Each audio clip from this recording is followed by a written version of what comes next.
In the 2013 season, during the second round of the playoffs, the San Antonio Spurs were leading the Golden State Warriors with a score of 3-2.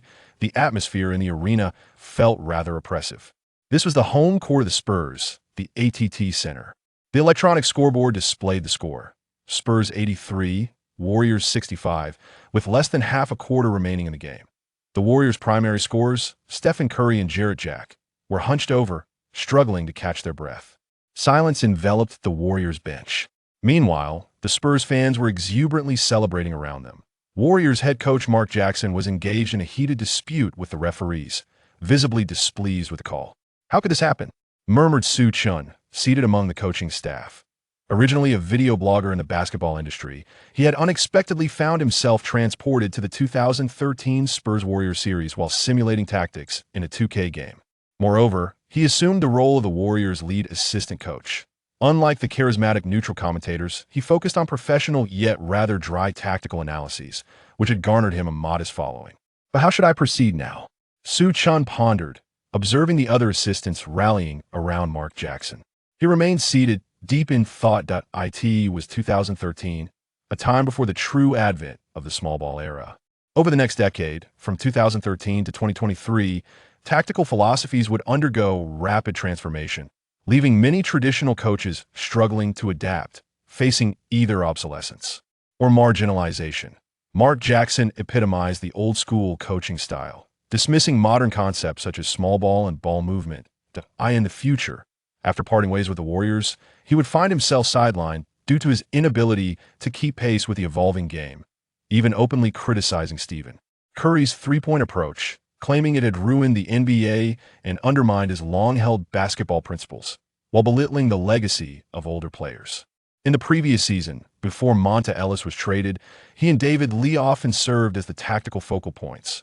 Even after Ellis's departure, Jackson continued to utilize Curry, the future king of small ball, in the same manner as he had with Ellis, treating him as a traditional scoring guard. However, the dual offensive strategy relying on Curry and Jack faltered under the Spurs' Leonard and Green defense.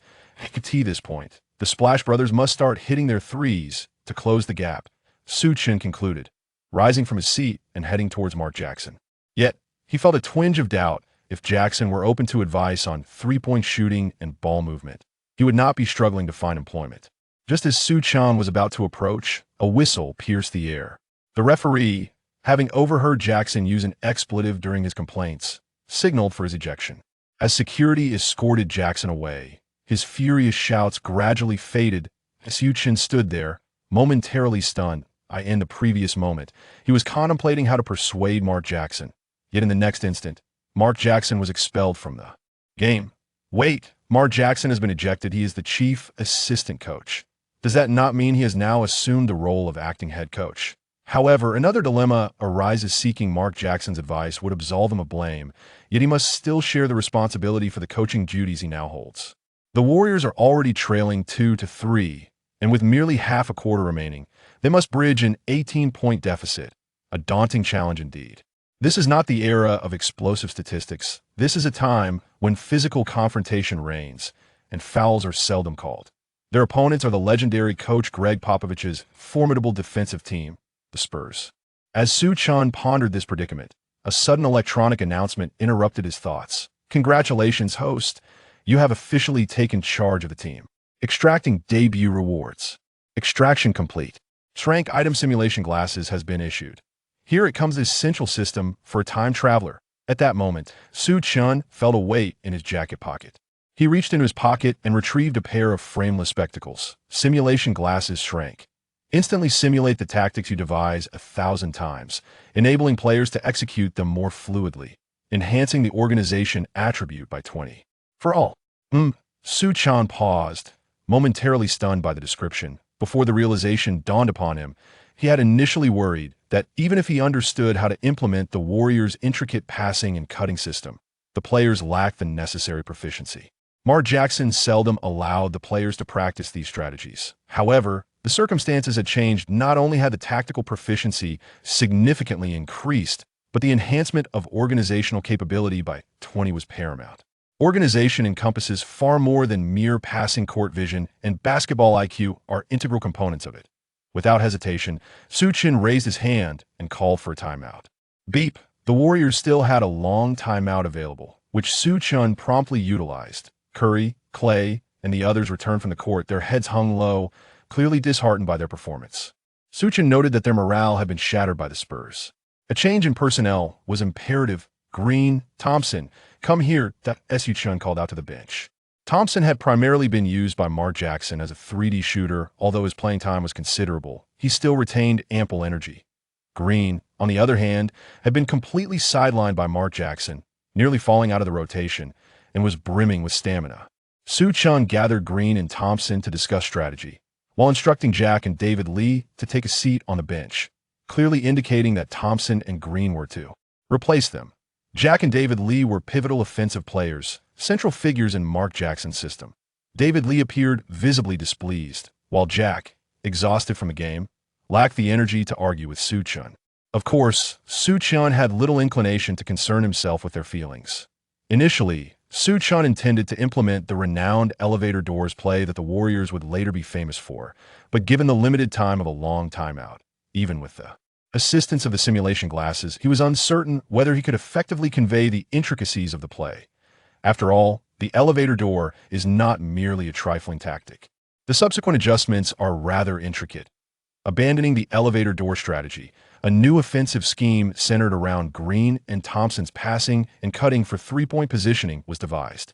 Furthermore, not only was the organization of half-court offense addressed, but Green also took on the role of swift defensive support, sweeping through the opposing players. Although Green was still a rookie, Su Chen did not expect much from him offensively. He merely needed Green's organizational prowess. Court intelligence is an innate quality that does not significantly evolve over time, much like Wiseman's inability to master the pick and roll within the Warriors system over several years. Moreover, the simulation glasses enhanced organizational ability by 20. Even if it did not elevate Green to peak proficiency, it would not fall far behind. Upon hearing that he had become the tactical linchpin, Green was profoundly astonished. Yet, rather than feeling intimidated, he was exhilarated, for he recognized his potential. Thompson, too, appeared somewhat surprised within Mark Jackson's system. He had never held such a prominent tactical stature. Simultaneously, he listened intently, clearly aware that this represented an opportunity. Curry was currently feeling fatigued, and his disposition allowed for Thompson to take the lead without objection in Jackson's system. Curry's gameplay mirrored that of Monta Ellis, adept at penetrating, shooting, and orchestrating the offense. Such a style was exhausting when facing the Spurs, who boasted Leonard and Green on the perimeter and Duncan inside. Beep! Soon, the long timeout drew to a close. Su Chen outlined a non-ball movement passing and cutting offensive routine while altering the current defensive strategy.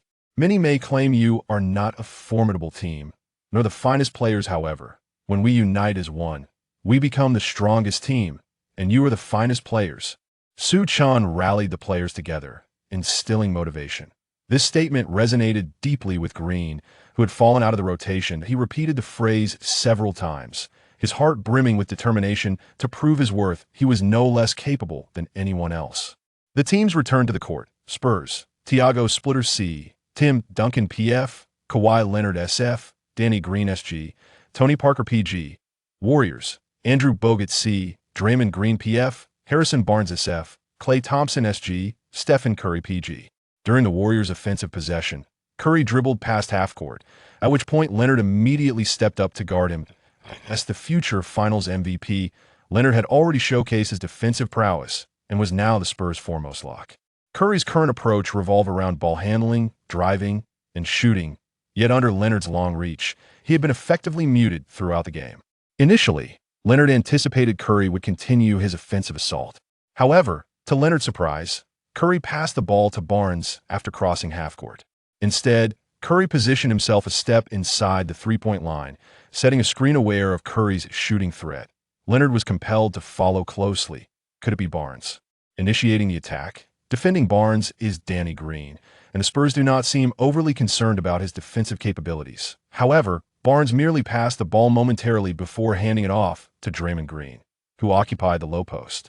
Guarding Draymond Green is none other than Duncan. If it were David Lee in the low post, there might be some merit to the situation, but a player like Draymond Green, who has already fallen out of the rotation, dreaming of.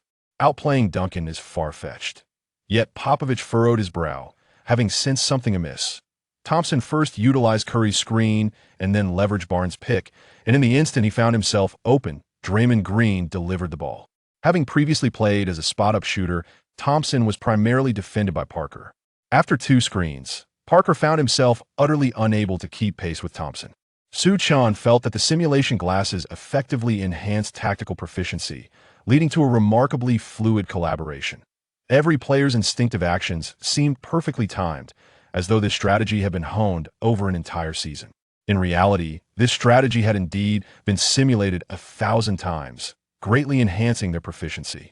Thompson caught the ball and, without hesitation, took the shot. Swish! The three-pointer was successful. Spurs 83, Warriors 68.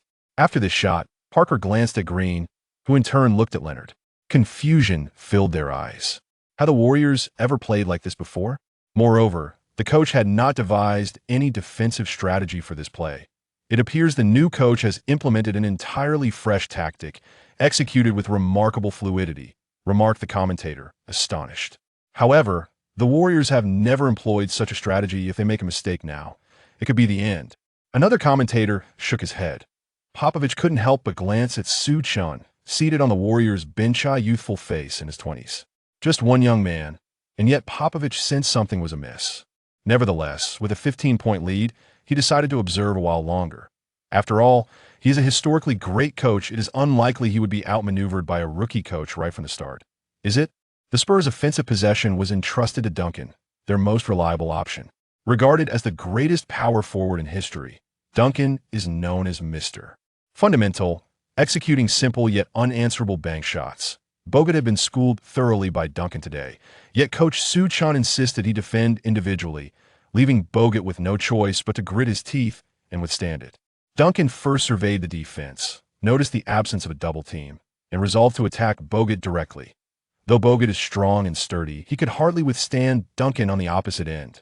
After a powerful collision, Duncan created space and opted for a bank shot. His release was as steady as in the highlights of his scoring career, and even Bogut knew the shot was likely to go the very moment Duncan took a shot. A shadowy hand emerged from behind him. That was Draymond Green. The role assigned to him by Su Chen was that of a relentless defender, and after a game of rest, Green possessed ample stamina to execute his duties. Moreover, the current Draymond Green was brimming with determination. He aspired to make a name for himself. He yearned to scale the heights, as the coach had urged, to let the world hear his tale.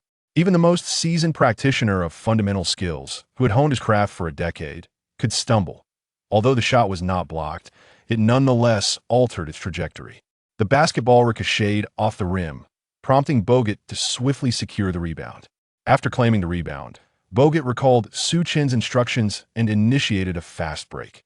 However, Curry and Thompson had dashed too far ahead, leaving Bogut lacking the confidence to make a long pass. Barnes sought to receive the ball, but Leonard stood in his path with Leonard's long reach. The likelihood of a successful pass was slim that moment. Draymond Green fervently called for the ball from Bogut. With Duncan retreating on defense, Green found himself unimpeded in receiving the pass. Yet, was it truly a fast break if Green was merely adjacent to him? Nevertheless, Bogut was unable to handle the ball himself, and Green's eagerness to take charge was commendable. Upon receiving the ball, Draymond Green audaciously launched a long pass. Such boldness was remarkable. Was this the capability of a mere second-round draft pick who had previously been sidelined? Yet, Draymond Green indeed succeeded. The ball found its way into Klay Thompson's hands. Positioned 2 steps beyond the three-point line, Thompson faced no defenders.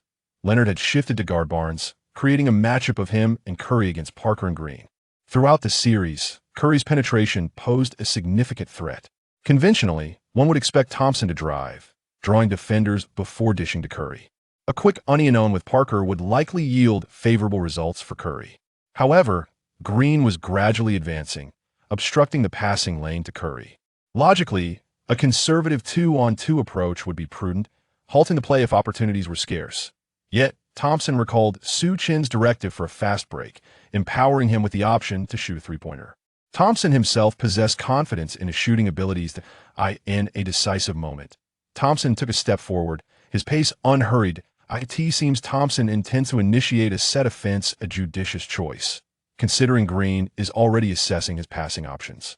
Before the commentator's words could fully resonate, Thompson, just outside the three-point line, launched a shot. Was he truly attempting a three-pointer in such a direct manner?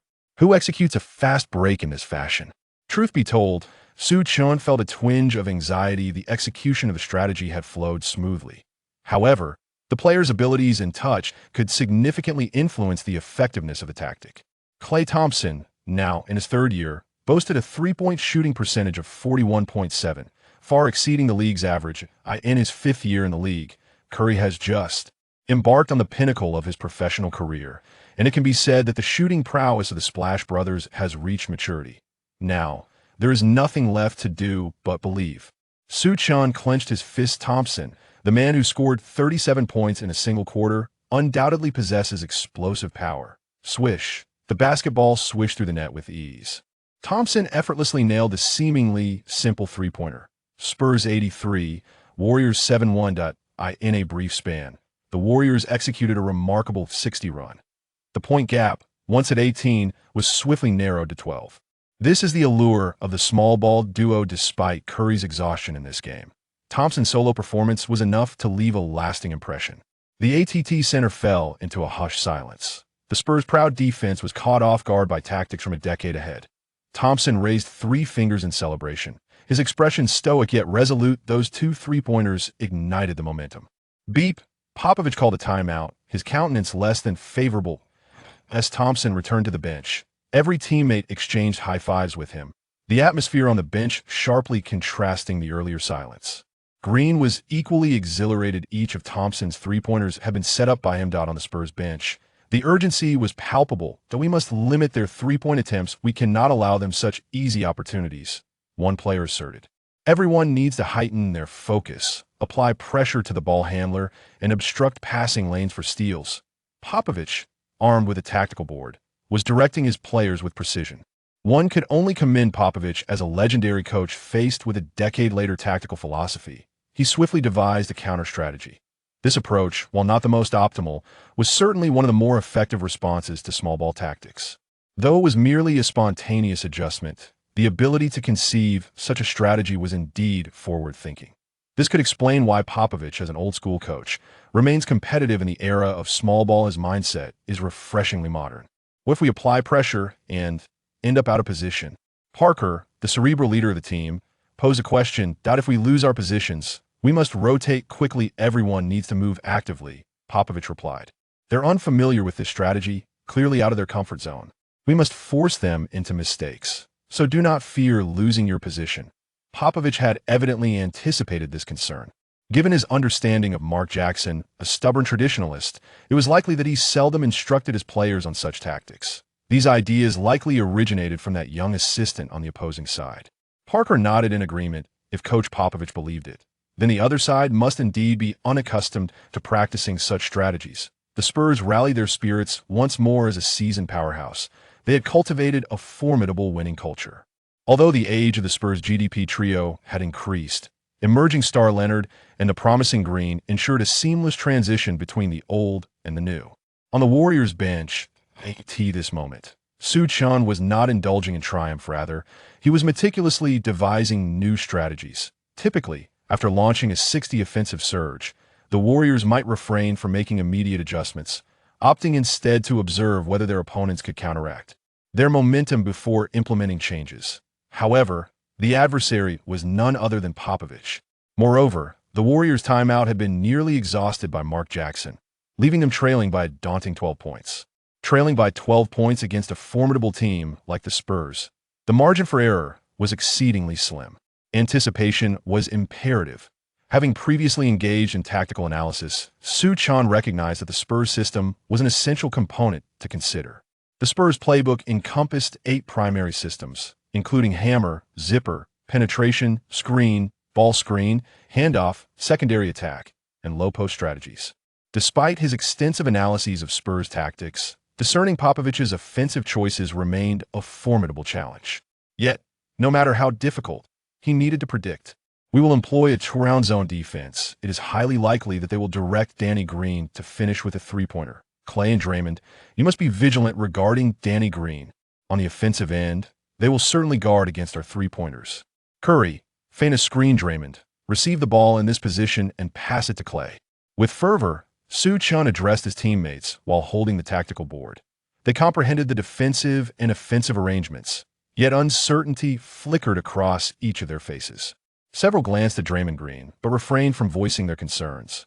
"Coach, isn't there a chance that the passing lane might be too congested?" It was Draymond Green who finally voiced his apprehension. Given the team's pursuit of points, unity was paramount. If others articulated doubts, it would signify a lack of trust in their teammates. Thus, Curry's feigned run is crucial. "I know you're fatigued, but I need you to push through," Su Chen emphasized, directing his words toward Curry. Curry's defensive prowess had been lackluster, yet Su Chen had refrained from sidelining him due to Curry's shooting threat. Despite this season's focus under Mark Jackson on aggressive play, Curry maintained an impressive three-point shooting percentage of 45.3. As long as Curry moved, the Spurs would inevitably allocate defensive resources to contain him. "I am good, Coach," Curry replied, devoid of any emotional turmoil, as he was inherently a player driven by the desire for victory. "Draymond, I have faith in you. If that pass goes awry, I will personally inform the media at the post-game conference that it was I who instructed you to make that pass," Su Chen assured Draymond Green, his gaze resolute to this juncture, as the Warriors sought to close the gap. Every misstep could severely dampen morale. A single error could alter the trajectory of the entire series. His trust was almost unconditional. "I understand, Coach," Draymond Green nodded, his eyes now imbued with unwavering determination. And no one had ever trusted him to such an extent. With a low draft position, Mark Jackson had afforded him limited playing time, often relegating him to the periphery, allowing him only to capitalize on opportunities that arose. That moment, the timeout concluded. The Spurs regained possession. Parker advanced with the ball, crossing the halfway line. As soon as he passed the midcourt, the Warriors set up his own defense. The Warriors' rookie coach has audaciously altered their defensive formation to a zone. Are they attempting to test the Spurs' shooting prowess? The commentators, witnessing this defensive strategy, were taken aback. Not only the commentators, but even Popovich was astonished to see the Warriors adopting a zone defense so willingly. Popovich, intrigued, glanced at the Warriors' bench and noticed Su Chen observing him intently. However, Su Chen did not meet Popovich's gaze. Instead, he remained focused on the court. Popovich's expression was peculiar. He had never encountered an opponent as enigmatic as Su Chen. In truth, Su Chen was deliberately avoiding eye contact to conceal his intentions from Popovich, and he aimed to anticipate the Spurs' offensive patterns. Yet their strategies were exceedingly intricate. Nonetheless, with the introduction of the zone defense, the Spurs' options became considerably limited. The zone was somewhat audacious, but it was a risk he had to take. The situation on the court unfolded precisely as Su Chen had envisioned. The Spurs' three-point shooting was not particularly stellar, yet they boasted a legendary power forward in Duncan. The simplest way for the Spurs to dismantle the zone was to position Duncan near the free throw line, where he could dictate the play, observing the defense to either take a mid-range shot or pass to the open three-point shooters on either side. There was no need for Popovich to adjust on the fly. The Spurs had trained specifically for breaking zones. After signaling a strategy to breach the zone, Parker passed the ball to Duncan, positioned near the free throw line. Su Chen had anticipated this, given his extensive analysis of Spurs tactics and their usual methods for overcoming zone defenses. He was determined not to allow Duncan the luxury of time to orchestrate the play at the free throw line. Almost the moment Duncan received the ball, before he could pivot, both Bogut and Green swiftly converged upon him like a sandwich. The double team arrived too swiftly. Duncan, off balance and without the chance to turn fully, was compelled to pass immediately. Fortunately, Duncan, the axis of the Spurs, possessed ample experience and quickly delivered the ball to the relatively unguarded Leonard. However, regardless of the outcome, the pass was executed while Duncan was still finding his footing. Even if it did not result in a turnover, the force was excessive, and by the time Leonard adjusted, he was immediately smothered, lacking space to shoot. Leonard swiftly passed the ball to the other side, where Danny Green awaited. Without hesitation, Green opted to shoot upon receiving the pass. This particular moment had been set as a decoy by Su Chen, who had foreseen that Green would become the endpoint for breaking the zone. Thompson, who had just closed in on Leonard, had not exerted his full effort at the moment Leonard passed. He shifted his weight towards Green to provide defensive support. Green's shot was rapid, yet it was met with the interference of Thompson's preemptive positioning. Moreover, Green, known by the nickname Iron Man, earned it for good reason. While he could be exceptionally accurate, he was equally capable of missing spectacularly. This is precisely why Su Chen dared to use Danny Green as bait.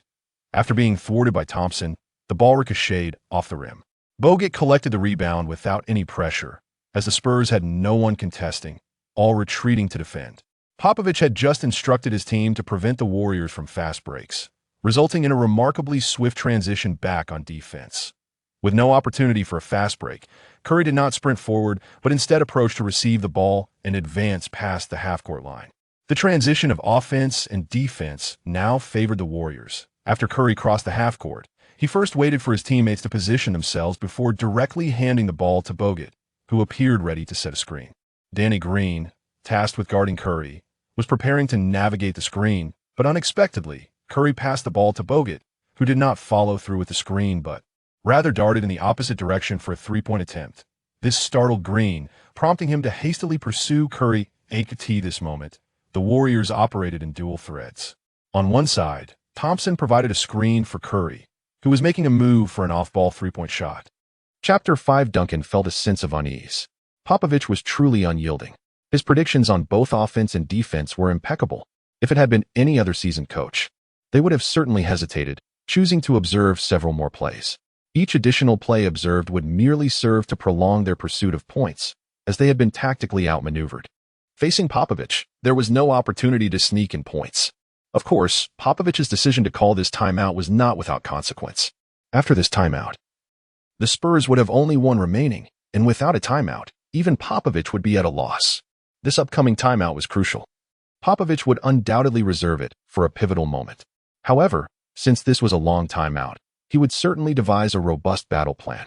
While some strategies could be anticipated, taking further risks was no longer an option.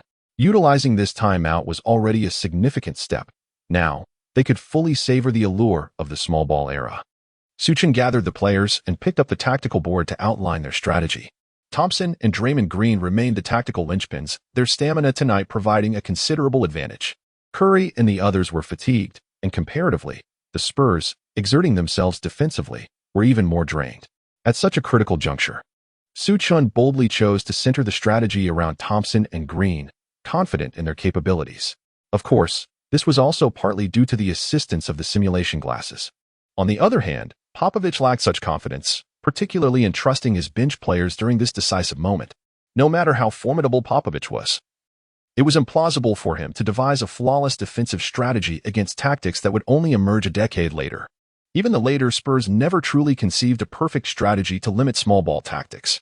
Perhaps the next game would not be as straightforward, but for Su Chen, securing a victory over the Spurs now was essential for any future prospects.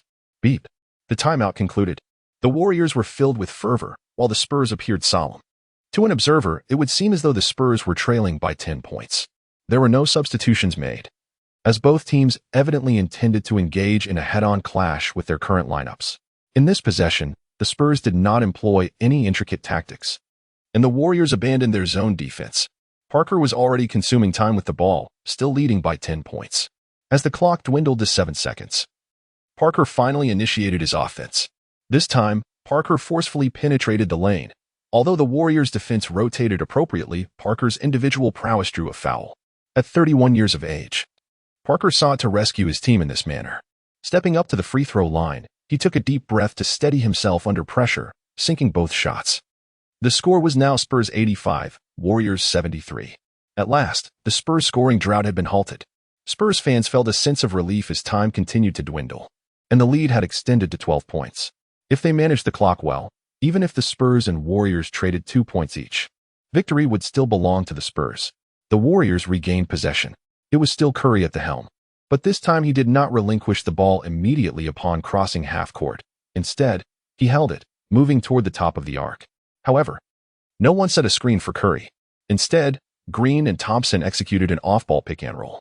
After the initial screen, Curry passed the ball to Thompson. This time, Thompson did not engage in a more intricate movement. After performing a ball-handling screen, he launched directly. This caught Spurs defender Danny Green off guard. Just moments before, During a timeout, Popovich had instructed them to pay closer attention to the opponent's movements, as they typically relied on multiple coordinated plays before taking a shot. Such a straightforward attempt was unexpectedly surprising. Caught out of position, Danny Green aggressively lunged towards Thompson. Being a shooter himself, he understood the necessity of not allowing the opponent such ample space to find their rhythm, even if it meant committing a foul. He would not allow them an easy opportunity to heat up their shooting hand. The whistle blew. Danny Green committed a foul, and Thompson, after releasing his shot, lost his balance and fell to the ground. Danny Green raised his hand, acknowledging his infraction. However, at that very moment, a sound echoed from behind. Swish. The ball went in. A three-pointer, good for an additional free throw. This was a remarkable 31 play. Thompson roared on the ground, waving his arms in fury, while Draymond Green did not immediately assist him but instead celebrated with vigorous fist pumps. Duncan felt a sense of unease. He paced back and forth, sensing something amiss in the atmosphere. Similarly, Popovich was flustered, wandering restlessly, as this particular score left him helpless. An inexplicable familiarity enveloped him. Perhaps it was the bleary-eyed man from the Toyota Center in 2004, or the clutch shot by the Little Fish in 2005 with just 0 seconds remaining. Or perhaps it was Nowitzki's remarkable 21 in 2006. The reason eluded him. Although the Spurs were undeniably a historically formidable defensive team, they frequently found themselves as mere bystanders in the annals of history, as if every player who faced the Spurs could etch their most illustrious moments in time. From star athletes to role players, it seemed that if anyone aspired for a place in history, they simply had to take on the Spurs. Su Chen was not primarily focused on the Spurs' backdrop buff. Rather, he had unwavering faith in Thompson's prowess. The strategies devised by Su Chen were intentionally simplified, aimed at minimizing Thompson's movement, thereby conserving his energy for shooting. He intended for this remarkable player, who once scored 37 points in a single quarter, to unleash his full potential and dominate this period. Thompson approached the free throw line and confidently sank the shot. The score now stood at Spurs 85, Warriors 77, narrowing the gap to 8 points. This prompted a sense of urgency among the Spurs. They had initially believed that Parker's 2 points, along with the time consumed, would allow them to regain control of the pace. Although they had endured a scoring drought that allowed their opponents to catch up, now, with the back-and-forth exchange, they had relinquished another 2 points. With only one timeout remaining, Coach Popovich found himself unable to call for a break. From the sidelines, he gestured to Parker to calm down. Parker understood the cue. With 24 seconds on the shot clock, they consumed the majority of that time before finally initiating their offense. Such a time-consuming approach to the game rarely yielded promising opportunities. Leonard received the pass and, under Barnes' defense, attempted a shot, which clanked off the rim. The Spurs did not contest for the offensive rebound. As Leonard took his shot, the entire Spurs team had already begun retreating on defense. With no opportunity for a fast break, the Warriors reverted to a half-court offense. The Warriors' strategy was not overly complex, and their shooting percentage had also declined, as one cannot expect Thompson to make such extraordinarily challenging shots consistently. A tug-of-war ensued on the court. Compared to the Spurs' time-consuming style of play, the Warriors had slightly better opportunities, though not significantly so. The Spurs ramped up their defensive intensity, and the referees refrained from calling even the slightest fouls, clearly encouraging a physical style of play. Chapter 6. The resurgence of old GDP with only 2 minutes and 1 second remaining in the game. The score stood at Spurs 91, Warriors 85. A 6-point deficit with 2 minutes left was still manageable for Su Chen, as the flow of the game had largely adhered to his tactical approach. Some missed shots were merely a matter of touch. The strategy had been sound. Conversely, the Spurs began to rely heavily on the individual prowess of GDP, particularly the formidable Manu Ginobili. Had it not been for his timely scoring, the Spurs might very well have found themselves equaled by the Warriors. At this juncture, it was evident that the Spurs were playing like superstars while the Warriors executed a more rational game plan. Just then, Parker attempted to drive, but slipped, falling to the floor. At 31, Parker was transitioning from a nimble speedster to a more cumbersome figure. Draymond Green, fierce in his pursuit, lunged at him. Parker sought to clutch the basketball, at the very least to force a jump ball. Yet, youth and vigor prevailed. Green, brimming with strength and possessing a larger frame, easily wrested the ball away. Previously, the Spurs had retreated defensively after every shot attempt, denying the Warriors opportunities for fast breaks. Now, however, Green was poised to initiate a counterattack. He launched a long pass to Thompson, who began to decelerate 3 steps beyond the three-point line, clearly preparing to shoot. The memory of Thompson's relentless scoring lingered, coupled with Coach Popovich's directive to staunchly guard against the Warriors' long-range threats. Danny Green and Leonard instinctively surged toward Thompson. But upon noticing each other, they realized the impending danger. Indeed, Curry found himself open. Thompson swiftly passed the ball to him. Upon receiving it, Curry even had a moment to adjust his shot, affording him a brief chance to aim for the basket. Though his stamina was waning, the shot's difficulty was akin to that of practice. Curry decisively released the ball. Swish. The score tightened to Spurs 91, Warriors 88, reducing the gap to a mere 3 points. Popovich could no longer remain composed, his frustration evident as he called for the Spurs' final timeout. With palpable agitation, he delivered a stern reprimand. The game had devolved into a physical contest within the last 2 minutes. Yet, when it came to his esteemed protege, Tony Parker, it was difficult for Popovich to cast blame. Manu, you will be the focal point of our strategy moving forward. The rest of you, create opportunities for him, Popovich declared, setting aside his tactical board. Upon hearing this, the team understood that Coach Popovich was prepared to go all in, viewing themselves as the underdogs in this contest. Centering their strategy around Manu, who was regarded as the Spurs' last trump card, they embraced the adage, in favorable circumstances, look to Parker, in adversity, to Duncan, in dire straits, to Manu. Now, Popovich has handed the banner to Manu, signifying that the Spurs have truly lost their momentum in this game. Indeed, despite the Spurs leading by 3 points, their current form suggests that a reversal is merely a matter of time. The Warriors have been relentlessly chasing points, and this marks the Spurs' final timeout. At this moment, Su Chen has also devised a strategy. He observed that the Spurs have made a substitution, pulling Parker off the court. Fortunately, he has countered this move by replacing Bogut. Both teams have made changes. Spurs lineup: Tiago Splitter, C, Tim Duncan, PF, Kawhi Leonard, SF, Manu Ginobili, SG, and Gary Neal, PG. Warriors lineup: Festus Ezeli, C, Draymond Green, PF, Harrison Barnes, SF, Klay Thompson, SG, and Stephen Curry, PG. Parker appears to be fatigued. Not only did he falter offensively, but he also lost track of his defensive assignments. By substituting in the sharpshooter Neal, it is evident that the Spurs are pivoting to focus their offense around Duncan or Ginobili. The combination of Green and Ezeli in the paint allows for swifter switches and help defense. Su Chen aims to accelerate the pace against the aging core of the Spurs. If only the Warriors had Iguodala available, they could effectively employ a small ball lineup to run with the Spurs. As the Spurs embark on their offensive possession, Duncan draws defensive attention, preventing the Warriors from double-teaming Ginobili, thus granting him a one-on-one opportunity. Ginobili does not disappoint Popovich's expectations, executing a serpentine drive and scoring against Barnes. Spurs 93, Warriors 88, extending their lead to 5 points. In the Warriors' offensive possession, following the recent timeout, Su Chen utilizes simulation glasses to implement a tactic that has been honed through 1,000 repetitions. This time, Curry takes the ball, with Green setting a fake screen. After Curry navigates the pick, he promptly dishes the ball to Green before cutting in to set a screen for Barnes.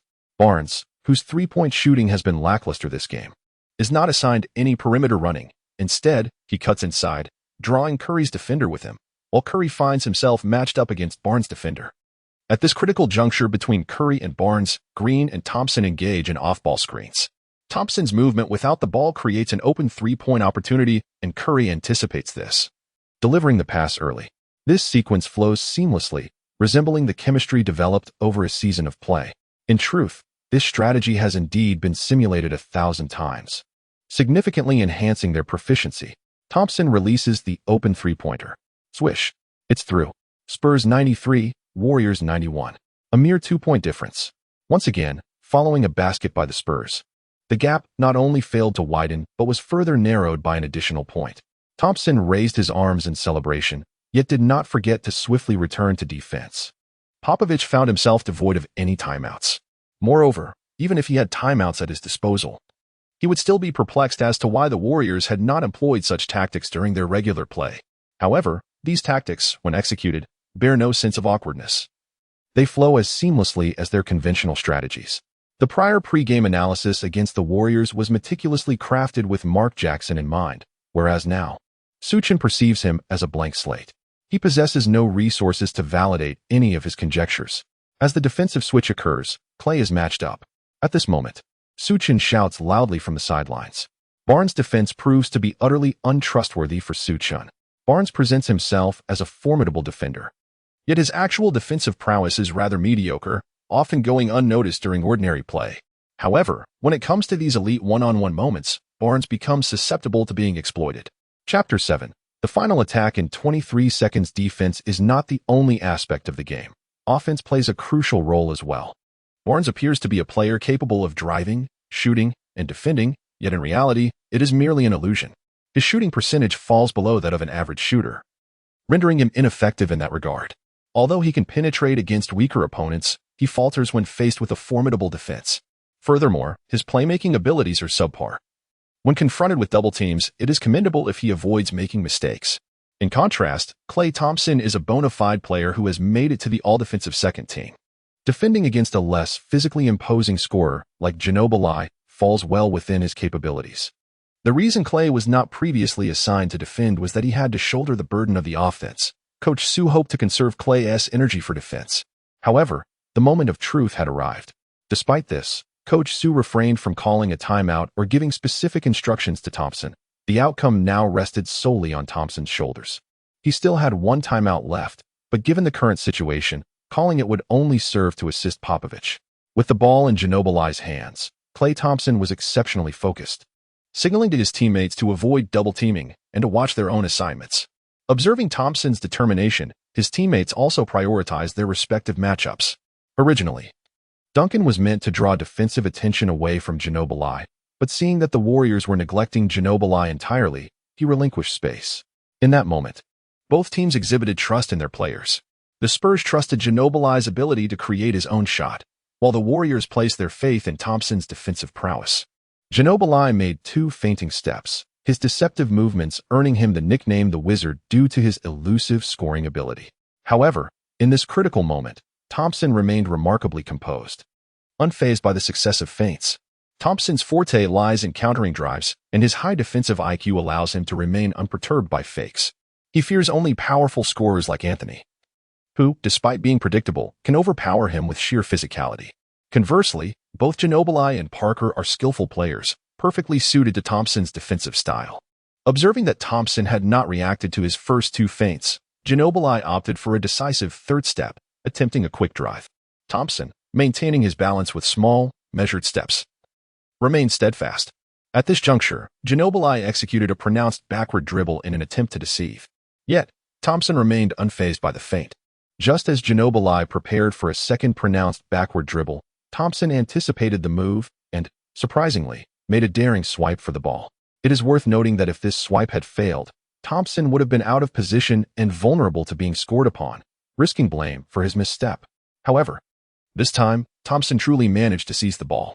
At 31 years of age, Parker is considered relatively seasoned, yet Ginobili is already 36.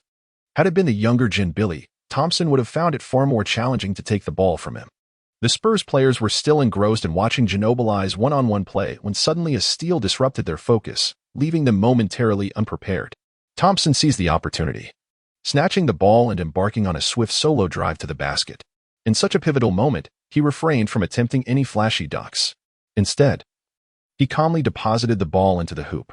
The score was now tied at 93 between the Spurs and the Warriors. After a deficit of 18 points, the 2 teams finally managed to level the score. Ginobili fell to the floor, watching as Thompson executed a steal followed by a layup, evoking a sense of a once great hero in decline. In days gone by, when he sported flowing locks, he frequently performed such steals, often culminating in a dazzling dunk. Unlike the young man who merely laid the ball gently into the basket, the Spurs opted not to call a timeout, relying solely on the player's own adjustments. In critical moments, it was Duncan who stepped up. Facing a double team from Easley and Green, he drove to the basket with determination. Although he failed to score, he drew a foul, earning himself free throws. After incurring the foul, Duncan pounded the floor in frustration, seemingly attempting to reignite his teammates' spirits. The usually stoic Tim Duncan displayed a rare urgency in that moment. The veteran commentator, witnessing this emotional side of Duncan for the first time, was taken aback. Unfortunately, Duncan missed his second free throw, converting only one of 2 during this crucial juncture. The score stood at Spurs 94, Warriors 93. with San Antonio once again in the lead, albeit by a slender margin. Defense, defense, defense, echoed throughout the AT Center as Spurs fans rose to their feet, rhythmically chanting. The fervor of the fans seemed to invigorate the Spurs players, each one exerting their utmost efforts in defense. The tactical execution proved arduous, and in the waning seconds of the 24-second shot clock, Thompson finally found a less-than-ideal opportunity. Clang. The forge is ablaze. The Warriors exhibit a lack of determination in securing rebounds, with each player swiftly focusing on defense. Time has dwindled to under 50 seconds. The Spurs, leading by a single point, do not rush their offense. Ginobili meticulously controls the ball, deliberately consuming the clock. With merely 8 seconds remaining, he finally passes to Duncan. In the previous play, Duncan's free throws had granted the Spurs their slender lead, thus they placed their trust in him to continue the endeavor. Duncan, with his back to the basket, attempts to power through. Easily, robust in stature, impedes Duncan's momentum, while Green decisively applies a double team. Duncan finds himself off balance under the pressure, barely managing to make a pass. Leonard, fortunate for his long arms, nearly misses the reception.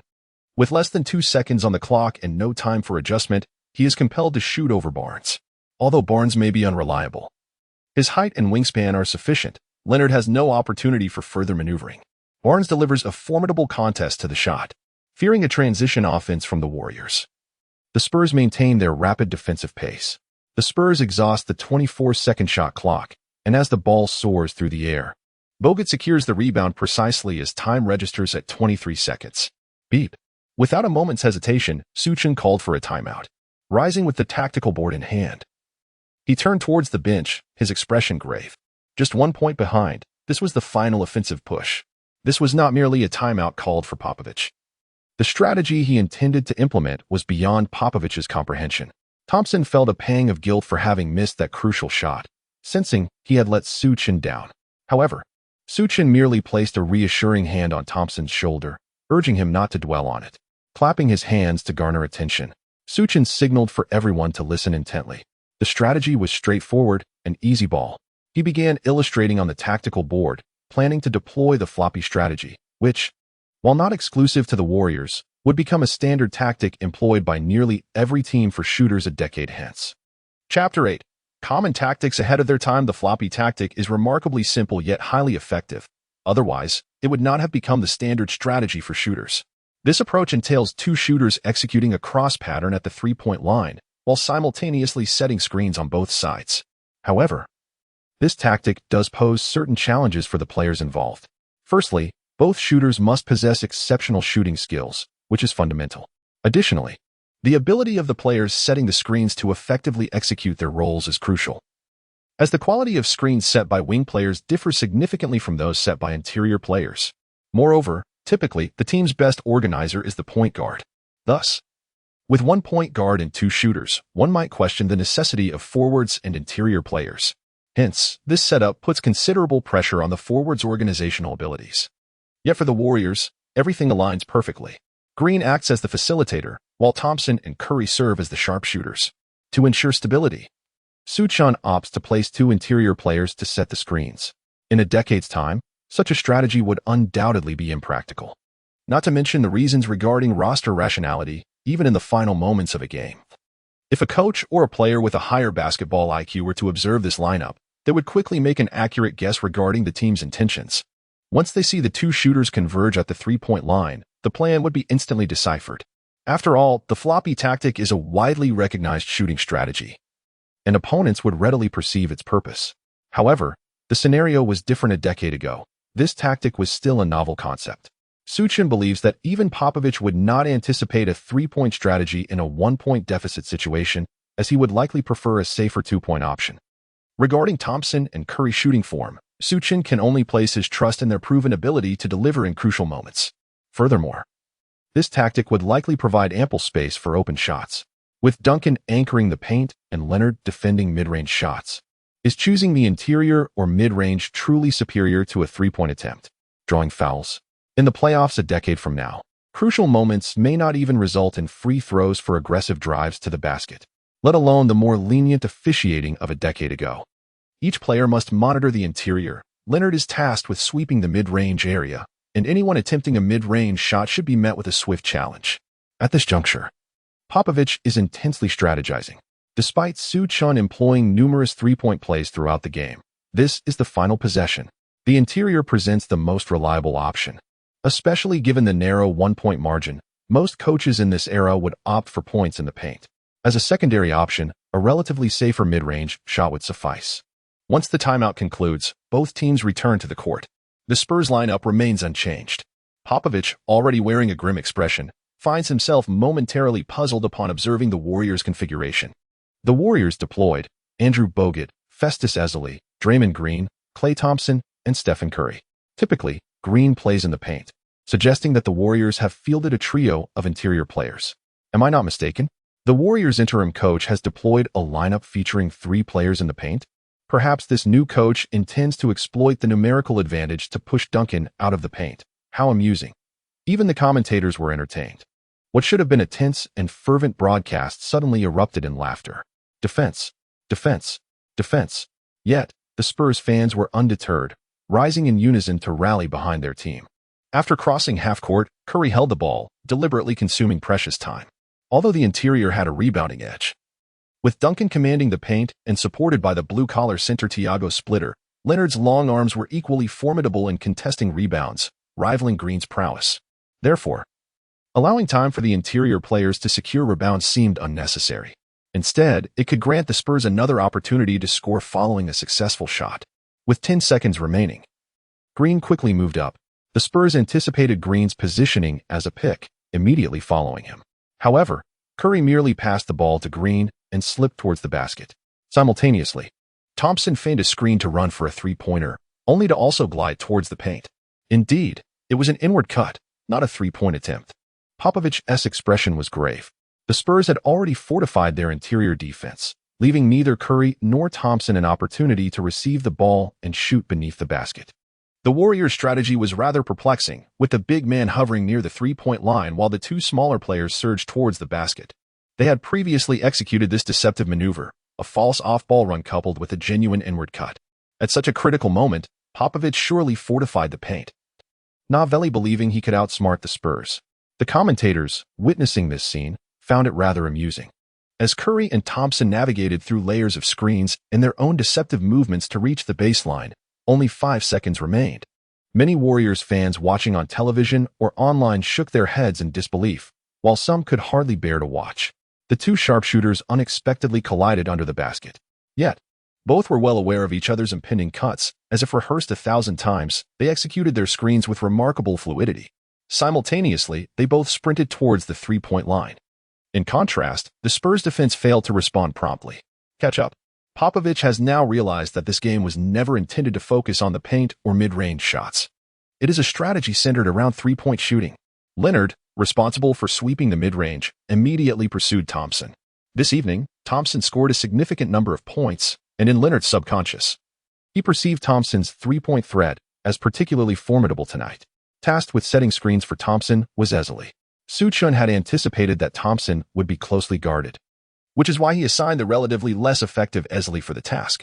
In contrast, the more proficient Bogut was designated to assist Curry. Green, who was already a beat slow in defending Curry, found himself obstructed by the well-positioned Bogut, with no one available to provide additional support. This left Curry receiving the ball beyond the three-point line with an almost unguarded opportunity.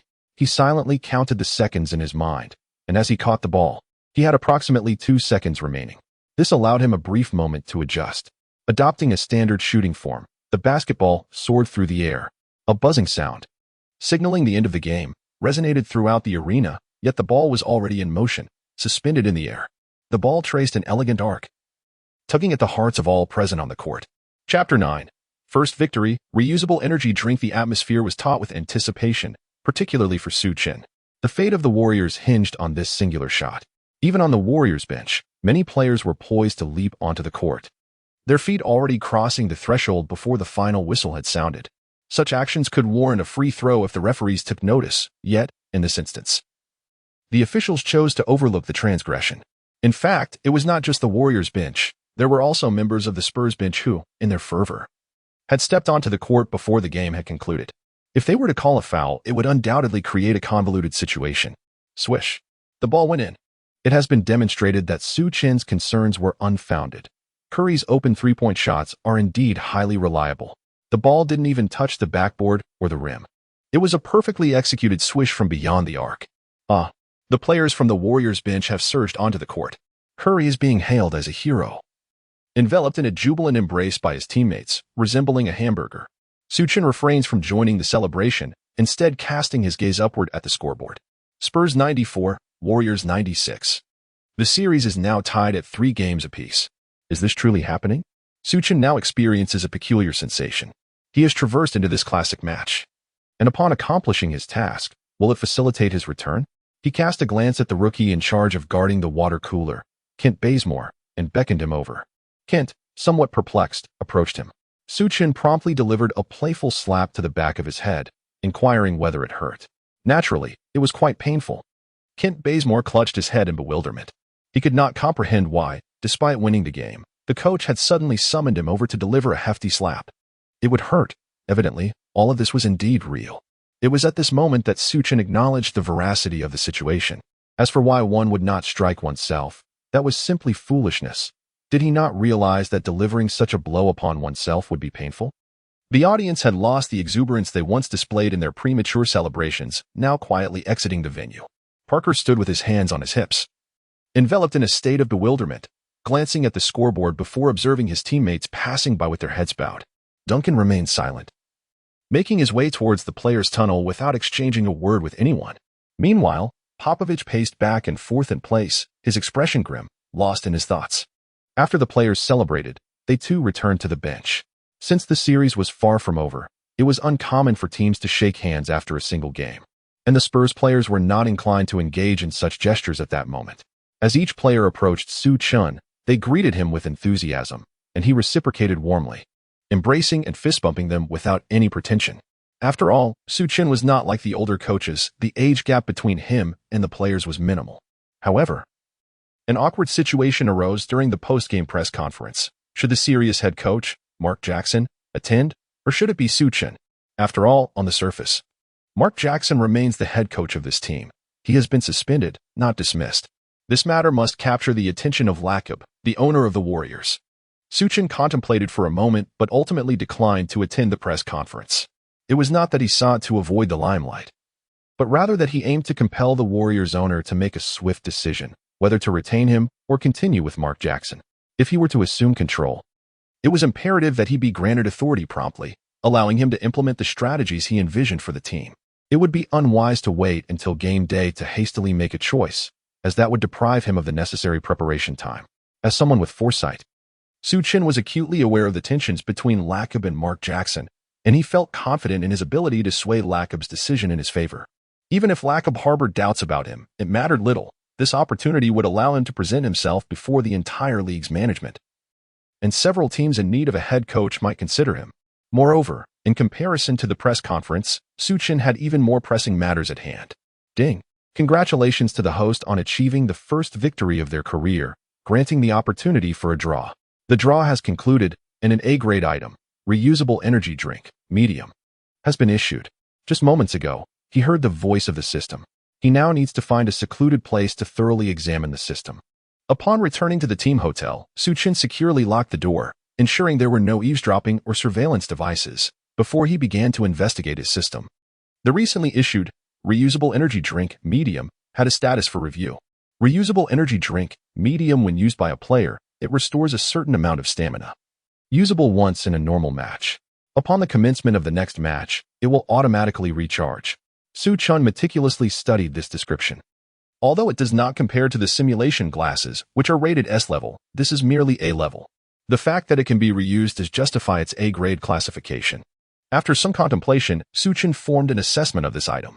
Moreover, utilizing this drink does not require physically administering it to the player. The system features a virtual coaching panel.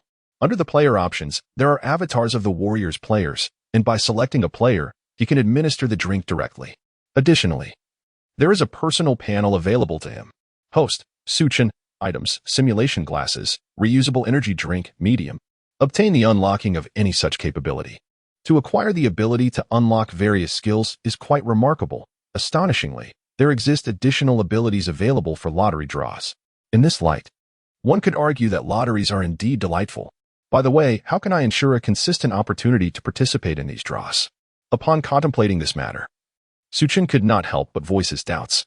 Aside from the premier guaranteed high-level lottery and the intermediate guaranteed lottery for first victories, teams that are eliminated in the playoffs with a rating of A or above will receive a single opportunity for a standard lottery. Winning the championship grants one high-level guaranteed lottery ticket, while achieving a 20-game winning streak in the regular season bestows another chance at a standard lottery.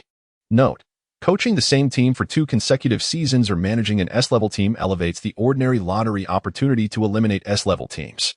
Achieving a 30-game winning streak in the regular season allows cumulative lottery chances. After perusing the text a couple of times, Su Chen finally comprehended the intricacies of the system. His initial success in obtaining an S-level item was attributed to the high-level guaranteed lottery, while his subsequent acquisition of an A-level item stemmed from the intermediate guaranteed lottery. To progress in the playoffs, one must triumph in a series against an opponent that is not too weak. Otherwise, they forfeit even the opportunity for a standard lottery. In the regular season, a 20-game winning streak is imperative for a chance at a lottery. Crucially, there is an additional clause. If one remains with a single team for an extended period, the difficulty of obtaining lottery opportunities will significantly increase. This seems quite reasonable upon reflection. For instance, the Warriors are already a formidable team, and with enhancements in the upcoming season, they could potentially amass rewards effortlessly. Similarly, joining an exceptionally strong team would lead the system to perceive it as merely accumulating rewards, thus drastically raising the difficulty level. Chapter 10: The Warriors' New Coach. Su Chen let it be. I shall not dwell on this any longer. I will await Lakib's decision. Su Chen, exhausted from contemplation, succumbed to slumber. Meanwhile, Lakib had arrived at his office. What? Su Chen did not attend the press conference? Lakib furrowed his brow. Coach Mark did not attend either, his secretary informed him. He certainly lacks the face to attend. It was not his victory, Lakib remarked with a disdainful grunt. The secretary remained silent, standing by. The rift between Lakib and Mark Jackson had deepened significantly. Upon signing Mark Jackson, he had conferred certain powers upon him. Yet it was precisely these powers that left Lakib feeling quite uncomfortable. Mark Jackson's obstinacy often led him to disregard the opinions of his employer and management, acting unilaterally. On one occasion, following a heated dispute, Mark Jackson had even locked Lakib and the management out of the gym, forbidding them from observing player practices. Had Lakib not been concerned about the potential upheaval of a mid-season coaching change, he would have dismissed Mark Jackson long ago. Lakib rhythmically tapped his fingers on the desk. Lost in thought, he was acutely aware that Su Chen's absence from the press conference was a silent dialogue with him. Should he retain him? If it were any other coach, Lakib might hesitate. However, given his profound discord with Mark Jackson, the decision seemed rather clear. Forget the notion that a sudden coaching change might unsettle the players. Without Su Chen's intervention, the Warriors would have already been eliminated and left to fish. Against the historically esteemed coach Popovich and his Spurs, Mark Jackson had found himself consistently outmatched and suppressed throughout the series. Yet this young man had managed to instill a sense of restlessness in Popovich, a talent worth taking a gamble on. This young man exhibited remarkable audacity. Very well. I shall place my trust in you this once. Lakib decisively made his choice. Moreover, Lakib resolved on another course of action. Dismissing Mark Jackson was not a matter of mere termination given his provocations against the interests of his employer. Lakib intended to discreetly inform the league's owners to ostracize Mark Jackson. This decision effectively sealed Mark Jackson's fate within the league. In truth, for many years to follow, whenever a team would announce a coaching change, the media would invariably bring up Mark Jackson's name. Yet, despite the numerous opportunities that arose, Mark Jackson never secured another position. Perhaps it was his old-fashioned coaching style that rendered him incompatible with the current era, or perhaps there were deeper reasons at play. Perhaps both factors were at work. The following day, the front page of the newspaper still bore yesterday's headline. Warriors' new coach stages a stunning comeback, leading team to overcome the Spurs. However, just as the release was about to occur, an urgent notification was received. In an instant, countless newspapers hastily altered the placement of their front page headlines. Breaking news, Mark Jackson has been dismissed. And beneath that, in the subsequent position, was what had previously been the headline. New Warriors coach Su Chen leads a remarkable comeback, overturning the Spurs. This shift was not limited to newspapers. These two pieces of news dominated the top 10 trending topics online as well. It was no small feat. Netizens eagerly expressed diverse opinions on these developments. ESPN commentators also weighed in on the matter. An ESPN commentator remarked, Su Chen, leveraging Klay Thompson's impeccable performance, secured a truly thrilling victory. I concede that the Warriors delivered a spectacle of a game, but I urge Lacob to seriously consider whether his team needs ticket sales or a championship. This commentary sparked considerable debate. Undoubtedly, ESPN was mocking Lacob's decision to dismiss Mark Jackson in favor of Su Chen. In this era, the adage that defense wins championships still rings true. The Spurs, a historically formidable defensive team, have claimed several championships in odd-numbered years. Although they have not achieved consecutive victories, they remain undeniably a powerhouse. The new head coach of the Warriors, attempting to rely on three-point shooting to win the series, is evidently viewed with skepticism, with ESPN leading the charge. A wave of netizens began to express doubt about the Warriors. While Thompson and Curry are indeed accurate shooters, their slender physiques may be overwhelmed by the Spurs. Greg Popovich is a legendary coach, and following the previous game, he will undoubtedly make adjustments. When the Spurs are serious, one should not take it lightly. Let us not forget that the Spurs not only possess the GDP trio, but also Leonard, a player capable of becoming a foundational pillar for the future. Winning a single game based on shooting prowess does not guarantee victory in a series. The commentary quickly began to tilt in favor of the Spurs. In fact, prior to the advent of the small ball era, many resisted such a style of play. Having grown accustomed to traditional basketball, they held the small ball philosophy in disdain. Soon, the esteemed commentator Charles Barkley of TNT echoed similar sentiments. Through the annals of NBA history, he affirmed a truth: the closer one is to the basket, the nearer one is to a championship. Jump shooting alone cannot secure a title, as history has shown, known as the round mound of rebound. Barkley has never shied away from being forthright. Previously dismissive of Yao Ming, he was ultimately proven wrong. Moreover, Barkley has consistently been one of the staunchest critics of the Warriors. His assertion that jump shooting cannot win a championship is indeed a statement he has made. For Barkley, the yellow-skinned Su Chen and the jump-shooting Warriors represent a complete contradiction. If he were to refrain from criticizing the Warriors at this juncture, he would no longer be the Barkley we know. It is not only Barkley. Many old-school legends held the Warriors' style in low regard before their championship victory. Following Barkley's remarks, figures such as O'Neal and Pippen subsequently expressed their approval of his comments. Although they refrained from verbalizing their thoughts, their endorsements were sufficient to convey their stance. It is evident that Su Chen's implementation of small ball tactics predated its original emergence by 2 years, provoking considerable backlash. Even legendary players who had initially remained aloof from this debate could not resist weighing in at this juncture. The presence of the GDP Spurs, a team that epitomizes traditional playing styles, compels them to safeguard the cherished ideals of basketball and the NBA as they envision it. Su Chen's introduction of small ball tactics is perceived as a violation or even an affront to the beauty they hold dear. Chapter 11. Jefferson takes the lead. Coach Jokic, Warriors' temporary training facility. Amidst the swirling winds of external scrutiny, the Warriors players were acutely aware of the prevailing uncertainty regarding the approach of their new coach. However, seasoned veterans like David Lee seemed largely unfazed. Su Chen, who was serving as the interim head coach for the Warriors this season, faced an uncertain future. His tenure hinged on the outcome of the decisive Game 7 against the Spurs. A loss would likely signify the end of his brief reign. As for the impending showdown with the Spurs, the prevailing sentiment, even among the veteran players like David Lee, was one of skepticism regarding their chances of victory. In stark contrast to the laid-back demeanor of the seasoned players, Green and Thompson were diligently engaged in training. Green, in particular, had become increasingly dedicated upon realizing his heightened role within the team. "Hey, let us practice together in a bit," Curry called out to David Lee and Jack, while honing his shooting skills. Although Curry was the team's leading scorer, he struggled to assert himself as the definitive leader, having played merely one additional year compared to Thompson. Lee and Jack had entered the league in 2005, with Jack contributing an average of 15 points per game before joining the Warriors last season. David Lee, a celebrated All-Star center, had posted impressive statistics, earning a spot on the All-Star team even this season. Currently, Curry possessed no accolades to his name, only a modest average of 22 points per game. It was worth noting that before Monta Ellis was traded last season, he had been the team's primary scorer, with David Lee following closely as the second. During that same season, Curry had merely been the team's third option. Moreover, Curry's gentle demeanor and youthful appearance lacked the intimidating presence often associated with leadership. Unperturbed by Curry's remarks, Jack and Lee continued their conversation, engrossed in their own world. At that moment, Su Chen entered the gym. Upon his arrival, he noticed Jack and Lee chatting and couldn't help but frown. Without uttering a word, he cast a glance at the two. Sensing Su Chen's gaze, the duo promptly ceased their conversation. After all, he was still the head coach. At least for the time being. They exchanged a few taps on the basketballs in their hands and proceeded onto the court. Meanwhile, the other players were engaged in their customary training routines. As it was still early in the practice schedule, Su Chen refrained from gathering the team for a formal session. Just then, Ron Adams approached.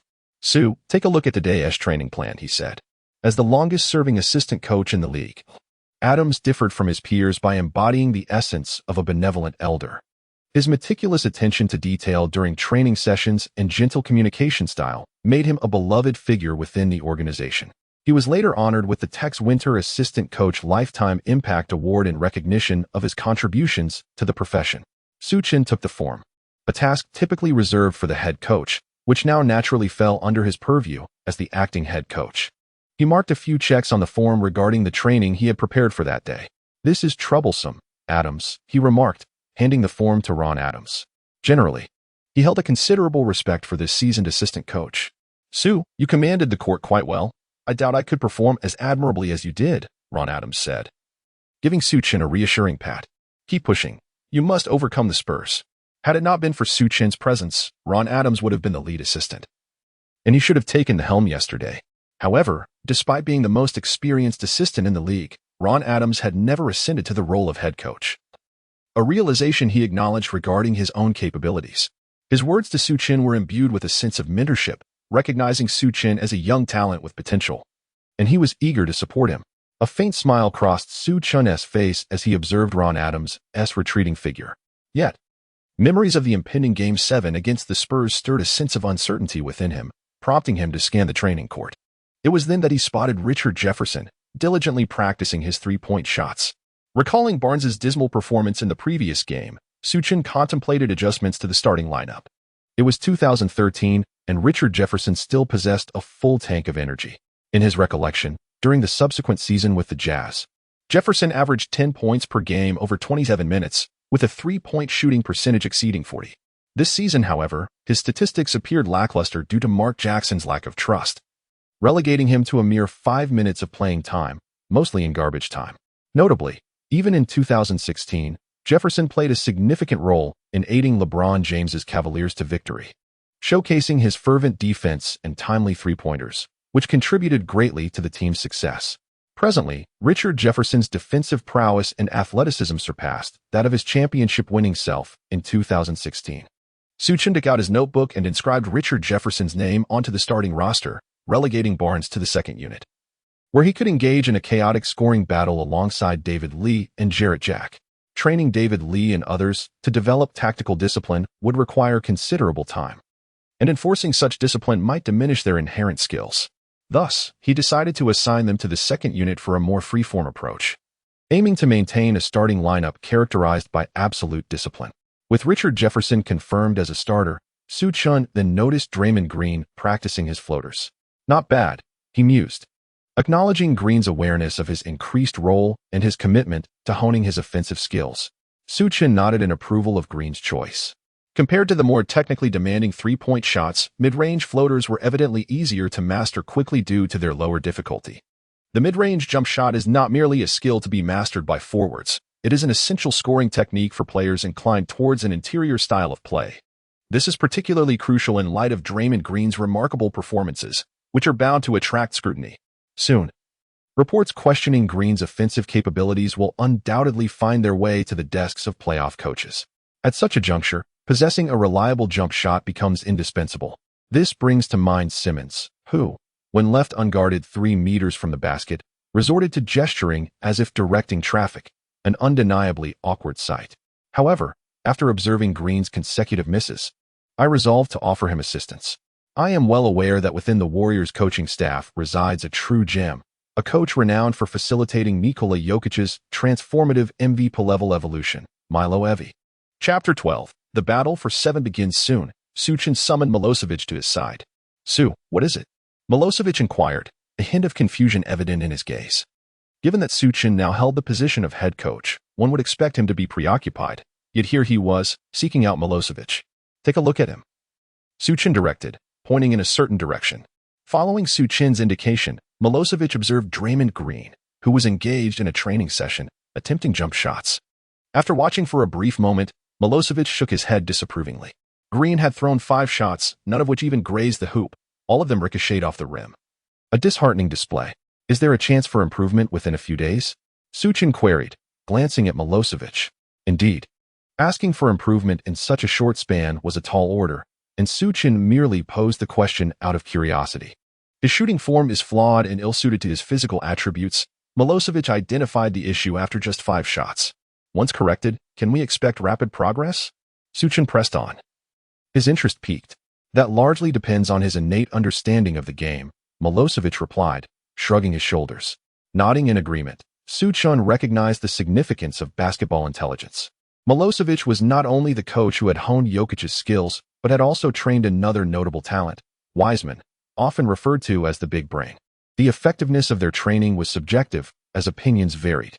Nevertheless, Su Chen was aware that Draymond Green possessed considerable basketball intelligence. Thus, allowing Milosevic to take the lead seemed prudent. The two approached the training area where Draymond Green was practicing. "Coach," Green exclaimed, halting his actions upon noticing Su Chen and Milosevic's arrival. "Green, your shooting form is incorrect. Allow Coach Milosevic to assist you in making the necessary adjustments," Su Chen instructed. Taken aback for a moment, Green nodded, grasping Su Chen's implication. The endorsement of his offensive training indicated Su Chen's approval of his tactical choices, filling him with a sense of elation. However, he knew he had to refine his skills before fully committing to offensive plays on the court. Your wrist needs to be softer. The ball should be elevated in this manner. Without further ado, Milosevic commenced his explanation. Cradling the basketball, Green listened intently, eagerly asking questions whenever he encountered uncertainty. Milosevic was pleasantly surprised by Green's rapid comprehension. Many of the key principles were grasped on the first pass. "Now, let's see you take a few shots," Milosevic encouraged, seizing the momentum of Green's swift understanding to facilitate practical application. Green nodded in agreement, picked up the basketball, and simulated game conditions, executing 5 consecutive shots. Remarkably, all 5 found their mark. Although it was merely training without opposition, Draymond Green, who had previously missed all 5 shots, has now remarkably succeeded in making them all. He truly possesses a keen intellect. Milo Evie, observing alongside Su Chen, could not help but speak to him. Milo Evie excels in training offensive skills for interior players, yet his opportunities were limited with the prior roster of the Warriors. Esley was a pure blue-collar player, and Draymond Green was largely disregarded by Mark Jackson. While Bogut was once a first overall pick, his offensive capabilities significantly diminished following a serious injury, relegating him to a blue-collar role as well. The only players suitable for interior offense were Carl Landry and David Lee, but both had already established their technical styles, leaving little room for Milo Evie to optimize their skills for substantial improvement. Unexpectedly, Milo Evie discovered that the untapped potential of Draymond Green harbored impressive basketball intelligence. "Then I entrust you with his training," Su Chen remarked with a smile. He redefined Draymond Green's role entirely. Coach Kerr envisioned Draymond as a three-point shooter, and indeed, in his peak season, Green reached an impressive 38.8 shooting accuracy from beyond the arc. However, it was merely a fleeting achievement. As his three-point shooting quickly declined, Draymond lacked the inherent talent for it. Investing significant time for him to hone his three-point shooting proved unwise. Conversely, it was 10 years later that Green developed his floater, achieving a career-high true shooting percentage of 59.1. Su Chen, recognizing Green's youthful acumen, guided him to focus on mid-range threats, effectively saving him a decade of misguided training. Draymond was primarily left in the capable hands of Milo Evie for individual practice. Only during joint training sessions would he engage with the team, while most of his time was devoted to specialized training under Milo Evie. Even during competitive practice games, Draymond began to showcase his floater and mid-range shots, despite the opposing team intentionally easing their defensive pressure. Simultaneously, Su Chen orchestrated training sessions for Richard Jefferson and the starters, implementing the elevator play and extensive passing drills. He surmised that Coach Popovich would certainly exploit Draymond's offensive capabilities while also preparing defensive strategies against three-pointers, necessitating thorough practice of their passing and cutting. With the aid of tactical glasses, any unfamiliar strategy could be swiftly mastered. After all, a single practice session effectively simulated 1,000 repetitions. It was unfortunate that each tactic could only accrue a maximum of 1,000 proficiency points. If a simulation counted as 1,000 repetitions, it would have been splendid. Su Chen mused, imagining the potential if he could repeat a strategy 100 times. Wouldn't that equate to training 100,000 times? The level of synergy would be unimaginable. Nevertheless, even if each strategy simulation equated to 1,000 repetitions, it still represented formidable progress. The successes of the recent training did not go unnoticed by Ron Adams and Milo Evie. This individual might truly have the potential to triumph over the Spurs in the upcoming series. As Ron Adams observed the game, he could not help but converse with Milo Evie. Milo Evie reflected on the recent progress of Draymond Green's training and nodded in agreement. Time swiftly passed, and before long, the much-anticipated Game 7 between the Spurs and the Warriors commenced. By the second round of the playoffs, all other series had concluded, leaving only the Spurs and Warriors to battle it out. In the Eastern Conference, LeBron James and the Miami Heat's formidable trio triumphed over the injury-depleted Bulls, winning decisively with a score of 4-1. Second-year rookie Jimmy Butler shone brightly, contributing 21 points, while Nate Robinson scored 27, securing a victory against the illustrious Heat. Meanwhile, Paul George and David West led the Pacers to victory over the Knicks, who were helmed by Carmelo Anthony. Amare Stoudemire's significant decline offered no support to Anthony, leaving him and the erratic J.R. Smith unable to withstand the Pacers' onslaught. Ultimately, the Pacers advanced to the Eastern Conference Finals, winning their series 4-2 against the Heat. Chapter 13. The Golden Commentary Team and the Controversial Starting Lineup in the West. Aside from the Spurs and Warriors engaged in a decisive Game 7, the other series concluded rather swiftly. The formidable duo of Randolph and Marc Gasol, known as the Black and White Bears, triumphed over the Thunder's star players, Durant and Westbrook, with a decisive 4-1 victory. The departure of Harden has had a more profound impact on this young team, which reached the finals last year, than initially anticipated. Conley and the Black and White Bears awaited the victor of the Spurs and Warriors matchup on the grand stage of the Western Conference Finals. With no other games in the league, and this being a critical Game 7, it garnered significant attention. This match was undoubtedly set to be broadcast nationwide, with the esteemed TNT commentary team present on site. The lineup included Ernie Johnson, Shaquille O'Neal, Charles Barkley, and Kenny Smith. This year's Western Conference semifinals promised to be captivating, as the Thunder, who reached the finals last season, were eliminated early by the Grizzlies. Would the highly anticipated Spurs succumb to the Warriors? Ernie Johnson opened the discussion. No, that notion is preposterous. Under this new coach's system, the Warriors have transformed into a jump-shooting team. Barkley immediately responded with a chuckle. His skepticism was expected, given that he had previously disparaged the Warriors on social media before the game. Now, in front of a national audience, it was improbable that he would offer a word of praise for them. Ha ha ha, dear Sir Charles, what are you betting on this time? Kenny Smith chimed in, enjoying the unfolding drama. Smith, you rascal, I am merely stating facts objectively, Barkley retorted, refusing to fall into the trap of wagering on anything. Ever since being publicly humbled by Yao Ming, Barkley had become a source of amusement, and he was no longer inclined to place any bets. The closer you are to the basket, the higher your shooting percentage, and the nearer you are to the championship. I concur with Sir Charles on this point, O'Neal asserted, half jokingly, half seriously. If Barkley lacked the credentials to undermine the Warriors, O'Neal certainly did not, even without mentioning the championships won with the Heat and Wade. O'Neal's 3 consecutive titles and finals MVPs were compelling enough. Defense wins championships. The closer you are to the basket, the closer you are to the championship. These were considered the immutable laws of the NBA. Both O'Neal and Barkley, hailing from the ranks of interior players, held a firm belief in their philosophy, making their disdain for a jump-shooting team like the Warriors understandable. Moreover, the new coach of the Warriors was of Eastern descent, which had no bearing on racial bias. There had been no precedent for success with Eastern coaches, and their teams were relatively weak on the international stage. Barkley shrugged. Do you all believe the Spurs will emerge victorious in Game 7? Johnson posed the question to the group. Indeed, without a doubt, O'Neal and Barkley nodded in agreement. They predicted that the Spurs would claim victory that night. I, however, believe the Warriors will prevail in this contest. At this moment, Kenny Smith remarked, ha ha ha. His response instantly provoked laughter from Barkley and O'Neal. Why is it impossible? In the previous game, Klay Thompson was on fire, saving the Warriors in Game 6. Perhaps his rhythm will continue. However, Kenny Smith's perspective was evidently at odds with theirs. The laughter in response to Smith's comment grew louder. with O'Neal even tumbling from his chair, still chuckling heartily on the floor. The two seemed utterly oblivious to the fact that the game was being broadcast live across the nation.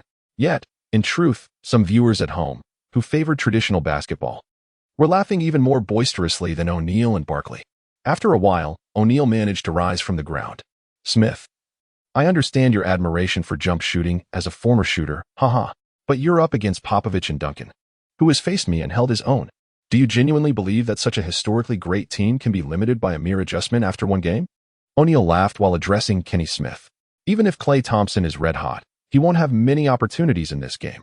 You must trust in the Spurs' defensive prowess."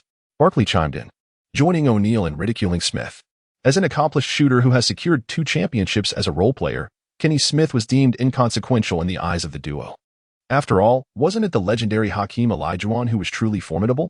Smith, however, did not put up much of a defense against their remarks. He was well aware that the persuasive power of his championship rings was rather limited, given that they belonged to the great Olajuwon. Nevertheless, he believed that the three-point strategy introduced by the Warriors' new coach was quite commendable.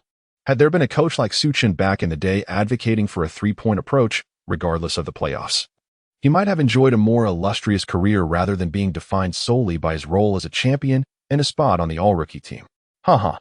Let us take a look at the starting lineups, Johnson interjected with a chuckle. In Johnson's view, Kenny Smith was merely playing to the camera, choosing the most popular opinions to oppose Barkley.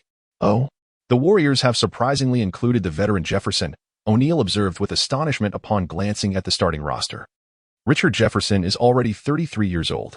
Although the Spurs' GDP trio remains formidable, Jefferson's performance this season has averaged merely 3 points per game. How can they rely on him? Despite not utilizing David Lee and Jarrett Jack in the previous game, O'Neal was taken aback that the new coach had decided against starting them. David Lee is their only all-star this year, and they simply cast him aside. Barkley shook his head as he scrutinized the list.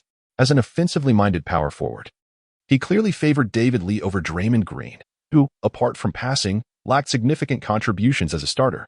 Perhaps the Warriors' new coach believes that employing such an unconventional strategy could catch the Spurs off guard.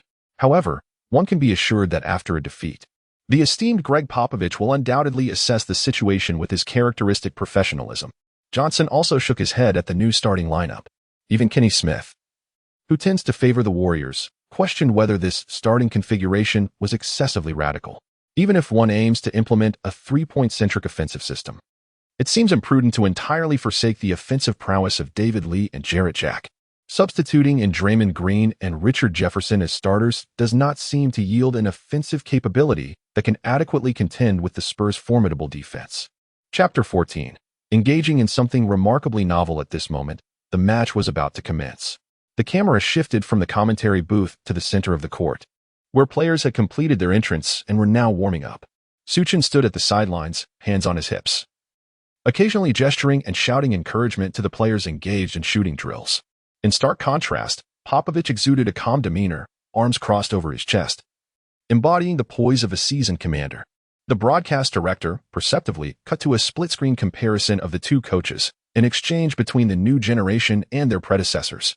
As Popovich returned to his seat, his assistant coach presented the opposing team's starting lineup. Once the lineups were submitted, alterations were no longer permitted. Even the commentators were aware of this, and the opposing team's staff would surely gather the information to present to their head coach. Popovich furrowed his brow slightly upon seeing that Draymond Green was starting, while Richard Jefferson had also been elevated. Popovich had anticipated Green's inclusion and had already devised a counter-strategy. The seasonal report on Draymond Green indicated a lack of offensive variety, and his organizational skills had not emerged suddenly in the last game. The assistant coaching staff had diligently reviewed footage of Green's performances overnight. Although his contributions were minimal, it was evident from the games he had played that he possessed a certain level of organizational ability. The Warriors' new head coach was enamored with the three-point strategy, and for Su Chen, Draymond Green was an exceedingly vital pivot. Popovich was largely unconcerned about Green's starting position. Rather, his focus lay on Richard Jefferson. This season, Jefferson had been audaciously attempting 2 to 3 three-pointers per game, a development that caught Popovich off guard. However, given Jefferson's current capabilities, he was merely a 3-and-D player, not significantly different from Barnes. After a cursory glance, Popovich handed the materials to his assistant. According to media reports, the Warriors had recently been engaged in closed training sessions, refusing all interviews. The assistant reported this to Popovich, who nodded in understanding. It was quite normal, after all, given that the new coach was still acclimating to the team. His tactical philosophy diverged completely from that of Mark Jackson, making adjustments to the system entirely expected. Yet, with only a few days of tactical integration, what strategies could Su Chen possibly devise?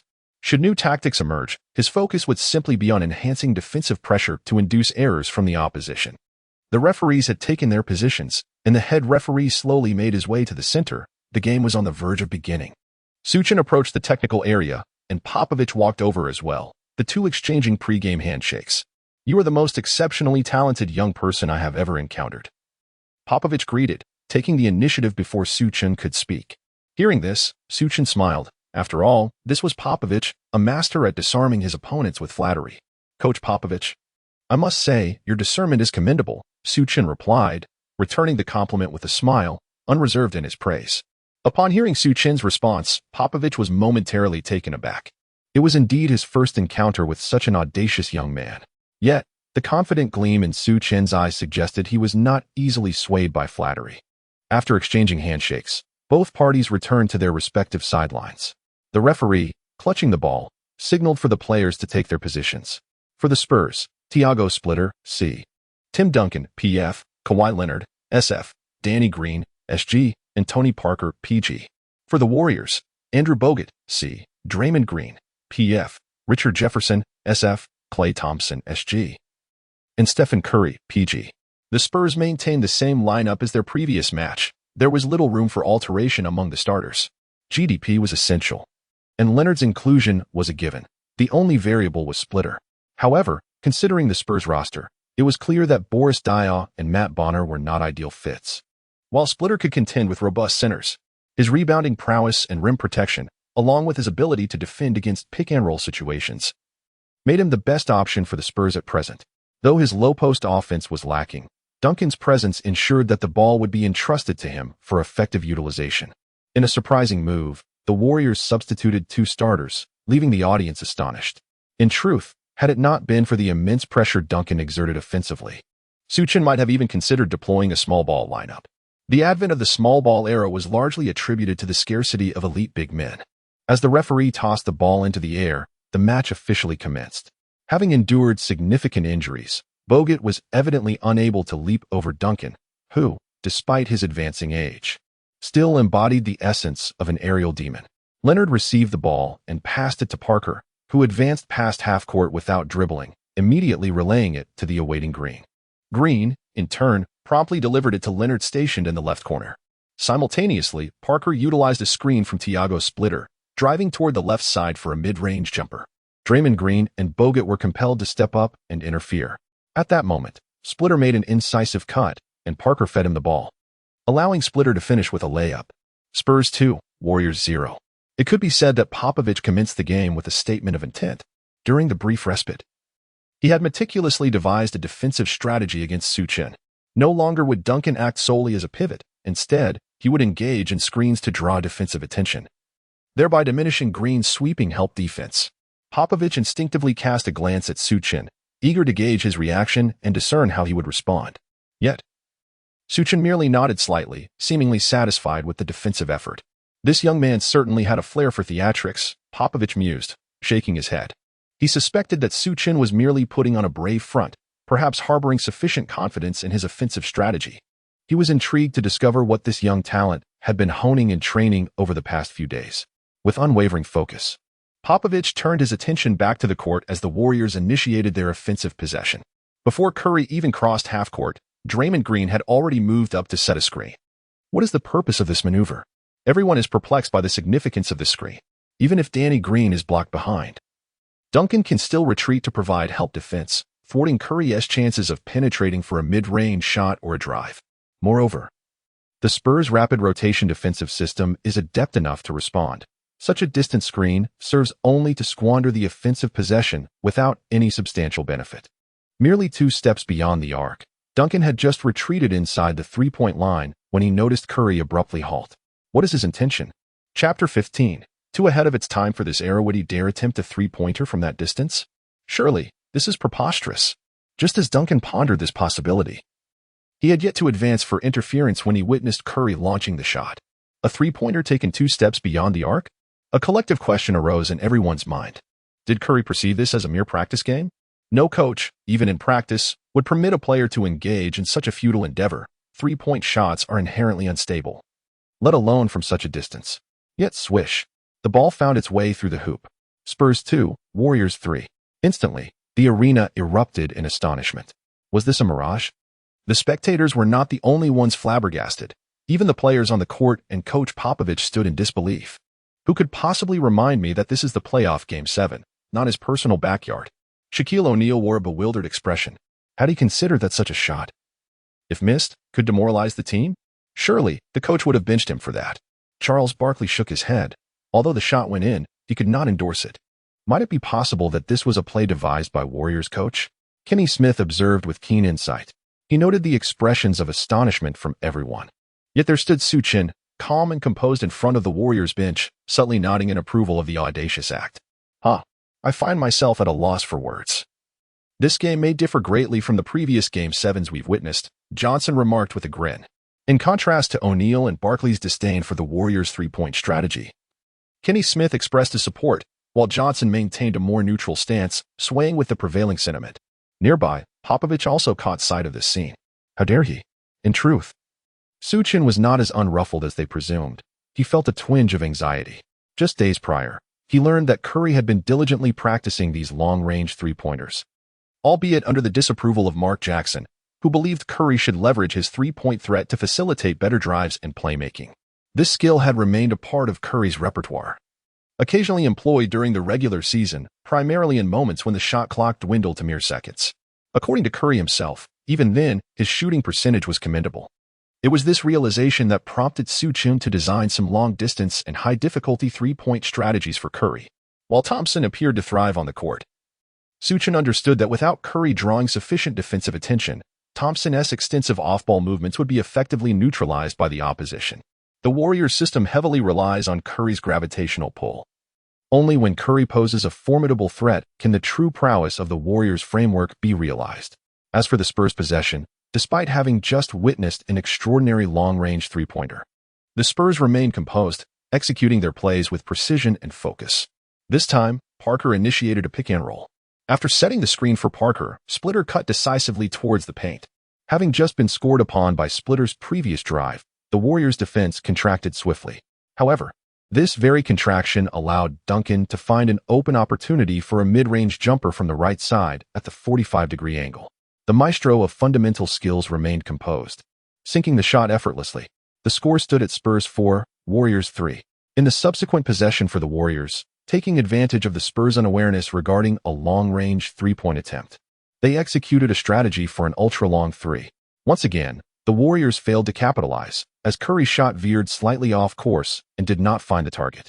Duncan secured the rebound. Although the shot did not go in, Popovich could not help but feel a twinge of irritation at the sight. For had it not strayed just a bit, it would have surely succeeded. Now it was the Spurs' turn again. This time, the play did not yield an open opportunity. Faced with Curry's defense, Parker opted for a mid-range shot. Clang.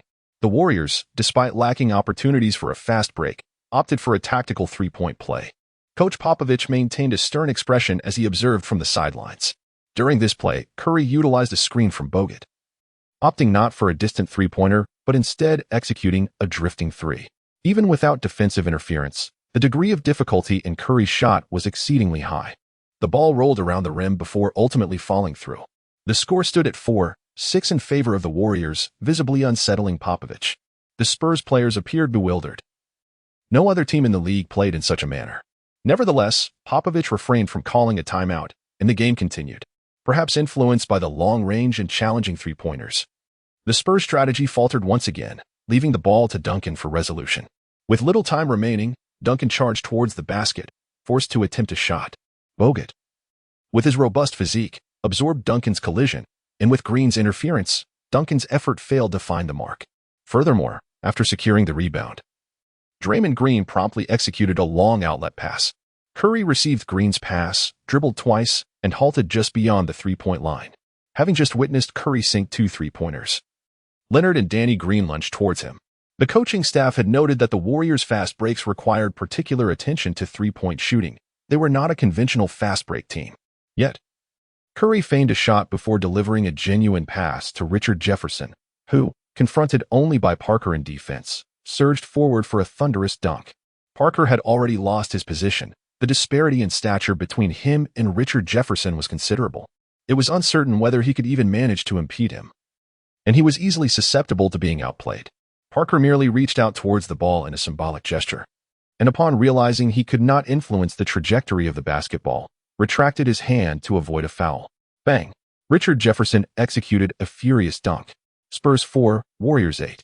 Despite Richard Jefferson's advanced age, executing a slam dunk remains an effortless feat for him. Even 3 years hence, he would still be capable of such a display. Following the dunk, Jefferson let out a fierce roar, igniting excitement on the Warriors bench, where players waved towels and flexed their muscles in celebration. In response, Popovich, witnessing the opposing team's momentum from the very beginning, called for a timeout. Rising with the tactical board in hand, Popovich bore an expression that hinted at barely contained frustration. Conversely, on the Warriors' side, as the timeout buzzer sounded, the bench players surged onto the court to celebrate with the veteran Jefferson, exchanging high fives. Su Chen smiled subtly. It is undeniable that, in this era, a slam dunk has an immediate and electrifying effect on the crowd. However, once the Warriors began to string together a series of challenging three-pointers, the adrenaline they elicited was equally palpable. Chapter 16. Curry was fatigued. Yet he refused to take a break. It seems your shooting touch is quite remarkable, he remarked upon returning to the court.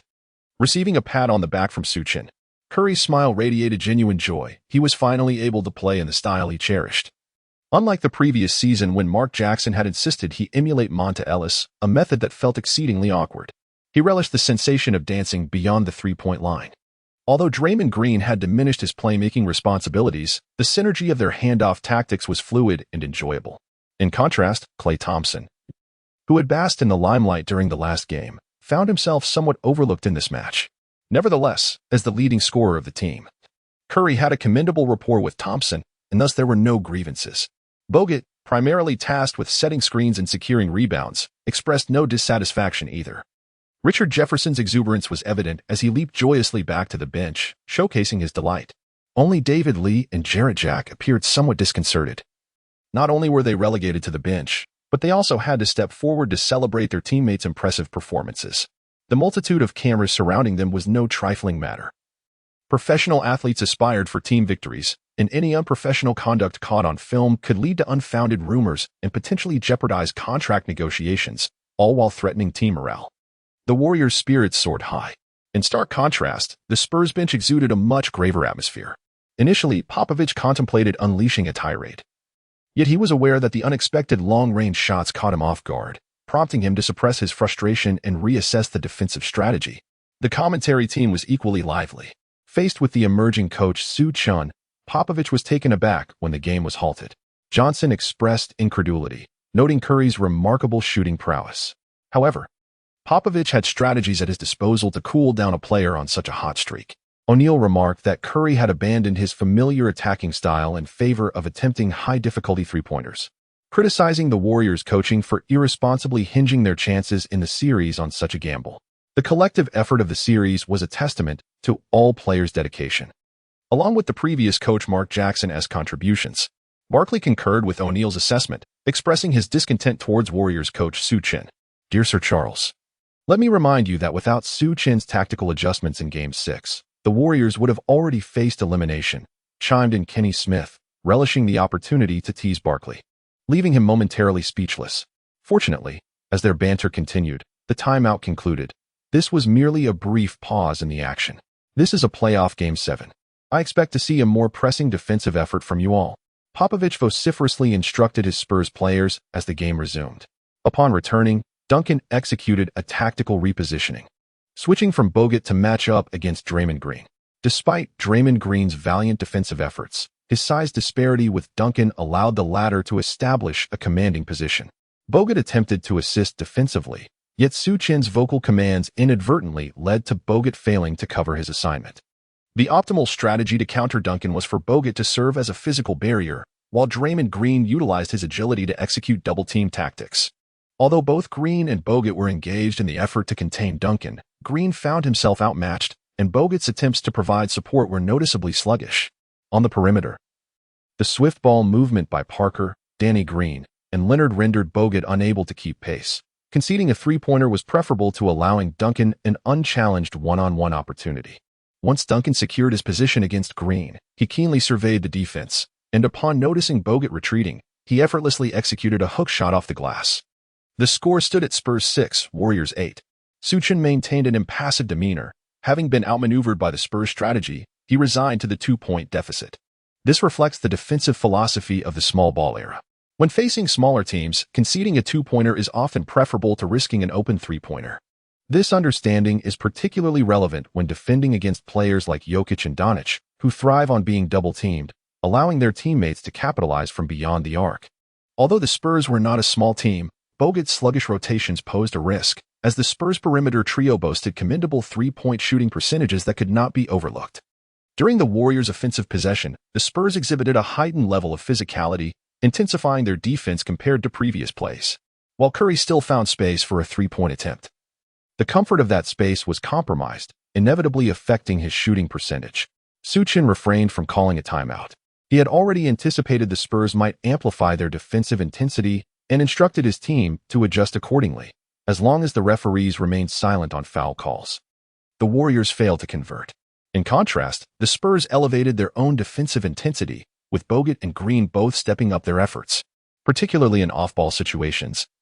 Bogut utilized his elbow to box out Duncan, engaging in a physical tussle as both players vied for position. This relentless battle for position was rapidly depleting their stamina. The referees observed the ongoing struggle but opted not to intervene, as they had previously refrained from penalizing the Spurs for their physicality against Curry. The consistency of officiating, whether lenient or strict, was essential, especially under the scrutiny of a nationwide broadcast. Su Chen was pleased to see Duncan expend energy against Bogut, should Bogut tire. Easley would be available to fulfill a similar role. Conversely, if Duncan fatigued, the Spurs lacked a suitable replacement. With both teams amplifying their defensive efforts, the Spurs' offensive strategy faltered, leaving Parker to force a shot, which ultimately ricocheted off the rim. The pace of the game dictated that the first quarter elapsed in this manner, with both teams calling timeouts for adjustments. However, neither side found a particularly effective solution. The increased defensive intensity led to a slower accumulation of points. The score read Spurs 19, Warriors 21. In terms of pure round success rate, the Spurs surpassed the Warriors. However, the Warriors have a significantly higher proportion of three-point attempts. Even if their shooting percentage does not match that of the Spurs, they still lead in terms of score. Curry has shouldered the burden, and despite facing intense defensive pressure, he manages to execute challenging pick-and-rolls and sudden step-back three-pointers with remarkable precision. Nonetheless, each successful three-pointer takes a toll on him, as beads of sweat cascade down his forehead. This level of intensity is evidently taxing on Curry's stamina. Su Chen notices Curry's exhaustion but does not intend to afford him much rest. Rather, he believes that Curry must first establish a threat to enable Thompson to showcase his abilities. Even when Curry is fatigued, he has access to a replenishing energy drink that can assist in restoring his vitality. Chapter 17. This is why we don't use Jack Section 2. You can take a 2-minute break and then continue. Is that all right? Although Su Chen wished to utilize Curry extensively throughout the game, he nonetheless chose to show respect by inquiring about Curry's condition. Just as Curry stepped off the court, he heard Su Chen's words, nearly stumbling at the unexpected suggestion. However, demonstrating commendable professionalism and a fierce competitive spirit, Curry nodded in agreement, willing to endure the physical demands if it meant securing a victory against the Spurs. Seeing Curry's acquiescence, Su Chen proceeded without further hesitation to outline the upcoming strategies. After concluding his tactical briefing, he noticed Ron Adams approaching. While Curry has performed admirably, the strain of such exertion may leave him fatigued by the final quarter. You might be considering allowing Thompson to take over like in the last game, but I believe Popovich will anticipate that maneuver as well. Ron Adams expressed with a hint of concern. Su Chen felt a sense of satisfaction that Ron Adams chose to address this issue after the players had dispersed. Discussing such matters in front of the team would undoubtedly undermine his authority as head coach, and internal discord is the gravest fear in any competitive setting. Once the players had moved away, Ron approached to discuss the matter privately, revealing his amiable nature as a seasoned assistant coach. Rest assured, My intention is to lead Popovich to believe he has deciphered our strategy. While he thinks he has us figured out, I will counteract his assumptions. There is an ancient Eastern saying, to turn the tables on one's opponent. Su Chen reassured Ron Adams. Although Ron may not fully grasp the significance of the phrase, he found it impressive. Reflecting on Su Chen's remarkable comeback in the previous game, he recognized a similar pattern. Meanwhile, Popovich observed Curry's weary demeanor, estimating the considerable toll the game had taken on him. Curry had played the entirety of the first quarter without respite, while the Spurs had implemented a rotation strategy early on to systematically deplete Curry's stamina. Upon witnessing Su Chen's decision to have Bogut engage Duncan, Popovich also activated his interior rotation. Though Duncan was exerting considerable energy, at least he was afforded moments of rest. Under these circumstances, trailing by merely 2 points was a source of satisfaction for Popovich, who believed the Spurs held a genuine advantage. The Warriors will undoubtedly deploy their rotation in the second quarter. Our focus must be on defending David Lee and Jarrett Jack. Leonard, you will take the lead in guarding Jarrett Jack. Popovich articulated the strategy for the upcoming quarter. Leonard, resembling a machine, nodded expressionlessly. As the second quarter commenced, the Spurs lineup featured Thiago Splitter, C, Matt Bonner, PF, Kawhi Leonard, SF, Manu Ginobili, SG, and Tony Parker, PG. Golden State Warriors, Festus Ezeli, C, David Lee, PF. Harrison Barnes, SF, Kent Bazemore, SG, Jarrett Jack, PG. While it was anticipated that the Warriors would implement rotations in the second quarter, the extent of the 5-for-5 substitution was unexpected. Typically, teams entering the playoffs reduce their rotations to 7 or 8 players. However, it cannot be said that this 5-for-5 substitution lacks potency. Jack, Barnes, and Lee were originally starters in Mark Jackson's lineup.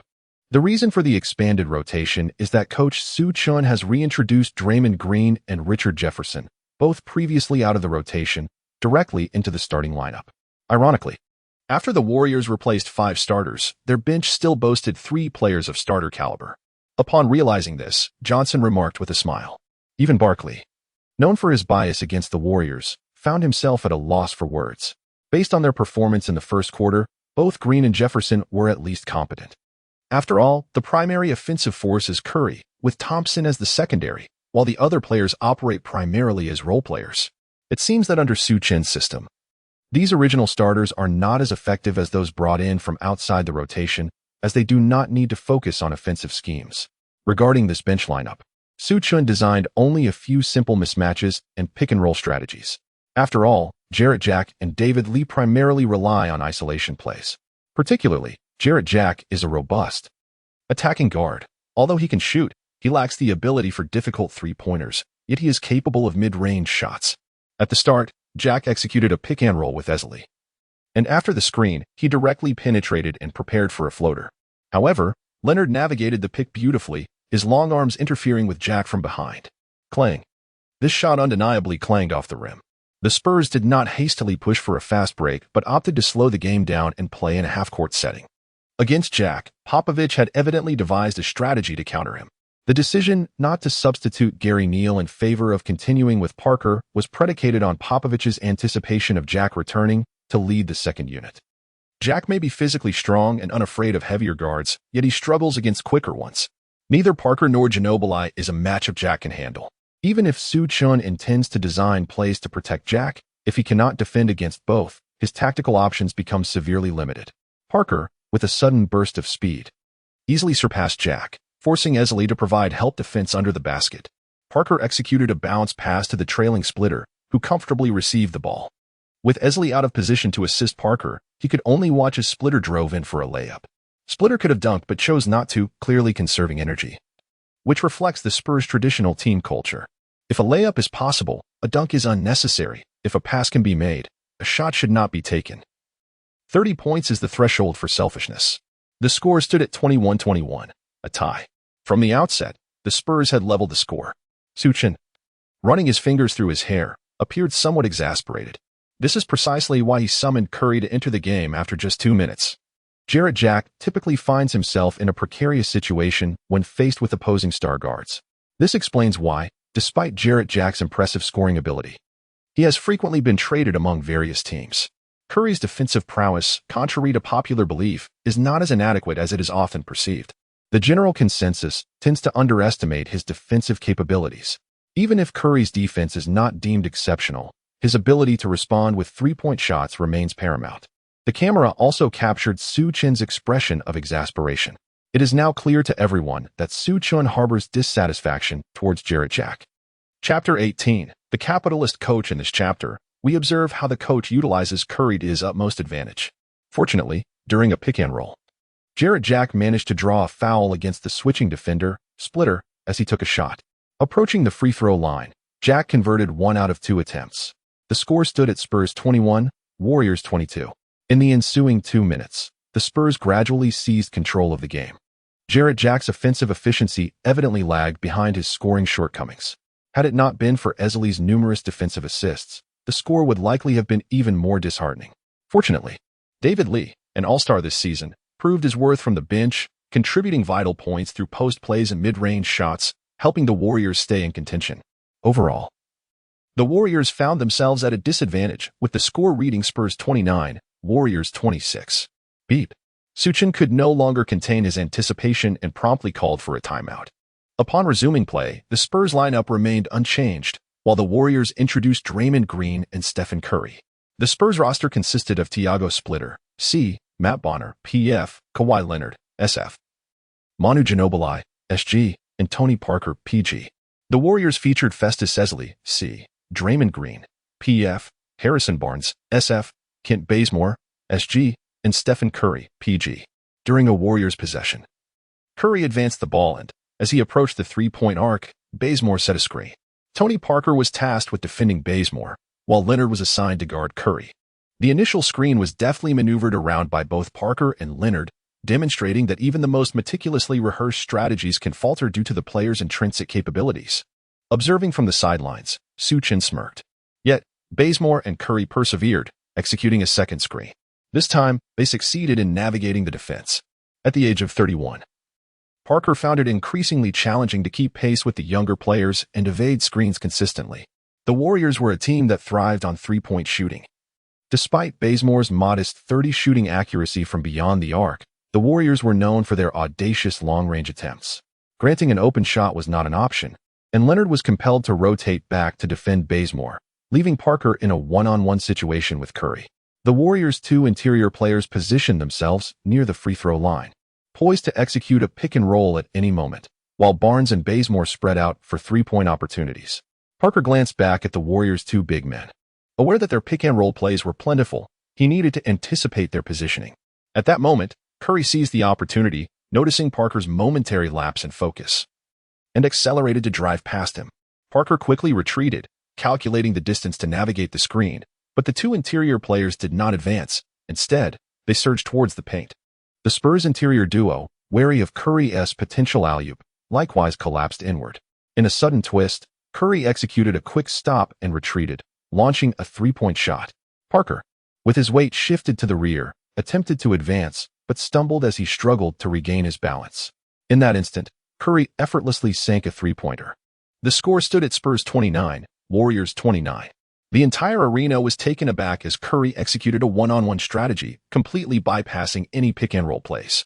The Warriors surged towards the basket, primarily to secure rebounds. Parker's expression darkened, clearly feeling outwitted by the previous play. However, Parker was not one to back down. On the offensive end, he signaled his teammates to spread out. Confronted by Curry's defense, Parker suddenly accelerated and executed a challenging twisting layup. This was Parker's signature move. Despite facing intense defensive pressure, the referees did not call a foul, and the shot did not count for a three-point play, bringing the score to Spurs 31, Warriors 29. In the ensuing possessions, both teams began to rely less on strategy and more on individual star play. Curry targeted Parker, while Parker reciprocated by challenging Curry. Both sides exchanged misses and successful shots.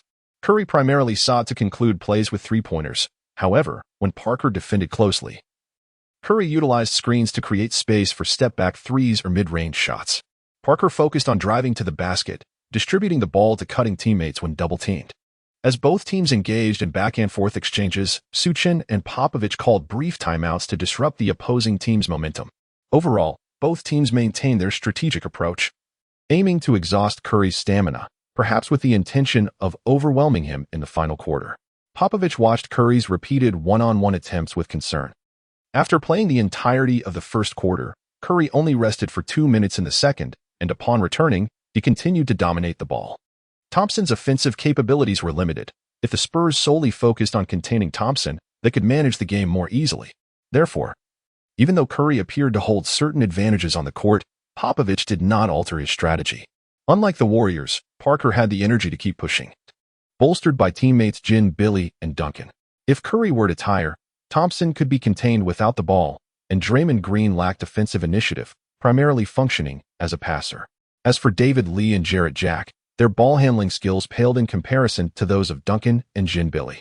If that young player from the Warriors relied on them, Popovich was confident he could dismantle him as he had done with Mark Jackson.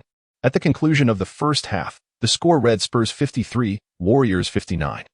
Curry had led the Warriors to a 6-point advantage in this quarter. Su Chen surveyed the scoreline, feeling a sense of satisfaction. He couldn't help but marvel at how, under high-intensity defense, Curry managed to maintain a commendable shooting percentage through sheer individual skill and simple pick-and-roll plays. Many misconstrue Curry's peak performance, believing it to have occurred during his championship year. In truth, Curry's shooting pace quickened with youth. Much like the 2013 version of himself, his shooting motions seemed almost instantaneous, as if propelled by an unseen force. As Curry ages, his shooting speed has noticeably diminished. It has become evident that he resembles an ordinary player executing standard shots. Su Chen appears content, yet at this moment, Curry seems on the verge of exhaustion. The towel handed to him by the staff became damp after just a brief wipe, necessitating the replacement with a more absorbent one. Especially as Curry approaches the player's bench, Su Chen wears a broad smile, seemingly engaged in lighthearted conversation with him. Paired with Curry's youthful visage, it gives the impression that Su Chen is coaxing an innocent child laborer. He embodies the archetype of a capitalist coach, utilizing the unsuspecting Curry as though he were a workhorse. Chapter 19. Does he really think he can defeat the Spurs in 3 quarters? Su Chen was quite satisfied, and so was Popovich. A 6-point deficit fell well within Popovich's comfort zone. However, observing Curry's condition, it was evident that even with a break in the third quarter, he might not recover much stamina for the final segment. Without Curry, Popovich was confident in implementing strategies specifically targeting Thompson and Draymond Green, effectively trapping the Warriors in a scoring drought. During halftime, the commentary team remained busy. The prowess Curry exhibited in the first 2 quarters was undeniably formidable. Yet it was clear he was utterly fatigued upon exiting the court. His dominant performance in the first half had come at the cost of his energy, and Popovich's deliberate choice not to adjust his strategies seemed to have lured the Warriors into a trap. Barkley, known for his candid and often blunt commentary, analyzed the unfolding situation from the sidelines. Affectionately dubbed the round mound of rebound, Barkley was far from a neutral commentator. He expressed his discontent openly. In fact, it was not only Barkley who harbored reservations about Curry. The majority of the audience had similarly felt indifferent towards him prior to his championship victories. Curry was indeed a unique figure, or perhaps an enigma. His 3-point shots appeared effortless, requiring minimal space for execution, leaving many feeling awkward when adjusting to his unconventional shooting style. What was it like to witness Curry dribble and launch a 3-pointer? It resembled casually picking up a pebble from the ground and tossing it without any aim or preparatory motion. While contemporary audiences did not shy away from 3-pointers, many adored the graceful pull-up shots of players like Tracy McGrady and the textbook shooting form of Ray Allen. Curry's seemingly haphazard 3-point attempts starkly contrasted with traditional perceptions of basketball. The new head coach of the Warriors had made a tactical misstep, revealing his youthfulness. Even Kenny Smith, who had previously supported the Warriors, shook his head in disapproval. He recognized Curry's undeniable talent, yet believed that Su Chen had made significant errors in stamina management. What good was a 4-6-point lead? Even LeBron James, celebrated for his durability and ability to play nearly the entire game, did not exert himself relentlessly throughout the first half. James, too, required moments of respite, notably. During Wade's offensive plays, he would take the opportunity to rest on the court. Despite James's reputation for strong defensive prowess, no team intentionally targeted him for attack. Thus, while he nominally played the entire game, he expertly found ways to conserve energy during offensive and defensive possessions. And what of Curry?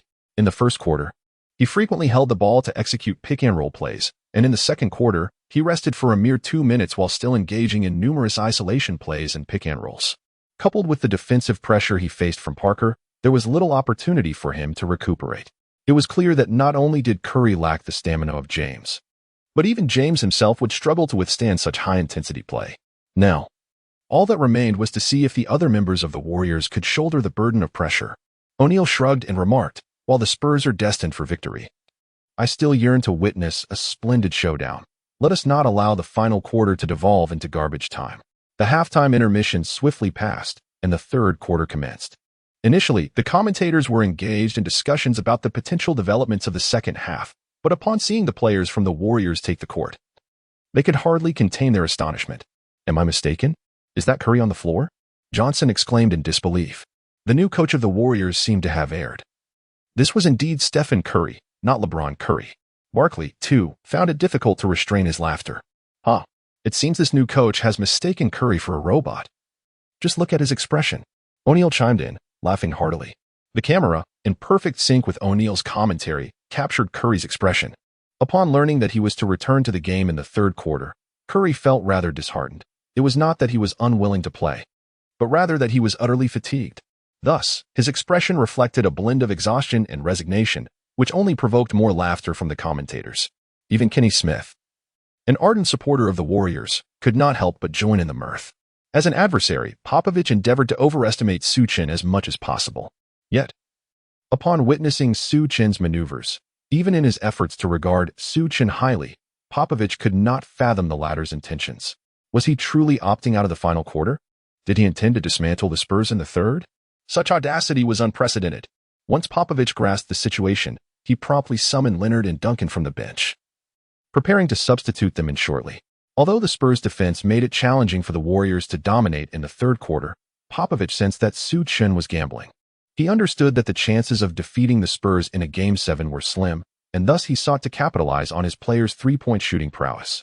With both Thompson and Curry on the court simultaneously, if they found their rhythm, the Spurs bench might truly struggle to withstand the onslaught. After all, the Spurs starters had enjoyed ample rest prior. If they could weather this quarter, Curry would likely be devoid of energy for the final one, solidifying the Spurs' chances of securing victory. Having adequately prepared for Thompson's performance from the previous game, Popovich observed a foul within the first two possessions of the match. Leonard and Duncan were promptly brought into the fray. With the entire Spurs roster now present, they faced the Warriors' starting lineup, handpicked by Su Chen. It seems the outcome of the match may be determined prematurely in the third quarter, Johnson noted upon this realization. Although the others often projected a humorous demeanor and engaged in entertaining banter, they were seasoned individuals who had achieved considerable success in the realm of basketball, and their assessments of the game's dynamics were quite astute. The aspiration to dismantle the Spurs in the third quarter, however, could only be described as a fanciful notion. O'Neal shook his head, for in his career, he had been one of the Spurs' principal rivals and understood their resilience. Perhaps against a different team, there might have been a glimmer of hope. After all, three-point shooting was inherently a volatile endeavor. Prior to this season, no team in history has clinched a championship predominantly through three-point shooting. Even Michael Jordan relied on a robust mid-range game rather than an abundance of three-point attempts. However, the Golden State Warriors' offensive strategy did not unfold as many anticipated. They did not engage in a fervent three-point shootout. Stephen Curry essentially remained stationary, eschewing movement altogether. Draymond Green, meanwhile, held the ball near the free throw line, observing his teammates execute their plays. Faced with Green, Tim Duncan recalled Coach Popovich's defensive strategies and retreated 2 steps to thwart any potential drives. With Duncan anchoring the paint, the other defenders could concentrate on contesting off-ball three-point shots, rendering interior cuts irrelevant. Under such a defensive scheme, the Warriors found it exceedingly challenging to implement their tactics.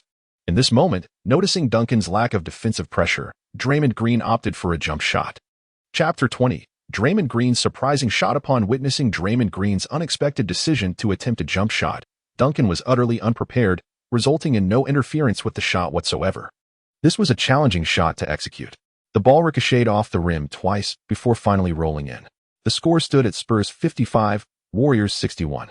Prior to the foul, the Warriors had successfully made a basket, and with Green's jump shot, they maintained a 6-point lead. Popovich, with his hands on his hips, took a couple of steps forward before turning back. Clearly, he was in a quandary about whether to defend against Draymond Green's shot. According to the team's data analysts, who had spent nights reviewing footage, it was determined that Green lacked offensive capability, So how had this changed? Even a mere jump shot disrupted Popovich's entire defensive strategy against the Warriors. After a moment's hesitation, Popovich opted to do nothing, choosing instead to observe from the sidelines. He decided to trust the team's data and await further insight into Draymond Green's offensive prowess. At this juncture, the Spurs launched their offense. Ginobili seized an opportunity to drive for a layup. Richard Jefferson recognized that he had lost his mark, and with Bogut positioned too far away, he lacked the speed to provide backup. Consequently, Jefferson resorted to a forceful intervention, pulling Ginobili down. As a seasoned veteran, Jefferson managed to control the foul effectively, ensuring it would escalate to a flagrant foul. Ginobili fell, his shot lacking any semblance of accuracy. Rubbing his arm, he approached the free throw line. Perhaps affected by the earlier aggressive foul, Ginobili converted only one of his 2 free throws, bringing the score to Spurs 56, Warriors 61. As the game transitioned between offense and defense, the Warriors reiterated their previous strategy, with Duncan not receiving any directives from Popovich, signaling him to continue protecting the paint while allowing Draymond Green to operate. True to form, Green was decisive. As soon as Duncan retreated, he launched the shot. However, despite his recent specialized training under Milo Evie, Green had only practiced for a few days. His adjustments to shooting technique and key considerations were still not refined to perfection. The shot veered off course, clanging against the rim. Initially, Popovich questioned his strategy upon witnessing Green's assertive shot. Yet, seeing Green miss, he felt a sense of relief. It appeared that Green's boldness was merely a fade, revealing a lack of confidence in his shot. With this realization, Popovich refrained from calling a timeout. The Spurs continued to engage in half-court offense, with Danny Green creating a 3-point opportunity, which he ultimately missed. Bogut secured the rebound. Exhausted, Curry opted not to handle the ball across half-court. Instead, Draymond Green took on that responsibility. The Warriors persisted with their established tactics. Draymond Green gracefully launched a shot, a steadfast floater, which found its mark this time. The Spurs swiftly seized an offensive opportunity, with Parker charging forth to score. However, in the ensuing transition, it was once again Draymond Green who executed a successful floater. After several exchanges, the Spurs not only failed to close the gap but found themselves trailing further behind. The score stood at Spurs 58, Warriors 65. 3 minutes later, Draymond Green struck again with another floater, pushing the score to Spurs 63, Warriors 71. Despite Draymond's shooting percentage not being particularly high, the Spurs' offensive efficiency was equally lacking, resulting in an 8-point deficit. Buzzer. Popovich promptly called a timeout. The team's assistant coach, in a rush to analyze footage, had noticed a shift in Draymond Green's shooting form, which had become markedly more refined. It was evident that the Warriors' new head coach was not merely posturing. He possessed a genuine confidence in this offensive strategy. This revelation stemmed from a spontaneous decision to utilize technology for video analysis, showcasing the progressive nature of modern basketball, which extended even to the coaching staff, particularly since the introduction of challenge rules in the 2019-2020 season.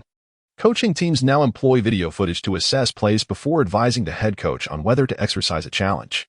One aspect that unsettled Popovich was the fact that, although Curry was on the court, he seemed to be conserving energy. The Warriors' new coach had devised a strategy wherein Curry was stationed for 3-point shots on offense, while the defense focused on alleviating his pressure through coordinated help and switches. As Curry rested on the court, he was expending minimal energy. Popovich pondered why, if the intention was to preserve Curry's stamina for the final quarter, he did not simply rest him on the bench. This conundrum eluded Popovich, as even minimal exertion on the court seemed less effective than a full recovery on the sidelines. Despite his confusion, Popovich proceeded to implement a new defensive strategy, which aligned closely with his initial expectations. Su Chen, having prepared his tactics, set aside his strategy board and took his position on the sidelines. At that moment, he caught Popovich's eye, who was also observing him. Su Chen quickly averted his gaze. He had no desire to engage with the seasoned strategist, maintaining his stance as a challenger. Popovich, astute as ever, was not keen on gleaning any insights from Su Chen's expressions.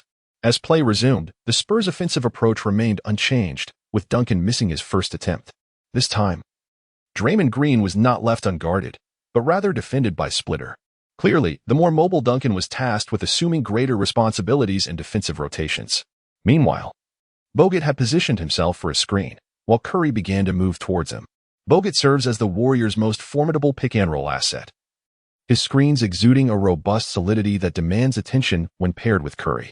In the first half, Curry's shooting prowess instills a palpable sense of threat. With a mere shift in his movement, he effortlessly draws a significant portion of the Spurs' defensive resources. Even players who do not advance toward Curry remain fixated on him, as the indelible impression he has left on them is profound. His seemingly unorthodox shooting form, particularly his three-pointers, often perplexes observers. Although Curry exhibited this shooting style prior to Game 6, it was not characterized by a reckless, indiscriminate approach. Instead, it embodied a serious and methodical offensive strategy. Chapter 21. Both coaches are pleased Curry attracted a considerable amount of defensive attention, which significantly reduced Thompson's defensive responsibilities. Furthermore, Richard Jefferson's three-point shooting could not be ignored. He had to be closely guarded. Suddenly, Thompson made a swift move, darting past Draymond Green to receive a handoff. After catching the ball, Thompson leaped high from the arc and swiftly released a mid-range jumper. Swish. The score stood at Spurs 63, Warriors 73. A 10-point lead. The atmosphere on the court shifted subtly. In this era of small ball, once momentum builds, a 10-point deficit can be swiftly overcome. However, despite scoring improvements, this current period pales in comparison to the data-exploding era. Moreover, the Spurs are adept at methodically attacking the basket in half-court sets. Leonard's contributions are now primarily on the defensive end. Offensively, he averages merely 12 or 13 points, serving as a supporting player alongside GDP. Leonard's offensive skills have primarily emerged from rigorous practice. His innate scoring talent is mediocre at best. Otherwise, he would not have been selected 15th overall. Danny Green's three-point shooting is commendable, yet Coach Popovich's current arsenal lacks a strategy centered around three-point shooting. If the Warriors maintain a lead of over 10 points while sustaining their efficiency and slowly wearing down the Spurs, they could feasibly seize control of the game by the third quarter. Popovich's mindset has also undergone a slight transformation. He could only call a timeout, aiming to intensify defensive efforts. Following this timeout, the Spurs raised their defensive intensity, prompting the Warriors to do the same. The intensity of the game escalated once more, with both teams failing to score for a span of 2 minutes. Notably, the Warriors' offensive efficiency plummeted. Leonard devoted his energy entirely to defense in the third quarter, focusing all his efforts on containing Thompson. His relentless defense could pose challenges even for someone like LeBron, let alone Thompson. Had it not been for Curry drawing defensive attention, it would have been exceedingly difficult for Thompson to receive the ball, let alone attempt a shot, which would have been of a high degree of difficulty. Nevertheless, Su Chen did not alter his strategy and continued to allow Thompson to shoot. Although Thompson's high-difficulty three-point attempts had a low success rate, any successful shot was valuable, especially given the Spurs' own struggles with offensive efficiency. The purpose of this quarter was to help Thompson find his rhythm, particularly with high-difficulty three-point shots. In the first half, Thompson had opportunities, but Curry had monopolized too many of the attempts. A shooter requires ample chances to establish a feel for the game. With 3 minutes remaining in the third quarter, Su Chen finally allowed Curry to rest. However, instead of bringing in Jarrett Jack, he opted for Barnes. Jack had only played for 2 minutes in the second quarter and had largely been a DNP otherwise. According to Su Chen's plan, Jack was not slated to play in the final quarter either. The primary scorer, averaging 17 points per game in the playoffs, found himself sidelined, with Su Chen feeling it was a rather extravagant decision. However, it was evident that Jarrett Jack was not suited for the court. Confronted with the dual ball-handling prowess of Billy and Parker, Jack became a liability. Even against the opposing bench, Popovich employed tactical strategies to exploit Jack's weaknesses. Furthermore, David Lee, an all-star this season with an average of 11 points, barely saw any minutes. His subpar blue-collar attributes, particularly in defense, rendered him ineffective. In the absence of Curry's gravitational pull to draw defenders, Thompson's efficiency further diminished during those 3 minutes.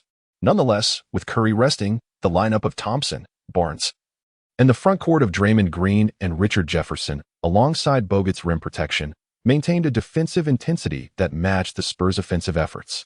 In this era of small ball, pure forward-heavy lineups often underperform, as evidenced by the post-Leonard Raptors. Yet, one cannot deny the strength of a stacked defensive front. Despite the score tightening, they still held a lead. As the third quarter concluded, the score stood at Spurs 75, Warriors 82, with the Warriors clinging to a 7-point advantage, indicating that the quarter had not decisively determined the outcome. Had Curry not been rested, the lead might have extended to just over 10 points. But such an approach would be excessive. Su Chen was not an unscrupulous capitalist. Resting Curry for 3 minutes was a gesture of benevolence. accepting a 7-point lead. Su Chen contemplated allowing Curry another brief rest, perhaps utilizing an energy drink to rejuvenate him. Glancing at his virtual inventory, he noted, reusable energy drink, medium upon use on a player, it restores a certain amount of stamina, usable once per match, and will automatically recharge for the next game. The ability to reuse this item was simply delightful. Su Chen smiled at the thought of the drink in his inventory, understanding that this was the foundation of his confidence in overworking Curry. While the effects remained uncertain, he was certain it would restore stamina post-use. Su Chen was content with the 7-point lead, and on the other side, Popovich shared a similar satisfaction with the score margin. The previous game had seen Thompson orchestrate a significant comeback, largely due to an inaccurate assessment of his capabilities. Mark Jackson had merely employed Thompson as a 3D shooter. A sudden shift in core strategy had caught the Spurs off guard. However, through meticulous analysis over the past few days, Popovich recognized Thompson's adeptness at difficult shots, while also uncovering his shortcomings. Unlike Curry, Thompson's ability to shoot off the dribble had yet to be fully developed. He primarily relied on tactical movement to receive and shoot the ball. This singular offensive approach inevitably made him easier to defend. The third quarter allowed Thompson to shoot because of the necessity to guard against Curry, who was not merely a stationary three-point shooter, but one who utilized movement effectively. Having nearly completed the first half and played a significant portion of the third quarter, Curry's stamina is now nearly depleted. With the absence of Curry's threat, focusing solely on Thompson, Popovich possesses absolute confidence. In summary, both coaches are quite satisfied with the current scoreline. Chapter 22. What is this rookie coach thinking? Regarding the 7-point lead, the commentary team shared their thoughts during the intermission. I concede that when the Warriors are on fire, with Curry as their focal point, they can indeed pose a significant threat to the Spurs. However, this is contingent upon Curry being sufficiently hot and drawing defensive attention, allowing Thompson to maneuver and shoot comfortably. Yet, it is evident that Curry is visibly fatigued, and the Warriors' 7-point advantage may soon be eroded by the Spurs' formidable trio. As the camera shifted, Barkley articulated his pre-prepared remarks. I find myself in agreement with Barkley's perspective. The Warriors' new head coach likely recognizes that the Warriors' capabilities are insufficient to match those of the Spurs. Consequently, he has shortened the core rotation, aiming to exhaust the Spurs early. If the Spurs engage in a shootout, it would unwittingly play into the Warriors' hands. However, this rookie coach's naivety is alarming, for he stands before a legendary figure in the league, Coach Popovich. O'Neal expressed his concurrence with Barkley's statement. Hey guys, cut it out. The Warriors are genuinely leading by 7 points. Your remarks make it seem as though they are trailing the Spurs by 27. Kenny Smith, somewhat incredulous, noted that he had predicted a Warriors victory prior to the game. Having been a shooter in his own career, his bias leaned towards the Warriors. The outcome seems predetermined. Smith knows well that Thompson's ability to keep the Warriors in the game during the third quarter was due to the multitude of baskets Curry made in the first half. Once Curry's stamina falters and he struggles to match the game's intensity, one must wonder whether Thompson will find any room to shoot. Barkley promptly countered Smith's comments. Despite Smith's desire to refute, the truth remains hard to contest. It's not to say that Curry cannot continue. If he possesses unwavering determination, he can still shoot. Johnson, while also predicting a Spurs victory, remained comparatively neutral in contrast to Barkley and O'Neal. In the players' rest period, in the Warriors' bench area, Curry sat with his head down, feebly extending a hand for a staff member to bring him water. The Warriors' personnel hurried to fetch Gatorade for him, but midway, Su Chen appeared and took the drink from them. Curry received the Gatorade and looked up to find it was Su Chen who personally handed it to him. Curry, are you all right? Su Chen inquired, presenting the drink. Curry, feeling somewhat weary, merely nodded in response. I plan to let you rest for 3 minutes, and then you'll return to the game. If you feel the need for 5 minutes, that's also an option, Su Chen said, sitting beside Curry. Let's stick with 3 minutes. Coach, Curry replied, somewhat resigned. 3 minutes and 5 minutes are not significantly different, and even without Su Chen's suggestion, Curry understood that the team's substitutes could hardly withstand the Spurs' pressure. I'll do my utmost to enable them to hold on for you a little longer. Su Chen rose from his seat and gently patted Curry on the shoulder, eliciting a rare smile from the star player. At that moment, Su Chen gathered the team to outline the starting tactics for the forthcoming segment of the game. The final quarter began. Neither the Spurs nor the Warriors fielded their full starting lineups.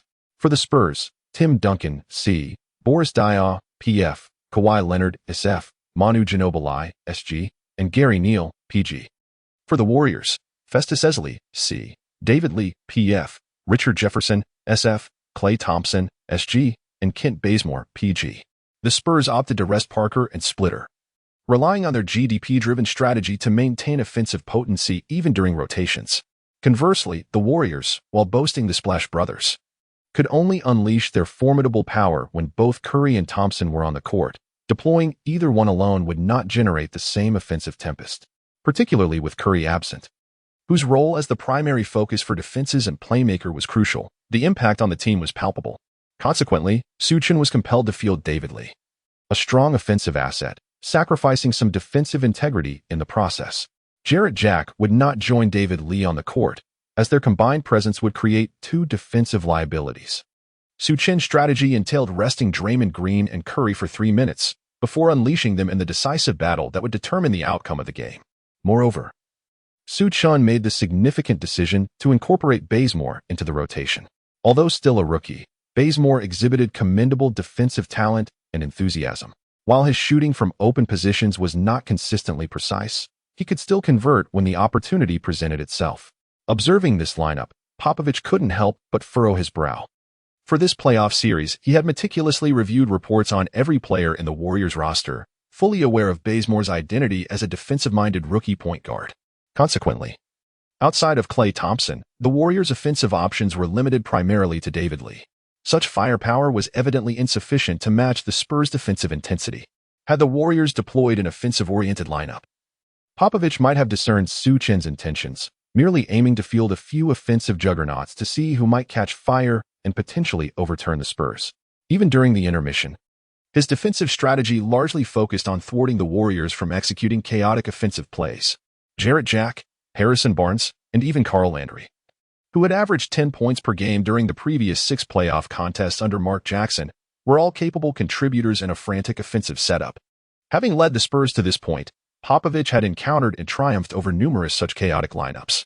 Yet, it was evident that Su Chen was not adhering to the strategic path Popovich had anticipated. Did he not realize that lacking a core player like Curry rendered them mismatched against the Spurs in a defensive battle? This left Popovich perplexed. At times, he genuinely wished to overestimate Su Chen's capabilities. However, certain actions from Su Chen made him appear more like a novice coach than a seasoned strategist. Or perhaps Su Chen was merely an inexperienced coach who stumbled upon seemingly correct decisions by sheer chance. The true measure of Su Chen's prowess remains elusive. Whether he is genuinely formidable or rather inept is yet to be determined. Chapter 23, Battle. Engage in combat at once. The competition persists. The Warriors' defensive lineup proves effective, rendering the Spurs' offensive efficiency rather lackluster. However, the Warriors' offensive efforts appear exceedingly arduous. While Bazemore excels defensively, he fails to provide substantial support on the offensive end, to the extent that coach Su Chen refrains from implementing any penetrating strategies for him due to his poor free throw performance. Moreover, Bazemore's organizational skills are relatively inadequate. One cannot harbor overly high expectations for the rookie. In light of the point guard's mediocre playmaking abilities and Draymond Green's absence, the Warriors' tactical options become exceedingly monotonous. Su Chen also refrains from employing Thompson in intricate plays, utilizing him primarily as a decoy during his 3-minute stint, conserving his energy for a later collaboration with Curry. During this period, most plays revolve around facilitating for David Lee, whether through mid-range shots following screens, cuts to the basket post pick, or floaters after creating space. Su Chen assigns Lee only such concluding methods, neglecting to provide him with any isolation plays. Nevertheless, even against Duncan's defense, Lee's efficiency remains markedly subpar. In fact, during Mark Jackson's tenure, Lee's efficiency in isolation scenarios was even lower. This represents a relatively effective approach for Lee. Although the Warriors do not suffer a complete collapse during these 3 minutes, their lead is gradually eroded, with the gap of 7 points being closed. The score stands at 88-88. Su Chen glances at the clock. 3 minutes have not yet elapsed. He refrains from calling a timeout, opting to observe. The score shifts to 90-88 in favor of the Spurs, yet Su Chen remains undeterred, continuing to watch. Even as the 3-minute mark passes, upon witnessing a defensive stop, he chooses to remain passive. The score escalates to 93-88. It is only after another unsuccessful offensive-defensive exchange that Su Chen checks the time. 3.5 minutes have elapsed. exceeding the intended 3-minute rest for Curry by half a minute. Beep. Su Chen called for a prolonged timeout. The players from the Spurs were brimming with excitement.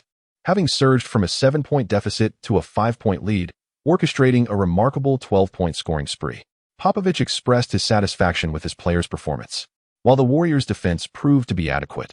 The offensive drought they encountered fell well within Popovich's strategic calculations. Klay Thompson found himself heavily guarded by Popovich, and the remaining David Lee made little impact, overshadowed by the presence of the legendary power forward, Duncan. Meanwhile, the Warriors appeared rather despondent, whether on the court or seated on the bench. The expressions of the players betrayed a sense of disappointment. Having been outscored 18-6, the Warriors' spirit seemed to have waned, as they acutely felt the disparity in strength against a seasoned team like the Spurs.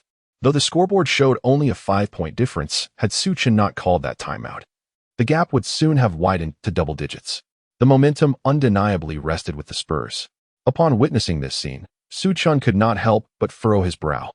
This was no longer merely a matter of 5 points, nor was it solely about whether Curry could step up to the plate in such a state. Even Curry's extraordinary prowess could not salvage the situation. Su Chen was reminded of the stirring speech delivered by Pelicans coach Willie Green 9 years hence, which had galvanized the Pelicans to overturn the Clippers and secure a playoff berth. If motivational speeches were to be ranked, that one would undoubtedly hold a prominent position. Listen up, everyone. Su Chen tossed aside the tactical board and clapped his hands, capturing the attention of the Warriors players. We find ourselves at a pivotal moment. We are merely 5 points behind, with over 8 minutes still on the clock. Let us muster our spirits and fight for this very moment. We cannot give up. It is inconceivable to surrender. You go to fight.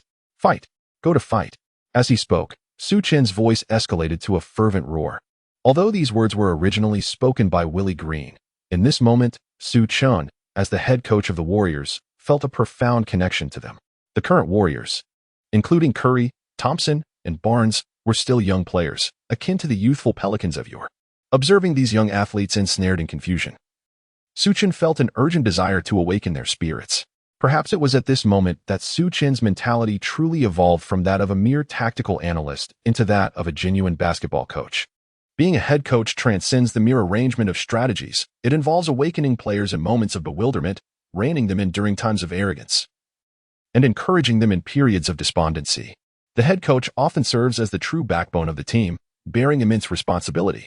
Meanwhile, the photographer on the sidelines diligently captured Su Chen's impassioned address. Due to Su Chen's fervor and his dramatic gesture of discarding the tactical board, the broadcast switched its focus to the Warriors bench. Consequently, viewers across America witnessed this compelling speech unfold on their screens. After hearing Su Chen's words, the young players of the Warriors lifted their heads, their expressions transforming from despair to determination. Even seasoned veterans like Richard Jefferson felt their blood surge with excitement, eager to charge onto the court and topple the Spurs single-handedly. At this moment, Curry too felt invigorated. The fatigue that had weighed him down seemed to dissipate, overshadowed by a surge of enthusiasm. In reality, Su Chen had discreetly administered an energy drink to Curry. As the timeout drew to a close, Su Chen gathered everyone together, raising his fist in unison to instill a sense of camaraderie. Although this timeout did not involve the implementation of new strategies, Su Chen believed that igniting the emotional fire within these young players was far more crucial than any tactical arrangement. When Curry re-entered the game, Popovich appeared momentarily astonished, yet quickly regained his composure.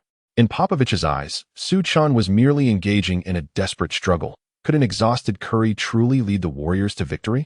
In Popovich's gaze lies an unwavering confidence. Even as his team trailed from the second to the third quarter, he remained steadfast in his belief. For him, everything was unfolding according to his grand design. On the surface, the margin was a mere 5 points, yet in reality, it represented an insurmountable chasm for the Warriors. Chapter 24. The tactics once employed against Jordan Curry returned to the court, appearing utterly exhausted, as if he might collapse from fatigue. Shaquille O'Neal chuckled upon seeing Curry, clearly believing that the new Warriors coach had exhausted all possible strategies. Relying solely on the momentum generated during the first 3 quarters when Curry was active seemed rather naive. As Charles Barkley concurred with a laugh, not only was Curry back, but Draymond Green also re-entered the game, accompanied by Andrew Bogut, Richard Jefferson, and Klay Thompson. Upon resuming play, the Warriors initiated their offensive sequence. Curry immediately engaged in tactical movement, employing the floppy strategy during his first possession back on the court. This tactic involved both Thompson and Curry executing a play for a three-point shot from the baseline. Curiously, this strategy had not been utilized throughout the game. Although Coach Popovich had devised a counter-strategy for this play, the Warriors had not executed it earlier, coupled with Curry's evident fatigue. Even during the timeout, Popovich had neglected to emphasize the necessity of guarding against this particular maneuver, allowing Curry to find an open shot from beyond the arc. Curry received the ball and, without hesitation, unleashed his rapid-fire shooting technique. Swish. The ball found its mark. The score now stood at Spurs 93, Warriors 91. This three-pointer from Curry swiftly narrowed the deficit by 2 points. Popovich, visibly incensed on the sidelines, shouted in fury, despite having prepared countermeasures for the Warriors' floppy strategy. The failure of his players to execute left him exceedingly frustrated. The Spurs players, chastised by Popovich's outburst, felt a profound sense of guilt. At that moment, Duncan stepped forward. The Warriors' exuberance had led to impulsive defensive errors. Although Duncan had successfully maneuvered past Bogut, who was out of position, Bogut still leapt to contest Duncan's shot. Beep. Despite the officiating being relatively lenient this game, Bogut's defensive action was too blatant to overlook. The ball ricocheted off the rim several times before rolling into the net. Duncan promptly responded with a two-point shot. He approached the free throw line and confidently converted the free throw. The score was now Spurs 96, Warriors 91, as the Spurs extended their lead to 5 points once more. During the Warriors' next defensive possession, the Spurs had already established their defensive formation early. Upon witnessing this setup, Su Chen furrowed his brow. Popovich had adopted the box-and-one defensive strategy with remarkable promptness. Su Chen had considered this tactic himself. Yet it was surprising to see it implemented so quickly after Curry's successful shot. He couldn't help but admire Popovich's acumen, even after only a few days of study. He had devised an effective strategy to counter the small ball Warriors. The box-and-one strategy, throughout the annals of basketball history, is regarded as quite an unusual approach. It is a hybrid defense combining man-to-man coverage with a zone scheme, wherein the defenders forming a box encircle the area in a coordinated zone defense, which can also take the shape of a diamond or square, depending on the offensive setup of the opposing team. In this context, the player assigned to the role of one is tasked with executing man-to-man defense, specifically focusing on the individual he is meant to guard. In essence, the defensive scheme Curry faces now involves Leonard closely monitoring his shooting attempts, while any attempts to penetrate the defense are met with the collective effort of other Spurs players forming a zone defense. The last player to exhibit an extraordinary performance against the box-and-one strategy was none other than Michael Jordan. Su Chen, in truth, harbored reservations about Popovich employing the box-and-one defense against Curry, as the Warriors have indeed struggled against this tactic for many years, with Coach Kerr often grappling with its challenges. Given Curry's relatively slight physicality, the opponent assigns their most formidable defender solely to contest his shots, while additional defenders also converge to challenge his attempts. To dismantle the box-and-one strategy, Curry predominantly relies on two scenarios, the first being the execution of pick-and-roll plays that force a shot. When Curry is in rhythm, he can astonishingly score 62 points even against the box-and-one defense. The second scenario involves the presence of a star player with exceptional offensive capabilities. Once the box-and-one is deployed against Curry, the defensive intensity on the other points is often inferior to standard man-to-man coverage. For instance, Durant, upon joining the Warriors, represented a significant offensive asset. When Durant was on the court, the likelihood of opponents successfully utilizing the box-and-one against Curry diminished greatly. Fortunately, subsequent coaches have provided numerous strategies for countering the box-and-one defense. This realization brought Su Chen a sense of relief. Even Coach Kerr, who has dealt with this conundrum for many years, would find it nearly impossible to solve the box-and-one without those strategic insights. The commentators on site also recognized this nuance. The box-and-one defense signifies that Popovich has conveyed a considerable level of respect towards Curry. Johnson, upon observing the defensive alignment, quickly grasped the situation. This strategy is quite ingenious. Without a second strong offensive option, the Warriors, reliant solely on Curry, currently face their greatest challenge. Barkley, upon discovering this tactic, couldn't help but chuckle. They understood that while the box-and-one may appear straightforward, it conceals numerous pitfalls. Furthermore, being an unconventional strategy, it is seldom studied in depth by coaches, and it proves to be quite challenging to counteract effectively. Chapter 25, has he deciphered the box-one tactics? Jordan, through sheer prowess, successfully dismantled the box one strategy. Whereas Curry's individual capabilities might not suffice. O'Neal chuckled, raising his hands in a gesture of resignation. This strategy was fundamentally designed for a player with Jordan's extraordinary offensive talent. Curry, at present, is primarily a shooter, and his physical attributes are considerably inferior to those of Jordan. Attempting to emulate Jordan's past methods of countering such tactics seems inadequate. It is not merely a matter of star power. Curry is already fatigued, having carried the team through the first half and even aiding his teammates during the third quarter. Kenny Smith, while attempting to advocate for the Warriors, merely offered an excuse for Curry without truly believing that the Warriors had effectively countered the box one strategy in their current state. Perhaps one day, Su Chen will lead the Warriors in overcoming the box one strategy, but it is unlikely to occur this season. Meanwhile, Curry appeared somewhat bewildered on the court. Leonard, with his towering height and long arms, seemed to cast a shadow over the game. Even if Curry managed to breach Leonard's defense, he would still face the formidable Spurs zone defense. Curry opted to pass to Thompson, who was making an off-ball cut. However, the Spurs' defensive rotations were swift, and Thompson consistently found himself guarded, making it difficult for him to take a clean shot. After 3 consecutive plays, as the shot clock dwindled, Thompson was forced to hurriedly attempt a shot upon receiving the ball, which resulted in a complete air ball. Thompson shook his hand in frustration. The myriad traps set by Popovich's box one strategy were too complex, often guiding Curry into making passes. Barkley erupted in laughter at this scene, and even Kenny Smith, a supporter of the Warriors, found himself at a loss for words. The Spurs were indeed defending exceptionally well, effectively neutralizing a 24-second offensive possession. Thompson is not a player who thrives under the ball. To truly dismantle the box one, a strong ball handler is essential. Leonard's overwhelming defense made it exceedingly difficult for Curry to deliver quality passes, necessitating others to step up. At that moment, the Spurs executed their offense with precision. Parker seized an opportunity and drove to the basket. Although he missed the layup, he drew a foul, standing at the free throw line. Parker missed his first attempt, but succeeded with the second. The score stood at Spurs 97, Warriors 91. The Warriors coach should have called a timeout, Johnson predicted. In truth, it was less of a prediction and more of an observation. Even a coach from a lesser team could discern the pressing need to reassess strategies in light of the unfolding situation. Yet, Su Chen merely shouted instructions from the sidelines, failing to call a timeout as Curry advanced the ball into the front court. Was this not a moment for a timeout? Johnson was momentarily taken aback. Ha. Perhaps this valiant new coach intends to reserve the timeout for the next season. O'Neal chuckled heartily beside him. O'Neal's remarks instantly elicited a wave of laughter from the commentary booth. It cannot be said that the crowd was silent. Moments prior, they had indeed shouted a few times from the sidelines. As the laughter began to subside, Barkley quipped again, triggering another round of hearty laughter. Kenny Smith joined in the mirth, albeit with a smile tinged with resignation. Perhaps Su Chen had yet to devise a counter-strategy, for even with the timeout, there was little to orchestrate. It seemed he had erred in supporting the Warriors. Relying solely on a few shouts from the sidelines to dismantle the box one defense was an overestimation of confidence. Moreover, it was none other than the legendary coach Popovich who had devised this box one strategy.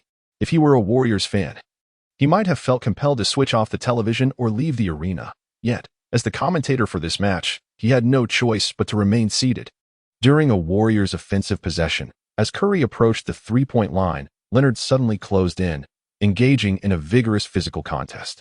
At that moment, rather than opting for a pick and roll, Curry boldly drove towards the basket from the right side of the arc. Leonard, employing a classic defensive tactic of prioritizing the perimeter shot over the drive, focused intently on preventing Curry's shot, leaving the task of defending against his drive to his teammates. Simultaneously, Danny Green positioned himself to obstruct Curry's path, creating a double-team scenario against him. Had Curry's ball-handling skills been slightly less adept, he might have found himself unable to advance the ball at all. Richard Jefferson, meanwhile, quickly assessed the unfolding situation, recalling Su Chen's teachings from days prior regarding when to cut inside or retreat for a three-pointer, depending on the defender. Observing that Parker was his direct opponent, Jefferson decisively cut towards the basket. Exploiting the mismatch in size, Parker simply could not contend with Jefferson's stature. Consequently, Duncan had no choice but to relinquish his own defensive assignment to assist Parker in thwarting Jefferson, though he remained vigilant, keeping an eye on his original mark. Faced with the double team from Green and Leonard, Curry found the angle for a pass limited, yet he managed to deliver a jump pass to Jefferson, who had slipped beneath the basket. Upon receiving the ball, Jefferson wasted no time. Duncan, seeing Jefferson with the ball, sprang into action. Just as Duncan leapt, Jefferson executed a precise aerial pass to Draymond Green, who had already positioned himself in a comfortable spot for a shot. Receiving the pass unchallenged, Green effortlessly completed a shot reminiscent of a practice session. The basket was good, bringing the score to Spurs 97, Warriors 93. In response to Popovich's box one strategy, Su Chen had shouted a few commands from the sidelines, and remarkably, they resulted in a successful offensive play. Popovich, observing from the sidelines, raised his hand as if to touch his lips, only to let it fall once more. He was utterly perplexed. How could the box one strategy have been so easily unraveled? Furthermore, the emerging coach had not even called a timeout, merely shouting a few commands. Popovich, of course, found it hard to believe that those few shouts could orchestrate such a tactical alteration, leading him to conclude that Su Chen's words must have been tactical code. The tactical code shouted signifies that prior to the match, Su Chen had already anticipated the utilization of the box one strategy. Chapter 26, a distinctive approach to problem-solving for Popovich. The current predicament presents a formidable challenge. Should he persist with the box one strategy for defense? What could possibly have gone awry? As he paced restlessly, his hands fidgeting in uncertainty, Popovich's anxiety was palpable. After deliberating with his coaching staff and drawing upon his extensive coaching experience, he concluded that the box one strategy was indeed the optimal defense against the Warriors. Lacking a secondary ball handler, the most effective method for the Warriors to dismantle the box one defense was for Curry to assertively take control of the situation. Popovich was prepared to concede that if Curry could single-handedly dismantle the Spurs, he would accept the outcome. However, now Su Chen had unveiled a third method of counteracting the strategy, utilizing tactics to overcome tactics. It is said that the interplay of tactics is the fundamental logic behind coaching confrontations. Nevertheless, the box one strategy is an exceedingly obscure tactic. How many players of Jordan's caliber exist in the league? Popovich reminisced about the time when Jordan faced Barkley's Suns, who deployed two defenders to prevent Jordan from receiving the ball. Yet, Jordan extended his hand toward his teammates and uttered those iconic words, "There are only two people defending me." Popovich believed that no player today could replicate Jordan's ability to single-handedly breach the box one defense. Even Phil Jackson, at that time, did not resort to the tactic-over-tactic approach. Had he been coaching that Bulls team, Popovich would have undoubtedly preferred a tactical solution rather than relying solely on Jordan's prowess against the entire opposing team. It was likely that Phil Jackson, in that moment, did not devise a counter to the box one strategy. Moreover, given Jordan's formidable strength, Jackson simply chose not to contemplate it further. As Popovich hesitated, the Spurs' offensive efforts bore no fruit.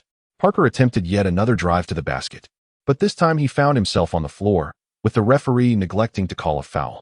The score remained stagnant, Spurs 97, Warriors 93. Get back on defense, Popovich bellowed from the sidelines. The Spurs neglected to pursue the offensive rebound and swiftly adopted a defensive retreat strategy. Parker, unable to wait for assistance to help him up, scrambled to his feet and hurried back on defense.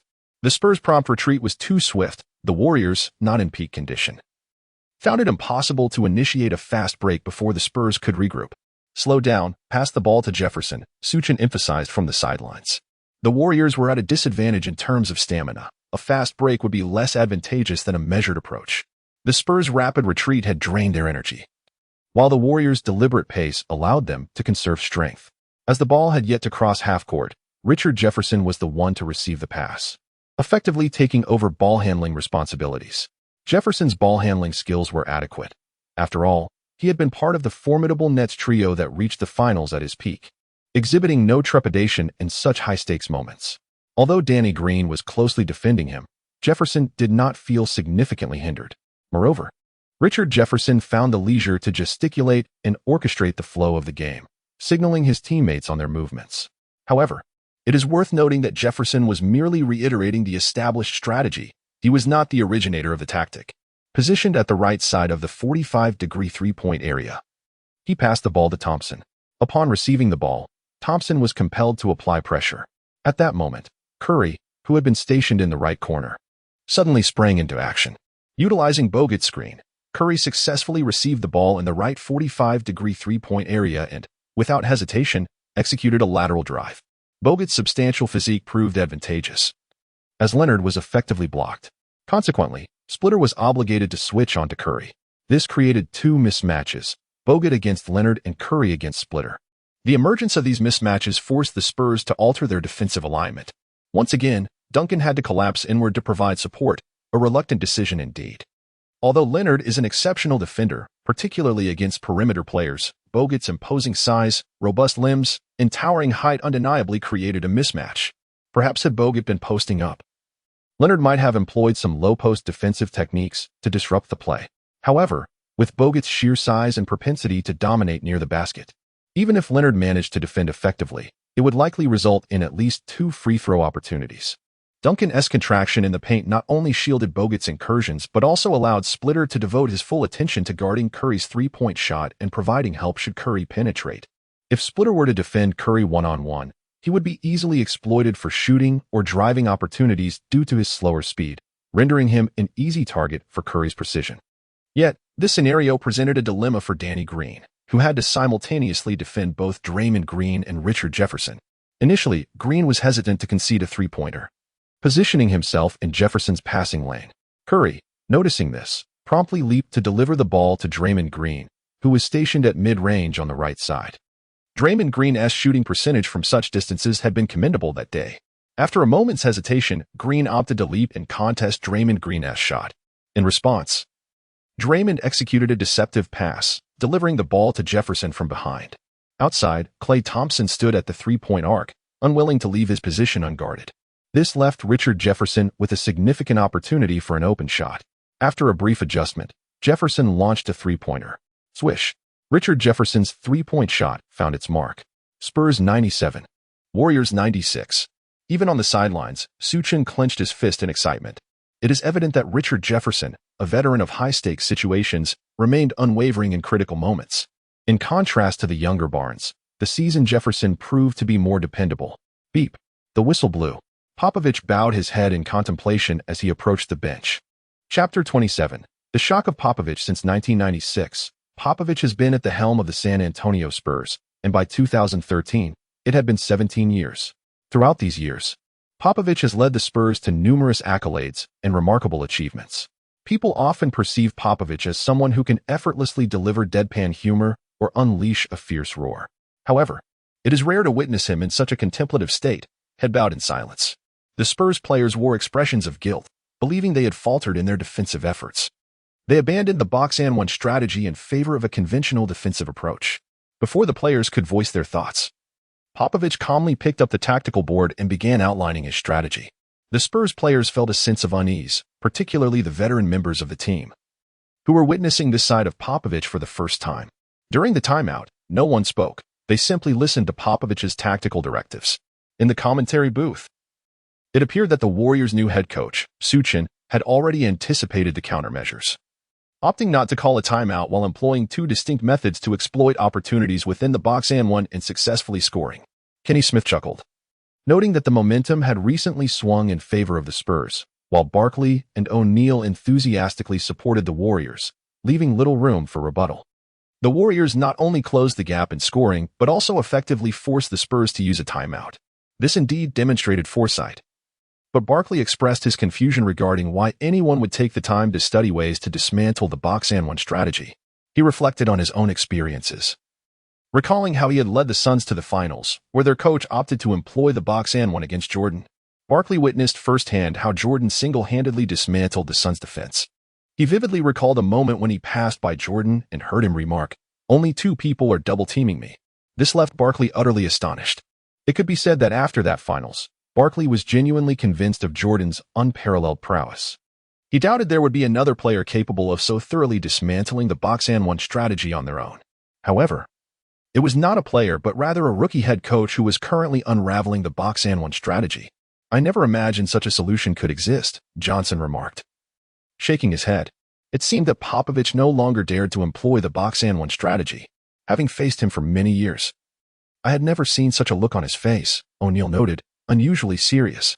This predicament was not solely attributable to Popovich or the esteemed commentators. The strategies employed by Su Chen were not products of contemporary thinking. In the era of small ball, the box-and-one strategy had become increasingly prevalent. As many teams relied on a singular star player, particularly with emerging talents who struggled against double teams, such as Edwards. This is precisely why both Doncic and Jokic have risen to prominence so swiftly. They possess formidable organizational skills, complemented by the league's encouragement of offensive play through lenient officiating. Consequently, the box-one strategy has evolved from an eccentric tactic into a relatively conventional approach. As its regularity has increased, so too has the number of analysts scrutinizing it, inevitably leading to the formulation of counter-strategies. In the absence of established countermeasures, the league itself has intervened, as evidenced by the prohibition of the elevator doors tactic.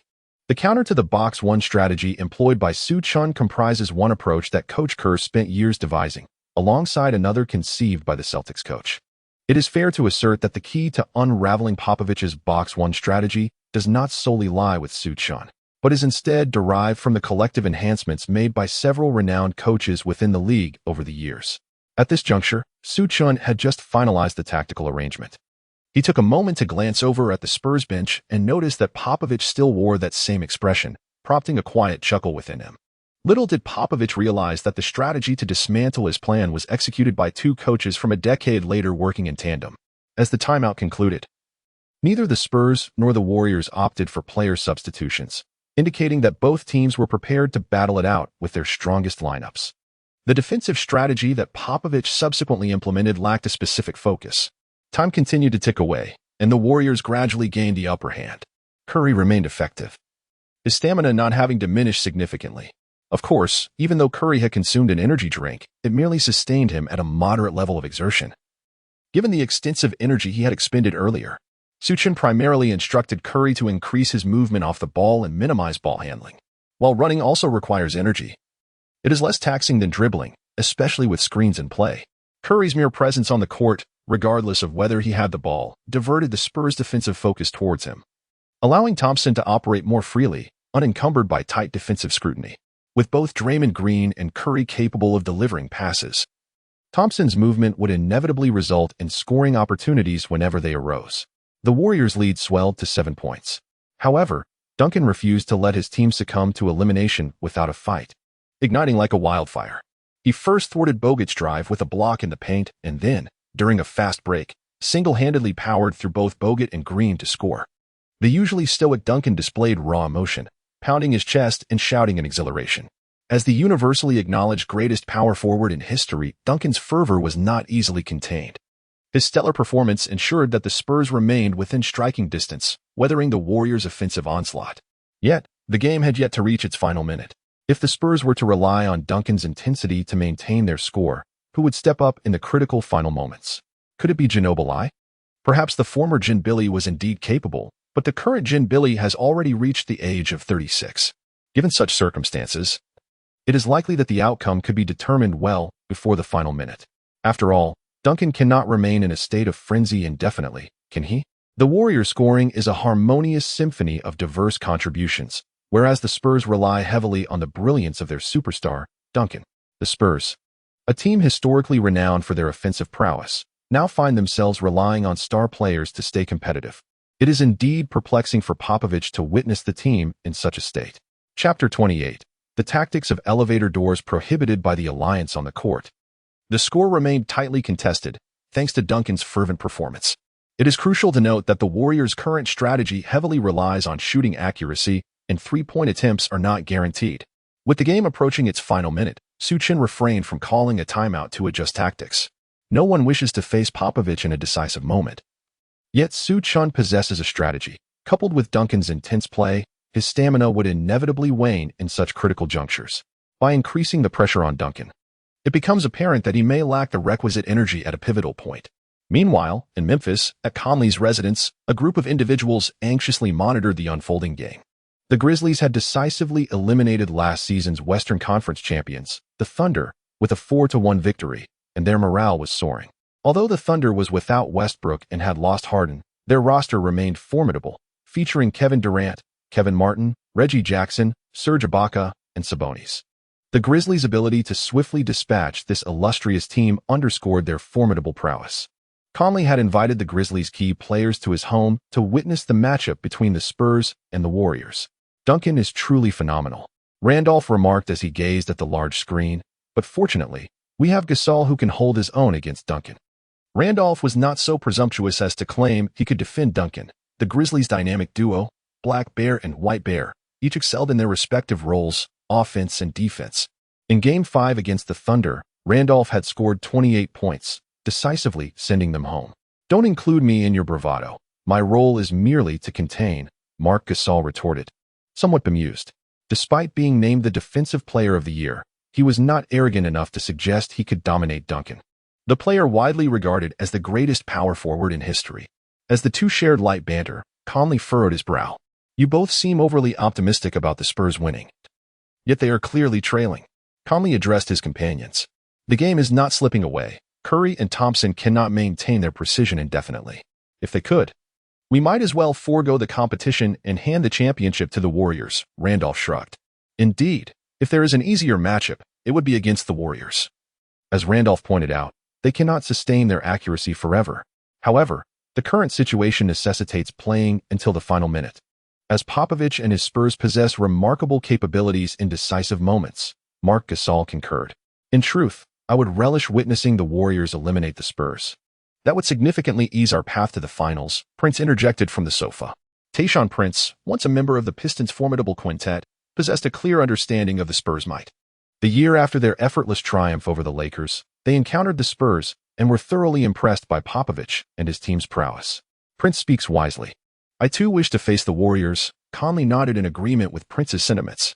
After all, the Spurs, as a seasoned powerhouse with a storied legacy, exude a palpable sense of pressure even before the game commences.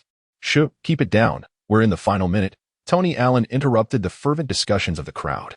The players of the Grizzlies instinctively directed their gazes towards the large screen, while Randolph rhythmically clenched his fists, murmuring encouraging phrases such as "Go Warriors." Duncan once again asserted his dominance in the paint, successfully scoring amidst the defense. The score read Spurs 107, Warriors 109. The Spurs had managed to narrow the deficit to within a single possession. With 51 seconds remaining, Su Chen called for a timeout.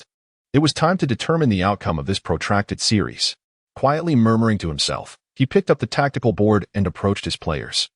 He aimed to resolve the contest within 2 possessions. Wishing to avoid a scenario where the game would hinge on a last-second shot or a defensive stand against the opponent's buzzer beater, with a mere 2-point difference. Ensuring a gap of 2 possessions with more than 24 seconds remaining would suffice.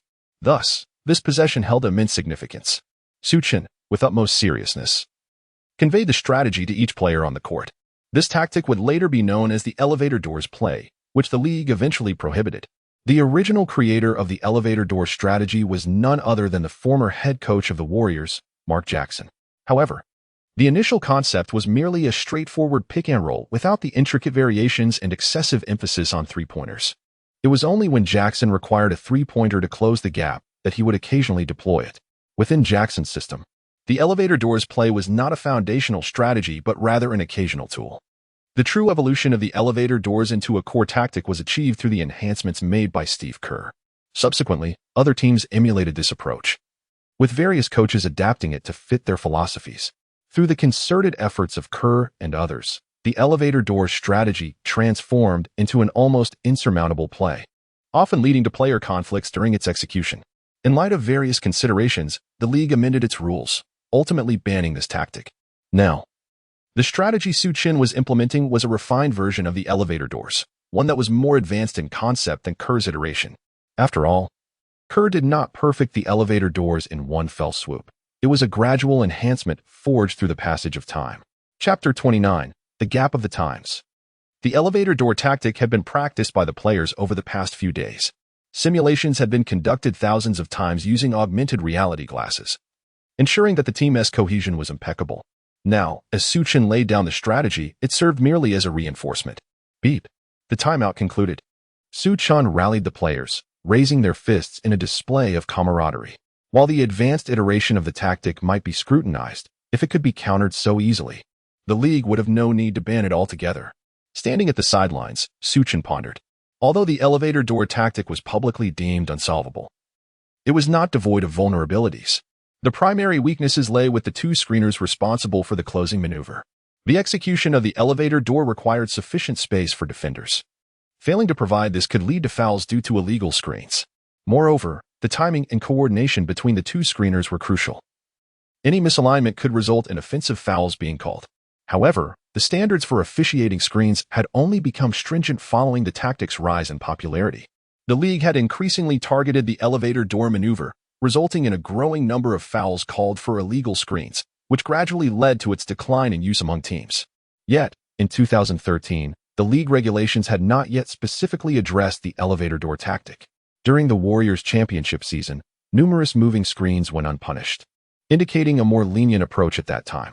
Employing the advanced version of the elevator door tactic was also a nod of respect towards Popovich. The Warriors retained possession, with Curry bringing the ball across half-court. Leonard continued to guard Curry. Without Leonard's defensive prowess and Duncan's offensive contributions, the Spurs would have been thoroughly outmatched. Curry's ball handling was merely a decoy.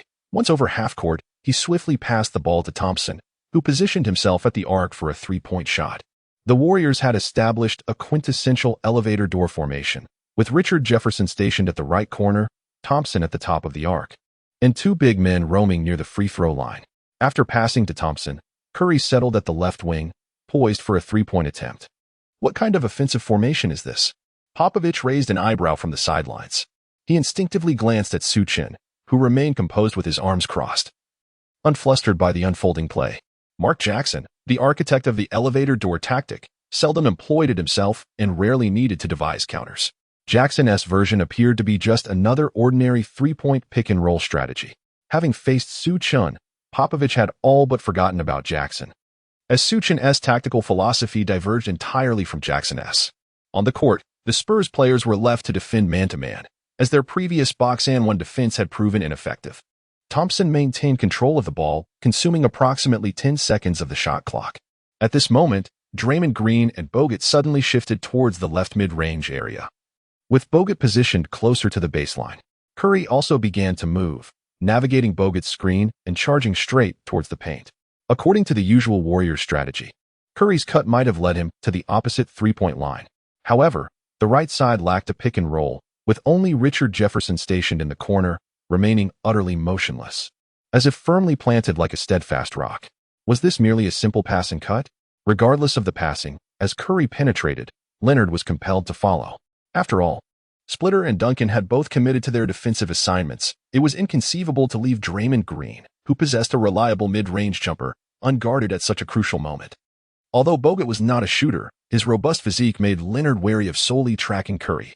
At this juncture, Curry, running in a straight line, noticed that Leonard was closely shadowing him. Reading the defense, Curry executed a sharp pivot. As he turned, Draymond Green and Bogut effectively sealed off the lane, blocking the three Spurs defenders from entering. Notably, Leonard stumbled as he attempted to follow Splitter. Thompson, keeping a watchful eye, delivered a timely pass as soon as Curry entered the lane. By the time Curry reached the three-point line, the ball was already in transit. Before him lay a vast expanse of space, and Curry's three-point attempt was nothing short of a practice-level challenge. After a slight adjustment, he released the ball with his swift shooting form. The motion resembled a training session where a coach would pass the ball, allowing for a quick angle adjustment before the shot. The ball arced gracefully through the air. Swish. Like a splash of water, the net rippled with the impact. Spurs 107. Warriors 112. With a mouthguard clenched in his teeth, Curry raised a single finger to signify the three-pointer, thumping his chest in triumph. His celebratory gestures were often brash and humorous, yet this moment radiated an undeniable intensity, even with a visage often likened to that of a schoolboy. Nevertheless, the audience could palpably sense Curry's commanding presence. With 32 seconds remaining in the game, the score difference had widened to 5 points. Beep. Popovich, hand on his forehead, called for a timeout. Oh my, how did Curry find himself so open at this critical juncture? What had just transpired? Shaquille O'Neal covered his bald head with both hands, incredulous. This was the pivotal moment, and the Spurs needed 2 possessions. They had to score quickly within mere seconds, or resort to fouling. Johnson was equally astonished. What were the Spurs defenders doing, allowing such a vast shooting opportunity? Were they truly banking on the opponent's practice shots to miss? Barkley, meanwhile, was visibly frustrated. Having disparaged the Warriors on camera, the Spurs' defensive lapse had left him in a difficult position. Simultaneously, he could not comprehend why a historically renowned defensive team would falter in such a critical moment. Chapter 30. Popovich's countermeasures. The mind of Coach Popovich was racing at an extraordinary pace. As he called for a timeout, his assistant promptly retrieved the footage of the preceding play. Thus, even in the midst of calling a timeout, Popovich was still devising a corresponding strategy. True to his reputation as a legendary coach, he remained unfazed by the tension of the moment, even against a timeless and unconventional tactic, and concocted a countermeasure. Popovich was intensely focused on orchestrating a defensive strategy. As for the offensive play, he opted for simplicity. They needed to score swiftly, lest they miss the opportunity for a final defensive stand. At this juncture, intricate tactics became secondary. It was imperative for the Spurs to assess the caliber of their stars. Upon resuming play, the Spurs executed a quick inbound pass. Anticipating their aggressive approach, Su Chen opted to closely guard the trio of Billy, Duncan, and Parker. Receiving a long pass from Billy, Parker advanced rapidly, but as he crossed the three-point line, he was immediately met with a double team from Thompson and Curry. Parker had penetrated the paint too many times that night, scoring difficult baskets, and Su Chen was determined to prevent him from reaching the rim. With Duncan trailing behind, the prospect of a Parker-Duncan connection posed a significant challenge. With time of the essence, Parker chose to distribute the ball, passing it to Leonard.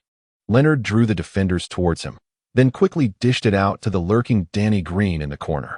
Although Green had struggled with his three-point shooting throughout the game, he executed this crucial shot with unwavering determination. Swish! The once faltering Green redeemed himself with a pivotal three-pointer, bringing the score to 110-112 in favor of the Warriors. Green raised his arms in triumph, showcasing his prowess. With 27 seconds remaining on the clock, Su Chen opted against calling a timeout. While Green's three-pointer was not a deliberate concession, the double-teaming of the GDP trio necessitated preparation for others to score. Su Chen had already devised a plan for the final offensive play. Calling a timeout now would merely assist Popovich.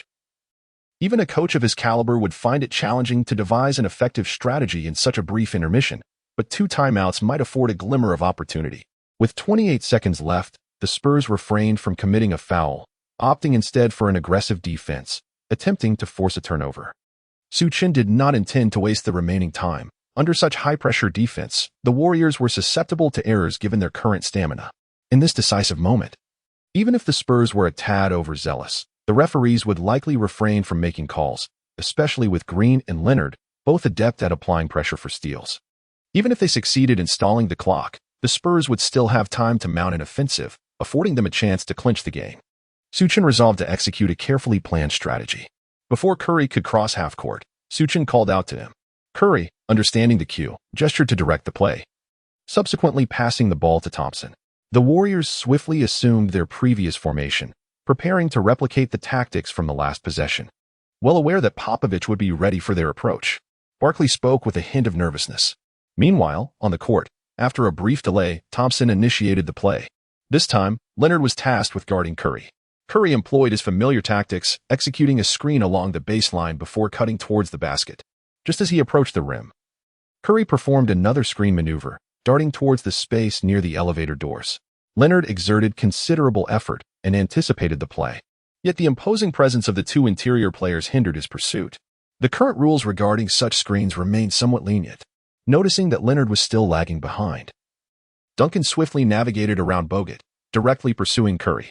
This was in accordance with Popovich's earlier strategy, allowing Leonard to chase first, with Duncan ready to switch if necessary. However, Su Chen had also devised a plan. As Duncan maneuvered past Bogut, the latter cut decisively towards the basket.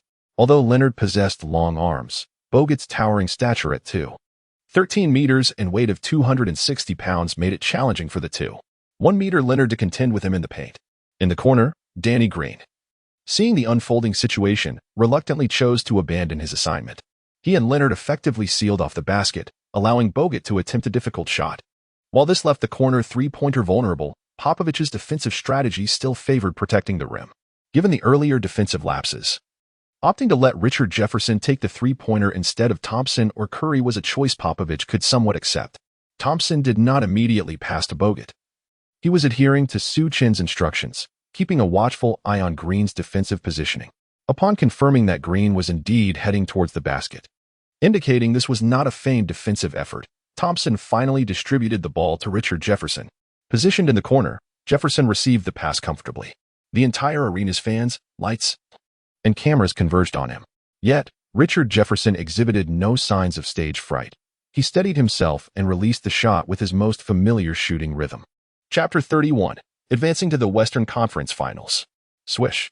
The ball went in. The entire Warriors bench erupted in a frenzy. Su Chen exhaled in relief. Jefferson had finally lived up to his expectations. Had it been anyone else, Su Chen would have had serious reservations. After all, this was a decisive Game 7 of the series, a pivotal moment determining the outcome of this prolonged contest. Even if barns were open in the corner, Su Chen would have found it hard to believe in that moment. Indeed, individuals who have experienced the heights of stardom and witnessed grand stages are distinctly different. A smile spread across Su Chen's face. Richard Jefferson had reached the finals as part of the triumvirate during his time with the Nets. Moreover, Su Chen was aware that in the forthcoming 2016 season, Jefferson would still play a significant role in the Cavaliers' championship run. Spurs 110, Warriors 115. Only 8 seconds remained. A 5-point deficit was enough to make McGrady shake his head in disbelief. Indeed, McGrady was seated on the Spurs bench, harboring dreams of experiencing a championship before retirement. He had joined the Spurs this season, but his abilities were already on the decline, as it was supposed to be his farewell season. McGrady's expression was somewhat forlorn.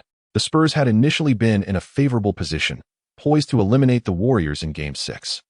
He had been daydreaming of securing a championship ring before hanging up his jersey. Yet now, that new Eastern coach had shattered his dreams. To pull off a comeback, even at his peak, McGrady would have needed to channel his prime self, hitting a three-pointer, then executing a steal, followed by another three-pointer. However, the Spurs were still in pursuit. Jin Billy executed a quick mid-range shot and successfully converted. Spurs 112, Warriors 115. But only 2 seconds remained. Draymond received the inbound pass and tossed the ball high into the air. Beep. The sound echoed through the arena. The score settled at 112-115. The Warriors won the series 4-3, achieving an incredible comeback and eliminating the formidable Spurs. They had forcefully advanced to the Western Conference Finals. This also signified the end of the Spurs' journey in the 2012-2013 season. Duncan held the ball tightly, gazing up at the scoreboard, unable to find peace. Jin Billy had just fallen while attempting to steal the final ball and remained on the ground, perhaps needing a moment to rest at the age of 36. Parker, watching the celebrating Warriors across the court, appeared somewhat lost in thought. Undoubtedly, Curry was the MVP of the match, finishing with 37 points, 11 assists, and 3 rebounds. In an era devoid of explosive statistics, such a score was indeed remarkable. At this moment, Curry was the focal point of the Warriors players' attention. Green had stealthily taken a water bottle, hiding it on his person, preparing for a surprise attack during Curry's post-game interview. The young Warriors, lacking playoff experience, were visibly exhilarated to have reached the grand stage of the Western Conference Finals. Su Chen, despite his position as head coach, maintained a close rapport with the players, offering encouragement to each individual. Although youthful, he had already established a sense of authority within this young team. He extended his support even to seasoned players like Jared Jack and David Lee. "Su, you have truly astonished me," remarked the veteran assistant coach Ron Adams, who embraced Su Chen in gratitude for his support. "Perhaps you should go over there," Ron suggested, gesturing towards a certain direction. Upon hearing this, Su Chen turned around to find Greg Popovich approaching him. He promptly walked over. "Congratulations on reaching the Western Conference Finals." Popovich extended his hand. "Your Spurs are formidable. We only managed to win due to our accuracy from beyond the arc." Su Chen reciprocated the handshake with Popovich. "No need to flatter me. You are an extraordinary individual," Popovich chuckled before turning to leave. Having weathered many storms, such a composed reaction from him was notable. Meanwhile, the players exchanged handshakes and embraces, celebrating the conclusion of the series. Su Chen also shared high-fives and hugs with Duncan and others. The commentary booth buzzed with excitement. "Dear Sir Charles, why are you silent? Shaquille, take a look at him. Why is our beloved Sir Charles not speaking? Shaquille, why are you silent as well?" Kenny Smith was engaged in a post-victory monologue. Barkley appeared to be in a state of punishment at the commentary desk, while Shaquille shielded half of his face with his hand, creating a comically absurd scene. "I can see that this new Warriors team possesses some talent, but relying solely on three-point shooting will not secure a championship, a truth proven by the annals of league history," Barkley retorted, unable to withstand Kenny Smith's jibes. "You can have a hot hand for a game or two, but not throughout an entire series." With Barkley leading the charge, Shaquille quickly followed suit, expressing his discontent. Of course, Kenny Smith would not relent. He was riding the wave of victory, and the tide was in his favor. While Barkley and Shaquille had valid points, they were outmatched by Kenny Smith's singular voice, especially with Johnson siding with the Warriors at that moment. As the Warriors advanced to the Western Conference Finals, Johnson, ever the opportunist, had temporarily become a supporter of the Warriors. Barkley and Shaquille could only lament the fact that they could not expect Johnson to assist them against Kenny Smith. It was already a small mercy that he did not actively join in the criticism.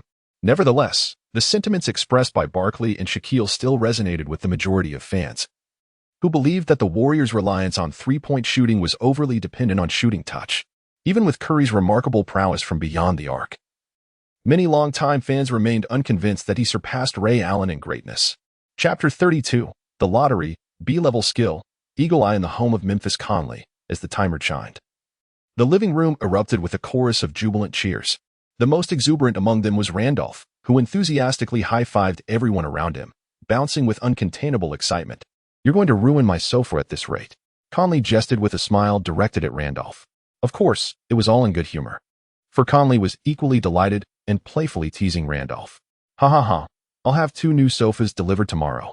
Randolph laughed heartily, filled with an excitement that seemed unmatched by anyone else at that moment. Initially, the prospect of facing Duncan's formidable defense had dampened his enthusiasm, but with Duncan eliminated, a surge of exhilaration coursed through him. The rookie, Draymond Green, was of little concern to Randolph. He felt he could easily dominate him. Throughout this series, Green's defensive performance had been rather lackluster. When Duncan unleashed his fury, he overwhelmed both Bogut and Green, effortlessly dismantling Green's defenses. Even if Bogut were to defend against him, one could still allow Pau Gasol to dominate that Draymond Green. At this moment, it was not only in Conley's home where the players were exulting over this event. Throughout the streets of Memphis, establishments such as bars were broadcasting the thrilling Game 7 between the Spurs and the Warriors. Following the Warriors' victory, many Grizzlies fans erupted in jubilation. In comparison to the formidable and established Spurs, the Warriors, known for their jump shooting style, evidently presented a more agreeable adversary. Although the Warriors had eliminated the Spurs, it did not instill any sense of dread within them. In their eyes, the Warriors were merely a jump shooting team that had unexpectedly triumphed over the Spurs due to their three-point prowess. The Warriors had engaged in a grueling 7-game battle, but their remarkable shooting touch was expected to cease in Memphis. However, at that moment, the screen displayed an interview with the Warriors' new head coach, Steve Kerr. "Reporter, what are your thoughts on your upcoming opponent, the Grizzlies?" "The Grizzlies?" "Having surmounted the formidable challenge posed by the Spurs, I firmly believe that the Grizzlies will not prove to be an insurmountable obstacle." After a hasty response, Su Chen concluded the interview. The Grizzlies fans, watching from their screens, erupted in a chorus of boos, vowing to make Su Chen regret his words when the Warriors arrive in Memphis. Meanwhile, after swiftly wrapping up the interview, Su Chen returned to his hotel. He was in no mood to engage in idle chatter with the media, having briefly addressed a few essential inquiries. He slipped away without attending the press conference. Ding! Congratulations to the host for winning the series against teams rated A level and above, granting the opportunity for a lottery draw. Su Chen, upon reading this system notification, couldn't help but rub his hands in anticipation. He was too indifferent to attend the press conference, merely hoping to discover some valuable items. The lottery was initiated without delay. Once completed, the B-level skill, Hawkeye, was awarded. Although Su Chen was still unaware of the effects of this eagle eye, upon hearing the evaluation, he was immediately drawn in.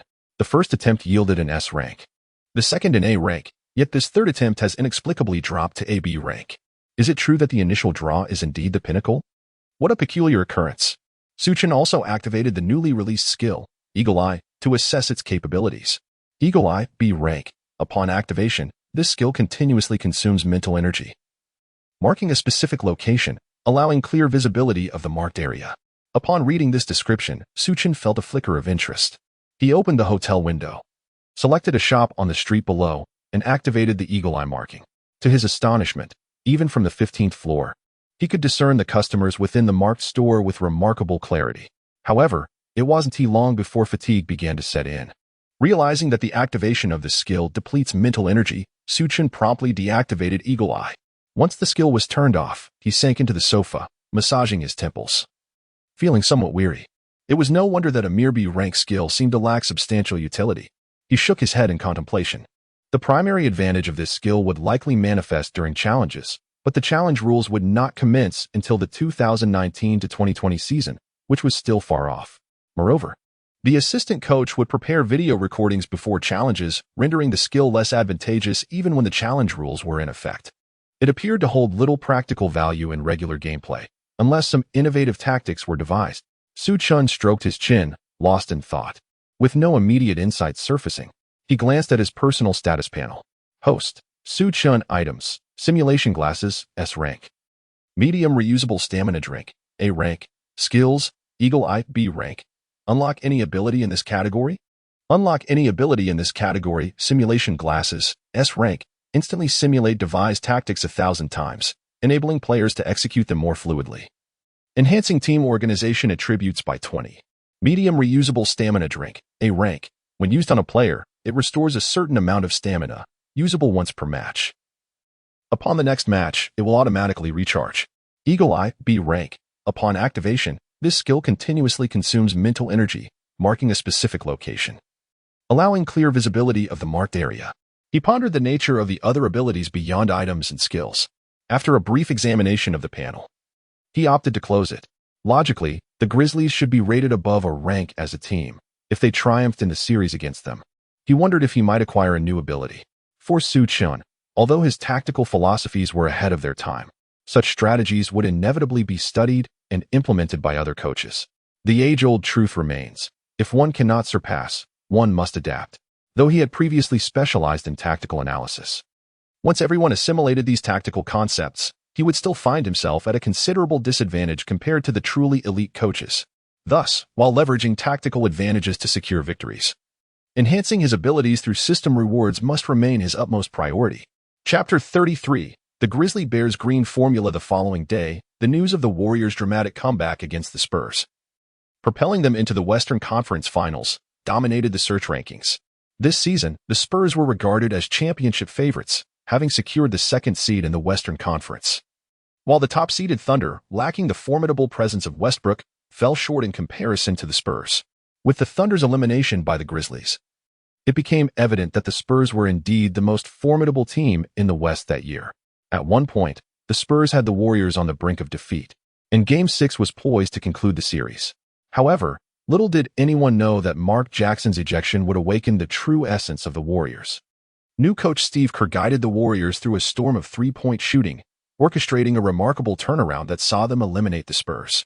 The unexpected upset was undeniably exhilarating, reminiscent of the Warriors' last playoff appearance in the 2006 to 2007 season, which culminated in the legendary "We Believe" upset.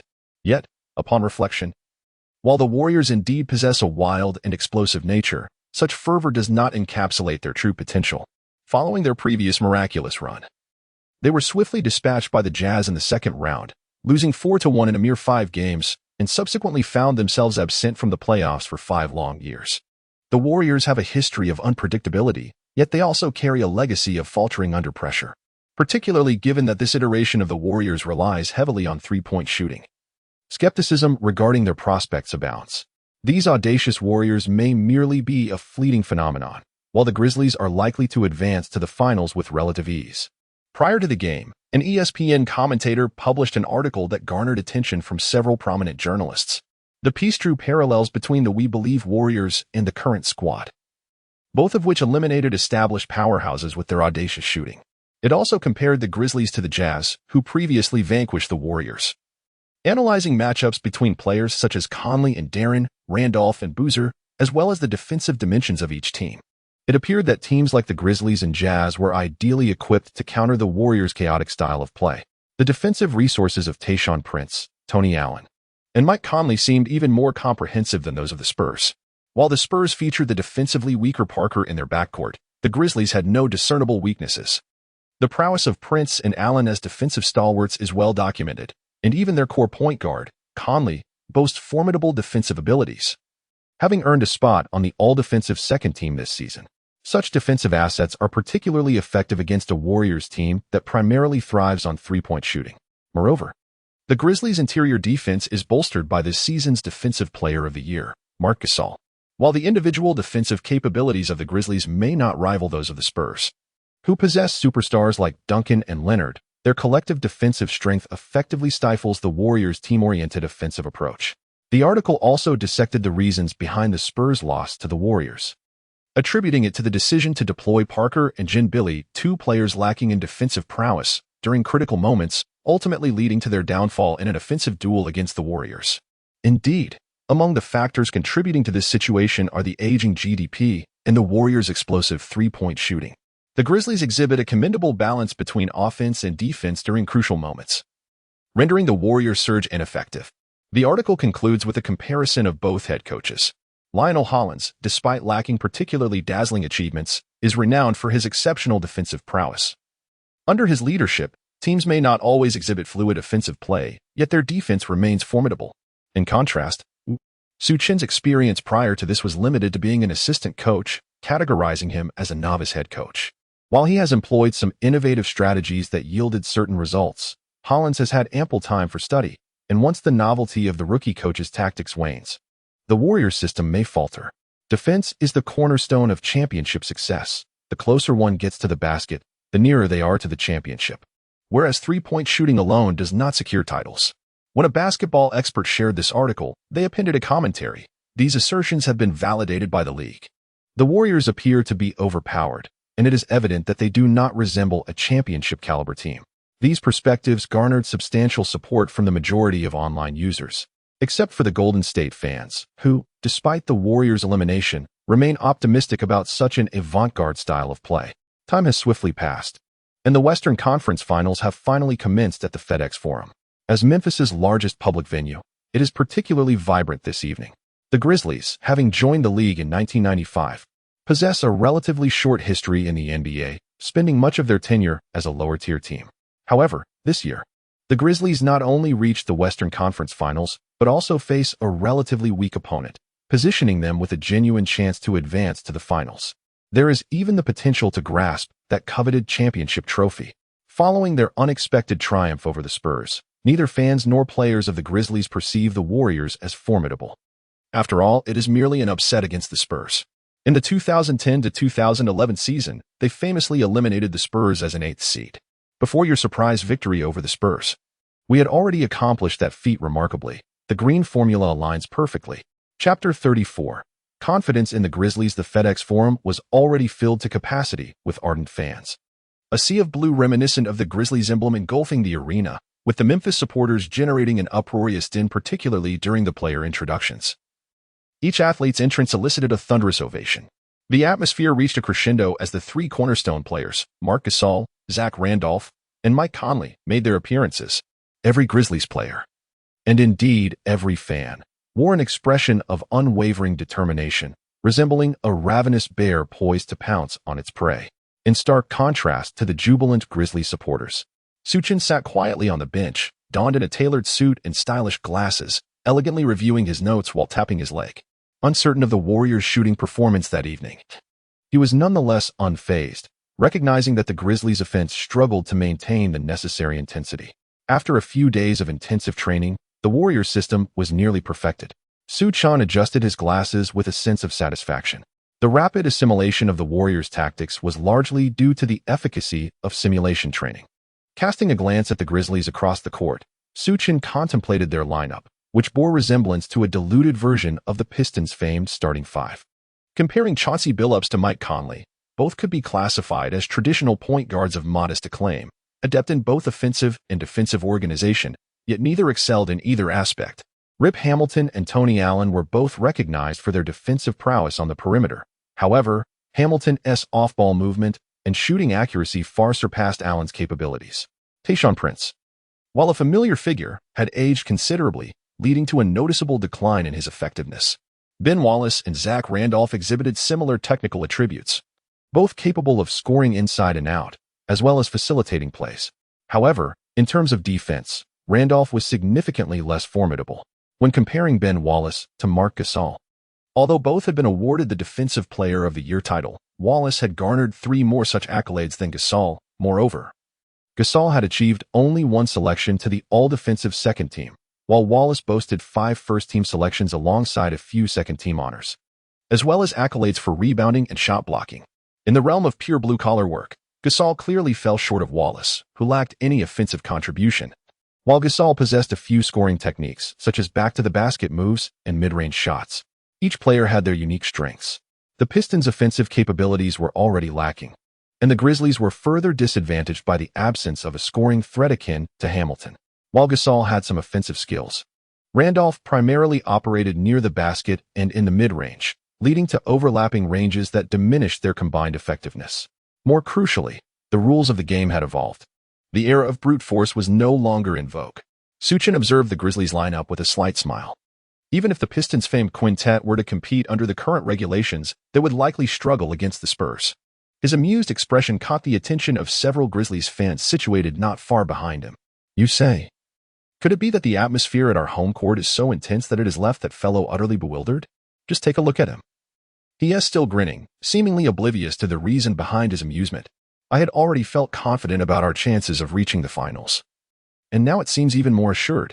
Meanwhile, a few Memphis Grizzlies fans are engaged in a discussion about Su Chen's antics. At this moment, both teams' players have begun their warm-up routines. Lionel Hollins sensed someone gazing at him from not far across the court. Upon turning his head, he caught sight of Su Chen, who was inexplicably smiling in his direction.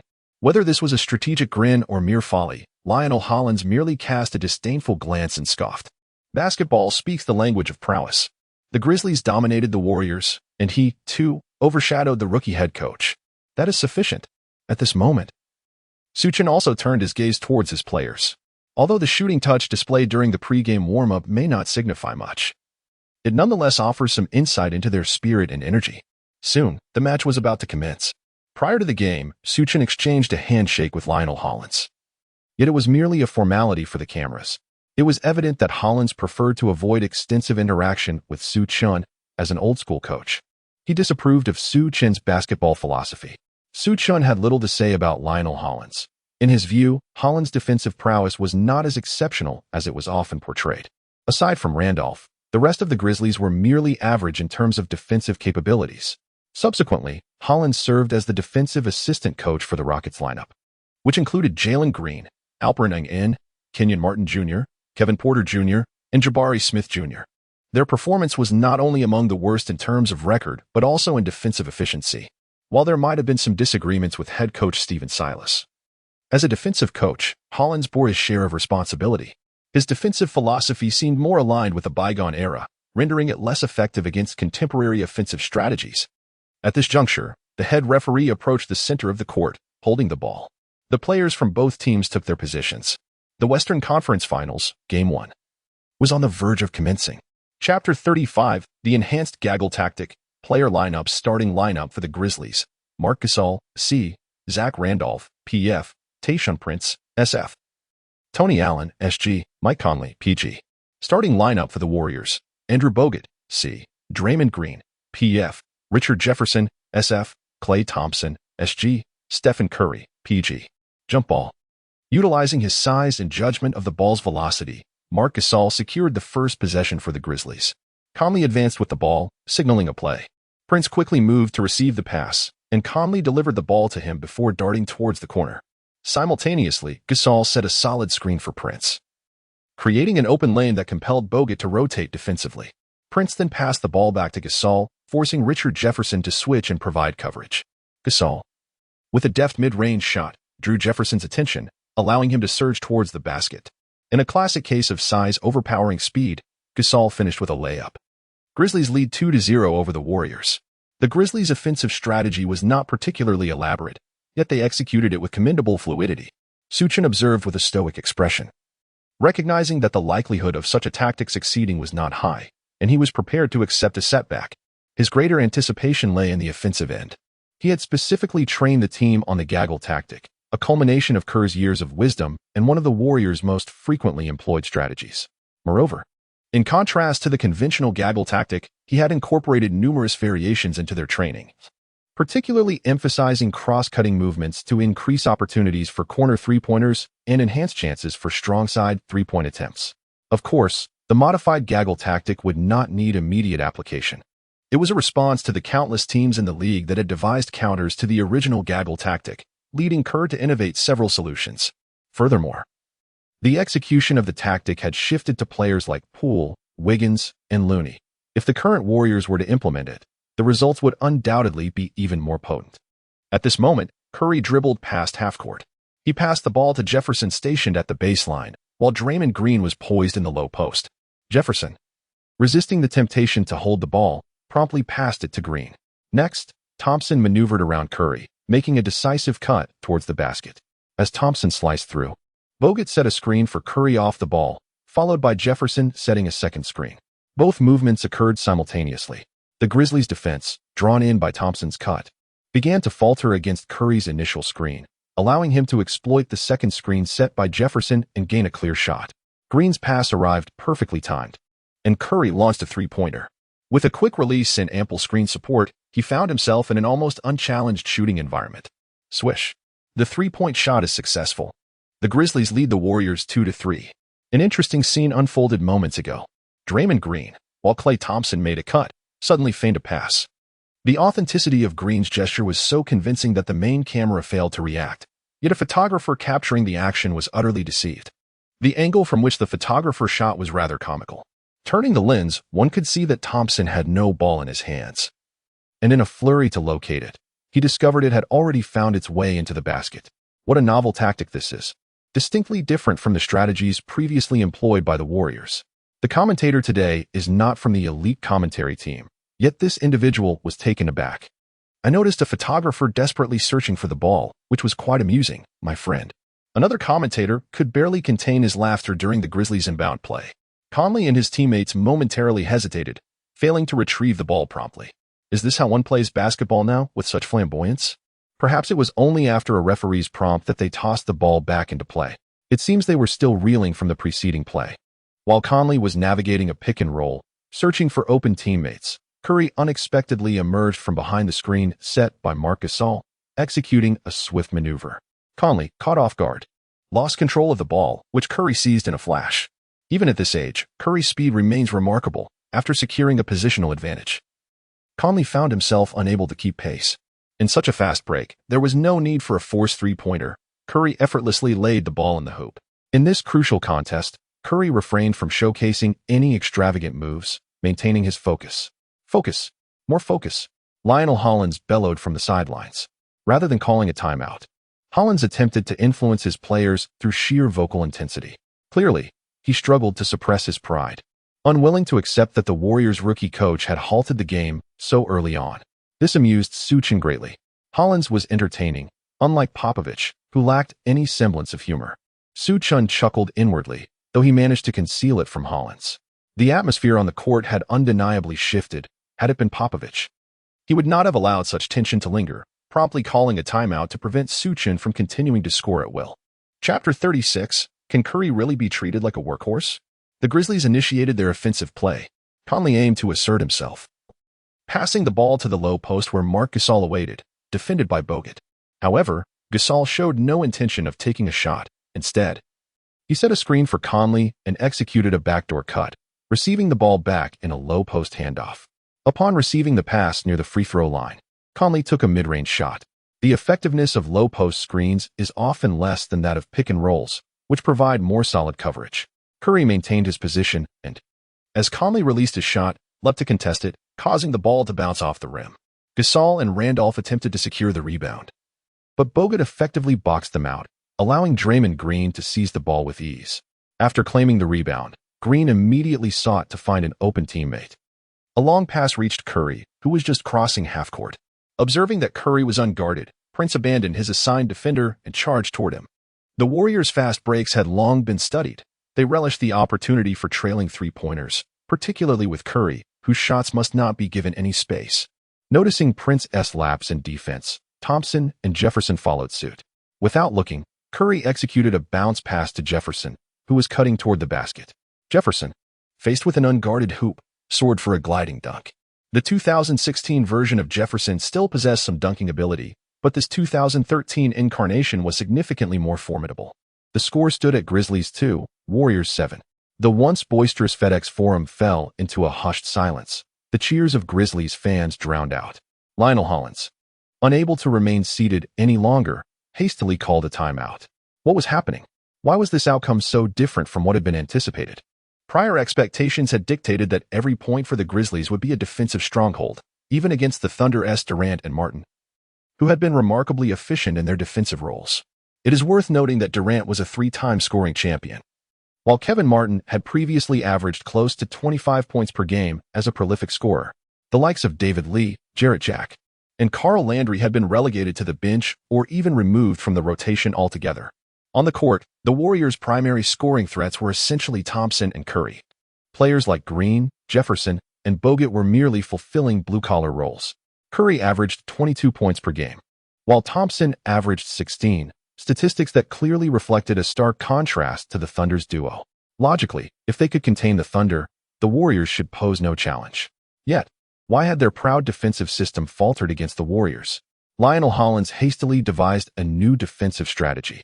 Despite his lack of confidence in this approach, given that it was a tactic he had seldom employed, he feared it resembled those flamboyant basketball plays typically showcased by exhibition teams.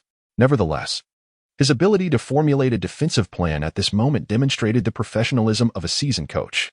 Soon, the timeout concluded, and the players returned to the court. Lionel Hollins stood calmly on the sidelines, though the accelerated pace at which he chewed gum betrayed a simmering tension beneath his composed exterior. As the head coach, the pressure weighed heavily upon him. The act of chewing gum served as a means to alleviate his frayed nerves. This was reminiscent of the later era of the Lakers under Coach Ham, who was humorously dubbed the essence of bubblegum. Despite the fans' derision over the team's consecutive losses, he remained nonchalantly chewing gum on the sidelines, a misinterpretation of his demeanor. The more he chewed, the greater his internal anxiety, a manifestation of his inability to cope with the mounting pressure. Hollins' restrictions on the gaggle strategy were not merely a tactical response, but they proved somewhat effective. He intensified the off-ball restrictions on Curry while deploying the taller Prince to guard Thompson's cuts. Observing this development, Su Chen refrained from prematurely employing variations of the gaggle strategy. For even with the standard gaggle approach, the Grizzlies had merely managed to limit its effectiveness, failing to neutralize it entirely.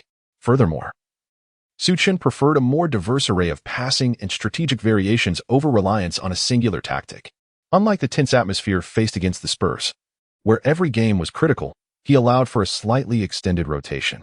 David Lee, Jarrett Jack, and Carl Landry still possessed considerable offensive potential. While it was prudent not to deploy them in crucial moments, they remained viable options during the regular flow of the game. After the midpoint of the first quarter, Su Chen gradually introduced the team into a rotation phase, allowing Curry and Thompson to rest early.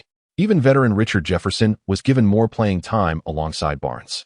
The Warriors had a wealth of capable players, including Easley and Bazemore, who could step in during pivotal moments. However, extending the rotation time meant that the Warriors' starting lineup, which had initially dominated the Grizzlies, was somewhat compromised. While Jack and Lee possessed offensive prowess, their defensive shortcomings were the reason for their removal from the starting five. Their presence allowed Conley and Randolph to regain momentum offensively. At the end of the first quarter, the score stood at 30-35 in favor of the Warriors. Typically, the Grizzlies leaned towards a defensive style, so scoring 20 points in the first quarter was quite standard. Even a tally of merely 10 would not have been surprising. The accumulation of 30 points this quarter was largely due to the Grizzlies falling into the Warriors' rhythm, leading to an increased tempo in offensive exchanges.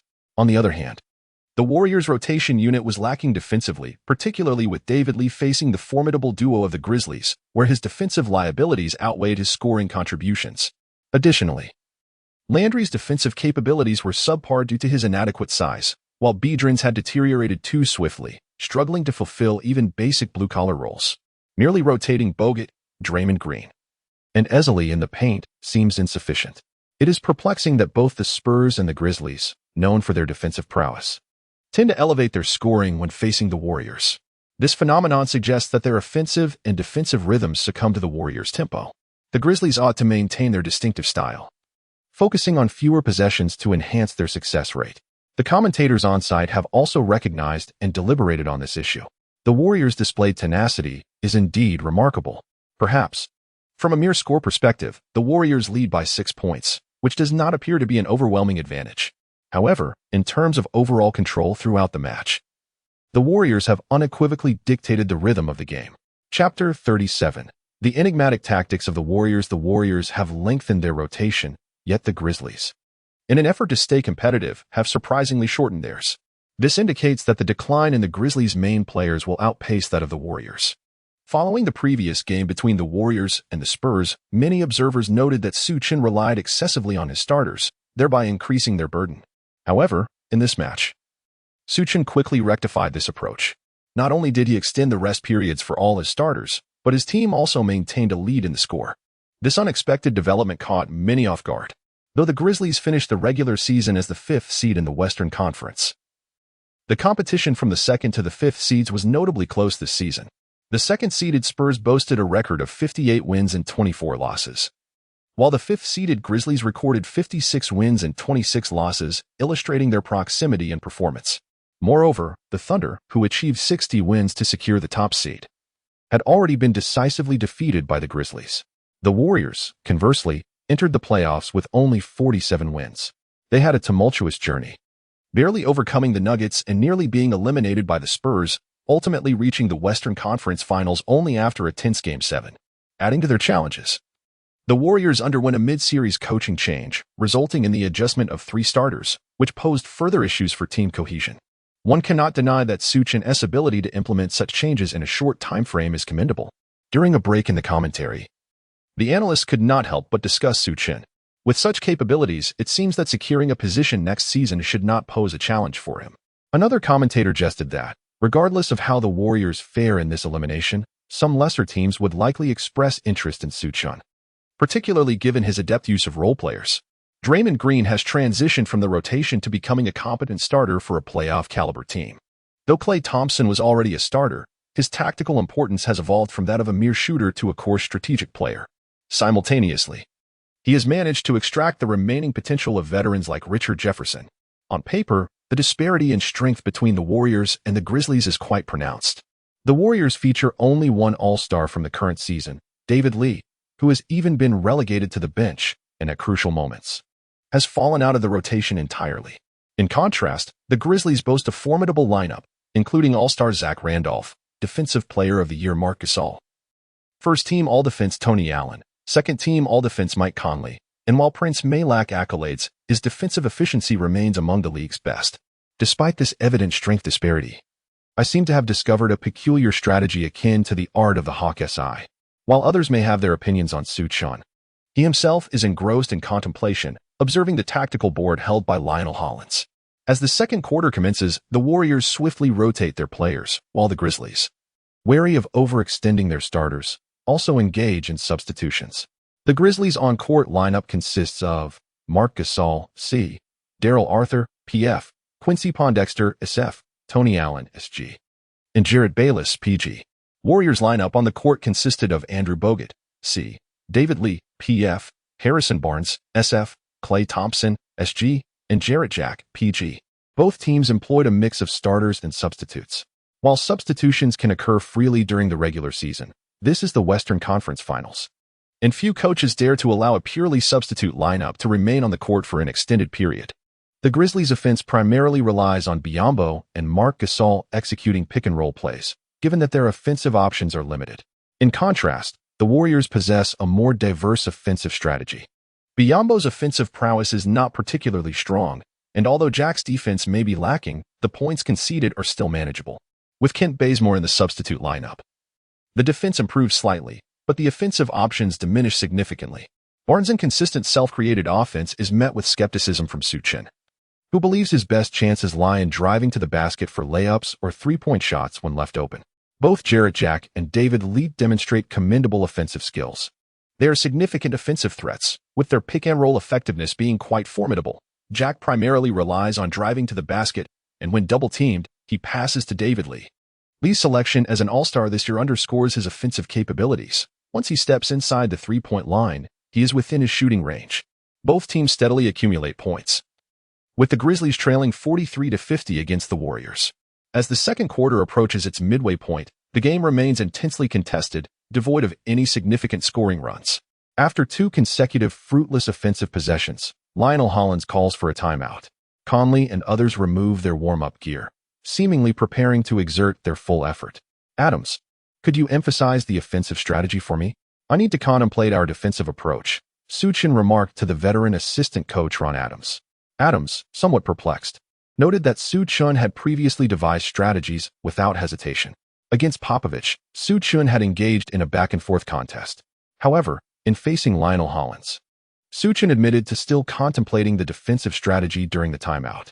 Could Hollins be more formidable than Popovich? Adams refrained from questioning Su Chen's rationale, fully aware of his role as an assistant coach, which is to assist the head coach rather than inundate him with inquiries that might disrupt his train of thought.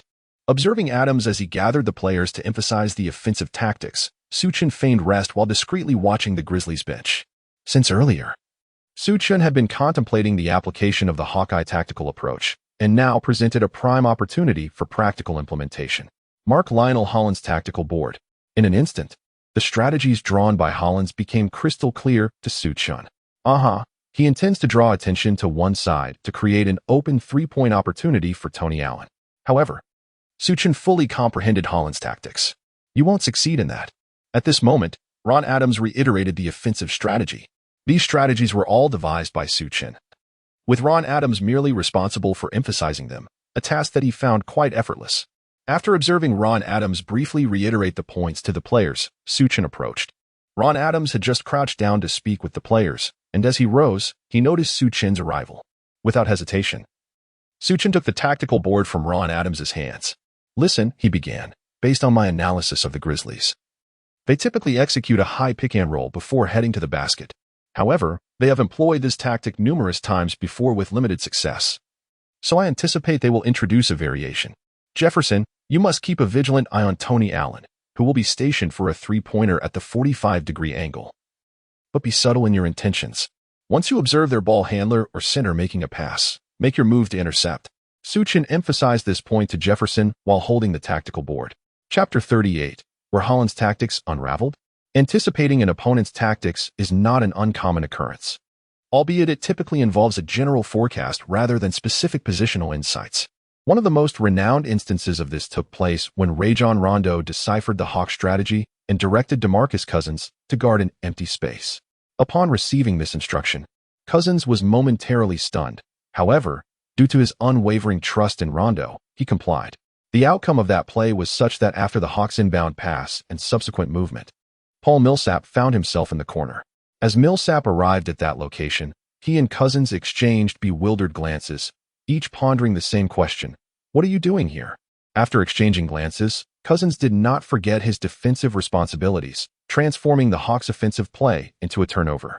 All right, I will position myself there, he declared. Although Jefferson was momentarily taken aback, he understood that questioning the coach at this juncture was unwise and promptly nodded in agreement. After all, having fallen out of the rotation, it was only due to Su Chen's trust that he had been elevated to a starting position, especially on the grand stage of the Western Conference Finals. The others, upon hearing this, were somewhat incredulous, yet no dissenting voices emerged. Jefferson and Draymond Green were both nurtured by Su Chen, forming his loyal cadre. Thompson, originally a starter, had also benefited from Su Chen's leadership, emerging as the team's second core figure. Curry, not one to be rebellious, was inclined to heed his coach's directives. Bogut, being a blue-collar player, held little sway in discussions. As the timeout concluded, both teams deployed their starting lineups. The Grizzlies held possession. It was the Grizzlies' inability to score on consecutive possessions that prompted Lionel Hollins to call a timeout. This offensive play was crucial for them. Otherwise, the timeout would be deemed a failure. At this moment, Conley had already dribbled the ball into the front court. Tony Allen feigned a run towards him, attempting a fake screen. Conley, however, did not even approach Allen, instead opting to utilize a pick from Marc Gasol. Instantly, all attention shifted to the Conley-Gasol pick and roll. Meanwhile, Allen stealthily maneuvered toward the right corner for a three-pointer. As Conley initiated his move adjacent to Jefferson, it was Jefferson's obligation to delay the play. Remarkably, Jefferson did step up to impede the advance. As Gasol cut toward the basket, Conley found himself double-teamed and chose to leap into the air. Conley executed a jump pass, not directing it to the descending Gasol, but rather opting for a wide-ranging ball transfer. Prepared for this maneuver, Conley did not need to fixate on his target. He simply needed to forcefully deliver the pass from a tactical perspective. The advantage of such a pass lay in its swiftness. A broad pass of this nature would be too slow if one were to search for the recipient's location, allowing the defenders to react and close the gap. However, A pass that does not require pinpointing a recipient is exceedingly rapid, leaving the defenders unable to keep pace. However, as soon as the ball was passed, Conley noticed a bald figure. Richard Jefferson had inexplicably appeared along the passing lane and intercepted the ball with remarkable finesse. Tony Allen, who was poised to receive the pass, found himself outmaneuvered as Jefferson snatched the ball away. Displaying quick reflexes, Allen immediately pursued Jefferson, who, though no longer in his prime, still possessed enough speed to maintain a slight advantage. Yet, even with that half-step lead, it proved challenging for Jefferson to evade the relentless Allen, presenting a potential opportunity for an aggressive play. Nevertheless, Jefferson opted against it. Coach Su Chen had not only devised a defensive strategy for this play, but had also orchestrated an offensive maneuver. The moment Conley made the pass, Curry had already begun his sprint, ready to initiate a fast break. This led to a 2-on-1 situation. Instead of cutting inside, Curry headed toward the corner for a three-pointer, positioning himself in the most favorable spot to receive the ball. Under the watchful defense of Tony Allen, Jefferson delivered the ball to Curry, who, with no opponent in sight, executed a textbook three-point shot. Swish. The basketball sailed through the net with perfect precision. The score read 43-53. With the Warriors establishing their first double-digit lead over the Grizzlies, the commentators expressed their astonishment at Jefferson's unexpected presence at that moment. Meanwhile, the large screen above the arena replayed the previous sequence. Through the footage, it became evident that Jefferson's apparent delay was, in fact, a clever ruse. He had been fixated on Allen from the outset, seemingly aware of Allen's lurking position. It dawned on everyone that Hollins had intended to catch the Warriors off guard by employing a seldom-used strategy involving an open Tony Allen for a shooting opportunity. Yet, whether it was a result of the Warriors' coaching foresight or Jefferson's keen instincts, the play had been anticipated by the Warriors. After reviewing the replay, the commentators marveled at the unfolding events. Chapter 39, Has Randolph Gone Mad Again? Lionel Hollins was left in a state of disbelief. Was it truly Jefferson's own judgment? Lionel mused internally, unable to accept that his tactics had been anticipated by Su Chen. All coaches are professionals, and having one's strategies predicted during a timeout indicates a certain lack of skill. If even a specific tactic has been discerned, how inept must he be? It would be akin to an adult playing against a child. Lionel Hollins chose not to call a timeout. Doing so at this moment would be tantamount to admitting inferiority. How could he concede? Especially to a novice coach, being repeatedly halted by someone inexperienced would be a source of embarrassment in the industry. As he chewed gum on the sidelines, he reassured himself that it was merely a fleeting intuition from Jefferson. Of course, Lionel Hollins did not remain inactive. He signaled for a change in tactics. Each coach in the league possesses unique hand signals agreed upon with their players, allowing for in-game adjustments without the need to call a timeout, thus avoiding detection by the opposing coach. For instance, Van Gundy is known for a sweeping motion of his palm, indicating a baseline double-screen tactic. However, overly simplistic gestures can be deciphered, prompting Van Gundy to periodically alter his signals. In contrast, Schneider, known for his intricate hand signals, seems to weave smooth sequences with each gesture. Su Chen found Lionel Hollins' signals rather unremarkable to decode. Moreover, some tactical gestures are merely feints. Deciphering them could backfire, leading one to misinterpret the situation. He could directly observe the opposing team's tactics, rendering the deciphering of gestures pointless. He felt somewhat fatigued and rubbed his temples, rescinding the markings on Lionel Hollins' tactical board. The mental strain of utilizing Eagle Eye was considerable. Frequent use during a single game was unsustainable. Su Chen resolved to reserve Eagle Eye for critical timeouts, believing it unwise to deploy it indiscriminately. Overusing Eagle Eye would lead to mental exhaustion, especially considering the inherent high-intensity nature of a head coach's role.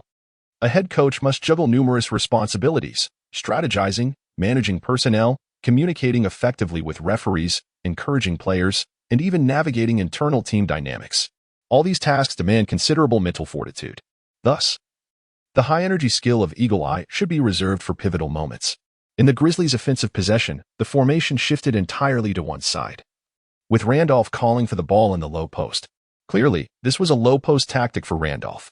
As a team characterized by weak offense and strong defense, Lionel Hollins' offensive strategies were not particularly diverse.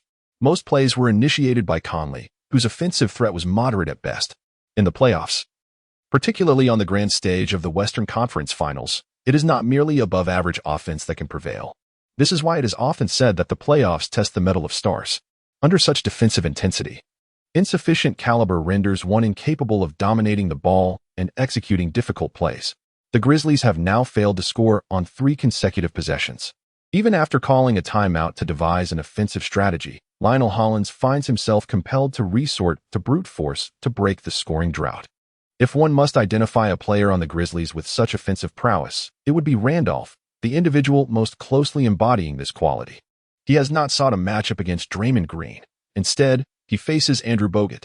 Yet, Randolph shows no fear. He does not concern himself with who is defending him. This reflects his inherently aggressive disposition. In the year of the 8th seed, he faced Duncan and scored time and again through sheer physicality against Duncan's defense. Randolph, robust in stature, actively seeks out physical confrontation even against the towering Bogut. Low-post offense is a requisite skill for modern big men. In contrast to the elegance of Nowitzki, the finesse of Al Jefferson, and Duncan's unadorned consistency, Randolph's approach appears almost as if he is engaged in a brawl. Time and again, he collides with Bogut, eventually finding an opening to pivot and score. As Bogut realizes the futility of his defense, he resorts to a hard foul in an attempt to block the shot, only to be penalized by the referee. Randolph, like a formidable black bear, raises his arms in triumph as he approaches the free throw line. He confidently sinks the free throw, narrowing the gap to 46-53 against the Warriors. Randolph's tenacity once again brings the score to a familiar 7-point difference. After witnessing Duncan's fury in the previous match, it appears the Black Bear is poised to unleash his own wrath. On the sidelines, Su Chen watches with a furrowed brow. Chapter 40, another defensive strategy. Randolph's outburst can indeed pose considerable challenges. The Warriors boast the presence of Bogut and Draymond Green, yet when Randolph unleashes his offensive fury, his prowess rivals that of Duncan. Once Randolph ignites, he transforms into a formidable force under the basket.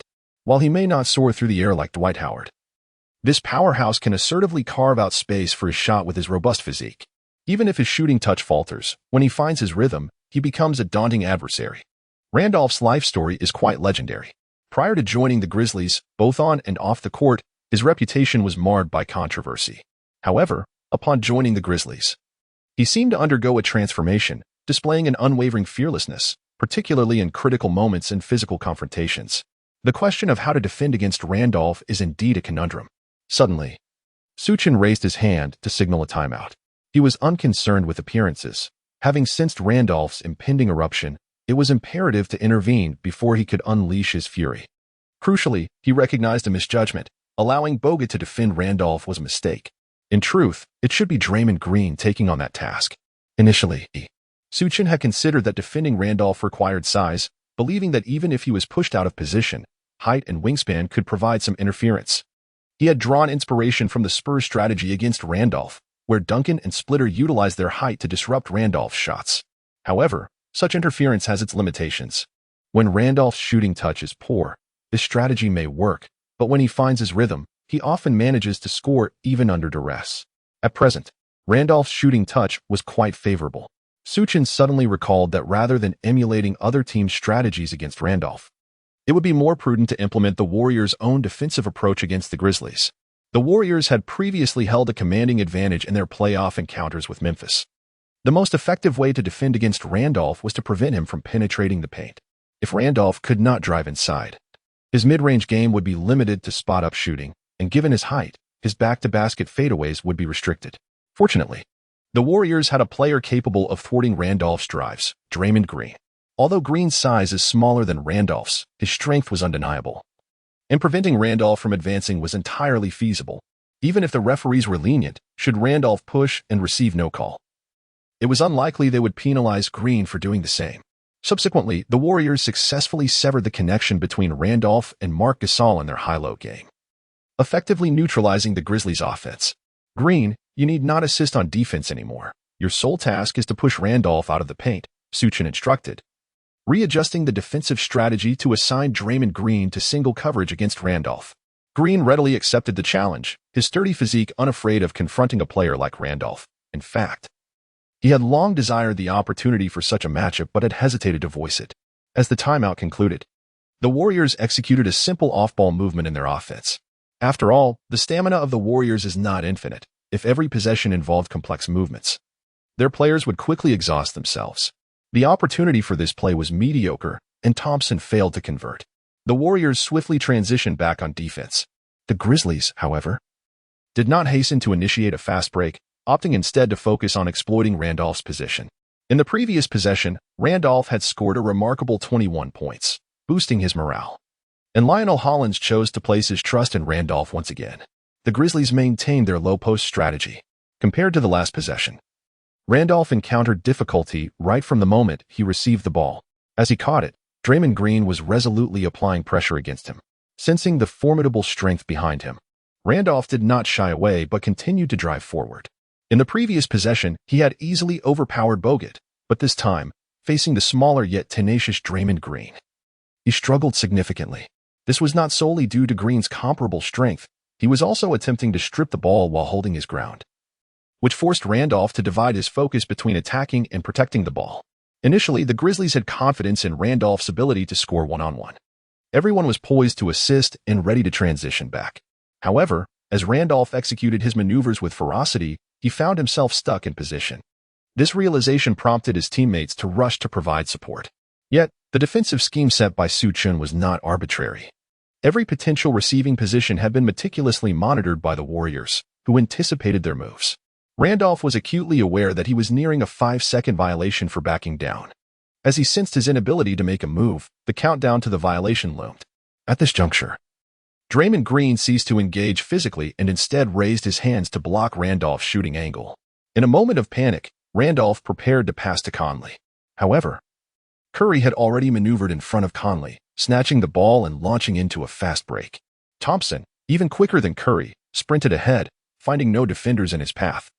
While Prince was compelled to collapse into the paint, Curry executed a long pass to Thompson. Although Thompson had missed a three-pointer in the prior possession, this did not affect his confidence in shooting. As long as the coach permitted, Klay Thompson could unleash a variety of audacious three-point attempts. When successful, he was the indomitable splash god. When unsuccessful, merely a reckless version of himself. This time, however, he transformed into the splash god. Thompson launched a three-pointer from beyond the arc and made it. The score now stood at 46-56 in favor of the Warriors. With this successful three-pointer, the point differential once again reached 10. Chapter 41. Leading 1-0 against the Grizzlies, Lionel Hollins refrained from calling a timeout. This was no longer a matter of pride, rather, he found himself at a loss for effective strategies. The tactical arrangements had been anticipated, and Randolph was unable to make an impact in one-on-one situations. Under such circumstances, it seemed that calling a timeout would merely afford the players a brief respite, and it was not as if the Grizzlies could rest while the Warriors did not. Observing Hollins's decision to forego a timeout, Randolph opted to request the ball. He still believed he could outmaneuver Draymond Green. It was unrealistic to expect Green to completely neutralize Randolph. The best he could do was to limit Randolph's shooting percentage. However, this time, Randolph still failed to score. The Grizzlies quickly retreated on defense.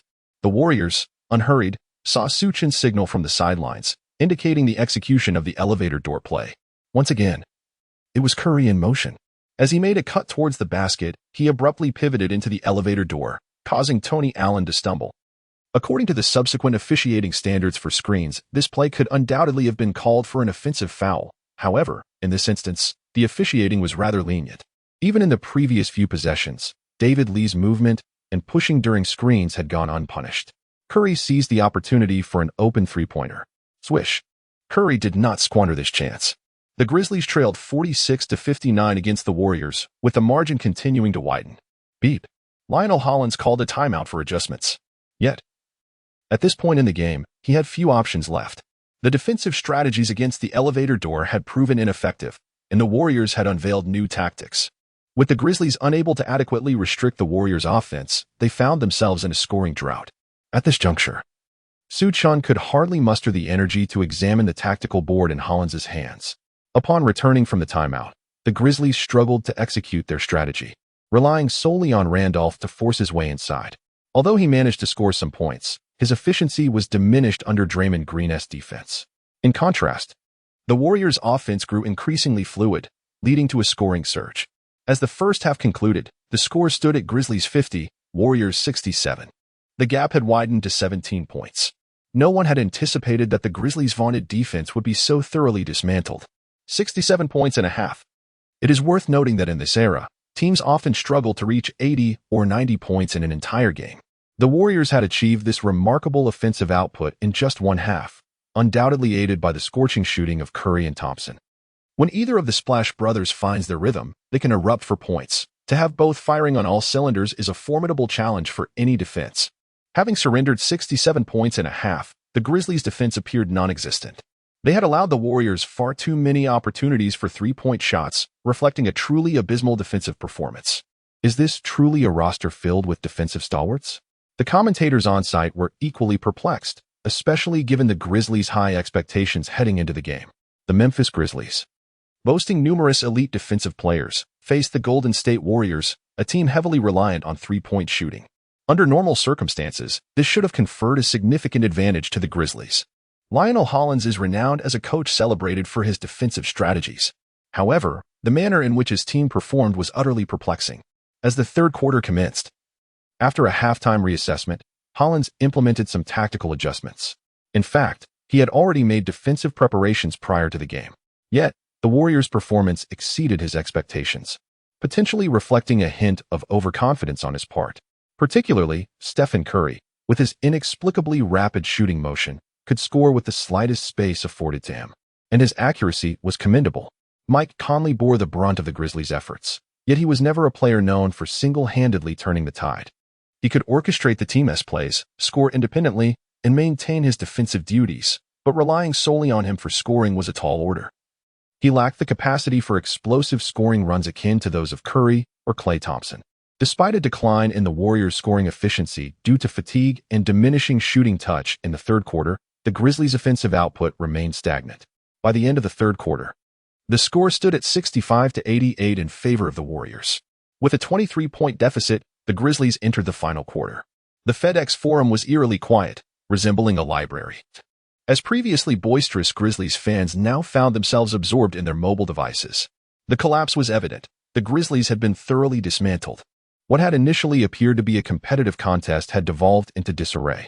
Hollins sat pensively on the bench, chin resting on his hand, observing the court. Beside him, the Grizzlies' assistant coach glanced anxiously around, mirroring the unease. The players, to their credit, were diligent in their defensive efforts. No player would choose to coast at this stage of the Western Conference Finals. Hollins understood that tactically, his team had been overwhelmed.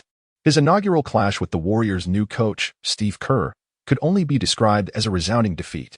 With the Grizzlies lacking offensive firepower and unable to contain their opponents, victory seemed contingent upon an improbable surge from the players. As the final quarter began, Hollins remained seated, his earlier fervor extinguished. A 23-point gap was insurmountable. Even a stellar performance would not suffice to close such a chasm. Moreover, having shortened the Grizzlies' rotation, the stamina of his key players was inferior to that of the Warriors. The Warriors made minimal personnel and tactical adjustments, maintaining a lead of approximately 20 points, effectively keeping the Grizzlies at bay. As the final quarter approached its midpoint, the gap remained at 21 points. Realizing that a comeback was futile, Hollins called a timeout and opted to rest his starters. For the Grizzlies, this game had reached its conclusion. This was merely the first encounter of the series, and Hollins, recognizing the excessive minutes played by his starters, acted out of a desire to safeguard his players. Upon witnessing Lionel Hollins's voluntary surrender, Su Chen refrained from keeping his main players on the court merely to inflate their statistics. In the subsequent round, Su Chen exchanged a knowing glance with Draymond Green, who, understanding the cue, casually committed a foul, subsequently replacing the starters with the bench players. With half a quarter remaining, the game descended into garbage time. Within the FedEx Forum, a significant portion of the fans had already departed. Beep. As the final buzzer echoed throughout the arena, only a smattering of spectators remained, starkly contrasting the bustling crowd before the game commenced. The final score read, Grizzlies 88, Warriors 105. Although the Grizzlies bench managed to chip away at the deficit, their efforts proved futile. The series score in the Western Conference Finals now stood at Grizzlies 0, Warriors 1. Chapter 42, a revolutionary era? Who propelled him into it? In this match, Curry achieved an impressive tally of 27 points and 8 assists. Had he not clocked out early in the third quarter, surpassing the 30-point mark would have been effortlessly within reach. Thompson contributed 25 points, while Draymond Green recorded 6 points, 15 rebounds, and 8 assists. On the opposing side, Randolph managed to score 21 points, albeit with a rather inefficient 20 attempts. Green's defensive prowess against Randolph in this game can undoubtedly be characterized as successful. Until the conclusion of the series, both teams remain adversaries, hence there is no need for handshakes or embraces after the game. The Grizzlies players, feeling utterly frustrated from the defeat, lacked the inclination to greet their Warriors counterparts, particularly Randolph. Green's numerous successful defensive plays against him left Randolph visibly irate. He tossed his towel to the ground and stormed off toward the players' tunnel. Conversely, for Grizzlies head coach Lionel Hollins, the evening necessitated extensive post-game deliberations with his coaching staff. In the days leading up to the game, the coaching team had approached their review of footage with a rather relaxed mindset, failing to afford the Warriors the respect they warranted. After all, a team primarily reliant on three-point shooting is a rarity in basketball history, often eliminated from the playoffs swiftly. Everyone understands the inherent unpredictability of three-point shooting. Who can say when a team might experience a cold streak? However, tonight, the Warriors seemingly provided an answer. By shooting an ample number of three-pointers, success is inevitable.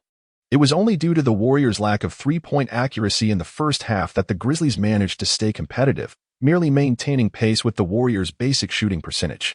Once the Warriors found their rhythm from beyond the arc in the third quarter, the Grizzlies were swiftly overwhelmed. Hollins cast a complex glance at Su Chen. Whether he admitted it or not, Su Chen had imparted a valuable lesson that evening. His proud defensive system was simply inadequate to match the intensity of the Warriors' offensive strategy. After a final glance at Su Chen, Hollins turned and exited the arena through the tunnel. During the post-game press conference, Hollins found himself surrounded by a throng of reporters bombarding him with questions. He reluctantly acknowledged, "We underestimated our opponents." One journalist provocatively inquired whether he believed the three-point strategy would become the new mainstream. This question posed a considerable challenge for Hollins to address. To deny its significance would seem rather feeble, given the recent defeat, yet to concede would undoubtedly dampen morale. "I believe once this series concludes, I will be able to answer your question," Hollins replied, sidestepping the inquiry. His implication was clear. Only through defeating him could one compel him to recognize the validity of the three-point strategy, especially after he had just admitted to underestimating his rivals. As Lionel Hollins stood resolutely prepared, he remained confident in securing victory in this round of the series. After all, the three-point shot is still an unpredictable gamble. Concluding the post-game press conference, Hollins uttered a remark that encapsulated the essence of the event. Like many traditional coaches, he harbored a certain resistance towards a three-point-centric system, even if he could not concede this particular match. After all, basketball is not merely a game of chance. On the other side, Su Chen also attended the press conference. "This victory has illuminated the synergy among our players," he remarked. "Curry's performance tonight was remarkable. He is an extraordinary athlete with revolutionary capabilities. David Lee is an excellent player who can make his mark regardless of his position on the team." In truth, Su Chen found these post-game conferences rather tedious, as they often devolved into the winning team extolling their triumph while the losing side sought scapegoats. Otherwise, it was just the usual platitudes about lacking effort on the boards or not being sufficiently proactive. When asked about Hollins' assertion that the three-point shot is an unpredictable gamble, a reporter, eager to stir the pot, quickly inquired after the statement was made. "Any product of an extraordinary era will inevitably face scrutiny, and I can understand such doubts." Su Chen replied nonchalantly. After delivering his thoughts, he disregarded any further inquiries from the reporters and promptly departed. The reporters attempted to extract more comments from him, but Su Chen had already exited the press conference with the assistance of staff members. As Su Chen emerged, the coaching staff's vehicle awaited him to return to the hotel. "So, how was your first post-game interview as head coach?" quipped assistant coach Ron Adams. Su Chen had not participated in the previous two press conferences due to the immense pressure from the Spurs, focusing solely on the challenge at hand. "In comparison to dealing with the usual cliches, I find Hollins a bit easier to manage," Su Chen joked. If Hollins heard that, he would surely be incensed. Ron Adams chuckled in response. Milashevich in the car was equally amused by Su Chen's wit, and the other two coaching staff members could not suppress their laughter, all of them delighting in the unexpected humor of the young coach. As the vehicle made its way back to the hotel, they prepared for their upcoming match, which would still be held at the Grizzlies' home ground, necessitating a few days of rest before the next battle. The following day, the Warriors' victory over the Grizzlies in Game 1 became a hot topic in the news. Having decisively defeated the Grizzlies, could the Warriors emerge as this season's most formidable dark horse?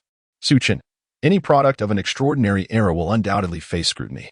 The rookie coach boldly proclaims a desire to redefine an era, yet faces consecutive defeats against the Spurs and the Grizzlies. Does he possess the audacity to do so?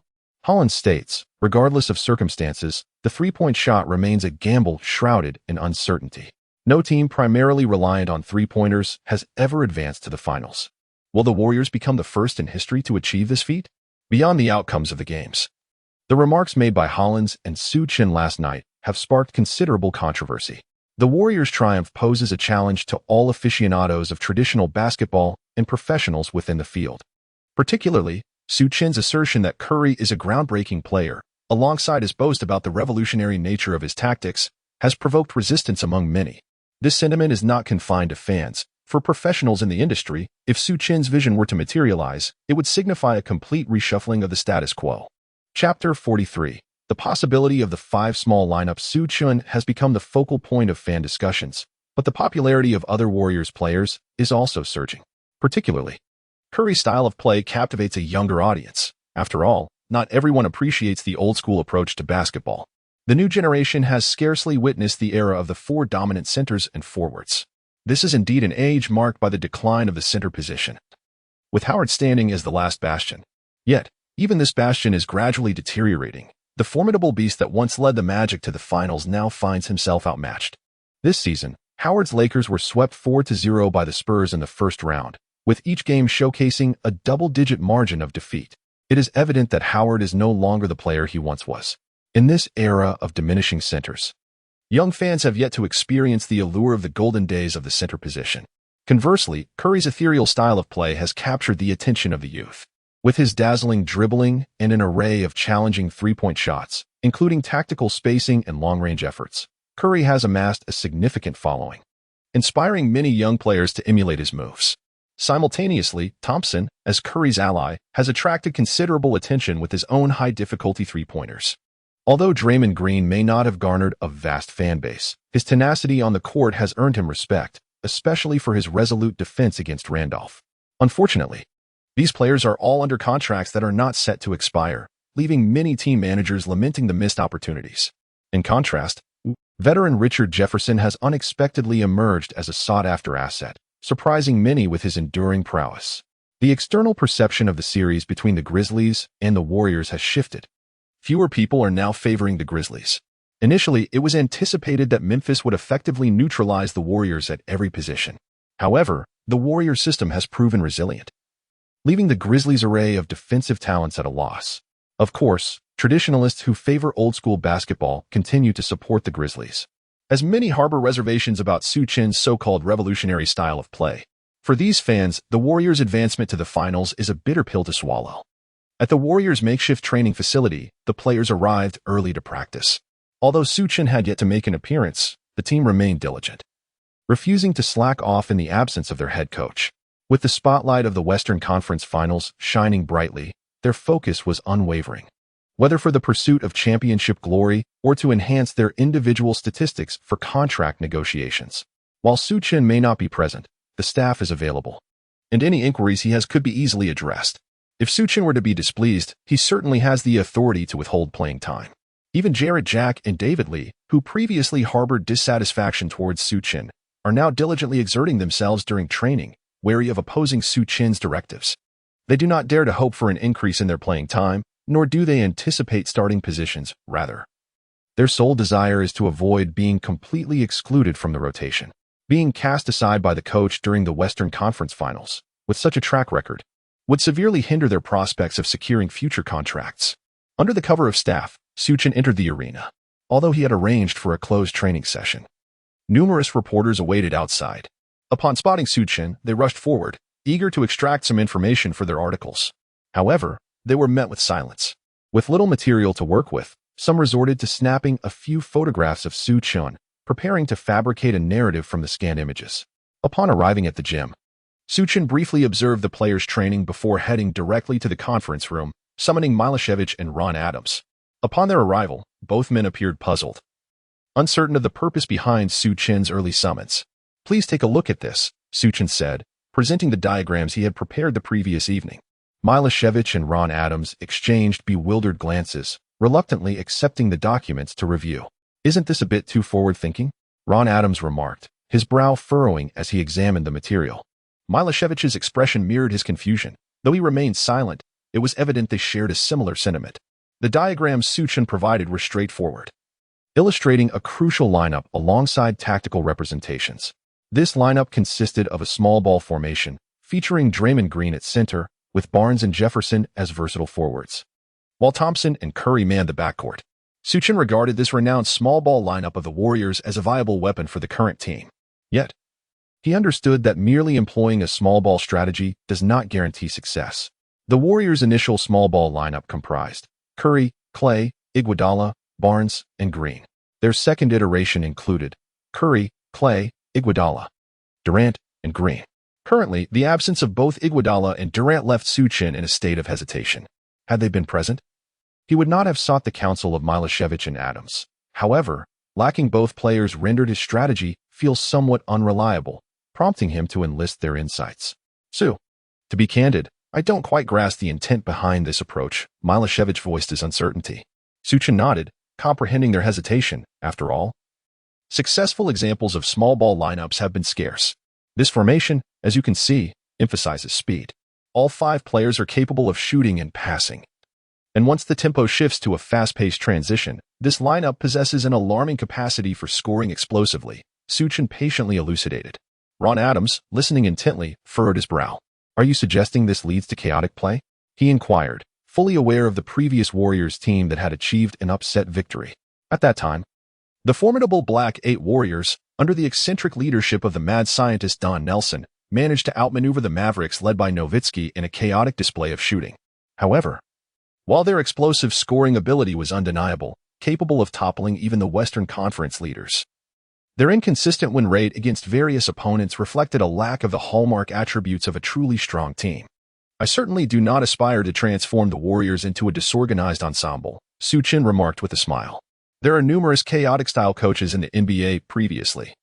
There was Don Nelson, and even in the era of small ball, the likes of Finch demonstrated a similar unpredictable approach, where every match seemed a toss-up. Moreover, Finch's tactics were even more perplexing, as he would launch fierce assaults against strong teams while exhibiting timidity against weaker ones. He could showcase victories just as easily as he could invite defeats. Naturally, Su Chen had no desire to emulate such a coach. Chapter 44. The small ball lineup and the Heat's big 3 in the absence of Iguodala and Durant. Su Chen proposed a small ball lineup consisting of Curry, Clay, Barnes, Jefferson, and Green. This configuration is characterized by its swiftness, versatility in shooting and passing, and capability to capitalize on the majority of transition opportunities. Although Jefferson may not possess the vigor of his youth, he remains agile and quick on his feet. While he may not outpace conventional forwards and guards, one must consider the relative comparisons.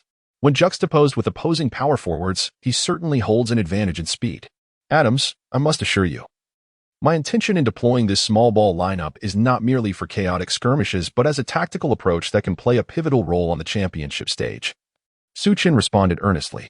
His demeanor was not one of arrogance, unlike McGrady's notion of already contemplating the next round of opponents. Rather, his long-term vision dictated the necessity of cultivating a new strategy. He was determined not to rely on a singular tactic for success. Even the formidable, yet now banned elevator door play was not a strategy Su Chen wished to exploit indefinitely, as over-reliance would inevitably lead to countermeasures. Even though the league has not amended the rules during games, the authority of officiating remains at the league's discretion. Currently, even David Lee's moving screens often go uncalled. However, one cannot depend on this as a standard weapon. Resorting to exploiting the loopholes of the elevator door tactic under existing rules would only invite the league's scrutiny, resulting in stricter enforcement of screen-related fouls. What about in set plays? Ron Adams raised a pertinent question. This small ball lineup appears swift in transition. Yet the game encompasses more than mere fast breaks. In fact, fast breaks account for a relatively minor portion of the entire game. The majority of the time is spent in half-court battles. In such scenarios, lacking a towering center can be quite disadvantageous. Without screens, offensive plays become limited, and defensively, one is left without the ability to single cover the opposing center. It's quite simple. If the quality of screens is poor, then one should refrain from using them. Instead, by increasing the frequency of screens, opportunities for breakthroughs or open shots will naturally arise, which can be capitalized upon with effective passing, Su Chen elucidated. In truth, His words were as much for his own reflection as they were for the others. Teaching is, after all, a method of reinforcing one's own knowledge. It certainly sounds reliable. But what of the defense? Ron Adams resumed his contemplation of the materials. It's straightforward. The defensive strategy involves endless switches while fronting the interior players, swiftly collapsing on the ball handler to force the opposing role players into making decisions.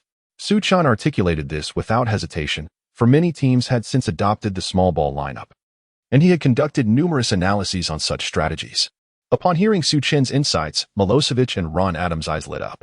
They both instinctively revisited the materials with renewed scrutiny, while simultaneously envisioning how this lineup, combined with Su Chen's methodology, would manifest on the court. Su Chen remained patient, waiting for the two individuals. This lineup allowed for swift movement, enabling seamless switches during screens without the fear of mismatches. Any mismatch would be swiftly addressed with double teams, compelling the opposing role players to handle the ball, which was quite ingenious. After a while, Milosevic awoke from his reverie and remarked, "Indeed, employing a wraparound defense will elevate the turnover rate for interior passes, and even if they receive the ball, the ensuing double teams will force them to relinquish it." Ron Adams also had an epiphany, exclaiming his admiration. "So, do you believe this strategy is viable for this lineup?" Su Chen inquired of the two. Observing their reactions made Su Chen realize that his question was somewhat redundant. However, he was uncertain about the tactical compatibility of this strategy with the lineup and sought their professional insights. "Remarkable, Su. You are truly a genius," Milosevic praised, expressing genuine admiration for Su Chen. "It seems your claims of a revolutionary approach to the media were not mere rhetoric. You possess such capabilities." Ron Adams echoed similar sentiments. Particularly for Ron Adams, an experienced assistant coach with a flexible mindset, he was not bound by the rigidity of traditional coaches. After thoughtful consideration of Su Chen's words, he acknowledged Su Chen's talent. To their compliments, Su Chen merely smiled. Was he to assert that these strategies would become commonplace in a decade? However, with Randolph and Gasol in the Grizzlies' interior, the small ball defense could indeed pose a challenge. Ron Adams pondered, although we have strategies like unlimited switching, wraparounds, and double teams, Randolph's offensive prowess is well known, and Marc Gasol is no mere blue-collar worker. He possesses offensive skills as well. That is something I have already taken into account. Su Chen replied with a smile. Is defending against a Twin Tower lineup truly daunting? Not necessarily. In the era of small ball, Twin Towers are often seen as a reverse anomaly. Marc Gasol and Randolph can be compared to the later luxurious Twin Towers of the Timberwolves, Gobert, and Towns. Marc Gasol's pace is relatively slow, akin to Gobert. Randolph's speed is average, inferior even to Towns, and neither excels in defense. The Timberwolves' Twin Towers frequently succumb to smaller lineups. Moreover, congesting the paint often hinders offensive efficiency, resulting in exhausting attempts for 2 points, swiftly followed by conceding 3-point opportunities. Furthermore, Su Chen was reluctant to deploy a small ball lineup against the Grizzlies prematurely, unless the Grizzlies exhibited an explosive performance. Compelling Su Chen to adopt a small ball strategy in a desperate bid for victory, he preferred to conceal this tactic for now. Although Su Chen refrained from discussing considerations regarding potential finals opponents, it was undeniable that this year's Heat trio represented a formidable presence. The Heat were the true champions of this timeline. Whether utilizing Bogut or Ezeli, both were simply too slow. The Miami Heat's ability to transition between offense and defense is remarkably potent, with the connection between LeBron James and Dwayne Wade serving as a quintessential image of the team. Furthermore, the Heat's shooting prowess is exceptionally formidable. While the tactical core revolves around the dual offensive strength of James and Wade, one must not overlook the formidable perimeter shooting contingent. The likes of Ray Allen, Reggie Miller, Shane Battier, James Jones, and Jason Capono form an elite cadre of sharpshooters. Without the need for a small ball lineup, any lapse in three-point defense can swiftly be capitalized upon by the Heat. In contrast to the San Antonio Spurs, Miami's trio of superstars presents a more effective challenge to the current Golden State Warriors. Notably, this very Heat team has previously triumphed over the Spurs. Su, since you have already considered this, that is good, Ron Adams remarked as he made his way to the training facility with his materials in hand. Su Chen nodded in agreement. Once Ron Adams has elucidated the system and players, he can promptly initiate training for the small ball strategy. Regarding proficiency, the presence of simulation glasses alleviates any concerns. Chapter 45, the new starting lineup of the Warriors soon. Su Chen convened the players for training on the small ball lineup. dividing them into two teams for a scrimmage. The following day, they adhered to the same training regimen as the previous day. Perhaps due to the rapid pace of the small ball system, Bogut twisted his ankle while jumping. After an examination by the team physician, it was determined that Bogut would be sidelined for at least a month, essentially ruling him out for the entirety of the playoffs. Bogut's injury during training was a significant blow for the Warriors. However, as the head coach, Su Chen maintained a stoic demeanor.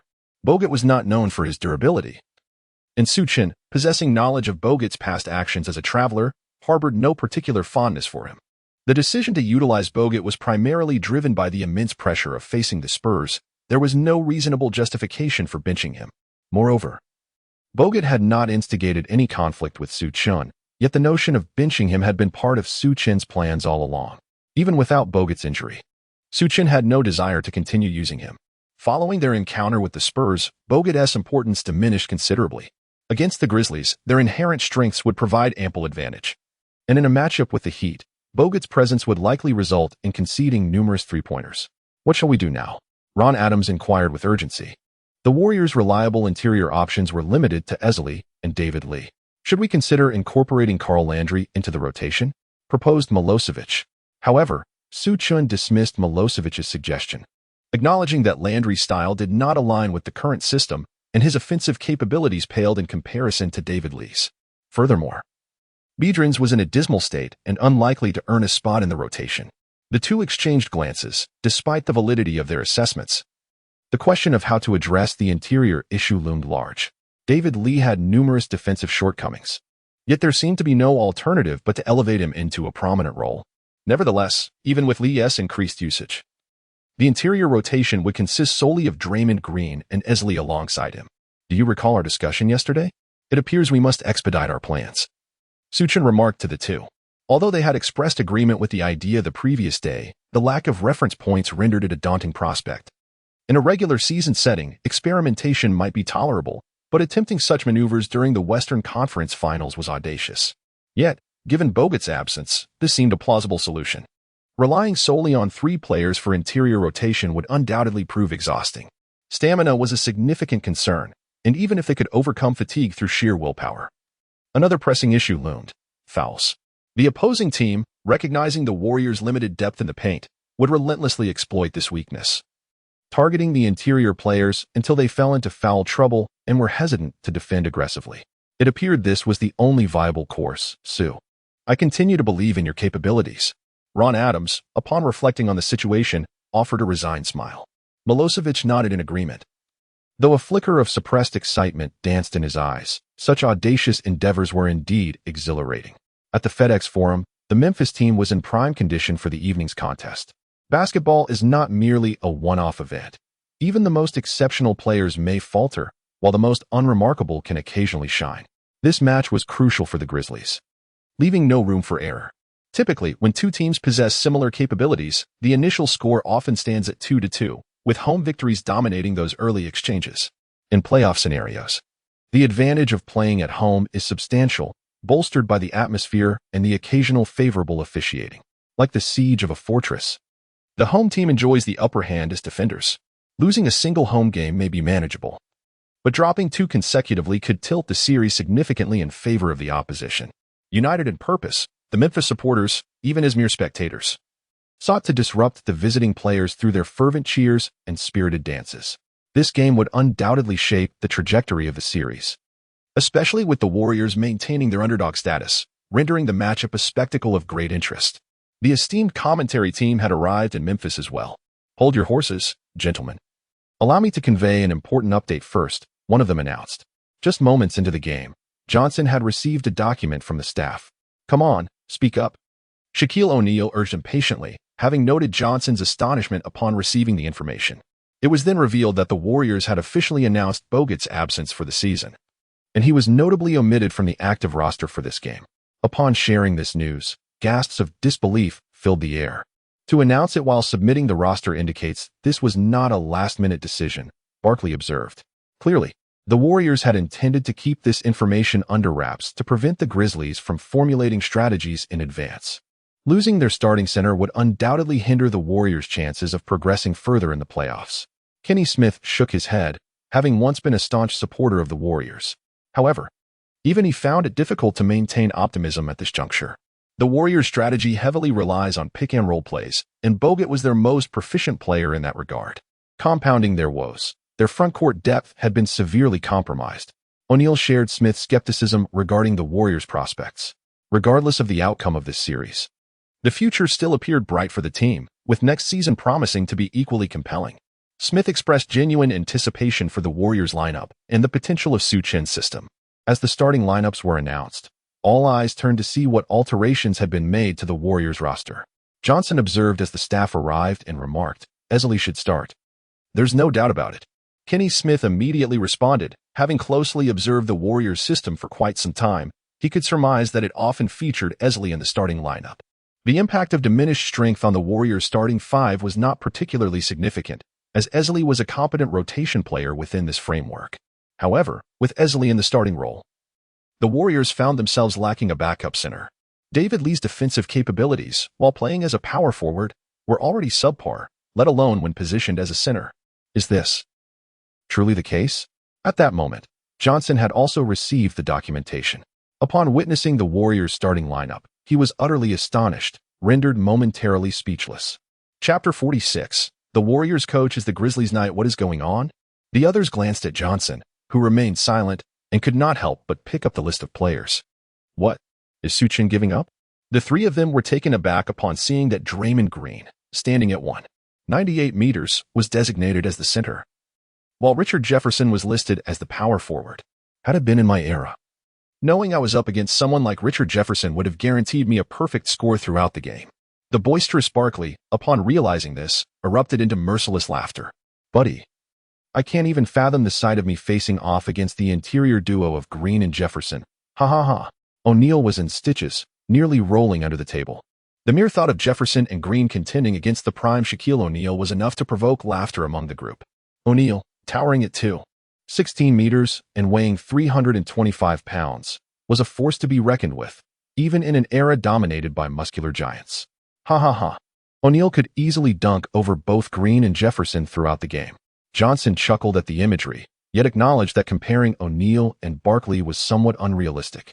As the current league lacks centers of their caliber, the last bastion of traditional centers, Howard, had already been swept away in the first round. To be frank, I can empathize with the Warriors' predicament of lacking a viable center, but completely abandoning the position is not a viable solution. Once the laughter subsided, Johnson redirected the conversation. Easley had demonstrated his capability to hold the center position in previous games. Bagley chimed in, stating, "Though Biedrins has fallen out of the rotation, I believe even he would be a better option than having no center at all. While it is true that this era lacks the superlative centers of our time, it does not warrant the outright dismissal of the center position." O'Neal, now more serious, echoed this sentiment. Kenny Smith, who had previously supported the Warriors, found himself at a loss for words. With the Warriors discarding the center position, what could he possibly say? Was there even a need to speculate on the outcome of the game? Johnson addressed the group, the Grizzlies. Without a doubt, the Grizzlies. Barkley and O'Neal echoed in unison. Barkley, in particular, expressed this without hesitation. As a staunch advocate of traditional basketball, he found Su Chen's challenge to the old-school principles utterly unforgivable. "I won't guess," Kenny Smith said with a resigned smile. Although he supported the Warriors, he felt a sense of assurance even if Su Chen started Easley. However, the strategy of entirely foregoing a center made it impossible for him to predict a Warriors victory. He ultimately chose not to speculate on the Grizzlies either. During the warm-up phase of the game, Lionel Hollins also received the Warriors starting lineup. Are they using me to practice their lineup? How audacious. Lionel Hollins exerted a gentle pressure with his fingers, causing the paper to crumple slightly. However, upon recalling that he was within the confines of the arena, surrounded by countless cameras, he released his grip and restrained his emotions. There was little to be upset about. This would allow him to approach the game with ease. A faint smile graced Lionel Hollins' face as he tucked the crumpled paper into the pocket of his suit trousers. The starting lineup of the Warriors instilled a sense of humiliation in Lionel Hollins, for he felt distinctly belittled by the opposing rookie coach. The audacity to utilize him for lineup practice was astonishing. Were they already contemplating their adversary for the finals while basking in the glory of a recent victory? The decision to position the 198-meter-tall Draymond Green as center, with the veteran Jefferson as power forward, seemed perplexing. As the teams approached for the customary pregame handshake, Lionel Hollins, exuding confidence, quietly remarked, "You will soon understand that this is the NBA." Generally, the role of the head coach revolves around strategic maneuverings, and engaging in trash talk is deemed futile and somewhat lacking in sophistication. Even in matchups steeped in history, where players may be at odds, the coaches typically refrain from direct involvement. Lionel Hollins' ire was ignited by Su Chen's starting lineup, prompting him to speak up. Nevertheless, he maintained a smile while doing so, projecting an image to the cameras that suggested a congenial exchange with Su Chen. "Keep it up, Coach Hollins. You can do it," Su Chen responded with a smile, further reinforcing the perception of camaraderie between them. Internally, Lionel Hollins scoffed and turned away, while Su Chen genuinely smiled, recognizing that it was Hollins who seemed flustered. It appeared that Lionel Hollins was overly confident, perhaps believing victory was already assured. One wondered how he would cope with the defensive strategies of the small ball lineup shortly to be unleashed. At that moment, the referee entered the court, ball in hand, instructing both teams to take their positions in preparation for the tip-off.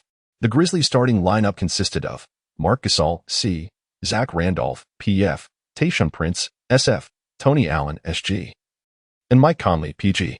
In contrast, the Warriors' starting lineup featured Draymond Green, C, Richard Jefferson, PF, Harrison Barnes, SF, Klay Thompson, SG, and Stephen Curry, PG. The Grizzlies' lineup remained unchanged, representing their strongest configuration. With the exception of Randolph, who served as the offensive focal point, the rest were defensive stalwarts. The emergence of the Warriors' lineup elicited gasps from the crowd, as their strategies had been shrouded in secrecy, leaving only a portion of fans aware of the unfolding situation. Most Memphis Grizzlies fans remain perplexed and are understandably astonished. However, even those who are aware of the Warriors' center's injury are taken aback by the unprecedented small ball lineup. What audacity does the Warriors' rookie head coach possess? Is this a sign of disdain towards the Grizzlies? A cacophony of boos reverberated throughout the FedEx Forum. Nevertheless, the more discerning Grizzlies fans are now filled with exhilaration. Following the first game, many had tempered their expectations for the team, believing that securing the series would be an arduous task. To their surprise, the Warriors coach has indeed made a bold move by deploying such an outrageous lineup. Even the opposing coach has inadvertently become an ally in assisting the Grizzlies' advancement. Now it remains to be seen if the Grizzlies can rise to the occasion. Chapter 47. The defensive prowess of the five small players. The director of this match appeared quite pleased. For him, it mattered little whether the Grizzlies or the Warriors emerged victorious. What was crucial was the entertainment value. He was particularly delighted with Su Chen's choice of the most commented upon strategy. In an office within the upper echelons of the league, Adam Silver was also watching the game. At this moment, he was not yet the commissioner of the league, but his support was palpable, and there were no significant threats from competitors. It was likely that he would ascend to the position of commissioner the following year. The Warriors' style of play was indeed visually appealing, and should they secure the championship, it would undoubtedly alter the dynamics of the league. Modern basketball needed transformation to attract a younger audience, moving away from the monotonous low-post play. As Silver observed Su Chen's assembled lineup, he did not mock it. Rather, he held a deep appreciation for it. Regrettably, he was not yet the commissioner. If the opportunity arose, he would certainly champion this team, as it aligned perfectly with his new vision for the league's management. Upon reflection, traditional basketball placed great emphasis on physical confrontation. It evoked images of muscular collisions, which undeniably raised the barriers to entry into the sport. Those who truly enjoyed the physicality would be better served watching football, where such confrontations reached their zenith. Silver believed that enhancing the significance of basketball skills was the true path forward for the league. The playing style of the Warriors star, Stephen Curry, who utilized dribbling finesse to create shooting opportunities for challenging three-pointers, resonated well with Silver's vision for the league's future. Basketball should not be merely about muscular clashes. Rather, it should showcase skill, thereby lowering the threshold for ordinary individuals to enter the league. While football emphasized extreme confrontation, basketball should champion exceptional technique. Returning to the court, countless eyes and cameras swiftly turned towards Su Chen. With hands clasped in front of him and a composed expression, he gazed intently at the court, exuding an air of seriousness. There was no doubt that Su Chen was earnest regarding this small ball starting lineup, and at that moment, the game commenced. With a clear advantage in height and wingspan, Marc Gasol effortlessly won the jump ball, directing it into Mike Conley's hands. The contrast in size between Gasol and Draymond Green was striking. Play inside. Lionel Hollins was unconcerned about whether his tactics would be deciphered. He openly shouted instructions from the sidelines, foregoing any coded signals. Indeed, against the Warriors' small ball lineup, it was evident they would be playing inside, leaving little to conceal. Su Chen's audacity in deploying this small lineup suggested he anticipated the opposing team would exploit the interior, prompting Hollins to unabashedly call for an inside game. It was time to see just how resilient they were. Hollins smirked coldly. However, while the Grizzlies aimed to play inside, the focus was not on exploiting the matchup between Gasol and Green. After all, in the previous game, Green had showcased remarkable defensive prowess while single-handedly guarding Zach Randolph. It is not that one fears Draymond Green. Rather, the Warriors possess certain vulnerabilities that are more pronounced, and thus they are targeted strategically. The matchup between Zach Randolph and Richard Jefferson suddenly became the focal point. Conley sought to deliver the ball to Randolph, but upon observing, he noted that Jefferson had engaged in a fronting defense against Randolph. Although Jefferson is not of the same weight class as Randolph, with Randolph standing at 2.06 meters and Jefferson at 2.01 meters, Jefferson's height even surpasses that of the center, Draymond Green. The negligible difference in height between Jefferson and Randolph still allowed Jefferson's fronting defense to constrict Randolph's receiving space. Witnessing this scenario, Conley felt reluctant to pass to Randolph, as such a pass would significantly elevate the likelihood of a turnover. Nevertheless, the strategy dictated play through Randolph, thus he could not disregard the team's tactical directive. After a brief hesitation of 7 or 8 seconds, Conley finally found an opportunity to feed the ball to Randolph. Although the fronting defense had some effect, once the ball was passed, Jefferson lost his positioning. Bagley also remarked on the situation. When Randolph received the ball, Jefferson, undeterred by the risk of losing his position, leaped in an attempt to intercept the pass. Jefferson nearly made contact with the ball, startling Randolph momentarily. However, upon receiving the ball, Randolph was determined to attack the basket. He made no preliminary moves, and Jefferson inadvertently lost his positioning. Yet, as the ball traveled through the air, Barnes had already moved in closer. Conley's pass was a high lob, aimed for security, but the ball traveled rather slowly. This allowed Randolph to see Barnes obstructing his path. Frustrated, Randolph attempted to push Barnes aside. However, in the moment he sought to displace Barnes, the now repositioned Jefferson returned to contest him. After successfully shoving Barnes aside, Randolph found himself again obstructed by Jefferson, and just as he attempted to shove Jefferson away, Barnes reappeared, and together they effectively trapped Randolph. Surrounded by 2 defenders, Randolph endeavored to break free with sheer strength. He aimed for a path by colliding directly with Jefferson, but the seasoned Jefferson adeptly sidestepped, leading Randolph to stumble and fall, resulting in Barnes seizing the ball. Following the steal, Barnes propelled the ball forward on a fast break. Curry and Thompson sprinted ahead, one to the left and the other to the right. The only defenders returning were Prince and Tony Allen, with Conley lagging slightly behind, trailing Curry. Barnes charged directly towards the basket, forcing Allen, who was defending Curry's side, to the rim. Observing this, Barnes passed the ball to Curry. Receiving the ball beyond the three-point line, Curry executed a swift shot. Conley, 2 positions behind, leaped but failed to impede Curry's shot, which was executed with remarkable speed. Swish. The Grizzlies, trailing 0-3 against the Warriors, sought to dominate the Warriors' interior defense. Yet they found themselves on the receiving end of a backcourt three-pointer due to their own errors. Focus, focus. Lionel Hollins erupted with fury on the sidelines. In that moment, calling a timeout was not an option. He could only vociferate his frustrations from the bench. Randolph, acknowledging his mistake, raised his hand to signal to his teammates that the previous play was his fault. As the Grizzlies initiated their offensive possession, Randolph once again positioned himself in the low post, while Richard Jefferson persistently applied pressure, even leaping to disrupt the play. Conley, aware that the Warriors would likely employ double-teaming, refrained from attempting to intercept Jefferson's jump, opting instead for a swift pass. After a painstaking 7 or 8 seconds, the ball finally found its way into Randolph's hands. This time, Randolph exhibited astuteness. Upon noticing Barnes closing in for the double team, he promptly passed the ball to Prince. Chapter 48. The start stalled the Grizzlies upon receiving the ball. Prince intended to shoot. However, Thompson swiftly rotated to defend against him. Observing this, Prince abandoned his shot and passed the ball to Tony Allen. Just as Tony Allen was about to attempt a shot, Curry seamlessly transitioned into the play. Left with no choice, Tony Allen opted to pass the ball, but by the time Conley received it, Barnes had already rotated in to defend. Conley, planning to distribute the ball, scanned the court only to find every defender tightly positioned. There was simply no open shot available. Following the double team, the Warriors' defense had indeed rotated effectively. Initially, giving the ball to Randolph consumed 7 to 8 seconds, and as Randolph received the ball, another 2 to 3 seconds were wasted. This passing rotation took several more seconds. Conley, with the ball, hesitated for another second or two, and realizing the time, he glanced at the shot clock. 19 seconds had already elapsed in this possession. The anxious Grizzlies fans around him counted down the seconds. Conley recognized the difficulty in orchestrating an effective offensive play at this juncture. He abandoned the idea of a pick-and-roll, opting instead for a sudden drive and a mid-range jumper against Barnes. While Barnes' defense was not particularly reliable, it could hardly be described as negligent. Prior to the game, Su Chen had anticipated this, knowing that Barnes was prepared to defend against aggressive isolation plays. Aware that Conley would not have time for elaborate fakes, Barnes leaped without hesitation to contest the shot. Had time permitted, Conley could have drawn a foul by initiating contact with Barnes, but with the clock running low, he had no choice but to hastily shoot. The attempt fell short. Ding! Draymond Green secured the rebound. Upon grabbing the board, Green's first instinct was to seek a fast break opportunity.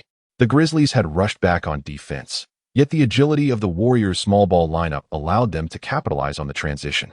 Green delivered a long pass directly to Thompson, who had already crossed half-court. Randolph and Marc Gasol, the two interior players, still hadn't advanced beyond the three-point line. While Prince lagged behind, yet Conley and Tony Allen hurried back in a last-ditch effort. Curry, Thompson, and Barnes had already crossed into the offensive zone. Noticing Conley closely trailing him, Thompson swiftly passed the ball to Curry. Tony Allen was left to choose between defending against Curry's three-point shot or Barnes cutting to the basket. With an unguarded hoop, Barnes had a clear opportunity to score.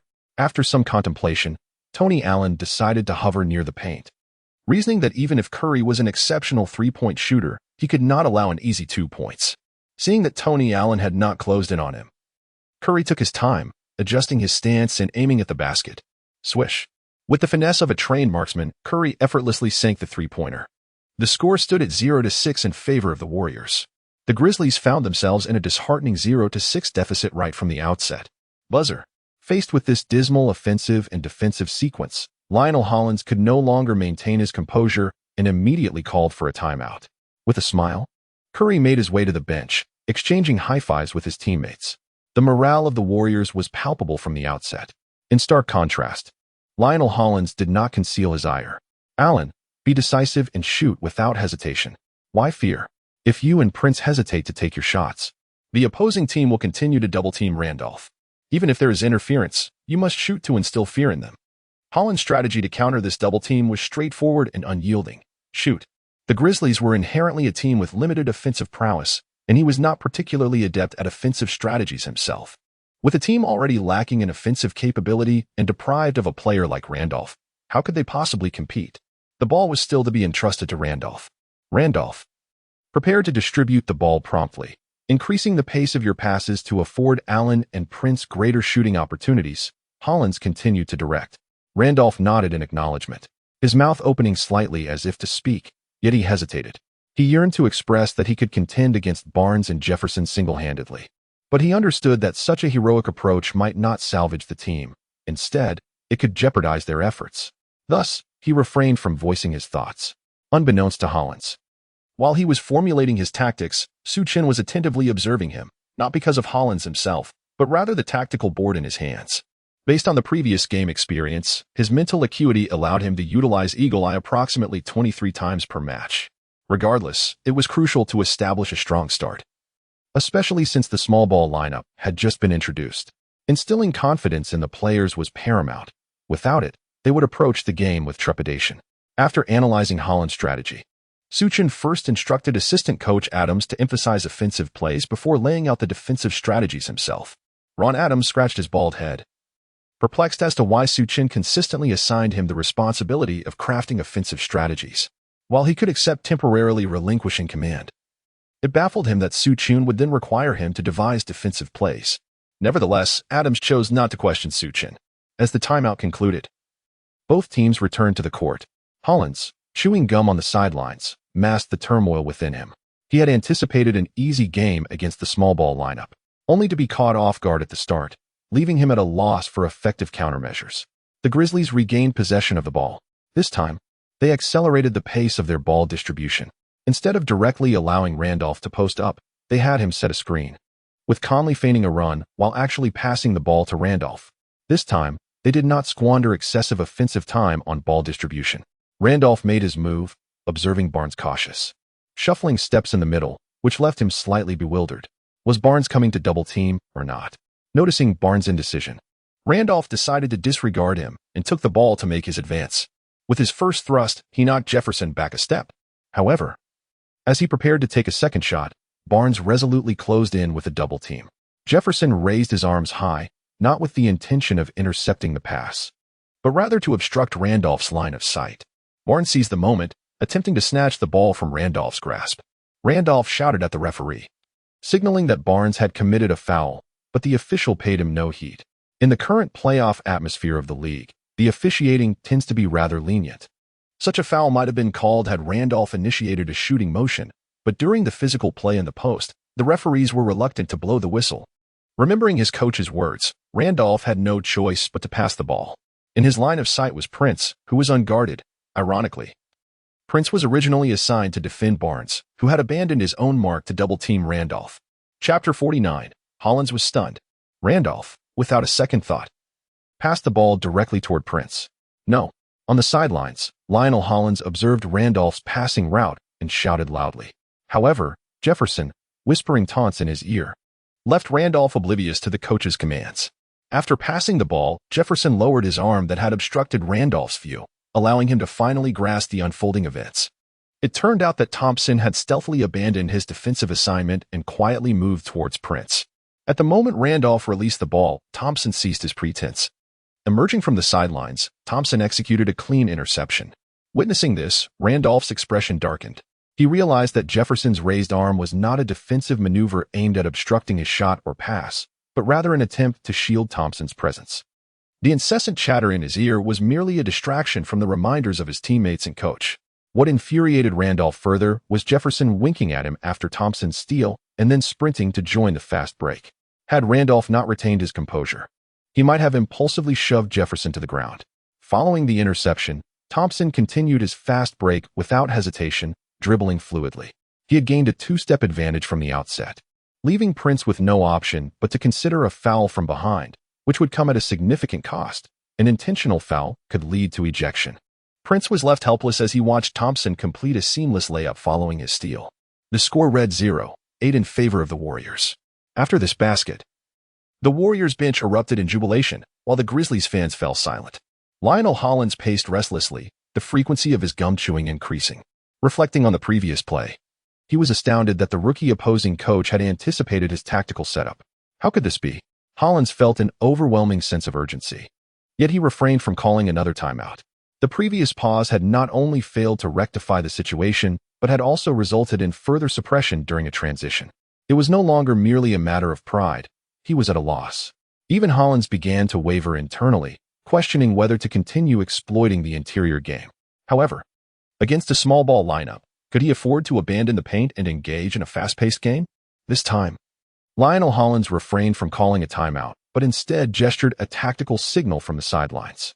The intention to penetrate the paint remained, yet it was to be executed with subtlety rather than overt directness. Conley nodded in understanding, simultaneously gesturing to direct his teammates' positioning. The Grizzlies executed a prudent strategy this time. Randolph set the stage with an initial fake screen for Conley before cutting sharply towards the basket, while Marc Gasol positioned himself to engage in a genuine pick-and-roll with Conley. Meanwhile, Tony Allen advanced, and rather than following through with the screen, Conley entrusted the ball to Allen. Tony Allen drew attention from mid-range while delivering a pass to the interior player, Randolph. The Warriors were captivated by Allen and failed to intercept the pass, leaving Randolph unmarked in the paint. Randolph executed a standing layup effortlessly. The score stood at 2-8 in favor of the Warriors. This time, the Grizzlies' strategy was finally realized. Su Chen, however, remained unperturbed. After all, it was unreasonable to expect the Grizzlies to be completely shut out. Moreover, in Su Chen's perspective, compelling the Grizzlies to resort to such a convoluted tactic for scoring was acceptable. Complex strategies inherently carry a higher risk of error. Just like earlier, when Tony Allen attempted to deliver a difficult lob pass, Randolph nearly failed to catch it. The purpose of employing role players to handle the ball is precisely the objective of a small ball defensive lineup. As long as the core players struggle to manage the ball, the defense has achieved its goal. Why are these players referred to as role players? This is due to their habitual engagement in tasks that align with their designated roles. For peripheral players, it suffices to excel in defense and make open shots. The responsibility of handling the ball primarily falls on the core players. On one hand, role players may lack the requisite skills for ball handling. On the other, they often lack the experience to navigate various game situations, requiring role players to undertake tasks they typically do not handle, while assigning core players to perform roles of secondary players, encapsulates the defensive philosophy of the small ball lineup. For Lionel Hollins, this was undoubtedly a relief, as it marked the end of a scoring drought.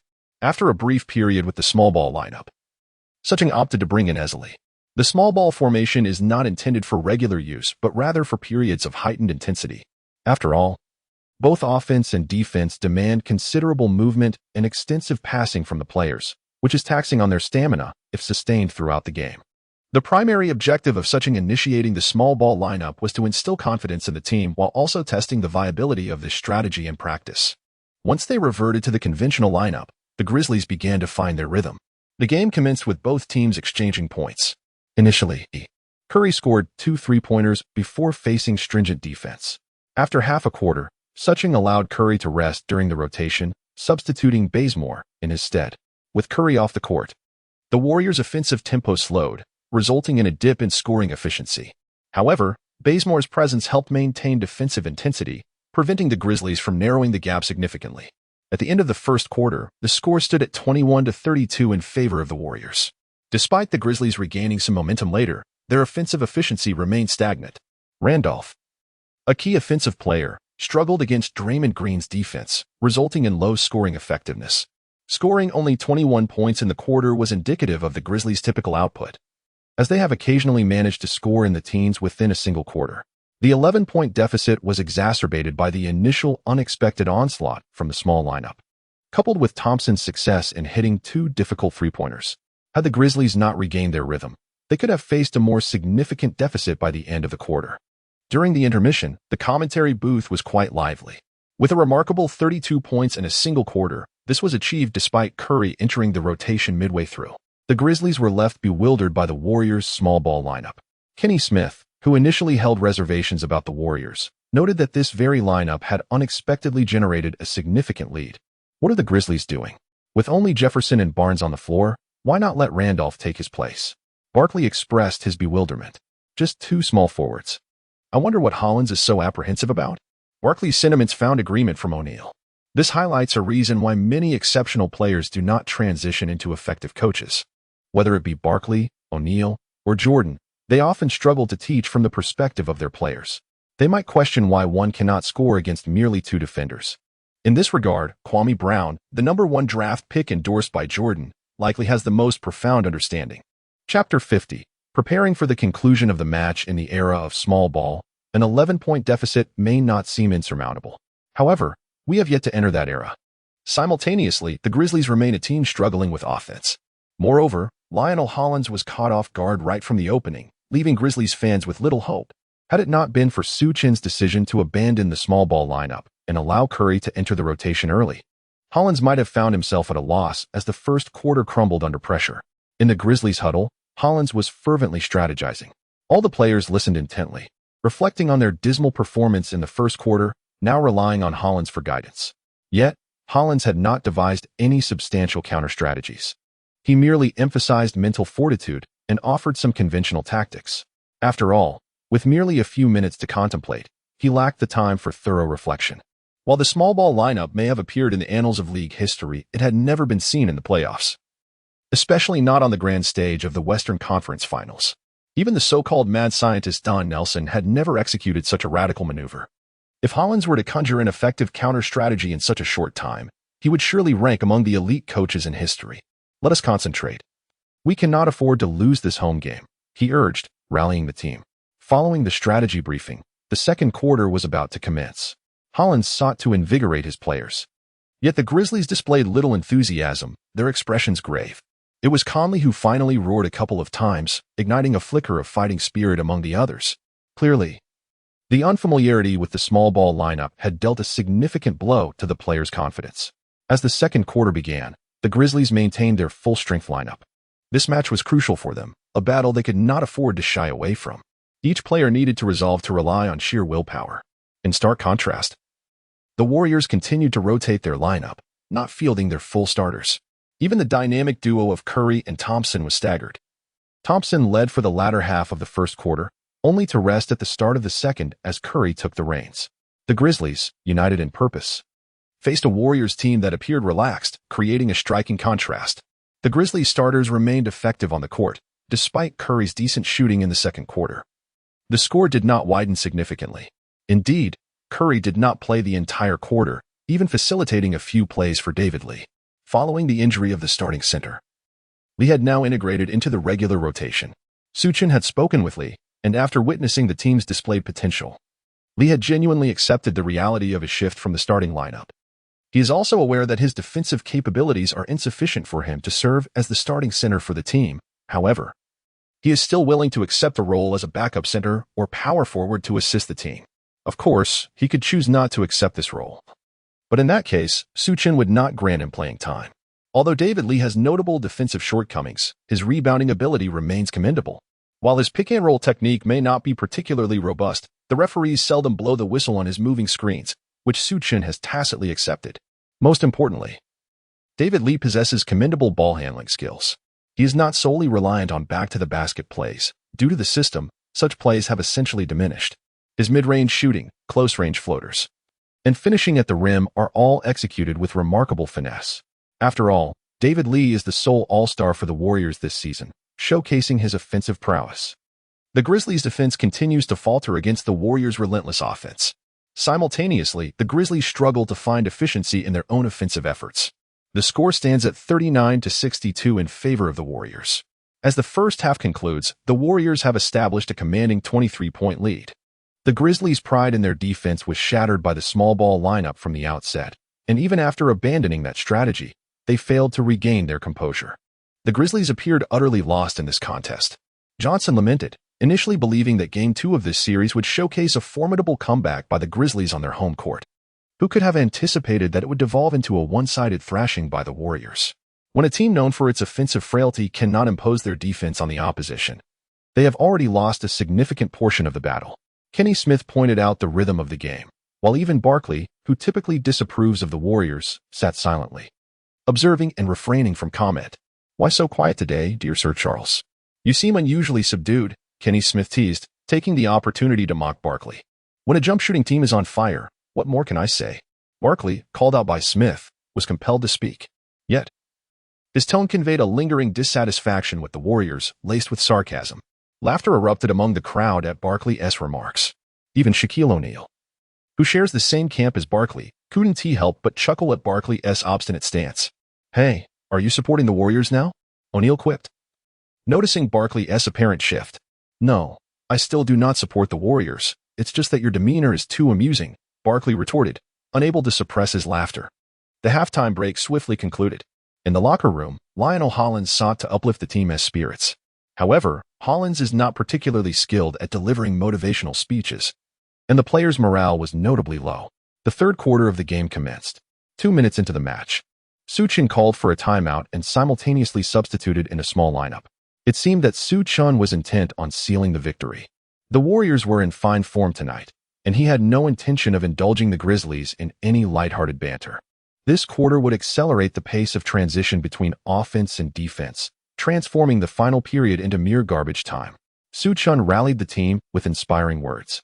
The Warriors, already in high spirits, felt their enthusiasm surge further upon hearing Su Chen's somewhat audacious remarks. The current roster was largely composed of young talents, prone to bouts of excitement. This youthful exuberance held a dual nature. At times, it could unleash performances that exceeded their inherent capabilities. Yet it could also lead to reckless actions, ensnaring them in the traps of fouls. Chapter 51. A resounding score of 2-0. Even Richard Jefferson, despite being relatively youthful, embodies an undeniable fervor that remains unaltered by the passage of time. Regardless of the circumstances, he retains the exuberance characteristic of youth. The small ball lineup is back in play. And make no mistake, He is not jesting. Kenny Smith, upon witnessing the Warriors' starting lineup, expressed his astonishment to those around him.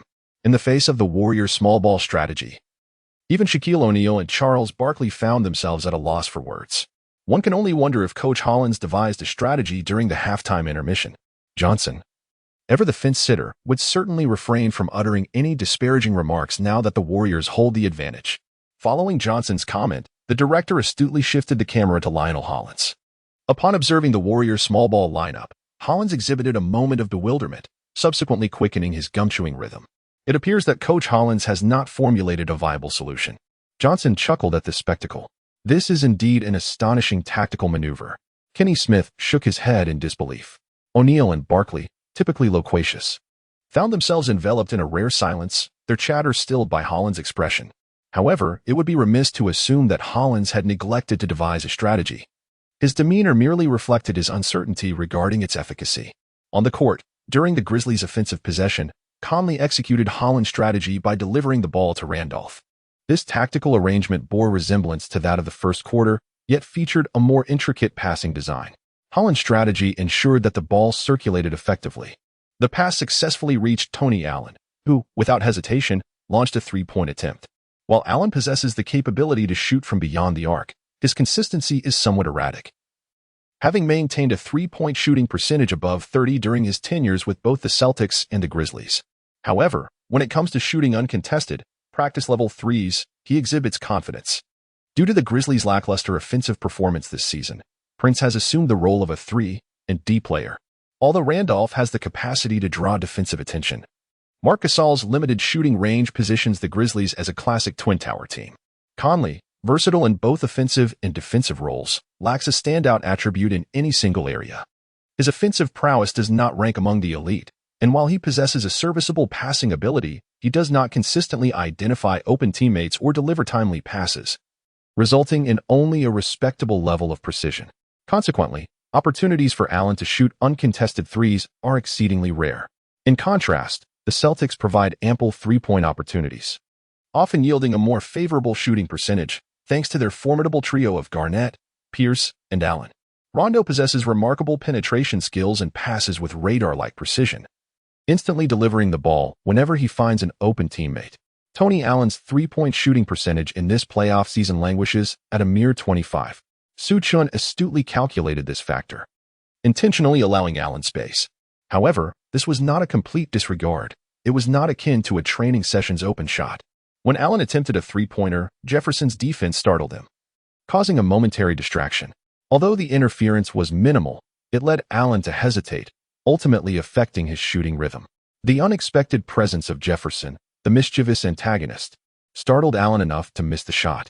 Notably, after successfully defending, Jefferson playfully winked at Allen, seemingly relishing the opportunity to tease his opponent's emotions.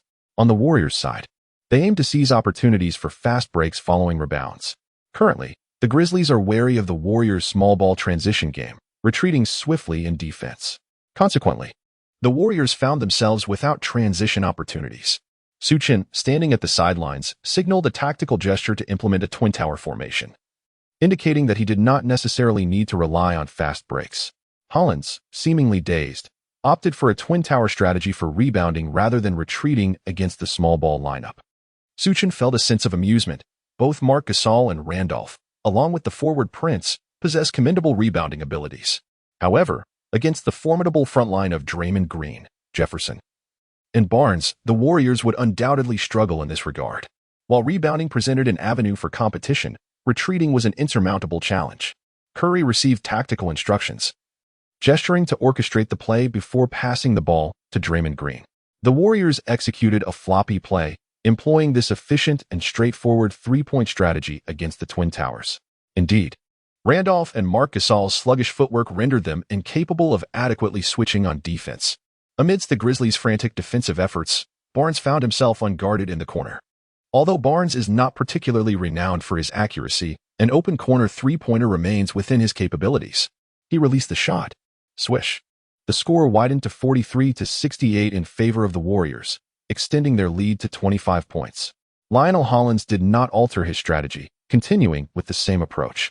Although Tony Allen managed to score a few baskets, the Grizzlies' defensive issues persisted, with the Twin Towers failing to perform effectively.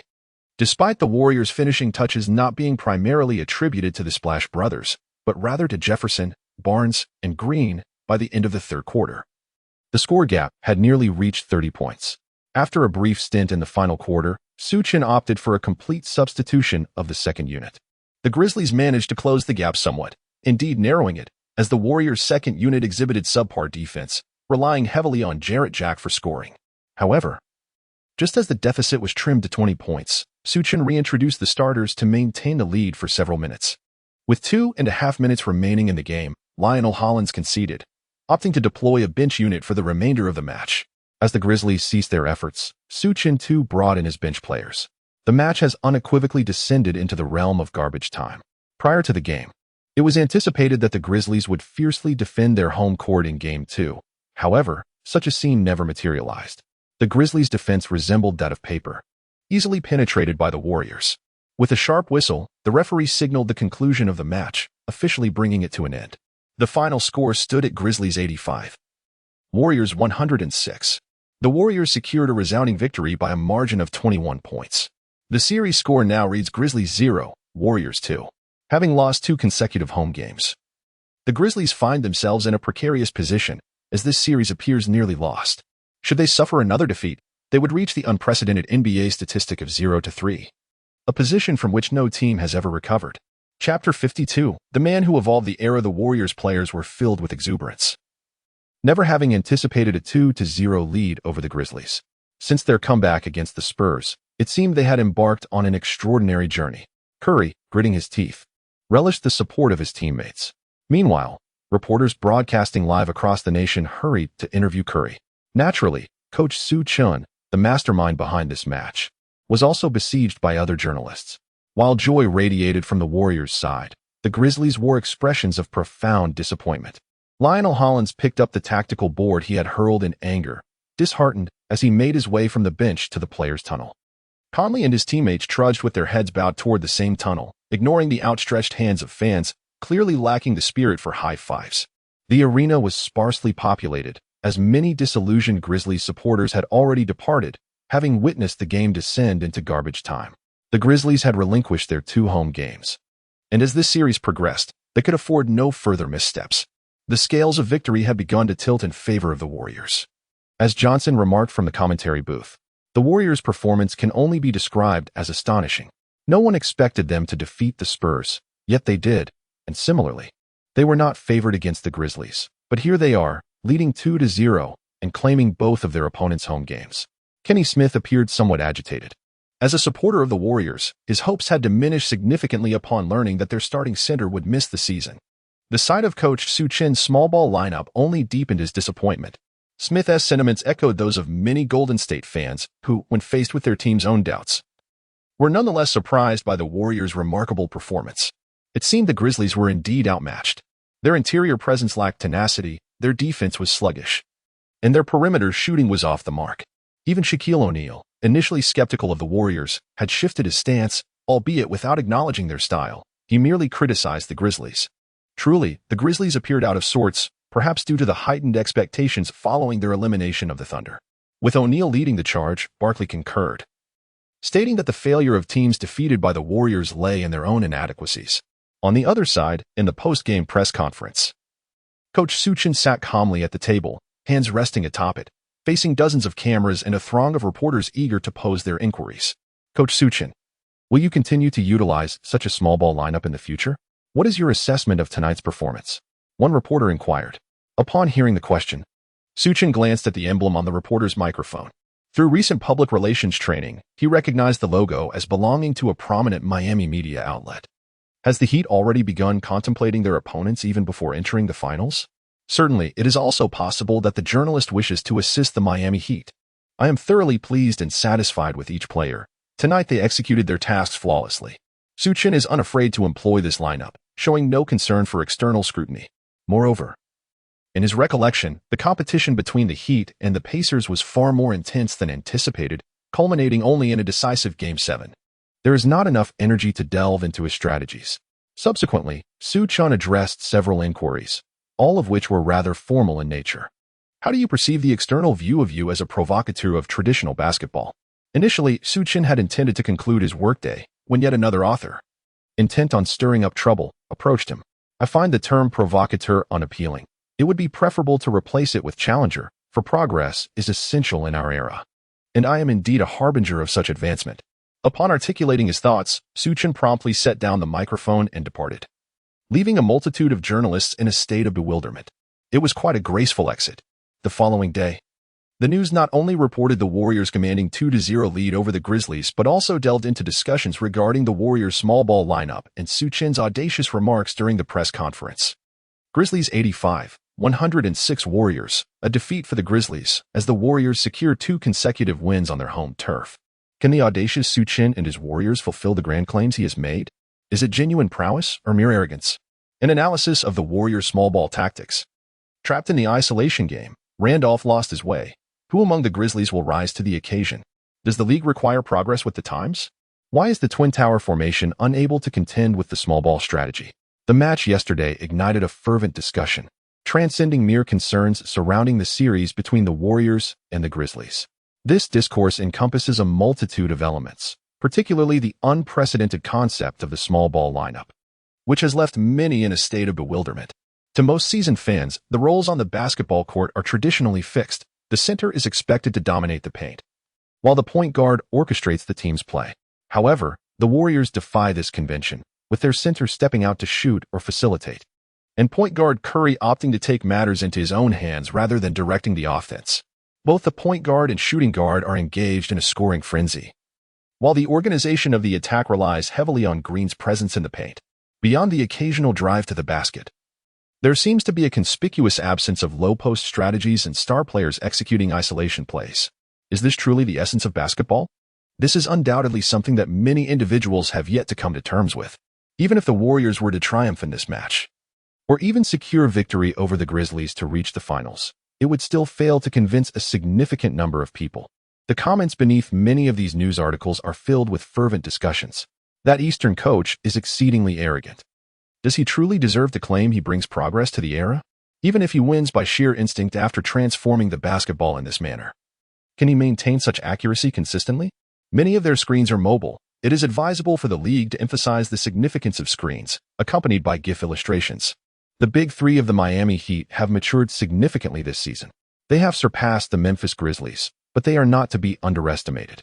Indeed, the Heat's agility is far superior to that of the Grizzlies' lumbering duo, and their perimeter shooting outshines the lackluster performance of Tony Allen.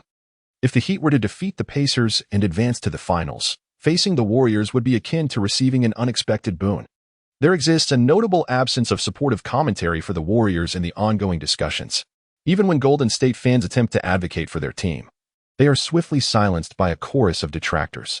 Nevertheless, despite the criticisms directed at the Warriors, few hold any optimism for the Grizzlies, who have suffered the loss of 2 home games.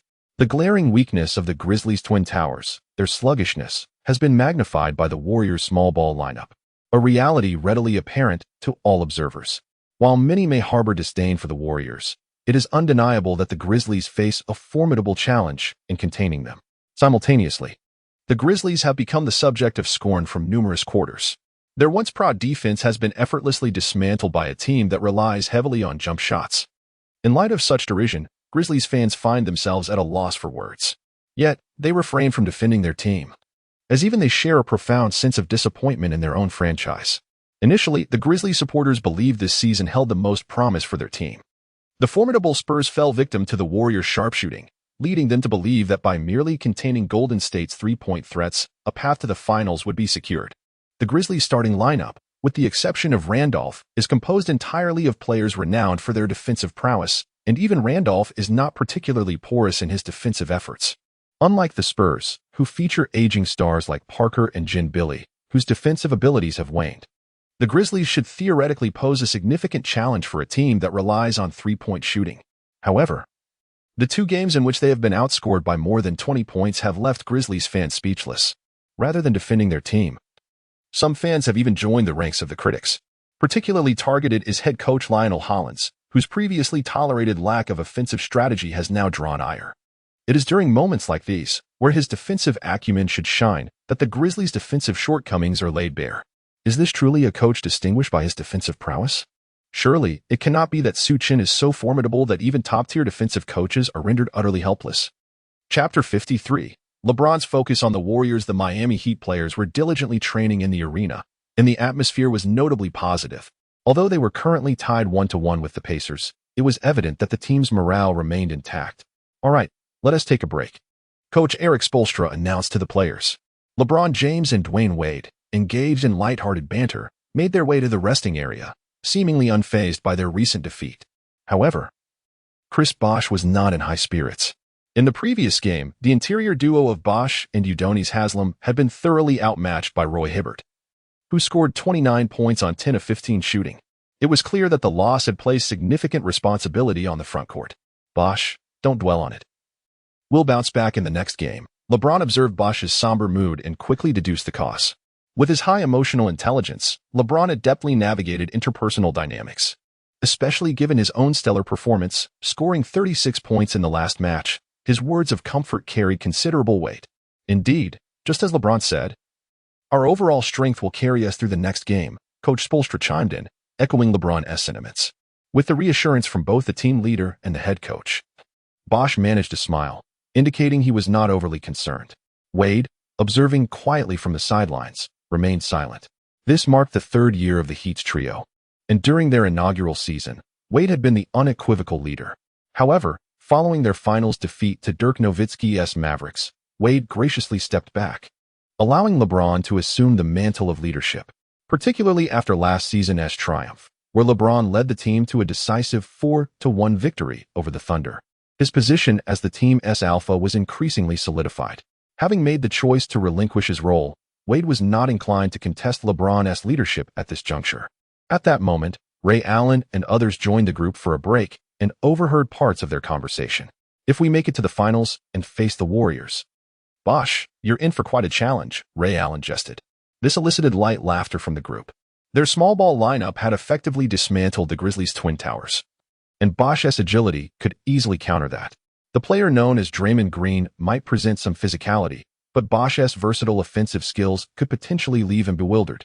Mario Chalmers chimed in, adding to the lighthearted banter. Initially, the intent was merely to console Bosh after his struggles against Hibbert. But the conversation had veered into fanciful musings about various ways to dominate the Warriors should they meet in the finals. Let us not get ahead of ourselves. We must first overcome the Pacers before we can think about the Warriors. Besides, the Grizzlies are still a formidable opponent, Coach Spoelstra reminded the players, grounding their discussions back to the ongoing series against the Pacers. Perhaps the player was merely jesting in a moment of exuberance, yet as a coach, it is his duty to curtail such an atmosphere. It is imperative to prevent the athletes from becoming overly arrogant. Erik Spoelstra, initially a video analyst, gradually ascended to the position of assistant coach and scout, earning Pat Riley's esteem over a span of 13 years before becoming the head coach. With his background in video analysis, he possesses a keen interest in the Warriors' footage. However, amidst the fierce contest with the Pacers, he has restrained his desire to analyze the Warriors' tapes, recognizing that his focus must remain on the Pacers for the time being. Coliseum, a venue steeped in history, is not a newly constructed arena, but rather a renovated version of the old Oakland Sports Arena. Inside the Coliseum today, a sea of fans fills the stands. For Warriors supporters, it has been far too long since they witnessed their team gracing the stage of the Western Conference Finals, and they yearn to see the Warriors advance even further. When Mark Jackson was ejected, many Warriors fans had already switched off their televisions. Yet, who could have anticipated that Coach Jackson's dismissal would not signify the end for the Warriors, but rather the dawn of a new chapter? After their comeback against the Spurs, the current Warriors are riding high on momentum. Securing a victory in this match would bring the series to a decisive 3-0, leaving the Grizzlies with no room for resistance. Historically, no team has ever overturned a 3-0 deficit in the playoffs. The Warriors' performance in this matchup has invigorated their fans, each one striving to create the loudest cacophony possible. When Stephen Curry made his entrance, it incited a thunderous roar from the crowd. However, what transpired next was unexpected. As the player introduction ceremony concluded and fans were supposed to settle in to watch the warm-ups, Coach Steve Kerr made a modest entrance from the players' tunnel, prompting applause from the sidelines. Every Warriors fan rose to their feet, spontaneously offering their applause to Kerr, accompanied by the occasional whistle. This was different from the cheers for Curry. The latter elicited an adrenaline-fueled roar, while the applause for Kerr was a heartfelt tribute. A gesture of respect following a moment of clarity. Warriors fans expressed their gratitude to Kerr for his contributions to the team in this manner. Kerr did not raise his hand in acknowledgement, but quietly approached the bench, picking up the tactical board to illustrate his strategies. For him, the series is not yet concluded. He must maintain a state of tension and excitement. There is no room for complacency and basking in the applause. In competitive sports, underperformance is the original sin. Respect is earned through prowess. Kerr is acutely aware that despite the warm welcome from Warriors fans, should the team falter in the upcoming game and allow the Grizzlies to stage a comeback, the applause would quickly give way to far louder criticisms. The NBA operates in cycles. Kerr has seen through this truth. Fans everywhere exhibit similar tendencies, celebrating wildly in victory and berating fiercely in defeat. Of course, this does not apply to every individual, but it holds true for the majority, reflecting the prevailing environment. Regarding the Grizzlies, Su Chen expresses considerable confidence. The Grizzlies have never been regarded as a formidable team. Eliminating a Thunder team weakened by Harden's departure and Westbrook's absence hardly warrants celebration. There is little merit to their first-round success. Although they managed to oust the high-flying Clippers, DeAndre Jordan has yet to solidify his role as the team's cornerstone. Griffin remains a mere junior in his career, while Billups is now in his final season. Karen Butler may not be officially retired, but he is nearing the end of his playing days. The Grizzlies, who suffered a sweep at the hands of the Spurs, are significantly weaker than what the public anticipates. The perennial discourse on the caliber of stars arises. Despite Randolph, Conley, and Marc Gasol appearing competent, none can truly be considered a superstar of the highest echelon. Chapter 54, Western Conference Champion. Advancing to the finals in this match, Su Chen opted not to commence with the small ball lineup, but instead, he started with Esley as the center, reverting to the Warriors' conventional strategy. Perhaps influenced by previous shooting performances, Lionel Hollins surprisingly adopted a heavy three-point defensive approach. Furthermore, he minimized the simultaneous presence of Randolph and Gasol on the court, allowing Pondexter ample playing time. Observing Hollins' chosen strategy, Su Chen felt an overwhelming sense of confidence and victory. Hollins had evidently been intimidated by previous shooting displays, leading him to relinquish his interior advantage and inadvertently weaken his offensive capabilities in pursuit of defense. Initially, the Grizzlies managed to hold their ground for a brief period, showcasing a few commendable plays. However, it was not long before the Warriors' intricate passing and cutting tactics breached the Grizzlies' defense. Not only Jefferson and Green, but even Curry found opportunities to penetrate the paint and score.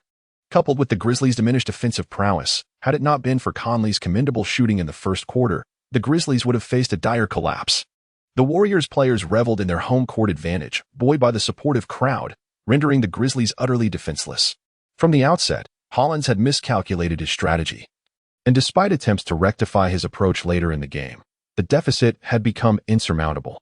The match unfolded in a fragmented manner, with the Warriors denying the Grizzlies any chance to catch up, culminating in a decisive loss for the latter. As the final whistle blew, the score stood at Warriors 122, Grizzlies 111. At first glance, the score difference of 11 points may appear negligible. Yet a thorough observation of the game reveals that the Grizzlies had erred from the very beginning. Despite subsequent adjustments, they remained constrained on the scoreboard, with the gap widening to as much as 20 points. Following the conclusion of the match, the Warriors bench players struggled to maintain their scoring pace, allowing the Grizzlies to narrow the gap to 11 points. But in reality, the Grizzlies had never truly been in contention. With this significant victory, the Warriors had effectively placed one foot in the finals, as historically, no team has ever overturned a 3-0 deficit. This is not merely a question of unfounded probabilities. A team that falls to a 3-0 deficit clearly reveals a disparity in strength, even in the event of an extraordinary performance due to unforeseen circumstances. Sustaining such a surge across consecutive games is a formidable challenge. Inside the Oracle Arena, the fans lingered, reluctant to leave, their excitement palpable. Celebrations erupted throughout the venue, a scene reminiscent of the shocking moments from the famed We Believe team. An older fan, who had witnessed the Warriors through the years, couldn't help but exclaim in wonder.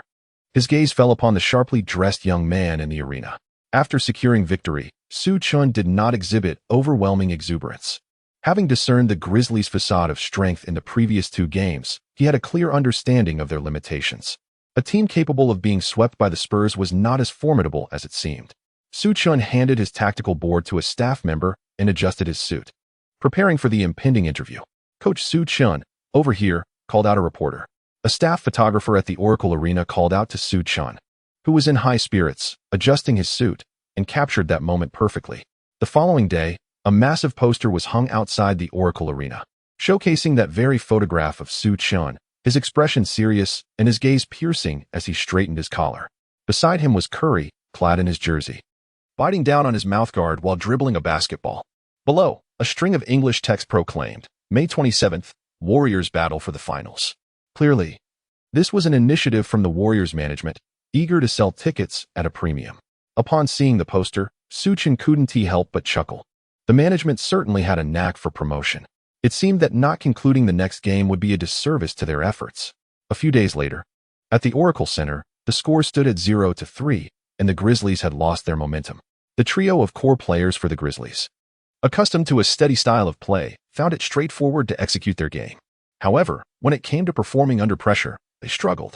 Lacking the requisite capabilities under such circumstances, they faltered, especially against Su Chen's specialized defense, which forced role players to handle the ball. Consequently, the trio's performance suffered. Conley managed only 9 points and 5 assists, Randolph scored 12 points, and Marc Gasol contributed 11 points. The burden fell on the role player Pondexter, who scored 23 points, preventing a collapse in the first 3 quarters. The final score was Warriors 101, Grizzlies 92.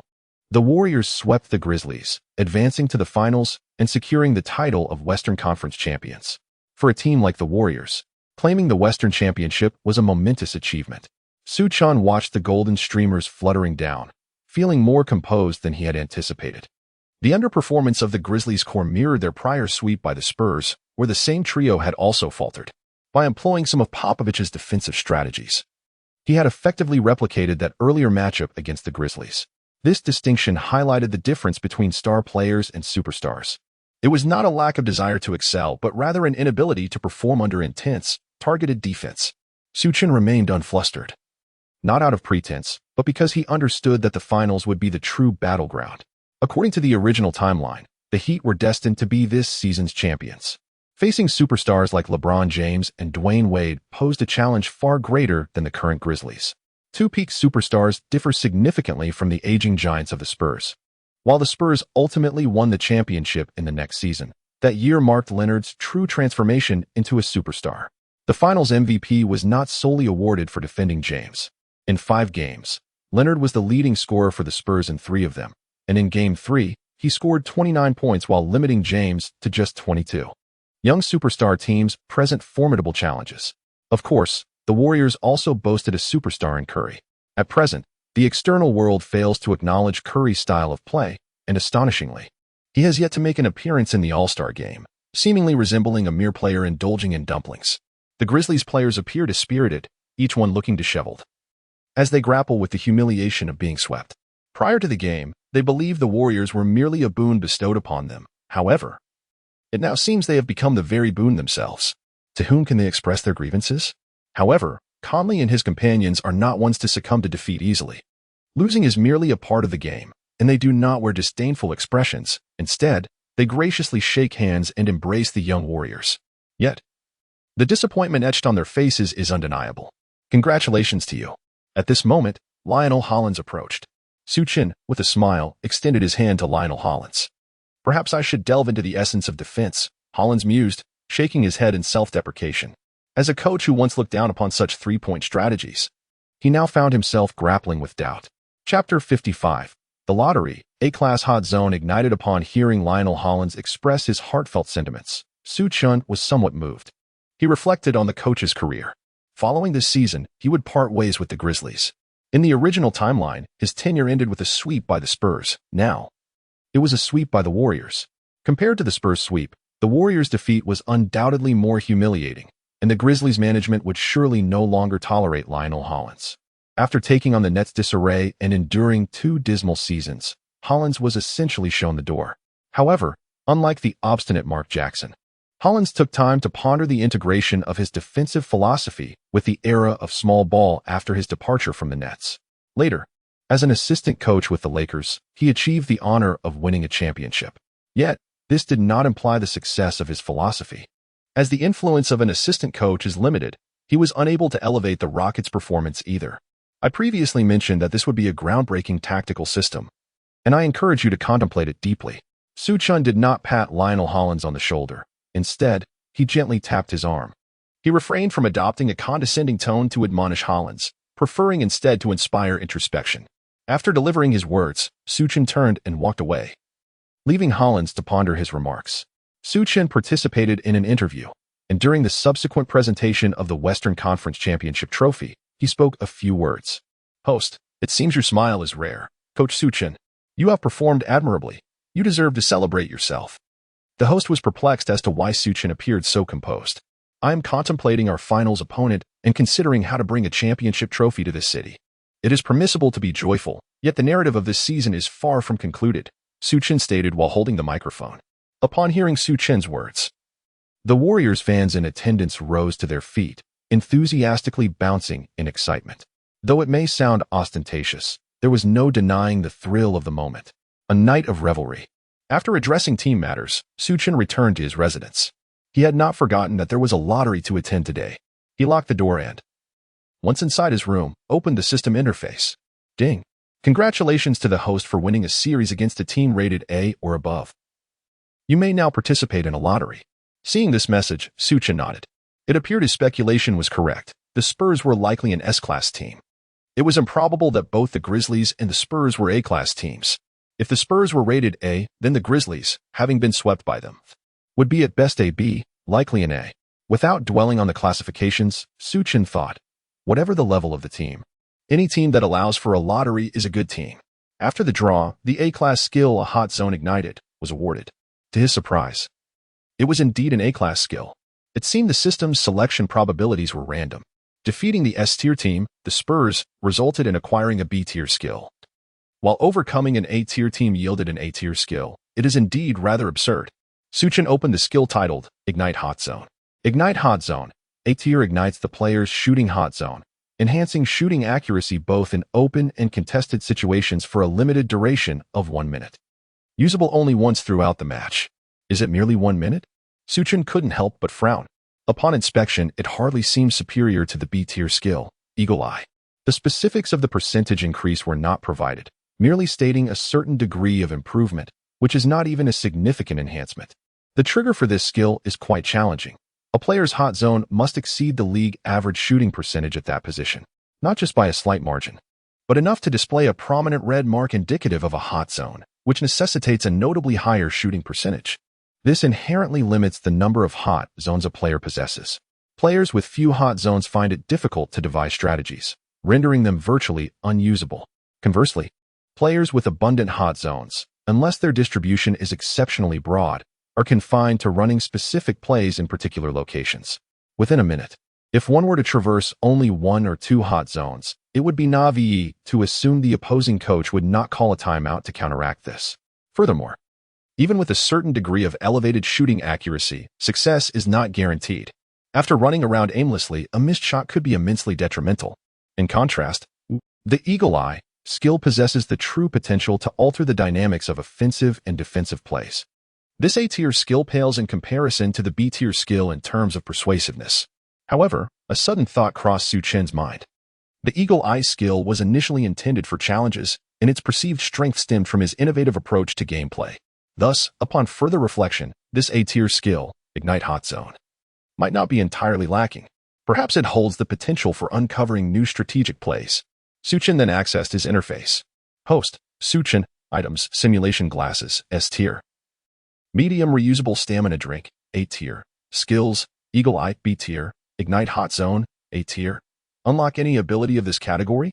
Unlock any ability of this category, simulation glasses. S-tier instantly simulates a strategy 1,000 times, allowing players to execute it more fluidly, enhancing team organization attributes by 20. Medium reusable stamina drink, A-tier when used on a player, restores a certain amount of stamina, usable once in a regular match, upon the next match's commencement. It will automatically recharge. Eagle Eye, B-tier activating Eagle Eye status continuously drains mental energy, marking a location for clear visibility. Ignite Hot Zone, A-tier ignites the player's shooting hot zone, enhancing shooting accuracy both in open and contested situations for a limited duration of 1 minute. Usable only once throughout the match. There was still no acquisition beyond skills and items. This skill can be deemed acceptable. Su Chen closed the interface. Currently, his inventory consisted of these items, and next, he was set to face the Miami Heat. It is undeniable that the Warriors are at a disadvantage in this matchup. The Miami Heat's roster is extraordinarily formidable, featuring the illustrious trio of LeBron James, Dwayne Wade, and Chris Bosh, all at the zenith of their careers. While the aging Celtics Big Three managed to clinch a championship, the dominance exerted by this peak trio is indeed formidable. Remarkably, the Heat's strength lies not only in their star players, who are notably reserved in their bravado, but also in their exceptional role players. Ray Allen, a veteran from the Celtics triumvirate, willingly embraced the role of a sharpshooter. Mike Miller is another exemplary marksman. Shane Battier, besides being a clutch shooter, possesses defensive prowess that the Warriors need to be wary of. The caliber of role players is exceedingly high, to the extent that even a competent rotation player like James Jones has struggled to secure a place in the team's lineup for an extended period.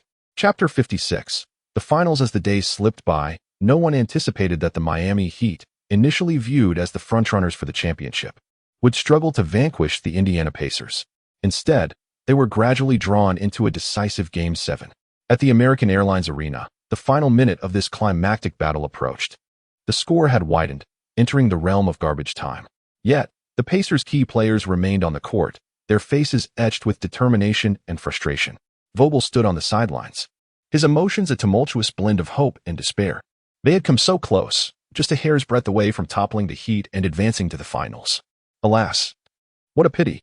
In this contest, Paul George was effectively neutralized by the Heat, managing a mere 7 points and 7 rebounds on 2 of 9 shooting. The leading scorer for the Pacers was Roy Hibbert, the renowned center known for his unblemished stats, who had reached the zenith of his career but could only muster 18 points in this game. The contributions from David West, George Hill, and Lance Stevenson proved insufficient, with each player barely exceeding single digits in scoring. Despite their reluctance to exit the game, LeBron James had other plans, signaling to Spoelstra for his substitution during a sideline out-of-bounds play. In this match, James exemplified sheer dominance, shooting 8 for 17 and converting 15 of 16 free throws, wreaking havoc in the Pacers' interior. He amassed an impressive 32 points and 8 rebounds, complemented by Dwayne Wade's 21 points, leaving the Heat unconcerned about their offensive firepower. With the final buzzer echoing throughout the arena, the contest concluded with a score of 99-76 in favor of the Heat. The Pacers had played commendably throughout the series, yet their performance in this decisive game fell flat. For the Heat, despite some tumultuous moments, the final game showcased their supremacy, demonstrating to the Pacers that even in a Game 7, under maximum defensive pressure, they were not a match. Frank Vogel shook his head in resignation. It wasn't that the players performed poorly, nor was his strategy inferior to Spoelstra's. The truth lay in the caliber of star power. The dominance exhibited by James and Wade was formidable. Even amidst the fiercest defensive intensity, they maintained commendable efficiency. In contrast, Paul George, while not underperforming, simply could not find his rhythm against such staunch defense. Had they not faltered in Game 5, they might have faced the Warriors in the finals. Vogel shook his head helplessly. If they could contend with the Heat at this level, surely they could have tackled the Warriors with ease. Perhaps, had LeBron not joined the Eastern Conference, the Pacers could have been the team representing the East in this year's finals. With a brief embrace between Vogel and Spoelstra, he exited the court. Meanwhile, the arena erupted in jubilant cheers. The Heat had triumphed in this arduous series. The upcoming finals appeared to be an endeavor less daunting than the Eastern Conference showdown. It is perplexing why they seem perpetually matched against the Western Conference's formidable teams. Last season, they faced the youthful Thunder, and this season, they encounter the equally youthful Warriors. Currently, they have yet to confront seasoned veterans like Nowitzki. Instead, they excel against younger squads with remarkable precision. Only those experienced teams can truly engage them in competition. When it comes to talent, who dares to compare when superstars like LeBron James and Dwayne Wade are in their prime? The third pillar, Chris Bosh, has willingly relinquished much of his ball control. Yet one must not underestimate his presence. Bosh was once the undisputed leader of the Raptors, not merely a figurehead of a tanking team. He led his squad to the playoffs in consecutive seasons since 2006. The Thunder may boast an abundance of young talent, yet they stand defenseless against the trio of LeBron, Wade, and Bosh. In terms of sheer talent, this year's Warriors are arguably inferior to last year's Thunder. At this moment, James is brimming with excitement. High-fiving and embracing everyone in celebration, he is genuinely elated. Not only has he delivered outstanding statistics, leading his team to the finals, but the opponent in the championship series is also rather weak, leaving no room for discontent. Eric Spoelstra shares in this enthusiasm. Yet he must quickly delve into analyzing footage of the Warriors following the grueling Game 7 against the Pacers, which left him little opportunity to focus on the Warriors. It is now confirmed that the Warriors and Heat will clash in the finals. As the initial excitement of the news subsides, numerous industry insiders have begun to analyze both teams. After all, this is the finals, and the eyes of basketball enthusiasts and professionals alike are firmly fixed on this series. A particular ESPN article has garnered considerable attention. 1. In terms of overall strength, the Heat's roster is superior. They not only possess superstars like James, Wade, and Bosh, but their role players, such as Ray Allen, Chalmers, and Battier, also exhibit high caliber, capable of stepping up during crucial moments. 2. The Heat's athleticism is notably superior. The Warriors' key players like Green, Thompson, and Curry do not excel in athletic prowess. In contrast, James, Wade, and Bosh possess overwhelming athletic ability. The Warriors' small ball lineup struggles to keep pace with the Heat. 3. The Heat's defensive capabilities effectively counter the Warriors. In critical moments, they can deploy a backcourt and wing combination featuring Wade, James, and Battier, which offers greater switching ability compared to the Grizzlies' singular defensive setup. 4. In terms of playoff experience, the Heat hold the advantage, having participated in 2 seasons that culminated in the finals, and they possess championship experience. In contrast, the Warriors are laden with youthful players and have not reached the playoffs in several years, resulting in a significant lack of postseason experience. The Warriors possess a distinct advantage in terms of rest, having swiftly completed a sweep of their opponents, while the Heat have just endured a grueling Game 7. This grants the Warriors a more composed energy to confront the challenges ahead. However, there exists the possibility that they may become complacent, potentially losing their rhythm. The Heat enjoy a greater home court advantage, having achieved the best record in the league during the regular season. Their team has reached a commendable level of maturity. In contrast, the Warriors' record places them in the lower half of the Western Conference, lacking any home court benefit. Furthermore, the Heat boast a more cohesive and strategically sound roster, with players excelling in various roles. They feature point guard Chalmers, traditional center Haslam, the versatile Birdman Anderson, and sharpshooter Ray Allen, alongside a strong 3 and D presence in Battier. Even if the Warriors opt for a smaller lineup, Bosh can seamlessly step in as starting center, complementing the Warriors' pace, while the combination of James, Wade, and Bosh in a smaller configuration would only enhance their strength. In stark contrast, following the season-ending injury of their starting center, the Warriors' roster has become increasingly unbalanced. Chapter 57, a preview of the finals. This article from ESPN, while seemingly biased towards the Heat, does not stray far from factual analysis. On paper, the Warriors' roster lacks persuasive strength. Particularly in light of last season's Thunder experience, it is difficult to place faith in the Warriors. Durant had already established himself as a 3-time scoring champion since the 2009 season, alongside being a consistent member of the All-NBA first team. His counterpart, Westbrook, had also been a regular on the All-NBA second team. Even Harden had made it to the All-NBA third team, complemented by multiple All-Star selections and a Sixth Man of the Year award. In the paint, Ibaka was the league's leading shot blocker and a member of the All-Defensive first team, while Sefolosha had just received recognition on the All-Defensive second team. The Thunder of last season could only be described as opulent. However, against the trio of LeBron, Wade, and Bosh from the Heat, they were utterly overwhelmed. In the first game, taking advantage of unfamiliarity, Durant scored 36 points, and Westbrook exploded for 27, securing a win. Yet, thereafter, they were utterly dominated, winning none. It may not be a clean sweep, but one could call it a gentlemanly sweep, a series with a touch of respect. This year's Warriors are also a youthful team, and comparing them to last season's Thunder is an exercise in futility. If last season's Thunder were to be described as luxurious, this season's Warriors can only be characterized as meager. The 3 core players, Curry, Thompson, and Green, have yet to garner any accolades this season. The sole All-Star nod went to David Lee, who had fallen out of the rotation at one point, and even that was as a substitute. In essence, the league recognized the Warriors' decent record but assigned a mere token All-Star as an afterthought. Given the Thunder's struggles against the Heat's Big Three, how can the Warriors hope to contend? ESPN's article essentially delivers a comprehensive dismissal of the Warriors, almost implying that avoiding a sweep would be considered a success. This perspective from ESPN has garnered significant attention, with many fans expressing agreement. The Grizzlies have indeed underperformed this year, making a sweep over them hardly noteworthy. The disparity in talent is stark. The Heat's roster is undeniably superior. From a practical standpoint, if Thompson and Curry can ignite their three-point shooting, they might snatch a game or two from the Heat. The Warriors rely heavily on three-point shooting, while the Heat excel at defending it.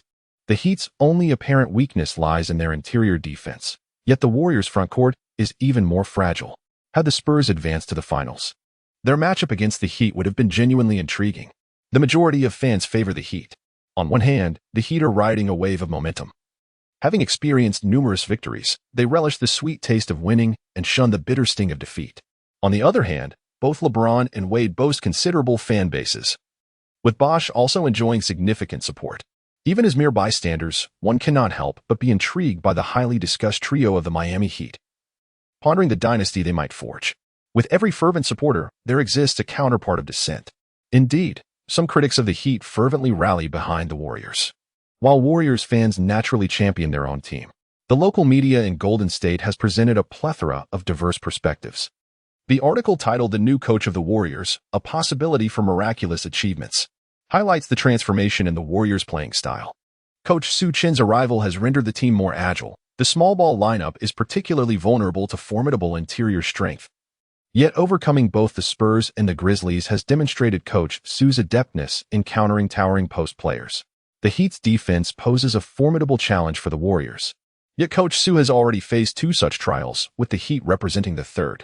When Curry is in fine form, Coach Su will orchestrate numerous opportunities for him, potentially causing significant trouble for the Heat.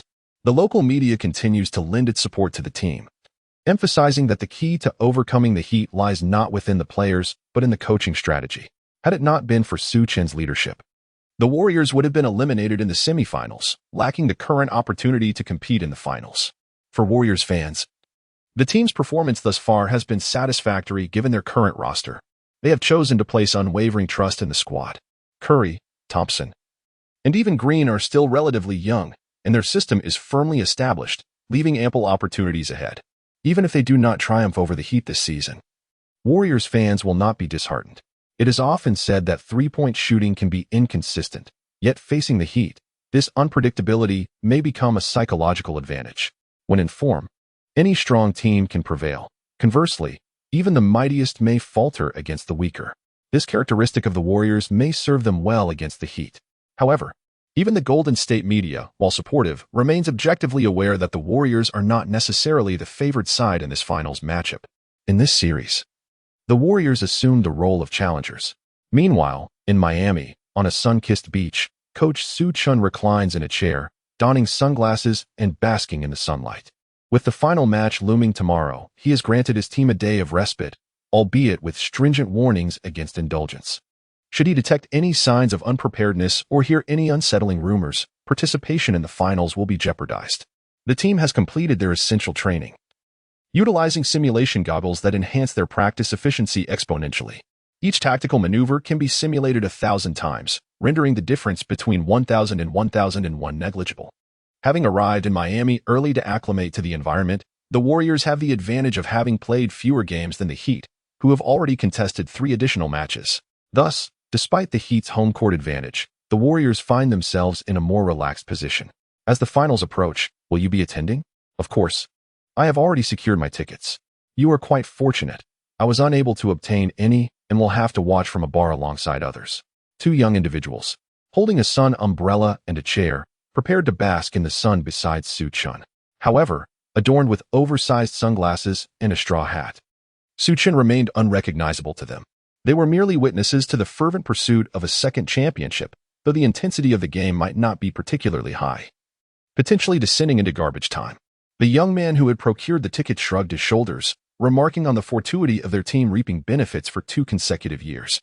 The other young man responded with a smile, acknowledging that this season's advantage was even more effortless than the previous one.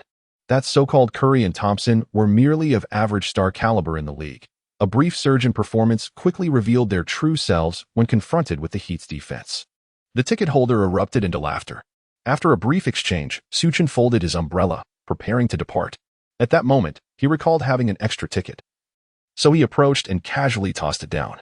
"Here you go, my friend. Don't miss the chance to witness the birth of a championship." Su Chen remarked with genuine interest before strolling away, umbrella in hand. Chapter 58. The clash with Spo. The championship game of the 2012 to 2013 season commenced tonight at the American Airlines Center. Undoubtedly, this event captured the attention of the entire globe. Fans arrived early, adorned in matching jerseys and hats of the same hue. Many held aloft player portraits and banners, fervently displaying their support. Suddenly, the lights dimmed. The players of the Miami Heat made their entrance, igniting the atmosphere. The DJ's exuberant shouts echoed through the arena as the crowd erupted in ecstatic cheers, each player radiating a fierce determination. Having secured the championship title last year, the arena was infused with an unparalleled energy. The Heat were resolute in their quest to defend their title. It was anticipated that the intensity of the game tonight would be formidable. Ron Adams remarked suddenly. "Oh, what leads you to that conclusion?" Su Chen cast a glance at Ron Adams and remarked, "I can guess that, given the atmosphere here, even the referee will be influenced." Ron Adams chuckled in response. "It seems the old assistant coach maintains a good mindset. He still has the leisure to jest at such a moment." "Relax." Ron Adams patted Su Chen on the back. "I am relaxed, rest assured. I am confident," Su Chen replied with a smile to Ron Adams. As the Miami Heat's home entrance ceremony concluded, Su Chen joined the Warriors players on the court. Both teams engaged in shooting drills, the atmosphere brimming with anticipation for the impending match. Su Chen felt remarkably at ease. He even meandered near the scorer's table, his gaze drifting towards the Heat's bench. Initially, Erik Spoelstra was overseeing the players' warm-up, only to spot Su Chen loitering like a streetwise figure on the Heat's side. This sight amused Erik Spoelstra and piqued his curiosity. "Hello?" Erik Spoelstra glanced at Su Chen and tentatively inquired, "Hello?" Su Chen reciprocated the greeting. Initially, Su Chen had been wandering about with the intention of observing Erik Spoelstra as he discussed tactics, hoping to make notes for later activation of his eagle-eye ability. He held great respect for Coach Spoelstra, refusing to underestimate his capabilities. Many believe that Erik Spoelstra merely rode the coattails of the Heat's Big Three to championship glory. However, the reality is that he possesses remarkable skill. After the disbandment of the Big Three and LeBron James's departure to the Cavaliers, Spoelstra led a Heat team lacking Chris Bosh, featuring only Dwayne Wade and Goran Dragic, to the Eastern Conference semifinals. They battled the Raptors in a thrilling 7-game series, nearly meeting James's Cavaliers in the Eastern Conference Finals. This alone is a testament to Spoelstra's prowess. Moreover, effectively coaching a trio of superstars is no simple feat. There have been numerous Big Threes. Yet not every combination can claim a championship. The Celtics, as the inception of the trio's alliance, secured merely one championship, which pales in comparison to the dominance exhibited by the Heat. Subsequently, the Brooklyn Nets have attempted the formation of a Big Three several times. Initially, they assembled an aging trio comprising Paul Pierce, Darren Williams, and Kevin Garnett, before later bringing together the still ascending talents of Kyrie Irving, Kevin Durant, and James Harden. Numerous examples exist of such triumvirates, yet successfully managing a team of three superstars is, in itself, a notable skill. It would be unjust to dismiss a championship solely because it was achieved with the aid of a Big Three. Many critics argue that Phil Jackson, the renowned Zen master, is undeserving of his multitude of championship rings. However, it is essential to recognize that he was the coach safeguarded by Michael Jordan. When the Bulls contemplated replacing their coach, Jordan asserted that if Phil were to depart, he would follow suit.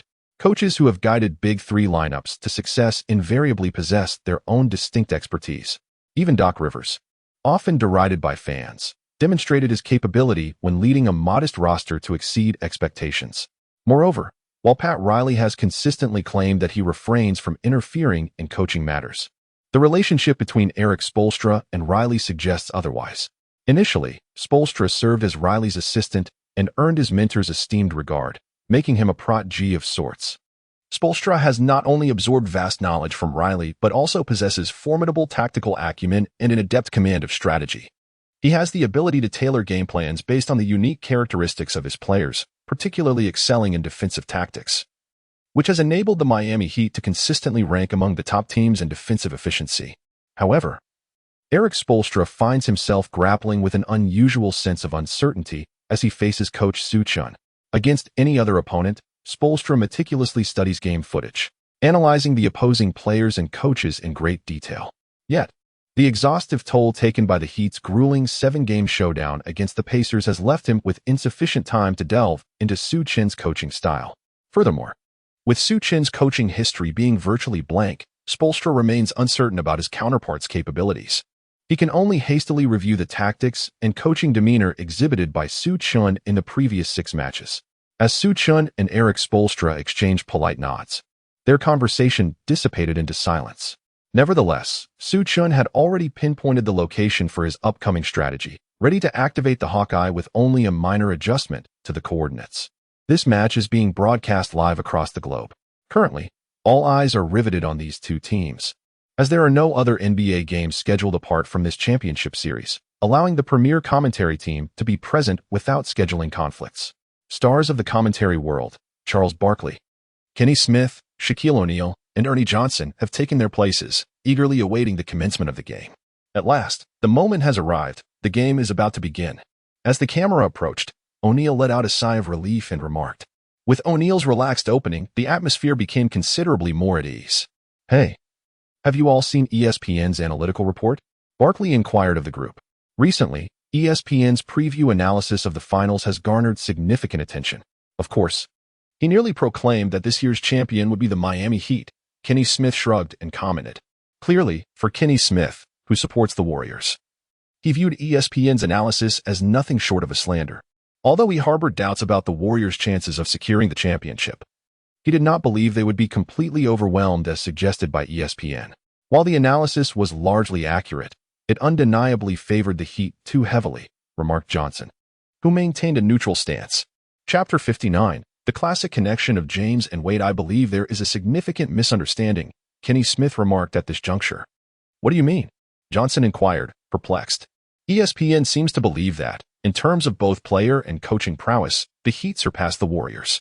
While I do not wish to contest the players' abilities too vehemently, considering that Curry and Thompson have yet to fully establish their credentials, I must assert that they are mistaken regarding coaching.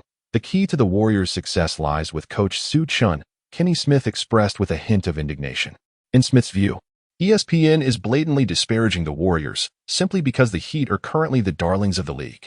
Haha, are you referring to that coach who solely focuses on three-point strategies? Barkley retorted, dripping with sarcasm. Barkley had previously criticized such a three-point-centric approach, even declaring that a team reliant on three-point shooting could never secure a championship. The earlier Spurs game led Barkley to believe that the Warriors were merely fortunate with their shooting. In the match against the Grizzlies, he felt the Grizzlies had not performed up to the intensity expected of a Western Conference Finals contender. Subsequently, Barkley had lost interest in the Warriors-Grizzlies games, to the point where he did not even show up despite being scheduled. However, for the matchup against the Heat, Barkley insisted he must attend.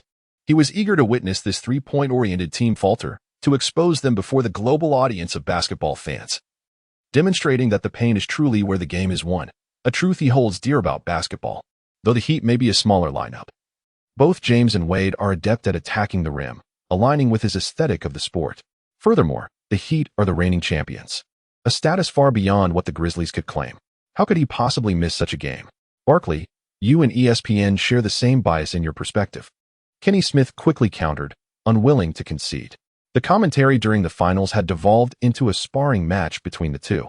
"All right, the game is about to commence," Johnson interjected, putting an end to their verbal sparring. One could hardly expect Shaquille O'Neal to intervene. During their banter, he seemed to relish the heated exchange, stoking the flames further. At this moment, the game was officially set to begin. Su Chen had just shaken hands with Eric Spoelstra and returned to his position, having exchanged pleasantries moments earlier. The handshake now felt quite relaxed. Su Chen glanced over at the Heat's bench, observing that Spoelstra, upon returning, did not immediately position himself courtside but instead took a moment on the bench to review his notes.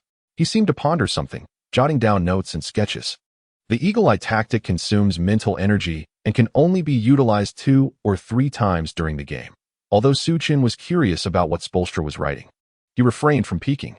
The usage of such a strategy must be reserved for critical offensive and defensive pauses. One cannot squander opportunities out of mere curiosity.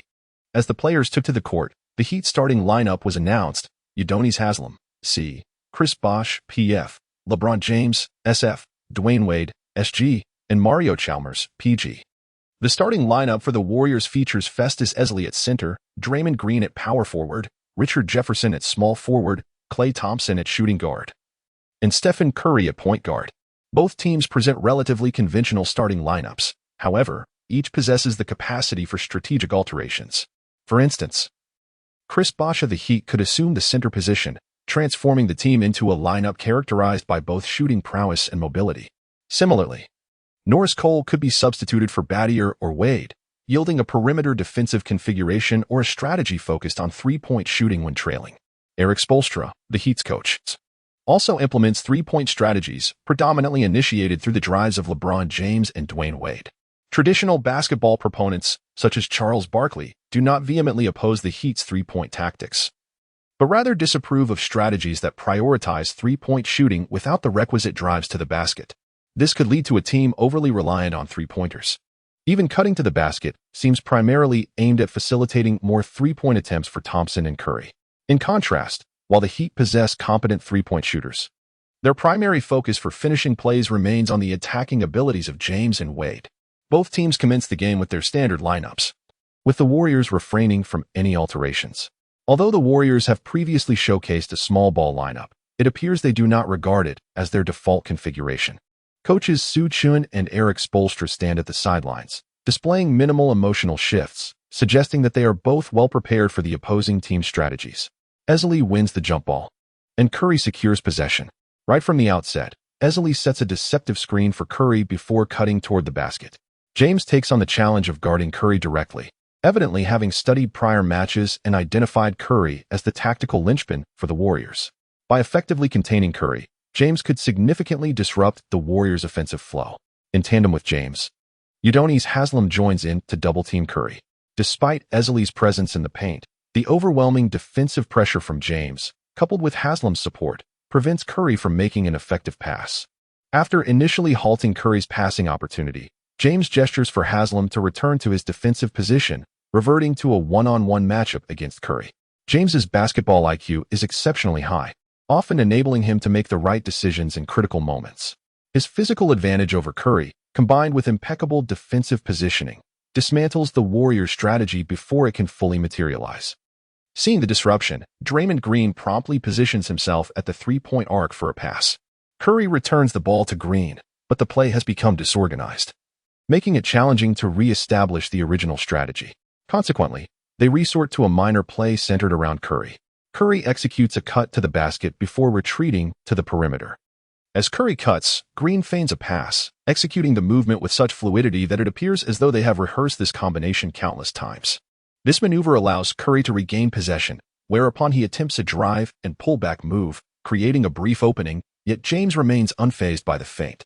After Curry attempted to drive towards the basket, he was thwarted by James, who had positioned himself perfectly to cause Curry to stumble. In the midst of his unsteady movement, Curry lost control of the ball, which was swiftly seized by James.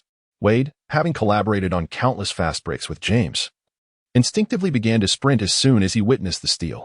With the ball in hand, James surged forward, and Thompson found himself utterly incapable of halting his momentum, prompting Jefferson to intervene. However, James merely tossed the ball high into the air, and as it descended, Wade was there to meet it. Bang! The alley-oop was executed flawlessly, showcasing the classic connection between James and Wade. The Heat led the Warriors 2-0. Chapter 60, more challenging than anticipated, the scene commenced with a breathtaking alley-oop dunk, instantly igniting the atmosphere at the American Airlines Center. Upon scoring, Wade flashed a grin and gestured towards James.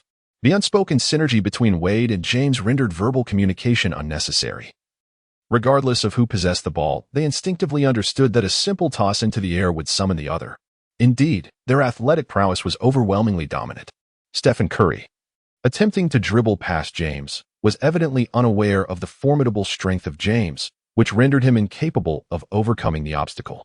Chuckling, Barkley remarked on this situation, leaving Kenny Smith with no counterargument, for the truth was undeniable. During a Warriors possession, Curry, having just been stripped of the ball, was visibly indignant. He promptly signaled Ezeli to set a pick at the top of the arc. As James became momentarily ensnared by the screen, Curry seized the opportunity to launch a three-pointer. However, despite the rapidity of his release, the shot suffered from a lack of space, resulting in a clang off the rim. The Warriors' lineup was not particularly strong in rebounding, and Su Chen had opted against a strategy focused on offensive boards, choosing instead to swiftly transition to defense to prevent the Heat from initiating a fast break. Bosch secured the rebound and subsequently passed to Chalmers, who, perceiving no opportunity, opted to methodically advance the ball past half-court. At this juncture, James noticed that he was being guarded by Richard Jefferson. He signaled to Chalmers, positioning himself in the low post, eager to execute a back-to-the-basket play against Jefferson. Reluctantly, Chalmers relinquished the ball and moved to the corner. James began with his back to Jefferson, who, well aware of James's physicality, steadied himself to withstand the impending contact.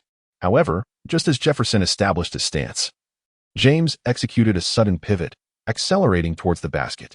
Jefferson struggled to adjust his weight and time, momentarily lagging, allowing James to gain the advantageous position. As James surged towards the hoop, Esley opted to provide help defense.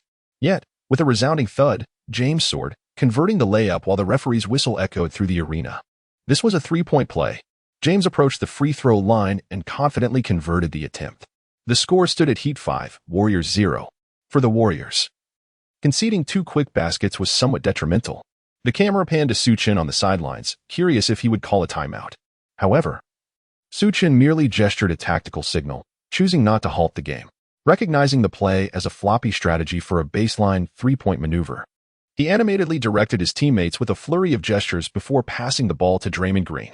Upon receiving the ball, Green witnessed Thompson and Curry simultaneously cutting towards the basket, tracing a circular route. Esley and Jefferson were tasked with setting screens, while James managed to keep pace with Curry. Thompson found himself unguarded at the baseline for a three-pointer. Green swiftly delivered the ball to him. Thompson's baseline three-point shot from an open position is remarkably steady. Swish. The hollow ball found its mark. The Heat led the Warriors 5-3. With the successful shot, Su Chen breathed a sigh of relief, finally spared from the need to call a timeout right from the outset. However, Erik Spoelstra grimaced slightly, displaying a hint of frustration. The Warriors executed the floppy strategy, which he had briefly studied prior to the game. Yet, the multitude and complexity of the Warriors' recent tactics left him unable to prepare for every single strategy in the few days leading up to the match. Take the floppy strategy. For instance, he had indeed devised a defensive plan for it, but unfortunately, the players struggled to respond swiftly in the heat of the moment. Spoelstra was aware that the players could not be blamed for this. A sudden tactical shift makes it exceedingly challenging for the 5 players on the court to react immediately. The truth was, he simply did not have enough time to analyze the Warriors thoroughly. Spoelstra shook his head, a gesture of resignation. Typically, the coaching staff would scrutinize the data of other teams in the league, including the Warriors. However, it was peculiar that the existing materials on the Warriors were all based on Mark Jackson's coaching. This meant that any previous tactical analysis conducted on the Warriors had become obsolete. Su Chen's strategies bore no resemblance to Jackson's, aside from the elevator play, which had been refined and matured beyond its original form, a mere emergency tactic employed by Jackson for the sake of scoring. Every tactic displayed by Su Chen since taking the helm was remarkably sophisticated. A mature strategy implies a formidable challenge to counter. The very nature of a well-established tactic renders it resilient against typical countermeasures. Indeed, even to limit a mature strategy requires considerable effort. During this period, Spoelstra found it impossible to devise a flawless counter-strategy. Nevertheless, there was a silver lining. The Heat's overall strength surpassed that of the Warriors, which significantly eased the difficulty of his maneuvers.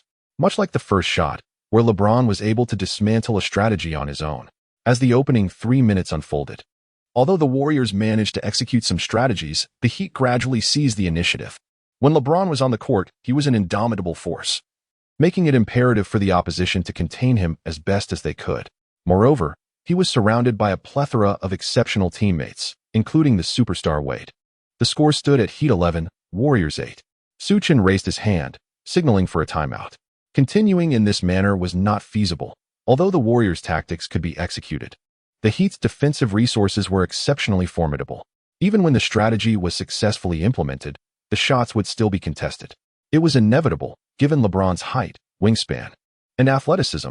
His individual defense against the Splash Brothers was overwhelmingly strong. Thus, the Warriors opted for a timeout. Although the score had yet to widen significantly, it was evident that the Warriors' talent simply could not match up to that of the Heat. At this moment, O'Neal also spoke up. Under the current circumstances, With the Heat retaining money, if they were to substitute money with Battier, the Warriors would find it increasingly challenging to execute their strategy. Barkley, ever the provocateur, chimed in with his embellishments. The progression of the game largely aligned with the expectations surrounding this matchup. Kenny Smith chose to disregard Barkley's commentary, instead casting a glance at Su Chen, who was meticulously orchestrating the tactics. The contrast between the Warriors and the Heat has become starkly apparent.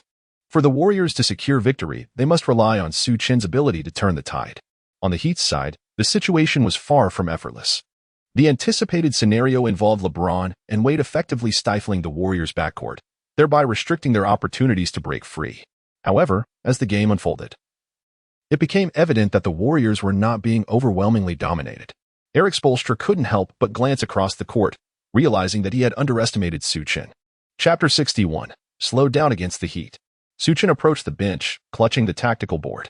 Let us adjust our defensive strategy. The Heat possess superior speed and agility. Their proficiency in transitioning between offense and defense surpasses ours. Jefferson, Barnes, and Green, you shall take turns defending James to wear him down. He instructed the players, emphasizing the importance of staying close to their marks and preventing them from gaining momentum, thus maintaining control of the game's tempo. The players listened intently, and Jefferson exited the court to allow Barnes to enter. While Barnes may not be the most reliable player in both offense and defense, his athleticism ranks among the highest on the Warriors, making him capable of exhausting James with full effort. This strategy was sound. Later, it was evident that even the finals MVP, Iguodala, rotated in defending James alongside Green and others, who took turns wearing him down. Regardless of whether he was with the Cavaliers or the Heat, James has always been the pivotal figure that necessitates containment. The Cavaliers had Irving, while the Heat boasted Wade. However, relying solely on the second-in-command for offensive output does not elevate either team to elite status. Wade, although the core of the team during the championship run with Shaquille O'Neal, benefited from having such a formidable partner. Without a superstar like O'Neal, the Heat faced early exits in the playoffs the season before James joined.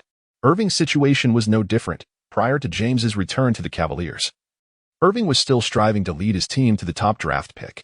Containing James equates to winning half the battle. At this moment, the timeout concluded, and the players prepared to return to the court. Su, do you intend to match the Heat's pace and let the game be decided in the end? Old assistant coach Ron Adams remarked, having discerned Su Chen's intentions. Indeed, the Heat excel in swift conclusions, a strength we once possessed as well. However, we cannot conform to their preferred rhythm, Su Chen affirmed with a nod. Ron Adams found this reasoning compelling. Although the tempo was intentionally slowed, the physical exertion did not diminish. Instead, it intensified the strain on James. This approach is truly commendable, Su, Adams praised, having grasped the strategy's merit. Su Chen smiled gently, appreciating the old coach's insight. Adams, what do you perceive as the potential drawbacks of this strategy? He inquired suddenly. After a moment of contemplation, Adams responded, while we may deplete James's energy, our own player's stamina will also be significantly taxed. Wade and Bosh, who aren't as worn down, could pose a substantial challenge during critical moments. That is indeed a valid concern, Su Chen acknowledged. Nonetheless, having Wade and Bosh in the decisive moments is far more reassuring than relying on James. Moreover, the energy consumed on defense primarily affects the forwards, leaving Thompson and Curry relatively fresh for the climax of the game. Oh, I understand now, Adams replied, enlightened by the discussion. Upon hearing Su Chen's explanation, Ron Adams wore an expression of sudden enlightenment. Although such strategies may not guarantee success, the inherent strength of the Warriors is indeed inferior to that of the Heat. Managing to contend with them through tactics until the decisive phase is already a remarkable feat. However, what Ron Adams remains unaware of is that Su Chen possesses additional hidden cards. Heat Zone Ignition, Hawkeye, Medium Bottle Reusable Stamina Drink. If they can truly extend the game to the decisive phase, these three elements will serve as formidable weapons against the Heat. Returning to the court, the Warriors began to assert control over the tempo. As LeBron held the ball, not yet crossing half-court, Barnes initiated physical confrontation with him, continuously challenging the referee's leniency. Barnes employed various tactics to irritate LeBron, who, unwilling to expend unnecessary energy on Barnes, opted to let Chalmers handle the ball across half-court. Yet, Barnes clung to LeBron as if he were a shadow, preventing him from receiving the ball, even to catch a pass. LeBron found himself expending considerable effort to shake off Barnes. The Heat's favored 13 pick-and-roll strategy was met with the Warriors deploying dual players to confront LeBron while the entire team rotated to cover any open spaces. A similar tactic had been employed against the Grizzlies, but due to the latter's twin tower lineup, maintaining defensive integrity in the paint was crucial, leaving the role players with opportunities to handle the ball. However, the Heat lacked the Grizzlies' interior strength, allowing for a more significant rotation by the Warriors. As the Heat's role players seldom found chances to create, undoubtedly the Heat's rhythm was being disrupted.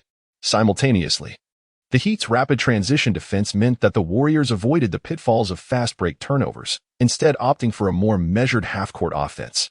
Contrary to expectations of a barrage of three-point attempts, the Warriors relied more on the threat of their long-range shooting to execute a cutting and passing strategy, an insight that Su Chen had meticulously considered. The Heat's interior defense was vulnerable. It would be remiss not to exploit such an opportunity. Previously, whether against the Spurs or the Grizzlies, their interior defenses were formidable, anchored by figures such as Duncan and Marc Gasol. Challenging the interior of the Grizzlies and Spurs with the Warriors' not-so-elite finishing capabilities would be an exercise in futility. Moreover, the Heat epitomized a team whose perimeter defense surpassed their interior fortifications.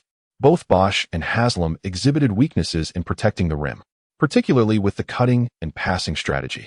Most plays favored those with a positional advantage to penetrate, if one were to fall behind by more than half a body length. Figures like Duncan and Gasol could still pose a challenge. However, Haslam and Bosh, when lagging behind, often provided ineffective interference or fouls. Draymond Green emerged as the catalyst for the Warriors' cutting and passing strategy, holding significant tactical influence on the offensive end. Recently, Green had diligently honed his mid-range and floater shots, achieving a commendable shooting percentage from open positions, compelling opponents to refrain from leaving him unguarded. Su Chen is well aware of Draymond Green's strengths. Asking him to practice three-point shooting may not yield results even after an entire season. However, if he were to focus solely on mid-range shots and floaters, he would see rapid improvement due to his inherent talent in those areas. Tasking him with endeavors beyond his capabilities is akin to urging Simmons to perfect his three-point shooting. He simply lacks the aptitude for it. In the first quarter, Draymond Green plays a crucial role on the offensive end, which is why Su Chen refrains from having him engage in activities that would deplete James's stamina too early. The primary focus during this quarter has been Barnes and Jefferson, who take turns wearing down James. The buzzer sounds, marking the end of the first quarter with the score: Heat 25, Warriors 22. Chapter 62. The altercation with James. Despite the stringent measures taken against James, Wade, Bosh, and a host of role players found opportunities to shine. Fortunately, the Heat's vulnerability in interior defense was astutely exploited by the Warriors, who frequently capitalized on cutting plays to score. For Erik Spoelstra, this was a source of frustration. He was acutely aware of the Warriors' intention to employ a passing and cutting strategy, yet he hesitated to allow them open three-point shots, more often than not. In the dilemma between defending the three-pointer and protecting against cuts, he opted to prioritize the former. While it was fortunate that the Warriors struggled to convert their three-point attempts, the points surrendered from cuts meant that the Heat's efficient scoring did little to widen the gap against the Warriors. Simultaneously, the tempo was firmly under the Warriors' control, aligned with their desired pace. It seemed as though he had studied my strategies extensively, Spoelstra mused, furrowing his brow as he glanced at the Warriors' bench. In the past, when the Heat's pace slowed, Spoelstra would typically deploy a smaller lineup to quicken the tempo. Historically, the Heat thrived on their players' agility and athleticism, executing a swift transition game with remarkable fluidity. On defense, they employed high-pressure tactics, forcing opponents into mistakes or hurried offenses, thus accelerating both ends of the game. However, the Warriors' ball sharing was exceptionally smooth, particularly when the ball revolved around Draymond Green. In those moments, the high-pressure defense often led to numerous blunders, as Green adeptly found openings to deliver passes. This posed a significant challenge for Spoelstra. The strategies he once mastered now seemed ineffective against the Warriors. It was perplexing, akin to being ensnared in the opponent's domain, rendering his brute strength futile. Soon enough, the second quarter commenced, continuing the rhythm established in the first. Draymond Green also engaged in efforts to wear down James, while in a bid to alleviate the collective strain of fatigue, Su Chen opted to deploy Carl Landry, a player not typically featured in the rotation. Although Landry's skills were somewhat raw, his athleticism and strength as a power forward were commendable. Su Chen did not expect Landry to significantly impact James. His role was simply to engage him physically, Compared to the defensive efforts of Barnes and others in the first quarter, Landry and Green truly brought the intensity against James. At one juncture, Green and James found themselves in a heated exchange, nearly coming to blows. Green shoved James, earning a technical foul, although they were separated before a confrontation could ensue. The tension was palpable. As the atmosphere grew charged, Landry, emboldened by his own physicality, escalated the contact with James. When James attempted to receive a pass, Landry used his shoulder to block James from behind. In response, James pushed him, and Landry retaliated. His strength was undeniably that of a solid interior player. This was not what Su Chen had intended. Su Chen's strategy regarding James only involved Barnes and Jefferson's confrontational approach during the first quarter. The defensive tactics employed by Draymond Green and Carl Landry against James were self-initiated. Su Chen did not instruct them to engage in physical altercations. Their actions are, in fact, understandable. Barnes, being a first-round 7th overall pick, has no obligation to compete as fiercely as the other two. Jefferson, as a veteran, despite his outstanding performance, is still compensated as an elder statesman in the league. Draymond Green, a second-round draft pick, lacks the recognition that comes with higher selections and could easily fade from the league. Lacking Barnes' offensive prowess, his value lies in his facilitation and defense. In the context of the finals, facing the league's most prominent figure, James, every management team is scrutinizing this match. To secure a lucrative contract, one must showcase their worth. Carl Landry finds himself in a similar predicament. This year marks the end of his contract, and he too aspires for a substantial deal next season. Previously, during the games against the Spurs and Grizzlies, Su Chen had not included him in the rotation. A player who cannot break into the playoff rotation is unlikely to attract a significant contract, as no management team would invest in someone relegated to the sidelines during the postseason.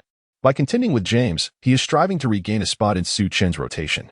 First and foremost, one must be able to play to earn opportunities.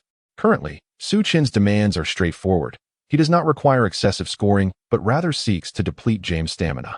Seated on the bench each day, James possesses abundant energy. When fatigued in the first quarter, James remains largely unperturbed.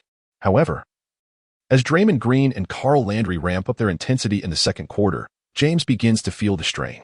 While James exhibits remarkable durability, even an Iron Man can tire. He occasionally plays the entire game but rests during defensive plays or delegates offensive responsibilities to wait to conserve energy. Yet, these two relentless competitors constantly engage him physically when he lacks the ball, becoming a source of irritation for him. As the second quarter concludes, the score stands at Heat 56, Warriors 50. The Heat continues to extend their lead, yet the Warriors display tenacity, closely trailing. The teams break for halftime. In the commentary booth, Johnson notes the Warriors' scarcity of three-point attempts today, observing an abundance of cuts and mid-range shots. Compared to the previous games against the Spurs and Grizzlies, the Warriors' style has undergone a significant transformation, he remarks. Barkley chuckles. Could it be that he overheard my comments, prompting a departure from the three-point strategy? Yet, he still relies heavily on the threat of the three-pointer to execute those cutting plays. Kenny Smith retorts with a hint of sarcasm, "Don't get too smug." It's evident that the Heat's interior defense is woefully inadequate, making it a waste not to exploit the paint. Despite their often humorous and irreverent demeanor, these individuals are seasoned professionals, with both Shaquille O'Neal and Kenny Smith possessing championship experience. Regarding Su Chen's tactical intentions, they are indeed comprehensible. Although he has successfully controlled the pace of the game, I still find myself perplexed by his ultimate goal. While he aims to exhaust James, it seems he has failed to adequately contain the Heat. Does he believe that depleting James's stamina alone guarantees victory? Surely, he cannot underestimate Wade's capabilities. O'Neal scoffed, expressing skepticism towards Su Chen's strategy. Having been teammates with both James and Wade, his perspective is well-informed. There is little to say about his time with James, as he joined the Cavaliers near the twilight of his career. However, his championship-winning experience with Wade, who was then a third-year player, gives him a unique insight. O'Neal holds a deep trust in Wade's abilities. If Su Chen thinks Wade will falter, he is gravely mistaken. Thus, O'Neal's disdain for the Warriors' current strategy is indeed justified. Chapter 63. Is there a difference with James? In the Warriors' locker room, Draymond Green sat panting in his seat, clutching a bottle of Gatorade. Alongside him was Carl Landry, who, as he passed by Green, reached out for a high five. Had it not been for Landry's efforts to help wear down James, Green would have found it quite exhausting to contend with him alone. The stark physical disparity between Barnes and James, coupled with Jefferson's age, rendered their attempts somewhat futile. Despite their determined efforts, The difference in strength made it challenging for them to significantly trouble James, unlike Green and Landry, whose physicality matched that of James, allowing them to pose a genuine threat in close combat. Responding to Green's high five, Landry reciprocated, both recognizing their shared journey as second-round picks striving for lucrative contracts, fostering a sense of camaraderie. Green, Landry, you both performed admirably. In the next quarter, you will take turns defending James without reservation, said coach Su Chen as he entered with a tactical board. Clearly pleased with the effectiveness of their strategy in the second quarter, Su Chen aimed to minimize Jefferson and Barnes' engagement with James, intending to conserve their energy for a more intense final period utilizing a small ball lineup. Although Green was a vital component of the small ball strategy, tonight, Curry and Thompson had not actively participated in neutralizing James. Their roles primarily revolved around ball movement, serving more as decoys than executors. Thus, their stamina remained ample. Landry was not typically featured in crucial rotations, while Su Chen had stamina-restoring potions available for Green's use. Understood, coach, both Green and Landry affirmed in unison. Green felt a twinge of hesitation. He was mindful of the need to orchestrate the team during critical moments. However, in the prevailing atmosphere, admitting his limitations in front of the coach would have been demoralizing. Landry, indifferent, recognized that he seldom played in the rotation. If he and Green could successfully contain James, a lucrative contract would be assured for him come summer. The halftime intermission swiftly concluded, and the third quarter was set to commence. On the Heat's bench, Erik Spoelstra had just emerged from the players' tunnel and settled into his seat. Throughout the break, he had been contemplating strategies and rapidly processing thoughts. As the game had yet to resume, he felt a wave of fatigue wash over him, prompting him to sit on the sidelines and gather his thoughts. The tactic of wearing down James had been a long-standing approach against the isolated Cavaliers star. Did he not fear the potential eruption of Wade and Bosh? However, he seemed to exude confidence. What could be the reason behind it? Erik Spoelstra rubbed his temples, pondering these questions. After a while, he still could not arrive at a satisfactory conclusion. The game was about to commence. Erik Spoelstra rose from the bench, focusing intently on the unfolding contest. As the head coach, he had to oversee numerous details, even though some responsibilities could be delegated to assistant coaches. It was challenging for him to manage every aspect comprehensively. His own emotions could profoundly influence the players. This is why head coaches rarely display their personal feelings on the sidelines. Even their anger serves merely to ignite the players' competitive spirit. Erik Spoelstra needed to maintain a facade of calmness, ensuring that the players did not sense his apprehension. At that moment, the game resumed. Given that LeBron had been excessively taxed in the first half, Spoelstra decided to grant him a brief respite.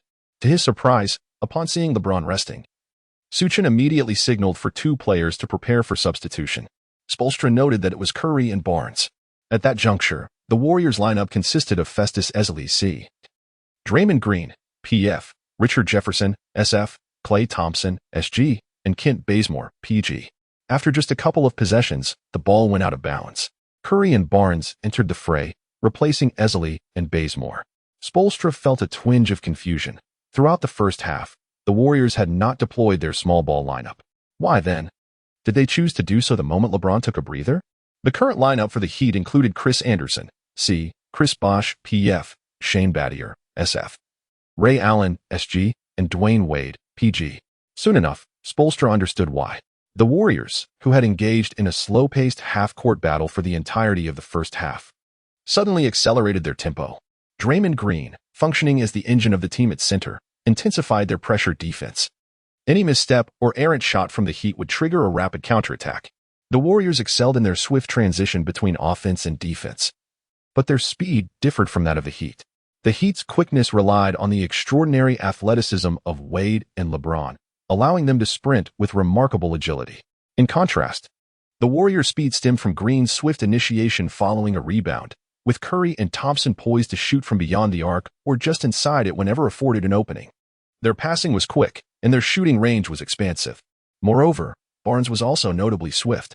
While LeBron was on the court, his physical dominance was palpable. However, with his exit, the Heat's physical presence diminished significantly. Wade possessed commendable athleticism, but he lacked LeBron's capacity for both running and distributing the ball. Wade could run, but his teammates were slow to pass. Conversely, he could pass, yet his teammates were slow to run. The Heat still maintained a dual-post lineup on the floor. Erik Spoelstra swiftly replaced the Birdman Anderson, with point guard Chalmers, allowing Bosch to assume the center position. Yet the alteration did little to shift the balance of the game. With another swift three-pointer from Curry, the score on the court reads 66-67 in favor of the Warriors. This marks the first time since the beginning of the game that the Warriors have taken the lead. Following the shot, Curry playfully showcased a shoulder dance, his braces accentuating his audacious demeanor. In response to Curry's provocative antics, Erik Spoelstra could no longer contain himself and called for a timeout. Little did Erik Spoelstra anticipate that the disparity between his team and the Warriors could be so pronounced, merely due to the absence of a player like LeBron James. Or perhaps it reflects the difference between himself and the Warriors' inexperienced new coach. Chapter 64. Let me take the stage. James, suppressing the fatigue that came from his physical exertion, rose from the bench. Erik Spoelstra pondered for a moment before nodding in agreement. He recognized that Su Chen intended to bring James into the game, knowing that once he stepped onto the court, he would unleash his full potential. The Warriors' small ball lineup was effectively countered by the Heat's own diminutive formation.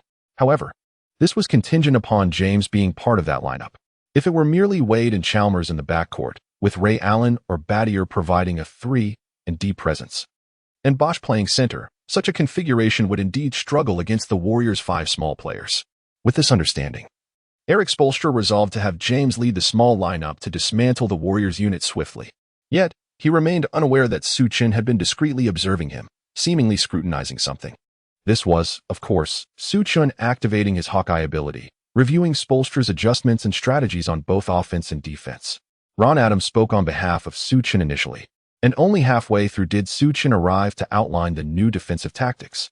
Ron Adams had grown accustomed to this dynamic, as had the players. Although they might not grasp the significance of Su Chen's approach, the outcomes following such timeout sequences were consistently favorable, leading to a general lack of further inquiry. For Ron Adams, each time Su Chen instructed him to initiate the strategy, and he subsequently elaborated, the team often gained a significant advantage. Thus, upon hearing of Su Chen's preferred method, Ron Adams felt a sense of reassurance, as if it were a conditioned reflex. Before long, both teams returned to the court. Upon witnessing the Warriors' lineup, Erik Spoelstra clenched his fists in frustration, having noted the entry of Carl Landry. Landry held no tactical significance on offense. His role primarily involved setting screens or penetrating when opportunities arose. The impact of Landry's presence was less pronounced than that of David Lee. However, while he could not contend with James, Landry could. Realizing that Su Chen had anticipated his decision to deploy James by sending Landry to confront him, Spoelstra felt the weight of the situation. On the court, James felt a wave of distaste upon seeing Landry. These players, with modest salaries and limited offensive capabilities, possessed sheer physical strength.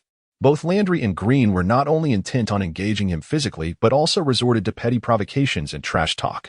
They refrained from direct confrontation, instead seeking to incite James into a reaction that would play into their hands. A confrontation would favor the Warriors, even with Green involved. Nonetheless, James understood that he could not afford to withdraw from this contest, so he resolved to endure their antics for the time being. Su Chen, through his keen insight, discerned Erik Spoelstra's strategies, meticulously tailoring both offensive and defensive plays. The Heat's small lineup failed to materialize effectively and, due to their frail interior defense, fell victim to the Warriors' incisive inside game. Simultaneously, LeBron James found his stamina sapped by the relentless pressure from Carl Landry, whose hands seemed to cling to James regardless of whether he had possession of the ball.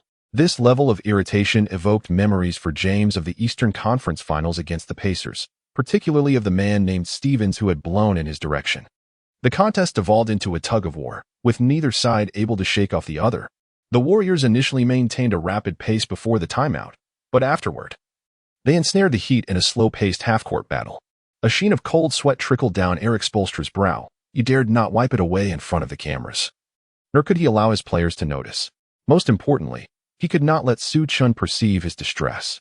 Spoelstra felt ensnared in a trap meticulously laid by Su Chen, despite his numerous attempts to extricate himself. Yet, every time he endeavored to break free, Su Chen's grasp tightened. The Heat had yet to find their familiar rhythm. Their favored small ball, fast-paced tactics were absent, as were their adept pick-and-roll strategies, including the 13 pick-and-roll plays with James. Instead, they resorted to a rarely employed triangle offense, designed to leverage James' gravitational pull to create opportunities for Bosch and Wade.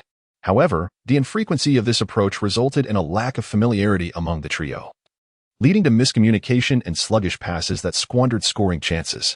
Much of the Heat's scoring relied heavily on the individual prowess of Wade and Bosh. As the third quarter concluded, the score stood at Heat 78, Warriors 75. The margin remained narrow. Despite the Heat's slight lead, a single possession could easily equalize the score, rendering their advantage inconsequential. At this juncture, the Heat players sensed an unusual atmosphere. They had expected to maintain their lead, especially with the Warriors focusing their defensive efforts on James, while Wade and Bosh had risen to the occasion. Yet, as the third quarter drew to a close, the score had not widened. Although the Warriors had their fatigued players, James' energy had been excessively drained by relentless defense. Despite not playing the entire game, James had logged significant minutes, resting merely 3 minutes in the first half and none in the third quarter before being thrust back onto the court. He was afforded little opportunity to rest, as even while standing without the ball, he was met with constant defensive pressure from the Warriors. Curiously, although the Heat were the ones leading the score, the team dynamics on the sidelines suggested they were the ones trailing. Spoelstra, clutching his clipboard, continued to fervently elucidate his tactical plans. However, although the players of the Heat appeared to be bowing their heads in attentive silence, the extent to which they absorbed the words remains uncertain. "Gentlemen, we are still the ones in the lead. Have you forgotten what you proclaimed before the game?" Erik Spoelstra, observing the scene, clapped his hands. He understood that it was essential to uplift the team's spirit at this moment, thus momentarily setting aside tactical discussions. "Indeed, we must seize this match and defend our home court." At this juncture, LeBron also rose to his feet. Despite his evident fatigue, his fervor for victory remained undiminished. As he encouraged his teammates, witnessing even the most exhausted LeBron leading by example, the others found no reason to linger in despondency and stood up as well. LeBron extended his fist, and one by one, the others joined, gathering their fists together in the center. Chapter 65. Unyielding willpower. The final segment of the match commenced. James remained unsubstituted, steadfast in the lineup. Upon witnessing James's audacity to approach, Su Chen naturally aimed to deploy players to further exhaust him. However, this iteration of James was markedly different. Right from the outset, he demanded the ball while moving without it. When Barnes approached to defend against James, attempting to thwart his reception, James collided forcefully with him. The sheer impact of James's charge sent Barnes reeling. Seizing the opportunity while Barnes staggered, James surged forward into the paint. Jefferson was also present on the court, yet due to Barnes being unexpectedly displaced, the double team from Jefferson was not timely enough. James barreled into the lane and executed a thunderous dunk. The rim trembled with the ferocity of his slam. The score stood at Heat 80, Warriors 75. Following his dunk, James pounded his chest with authority, his gaze brimming with determination. "Hey, he fouled with an elbow." Su Chen bellowed at the referee, positioned at the sidelines. He had just witnessed James's elbowing of Barnes, which should have warranted a foul call. Nevertheless, the referee disregarded Su Chen's protest, even casting him a dismissive glance. It was evident that the officials had observed the previous fouls committed by the Warriors against James.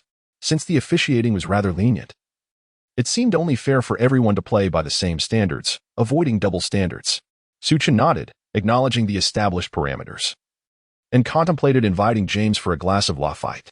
He gestured for Carl Landry to prepare for entry. Carl Landry nodded, discarding his training gear and advancing toward the scorer's table. However, midway through, Su Chen pulled him back slightly.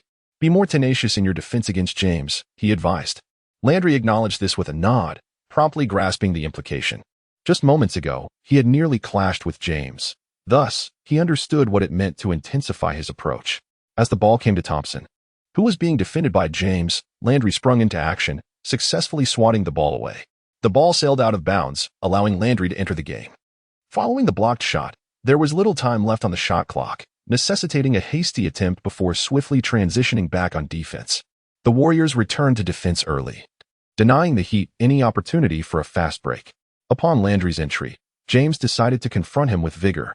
Landry intended to charge directly at James, but the latter had already accelerated, resulting in Landry being knocked to the floor.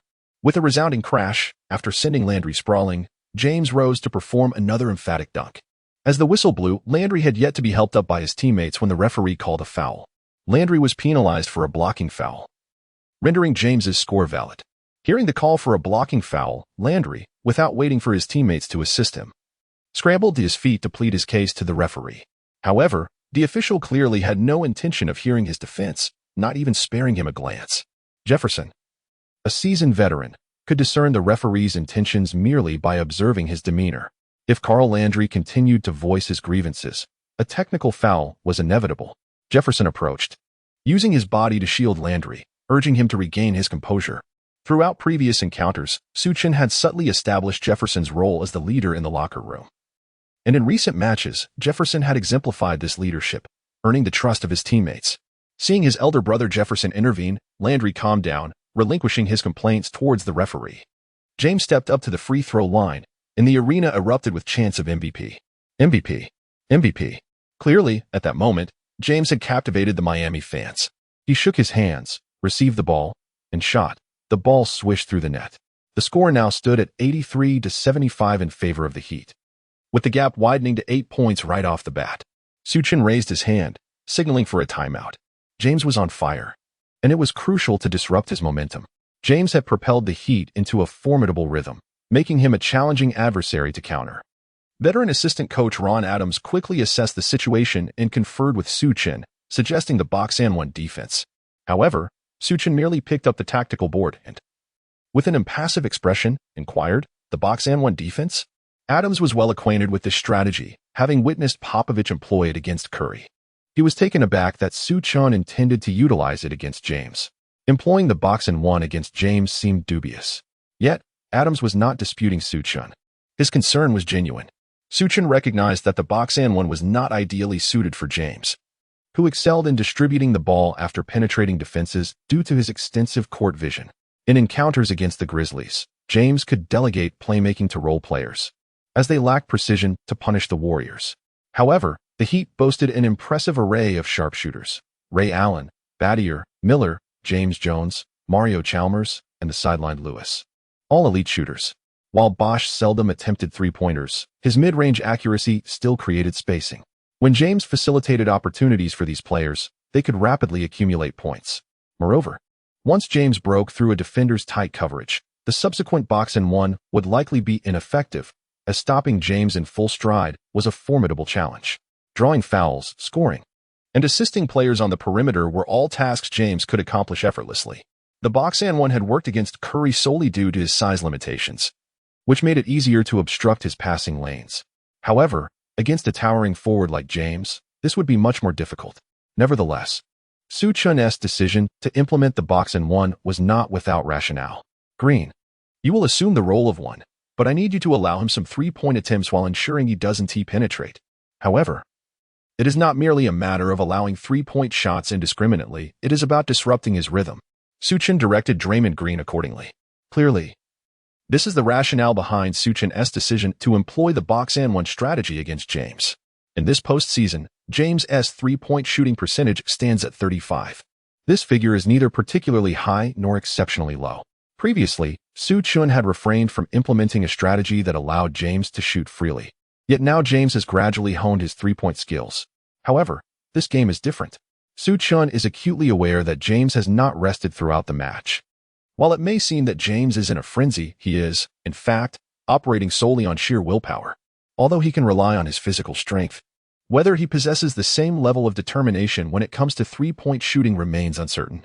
If James can maintain a high shooting percentage against Green's deceptive defense despite such strenuous exertion, it would indeed attest to his remarkable prowess. Chapter 66. The Box-One Tactic. Yet without pressure upon resuming after the timeout, Curry held the ball and crossed half-court. Draymond Green and Thompson immediately positioned themselves to execute a high wall screen tactic, while the remaining players congregated to one side. At first glance, it appeared as if Green and Thompson had created a stationary wall of screens for Curry. However, this was merely an illusion. This play was an innovative ATO strategy orchestrated by Su Chen. Thompson and Green executed a staggered screen, and Curry indeed used the opportunity to sprint for a three-point shot. Due to James's fatigue, it was Battier who pursued Curry.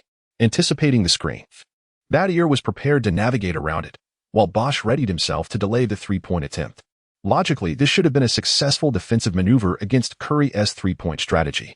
Yet, in reality, it was Green and Thompson who were the focal point of this tactic. After feigning a wall screen for Curry, they engaged in a pick-and-roll off the ball, effectively blocking Wade. Simultaneously, Curry's pass reached Thompson's hands. Faced with an unguarded opportunity, Thompson did not hesitate and took the shot. Swish. An unmarked Thompson proved to be exceptionally accurate. The score stood at Heat 83, Warriors 78. Su Chen breathed a sigh of relief. The timeout had allowed the strategy to unfold effectively, stabilizing the rhythm of the game. Should they manage to secure a successful defensive stand in the next possession, it would quell the momentum the Heat had gained. The three-pointer undoubtedly dealt a blow to the morale of the Heat players. Nevertheless, the Heat still maintained a lead. James signaled for the ball, determined to restore their morale. However, upon crossing half-court, he immediately noticed the Warriors' peculiar formation. With his high basketball IQ, James quickly discerned that this was the box one tactic. He had not been unfamiliar with such treatment in the past, and he possessed a well-honed approach to dismantling the box one strategy. Historically, the two players who excelled at countering the box one tactic were Jordan and James. Jordan relied on his extraordinary prowess to dominate 2 defenders with 1 and 3 with 2. The more defenders focused on him, the more invigorated he became. Jordan's method of overcoming the box one tactic was an extreme manifestation of individual heroism. Conversely, James approached the box one tactic from an entirely different extreme, emphasizing rationality and unparalleled teamwork. In a brief span, he could leverage his height, vision, and exceptional organizational abilities to identify openings before the opponents could rotate. Facing the box one strategy, James smiled subtly, ready to employ his most adept method of countering it. Upon receiving the ball, he initiated a triple threat position. However, as James engaged in this maneuver, he noticed that Draymond Green, the defender tasked with guarding him, remained completely still, merely observing. James once again relinquished the three-threat option, opting instead to exploit a gap through dribbling before making his advance. However, Draymond Green remained steadfast, showing no reaction regardless of James's movements. The most adept method James employs to dismantle the box-and-one defense is to first evade the on-ball defender, subsequently either driving to the basket or distributing the ball. Once he bypasses the pressing defender, a myriad of options becomes available to him. But there exists a fundamental precondition. He must first elude the defender. Draymond Green, however, did not apply pressure. He maintained a typical defensive stance, even retreating slightly. This left James momentarily perplexed. He felt compelled to inquire of Draymond Green whether he truly understood how to guard against the box-and-one strategy, given that the one necessitates a pressing defender. Yet, Green remained resolute in his approach, opting not to apply pressure and allowing James to shoot at will. Feeling insulted, James chose to rise and launch a three-point shot from his position. Green had been closely monitoring James's feet, only advancing to contest once he observed James had left the ground. The advantage of such a defensive tactic lies in its low vulnerability to being beaten, as a 2-foot jump necessitates either a shot or a pass, leaving little room for evasion. However, the drawback of this method is the limited extent of three-point contesting. Even against proficient shooters, this level of interference often amounts to little more than a mere sighting scope. In the era of small ball, elite guards possess the ability to execute this tactic akin to a trained center. Centers, often slower on their feet, hesitate to advance in contest, relying instead on this method of observing foot movements to interfere. Considering that James had only recently begun to develop his three-point shooting skills, lacking yet the precision of a scope, Su Chen allowed Draymond Green to continue with this approach. Ding! Remarkably, it seemed to have some effect, as James's three-point attempt clanked off the rim. The Heat, not opting for an offensive rebound strategy, quickly retreated on defense, allowing Jefferson to secure the rebound with ease. Su Chen signaled a tactical gesture from the sidelines. Upon seeing this, Curry instantly understood that Su Chen intended for them to execute an ATO play. Typically, it is rare for a single tactic to be employed consecutively, except in cases akin to an elevator door strategy. However, Su Chen reasoned that since the Heat had not called a timeout, it would be prudent to exploit the moment before they could adapt to the ATO play. The ATO strategy also allows for variations, not necessarily culminating in a three-point attempt. Beyond the subsequent variations of the ATO, this play could indeed pave the way for a screen set for Curry.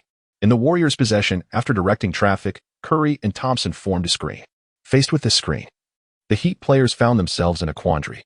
Having just been subjected to a tactic from the Warriors, they were wary that this could be a legitimate screen, making it exceedingly difficult for them to contest Curry's rapid three-point shot. This situation ideally warranted a timeout from Erik Spoelstra for some strategic adjustments.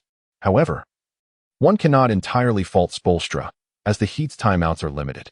Each tactic seems to result in an immediate timeout, rendering the Miami Heat's timeouts insufficient. Erik Spoelstra must contemplate the necessity of retaining a couple of timeouts for the decisive moments of the game. Tension mounts as Spoelstra observes from the sidelines. If the players can successfully defend this play, it would allow them to conserve one timeout. At that moment, Draymond Green and Thompson swiftly disperse, executing an off-ball maneuver, a replication of their previous tactic. Wade, attentive to the situation, anticipates and gains a half-step advantage, maneuvering out from behind Green's screen.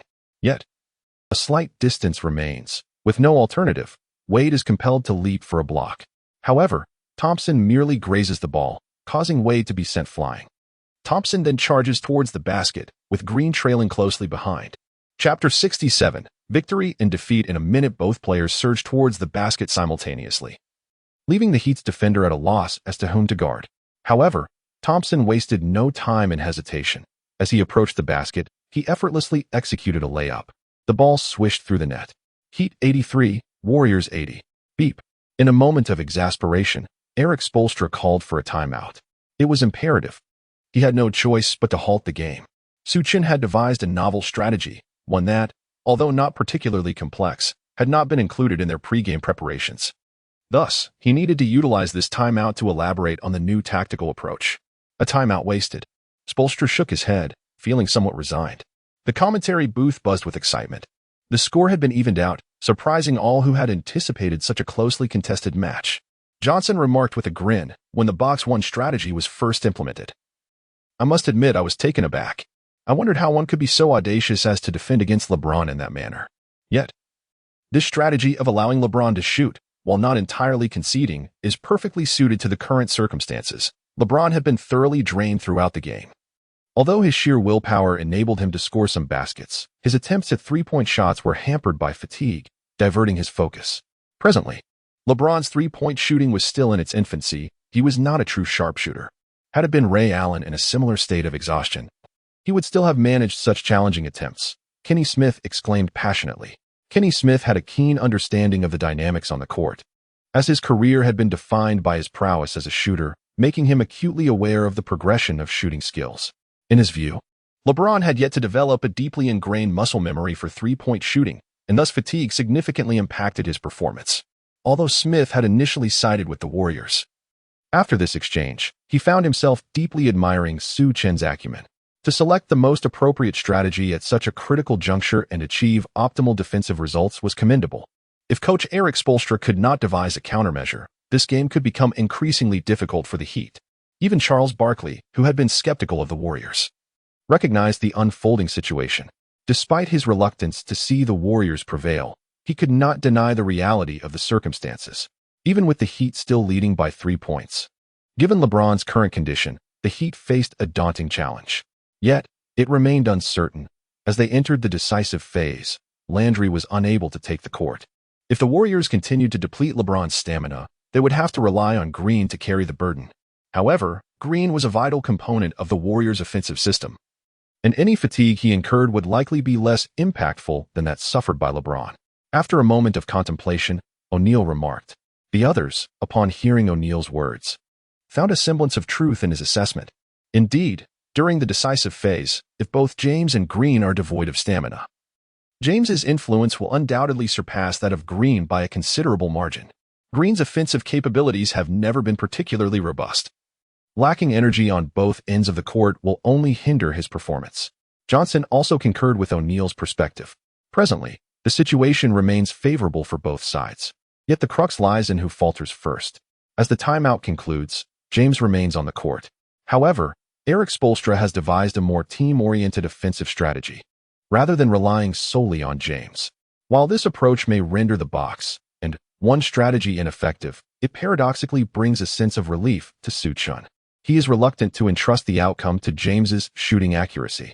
Should James persistently attempt three-pointers with even a modicum of precision, it would prove insufferable for the Warriors. Similarly, Spoelstra is hesitant to place the fate of the game in the hands of James's erratic shooting. For the Heat, if James continues to fire three-pointers and misses even slightly, the repercussions would be unbearable. Thus, Spoelstra opted for a more prudent strategy, avoiding a gamble. O'Neal's earlier assertion holds true, with Carl Landry sidelined during the critical moments. Draymond Green must shoulder the burden of containing James. Furthermore, Green's role extends beyond merely defending against James. He continues to employ strategies that sap James's stamina. Green actively seeks physical confrontations with James, who, in contrast, engages passively. Consequently, Green's energy expenditure escalates more rapidly, as he is perpetually required to exert effort in challenging James. While James can conserve energy during offensive sequences when he is not directly involved. With just 1 minute and 2 seconds remaining, the score stands at Heat 96, Warriors 95. The teams remain locked in a tight contest, with neither side managing to pull away. Su Chen proactively called for a timeout. In the final minute, the team held their ground, which met Su Chen's expectations. The players from both sides trudged toward the benches, panting heavily. Notably, LeBron James and Draymond Green were so fatigued that they bent over with their hands on their hips. Yet, these two were pivotal figures. One, the leader of the Heat, and the other, the offensive engine and defensive cornerstone of the Warriors.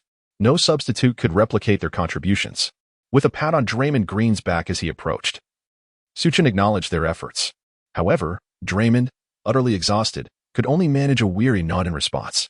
Su Chen meticulously outlined the offensive and defensive strategies for the forthcoming plays. After delivering his instructions, he lifted the team's spirits with a few encouraging words. Once the players returned to the court, Su Chen activated his panel, employing the medium reusable stamina drink on Draymond Green and the Ignite Hot Zone on Curry. He refrained from using the Eagle Eye skill on Erik Spoelstra.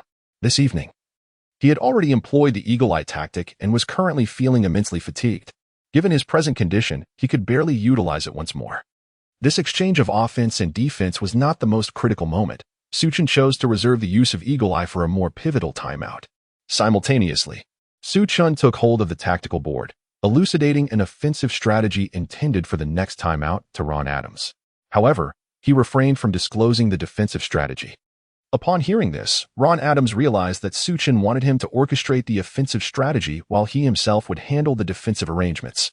Initially, Ron Adams felt a tinge of curiosity, pondering why Su Chen did not take charge of the setup himself. Yet now, observing Su Chen's pallid complexion, exacerbated by the pressures of the match, he decided against inquiring further. "Rest assured, I will keep a close watch on things," Ron Adams volunteered, sensing Su Chen's state and willingly shouldering some of the responsibilities. Chapter 68, Curry in the hot zone at this moment. The lineups on the court are as follows. For the Heat, Chris Bosh, C, Shawn Marion, PF, LeBron James, SF, Ray Allen, SG, and Dwayne Wade, PG. For the Warriors, Festus Ezeli, C, Draymond Green, PF, Richard Jefferson, SF, Klay Thompson, SG, and Stephen Curry, PG. Due to the Warriors' lack of a formidable interior presence, Erik Spoelstra anticipated that Su Chen would hesitate to deploy the defensively challenged David Lee in such a critical moment. Thus, he opted for a combination of Bosh and Marion to ensure mobility. Upon observing the Warriors' lineup, Spoelstra realized his suspicions were correct. Su Chen refrained from utilizing Lee, rendering the Heat's smaller lineup difficult to exploit in the paint. With Green's interior offense being rather average, Marion proved sufficient. Ezeli, as a pure blue-collar player, was incapable of overpowering Bosh. Moreover, this arrangement allowed for a more effective defense against three-point strategies, alleviating concerns about Anderson and Haslam being difficult to guard. It can be said that Spoelstra's predictions and targeted strategies were on point. It appeared that the Warriors were still reluctant to deploy Lee, making their lineup transparent to Spoelstra. As the decisive possession approached, the Warriors hoped to penetrate with ball movement, a notion bordering on the fantastical, as Spoelstra had undoubtedly prepared for the interior defense. It seemed that this coach was still lacking in experience, allowing such a crucial moment to be anticipated. Even the commentators were singing praises, despite the fact that this smaller lineup had previously allowed the Warriors to score significantly through their ball movement. However, this was now the decisive moment, and the referees would likely relax their whistles once more. With the referees' leniency, penetrating the paint would not be as straightforward. Furthermore, the Warriors lacked players with the athleticism to dominate and force their way to the basket. If faced with aggressive defense and not receiving a call from the referees, they would inevitably falter. At this juncture, Su Chen paid no mind to the chatter around him. His focus remained on the court. He observed Curry, the source of his confidence in this pivotal moment. The Ignite the Hot Zone would activate all the players' hot zones, making the number of shooting hot zones crucial. Thompson had a commendable total of 2 shooting hot zones, with one on the left side beyond the arc at 45 and another in the left corner. The two shooting hot zones connected necessitated that tactics be predominantly oriented to the left. However, such limitations were significant, as the dynamics of the basketball court do not always unfold as envisioned, often leading to deviations. The left side three-point hot zone bore considerable restrictions. In contrast, Curry possessed the entirety of the hot zone. The left corner boasts an impressive shooting percentage of 48.1, while the left side three-point shooting stands at 40.2. From the top of the arc, the three-point accuracy is recorded at 40.8. The right side three-point shooting achieves a remarkable 53.7. And the right corner reaches an astonishing 60 accuracy. This may very well be the dawn of the future king of the small ball era. Although we have yet to enter this new age, Curry's three-point prowess has already set him apart as a formidable leader in the league. Regardless of his position along the arc, he can effortlessly activate the ignite hot zone skill. Notably, his shooting percentage from the right side exceeds that from the left, prompting the strategy to focus on the right flank. Once the opposing coach Erik Spoelstra catches on, adjustments can be made, as Curry's proficiency in his hot zones remains unaffected.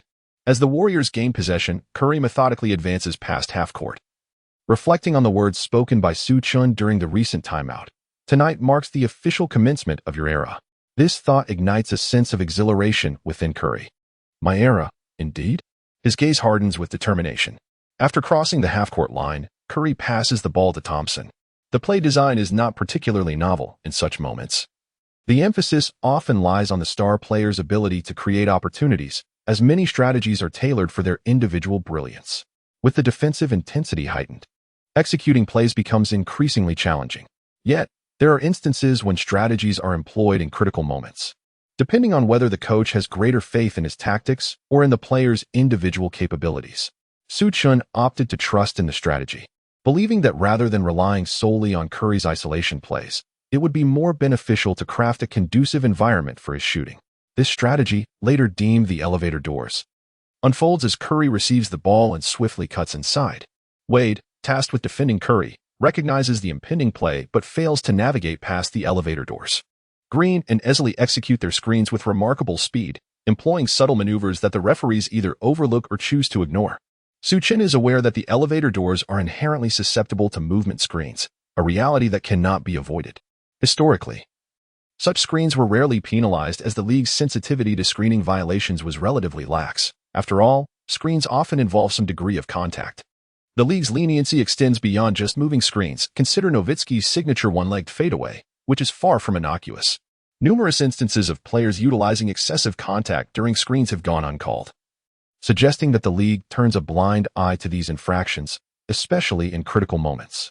Wade, momentarily destabilized by a collision with Green's arm during the screen, finds himself at a disadvantage. Revitalized, Green embodies strength and agility.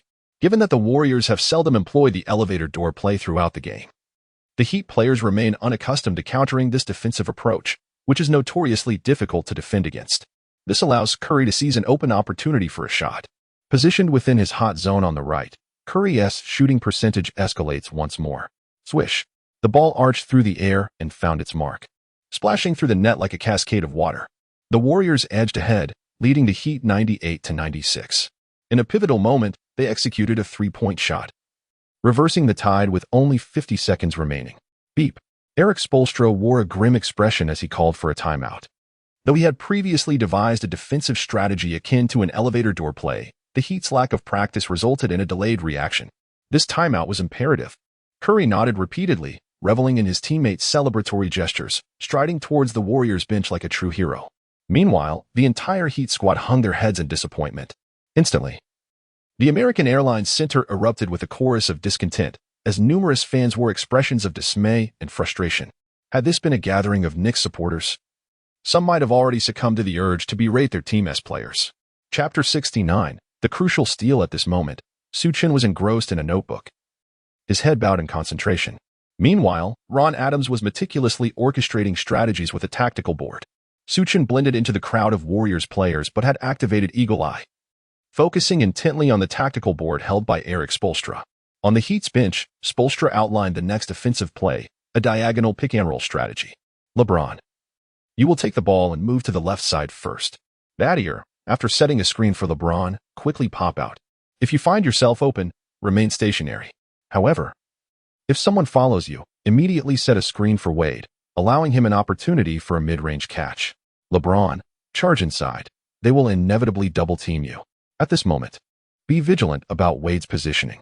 Wade, you have 3 options: shoot, drive, or penetrate and pass to LeBron at the baseline. Erik Spoelstra earnestly articulated the offensive tactic while also emphasizing the defensive elevator strategy. At the start of the next round, Battier, your assignment is to guard Curry. If there is an elevator screen, do not chase after Curry. Instead, locate Bosch's defender. Bosch, I have faith in your ability to defend externally. You can handle Curry one-on-one. Pay close attention to his footwork. Regardless of whether it's Green or Easley, we must trust Battier's interior defense. Do not easily double-team Green. While his offensive capability is limited, his passing speed is rapid, thus a single coverage is essential. Spoelstra spoke swiftly, yet his message was conveyed with clarity. In this moment, he demonstrated his capability, making relatively mature decisions within a brief time frame. On the other side, Su Chen acknowledged Spoelstra's ingenuity with a nod, recognizing his strategic prowess. He then took over the tactical board. Jefferson, when you defend Battier, pursue him closely. Remember, regardless of who loses their man, do not attempt to cover. Just focus on following him. If Battier sets a screen, ignore him and pursue the man making the cut. It is highly probable he will receive the ball in that position, so position yourself accordingly and await the opportunity for a steal. Su Chen entrusted this task to the reliable veteran, Jefferson, while Barnes, with his superior leaping ability, might have been more suited for this role. Su Chen did not place his faith in the impetuous youth at such a critical moment.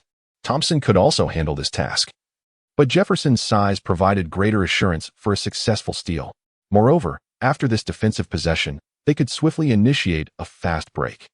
The Warriors' fast break primarily revolved around Curry and Thompson, whose shooting range posed a constant threat.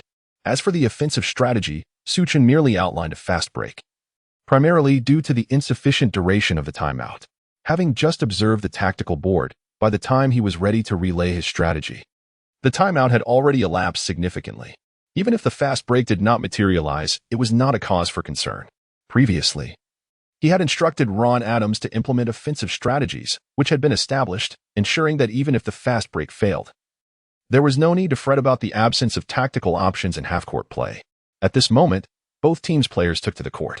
James stepped onto the floor, rubbing his hands together, his fists clenched, projecting an air of determination.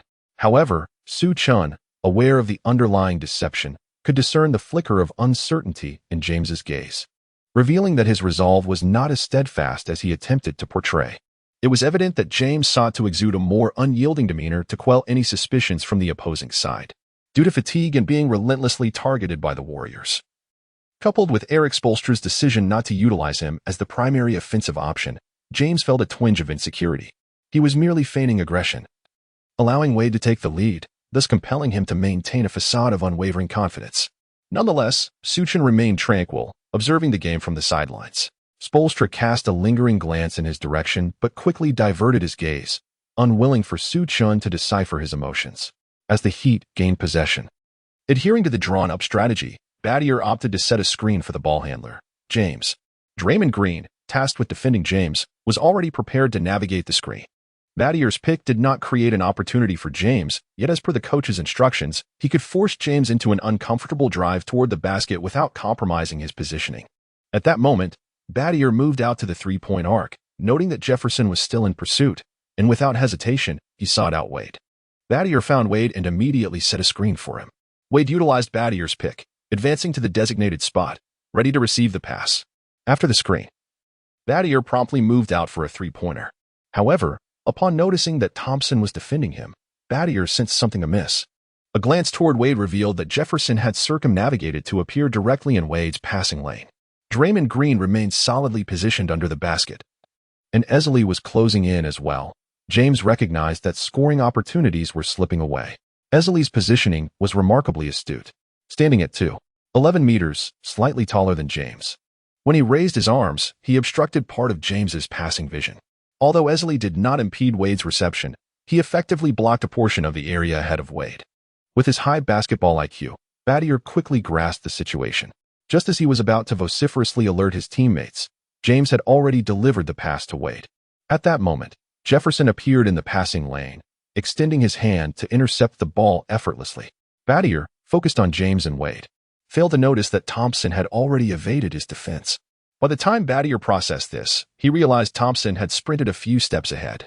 Jefferson, now in possession of the ball, dashed forward, locating Curry and delivering the pass with precision. Curry had long been aware of Thompson sprinting ahead, yet he refrained from hastily passing the ball to him. This was because Curry noticed that Ray Allen, upon spotting Thompson, chose to disregard him and instead pursued Thompson directly. Allen had returned to defense rather promptly, and he was capable of catching up to Thompson. If he did not pursue Thompson, the latter would secure an easy layup, translating to 2 guaranteed points. While a three-pointer does possess a certain percentage of success, even an exceptional shooter like Ray Allen would not dare to assure that he could make every single three-pointer, including those taken from an open position. At that moment, the Heat could not afford to concede such an easy 2 points. Chapter 70. Let Jefferson take the free throws upon witnessing Ray Allen's decision. Erik Spoelstra opened his mouth as if to speak, yet he remained silent. Although the Warriors were renowned for their precision in three-point shooting, conceding 2 points while allowing an opponent an open three-point opportunity seemed, in rational terms, an unwise choice. Yet, Spoelstra felt an urgency to prevent Curry from finding such comfort in his shot. He positioned himself alongside Curry, unable to extend his hand to disrupt the shot, and could only hope that Battier, sprinting from behind, might provide even the slightest distraction. However, before Battier could close the gap, Curry had already released his shot from beyond the arc. As the ball soared through the air, the entire American Airlines arena fell into an eerie silence. Many Heat fans shut their eyes, unwilling to witness the outcome of the shot. Su Chen, however, exuded confidence. It was an open shot, and with the added advantage of igniting the hot zone, it would be exceedingly unusual for such a clear opportunity to miss. Swish. The basketball traced an elegant arc through the air, once more causing ripples in the net. The score stood at Heat 96, Warriors 101. Curry, gritting his teeth and shaking his head, emanated an air of arrogance. The Warriors' bench erupted in exuberance. Following this offensive exchange, it became apparent that the Warriors were on the brink of securing victory. With merely 37 seconds remaining in a 5-point deficit, the Heat needed to score swiftly, ideally with a three-pointer. Any allowance for the Warriors to seize nearly a full possession would only lead to a drawn-out strategy of fouls. Beep. Spoelstra rubbed his temples, his thoughts in disarray. With so little time remaining, he was compelled to call a timeout. He had not anticipated that the offensive and defensive strategies he had just devised would be rendered completely ineffective, leading instead to a turnover that allowed the Warriors to capitalize on a fast break. A sense of helplessness washed over Spoelstra, as if every tactic he employed was futile against Su Chen. He pondered what a seasoned minnow like Riley would do in such a situation. Riley, having navigated numerous high-pressure scenarios, seemed unflappable. Spoelstra couldn't help but wonder how Riley would fare facing Su Chen at this moment. With their spirits soaring, the Warriors needed only to defend against one more possession to secure a triumphant start to the finals, especially with the added significance of claiming victory on the opponent's home court. At this juncture, Su Chen could not activate his hawk eye to scrutinize Spoelstra's tactical board. Yet, at this moment, tactical discussions felt futile. Su Chen focused primarily on motivation, with tactics as a secondary consideration, emphasizing solid defense against the three-point shot and minimizing the Heat's scoring opportunities, aiming to consume as much time as possible. As the timeout concluded, the Warriors opted not to replace Easley, instead bringing in Barnes to execute a nimble small ball lineup. Given that the Heat's smaller lineup was composed of players capable of shooting, it was likely that they would resort to a three-point strategy to close the gap. The Miami Heat executed a straightforward pick-and-roll strategy involving LeBron James and Chris Bosh, with James intent on driving directly to the basket. However, the small ball Warriors did not relent in their defense of the paint. James, having expended considerable energy throughout the game, found himself halted by the robust Draymond Green. Having regained his stamina with a boost, Green's strength surprisingly surpassed that of James at that moment. Witnessing Green's effective stoppage of James, the seasoned Jefferson swiftly approached to seize the ball from James's possession. Instantly, the three players became entangled in a struggle. The referee's whistle pierced the air, signaling a jump ball. James, visibly agitated, approached the referee to contest the decision, asserting that Green's actions constituted a foul. Yet, the referee remained unyielding. As James continued his animated protest, the official raised his whistle in a warning gesture. In such a pivotal moment, the referee was reluctant to render a game-altering call. Had this been a regular season game or a less scrutinized playoff match, it would have undoubtedly resulted in a technical foul. Given the stakes of the finals, however, the referee opted only for a caution. Observing this, James wisely chose to cease his argument and take his position. The ensuing jump ball was contested between Jefferson and James. Despite his fatigue, James summoned his willpower to outjump Jefferson. The ball was tipped to Battier, who, lacking an opportunity, quickly passed it to Ray Allen. Allen, too, found himself without a clear shot and swiftly relayed it to Wade. Thompson was poised to deny Wade a three-point attempt, although Wade's three-point shooting was mediocre. The gravity of the moment made the prospect of him sinking a crucial shot daunting. Wade, desiring to attempt a shot given his team's need for a three-pointer, recognized Thompson's defensive approach and opted instead for a two-point drive. Wade made a slight feint and charged toward the paint. Thompson, momentarily misled by Wade's movement, maintained his balance and stayed close behind. Wade, unable to fully shake Thompson off, appeared slightly rushed and executed a quick stop and pull to shoot. However, Thompson's tenacious defense remained resolute, preventing Wade from creating space on two occasions. With no option to shoot under duress, Wade accelerated once more, leaving Thompson trailing. As Wade ascended for a layup, Thompson found himself out of position and hesitated to intervene. In such critical moments, a defensive reach could easily result in a foul. Wade's layup found its mark, narrowing the score to 98-101 in favor of the Warriors. The Heat trailed by 3 points, but with 26 seconds remaining on the clock, Coach Erik Spoelstra called for a timeout. Despite the successful basket, a somber expression lingered on Spoelstra's face. With 26 seconds left, one possession could be entirely consumed, necessitating a strategic foul. Spoelstra rubbed his temples, contemplating the implications of whom to foul. The precision of Curry and Thompson at the free throw line is beyond reproach. One must focus on preventing these two from receiving the ball or compelling them into errors post-reception. At this juncture in the game, our hopes rest solely on the opposing team's inability to convert free throws. As for the Warriors, the situation is considerably more manageable. Su Chen has devised a strategy for receiving the ball. The timeout concluded swiftly. The Heat players adopted a full-court press, each one applying intense pressure. Draymond Green was responsible for the inbound pass. At this moment, both Curry and Thompson were tightly guarded, with 3 defenders watching over them. Barnes positioned himself at half-court, ready to receive the ball. Green feigned a pass to Barnes but actually delivered it to Jefferson on the opposite side. Upon receiving the ball, Jefferson was immediately confronted by 2 defenders, yet he adeptly shielded the ball. Beep. The Heat's attempt to steal the ball proved futile, and they were left with no choice but to commit a foul. Failing to do so would have resulted in the ball being passed to Curry or Thompson. Chapter 71. The surge of Warriors fans. Erik Spoelstra paced anxiously, his expression betraying a sense of urgency, yet feeling utterly powerless. Jefferson stood at the free throw line amidst a cacophony of boos echoing throughout the American Airlines Center. This free throw was pivotal, determining the outcome of the entire game. And even the spectators on the sidelines yearned to disrupt Jefferson's concentration. Faced with such deafening jeers and tumult, a rookie might have succumbed to the pressure. However, Jefferson was no stranger to the grand stage of the finals, having been one of the team's core players. He dribbled the ball, inhaled deeply, and then aimed for the hoop. Swish. The first free throw found its mark. The arena fell momentarily silent, only to erupt once more in an attempt to rattle Jefferson during his second shot. Yet, he maintained his rhythm, undeterred by the crowd's hostility. Swish.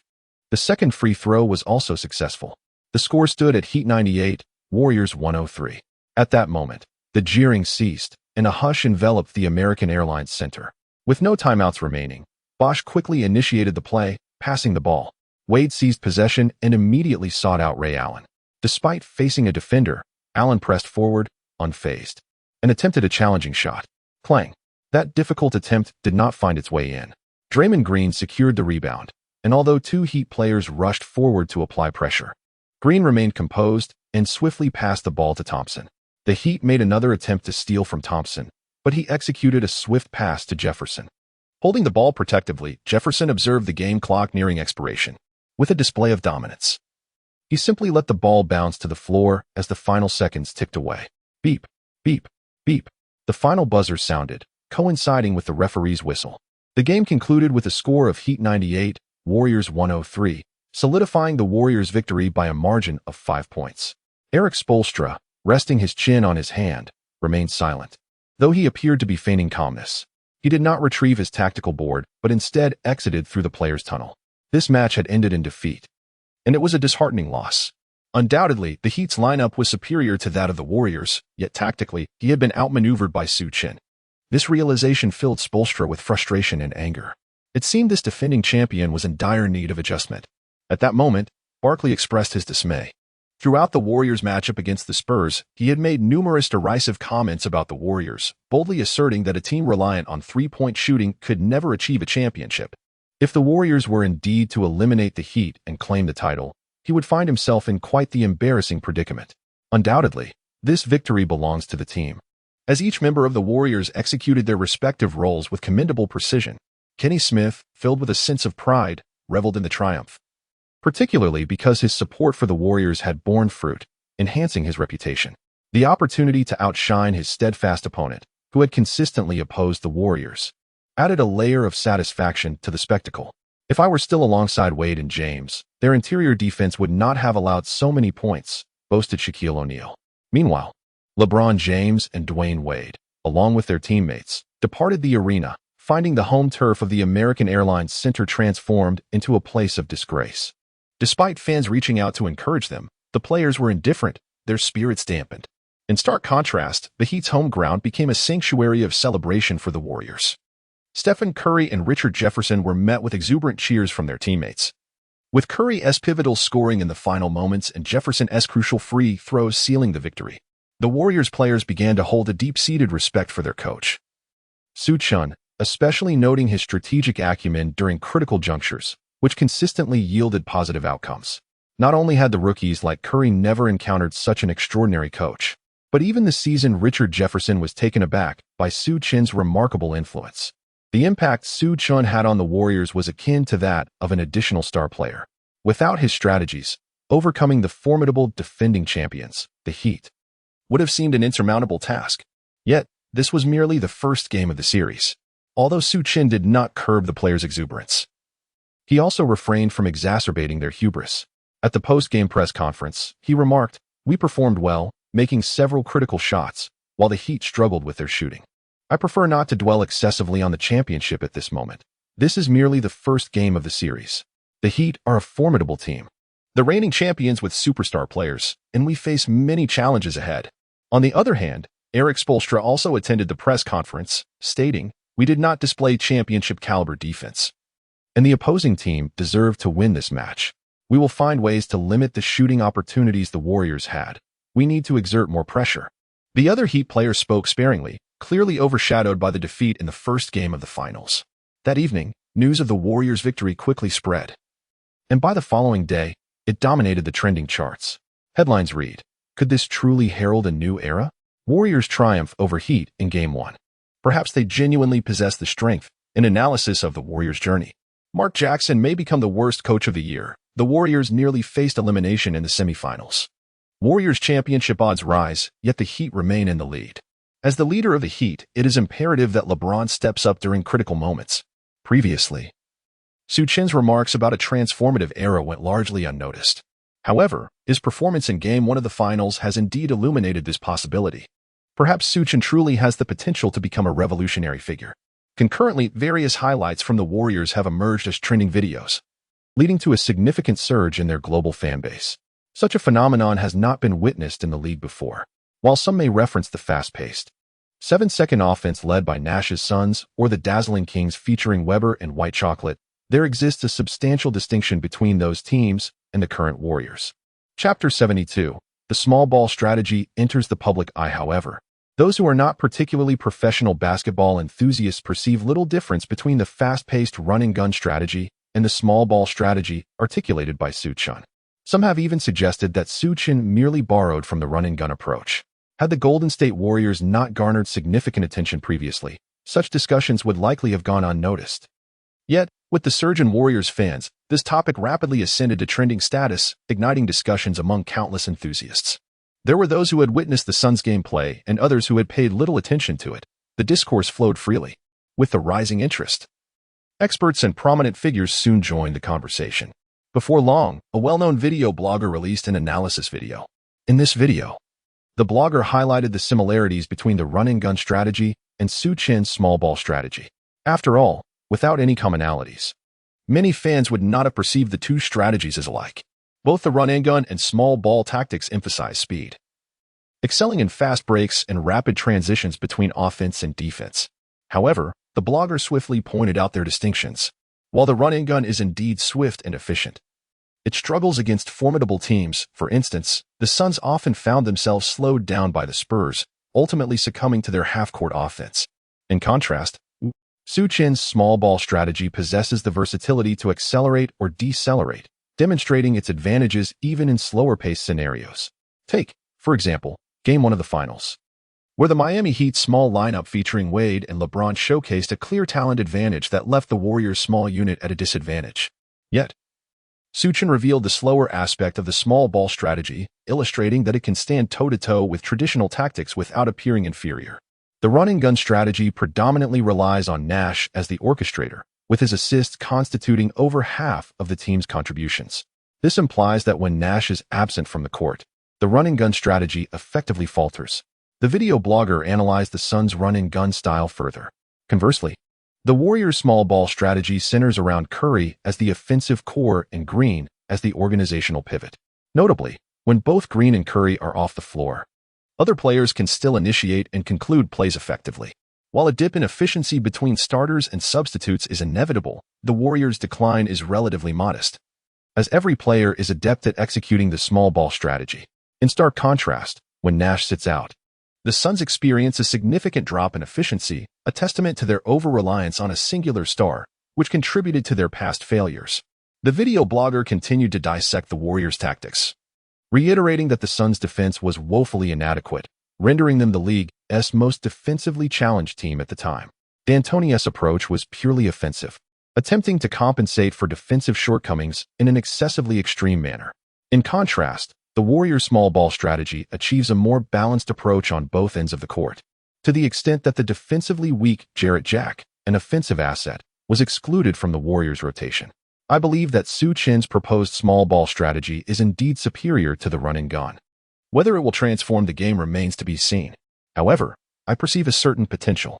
The video blogger reached a conclusion at the end, asserting that Su Chen's small ball strategy surpasses the offensive tactics of the Suns' era, establishing it as a more refined tactical system.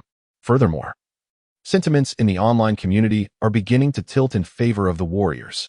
Naturally, the Heat remain the reigning champions, and there are still many who hold the Heat in high regard, perhaps even constituting the majority.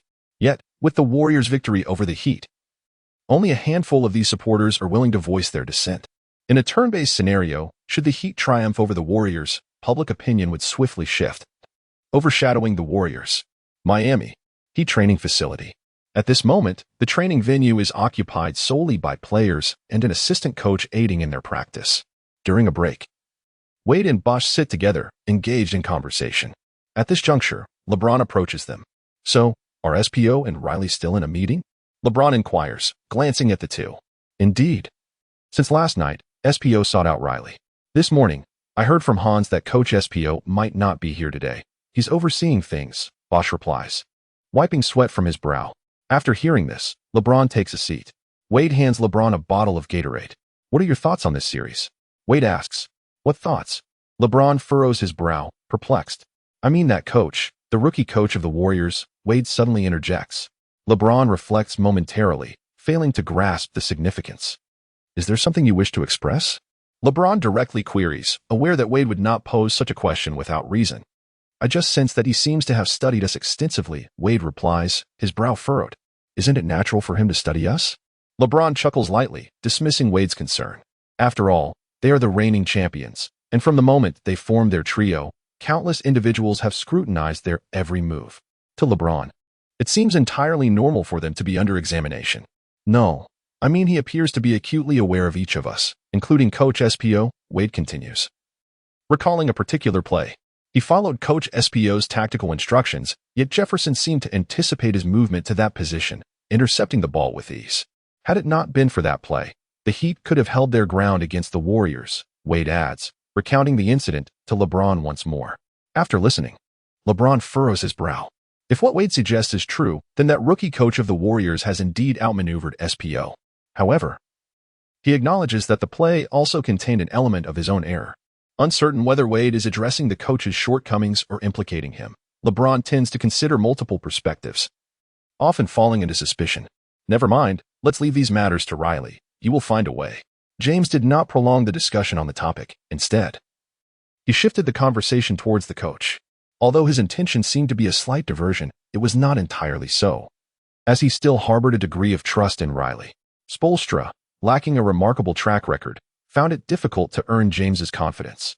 However, Riley is regarded as one of the legendary coaches in history.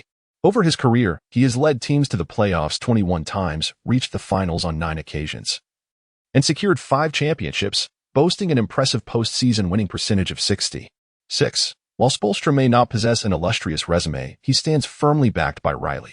It is unlikely that Riley would succumb to a rookie coach, especially considering that Spoelstra is currently consulting Riley for strategies. Upon hearing James's words, Wade opened his mouth to speak, but refrained from continuing. Perhaps, he thought, it was indeed a case of overthinking. Chapter 73. Is the alliance unable to bear witness? In recent days, although there have been no matches, the media and fans have been quite lively. However, both the Miami Heat and the Golden State Warriors have largely retreated from social media during this period, focusing entirely on their preparations for the game ahead. Soon, the NBA Finals Game 2 of the 2012-2013 season will once again commence at the American Airlines Center. The previous loss, while disappointing for fans, is merely a single chapter in a 7-game series. Last season, the Heat also faced an early defeat in the finals but quickly regained their momentum, sweeping the Thunder to secure the championship. Many Heat supporters believe this is simply a matter of the team starting slowly, having now familiarized themselves with the Warriors' strategies. The stage is set for an exhilarating performance from the Heat. The American Airlines Center remains filled with stars, each individual brimming with determination. Naturally, those lacking in resolve have not graced the arena tonight. In this pivotal second game of the finals, losing 1 match is manageable, but losing 2, especially on home turf, could prove insurmountable, regardless of the Heat's overall strength. Thus, this game holds immense significance for Miami. They must fight with all their might. The fervor of the Miami Heat was palpable from the moment the players entered the arena.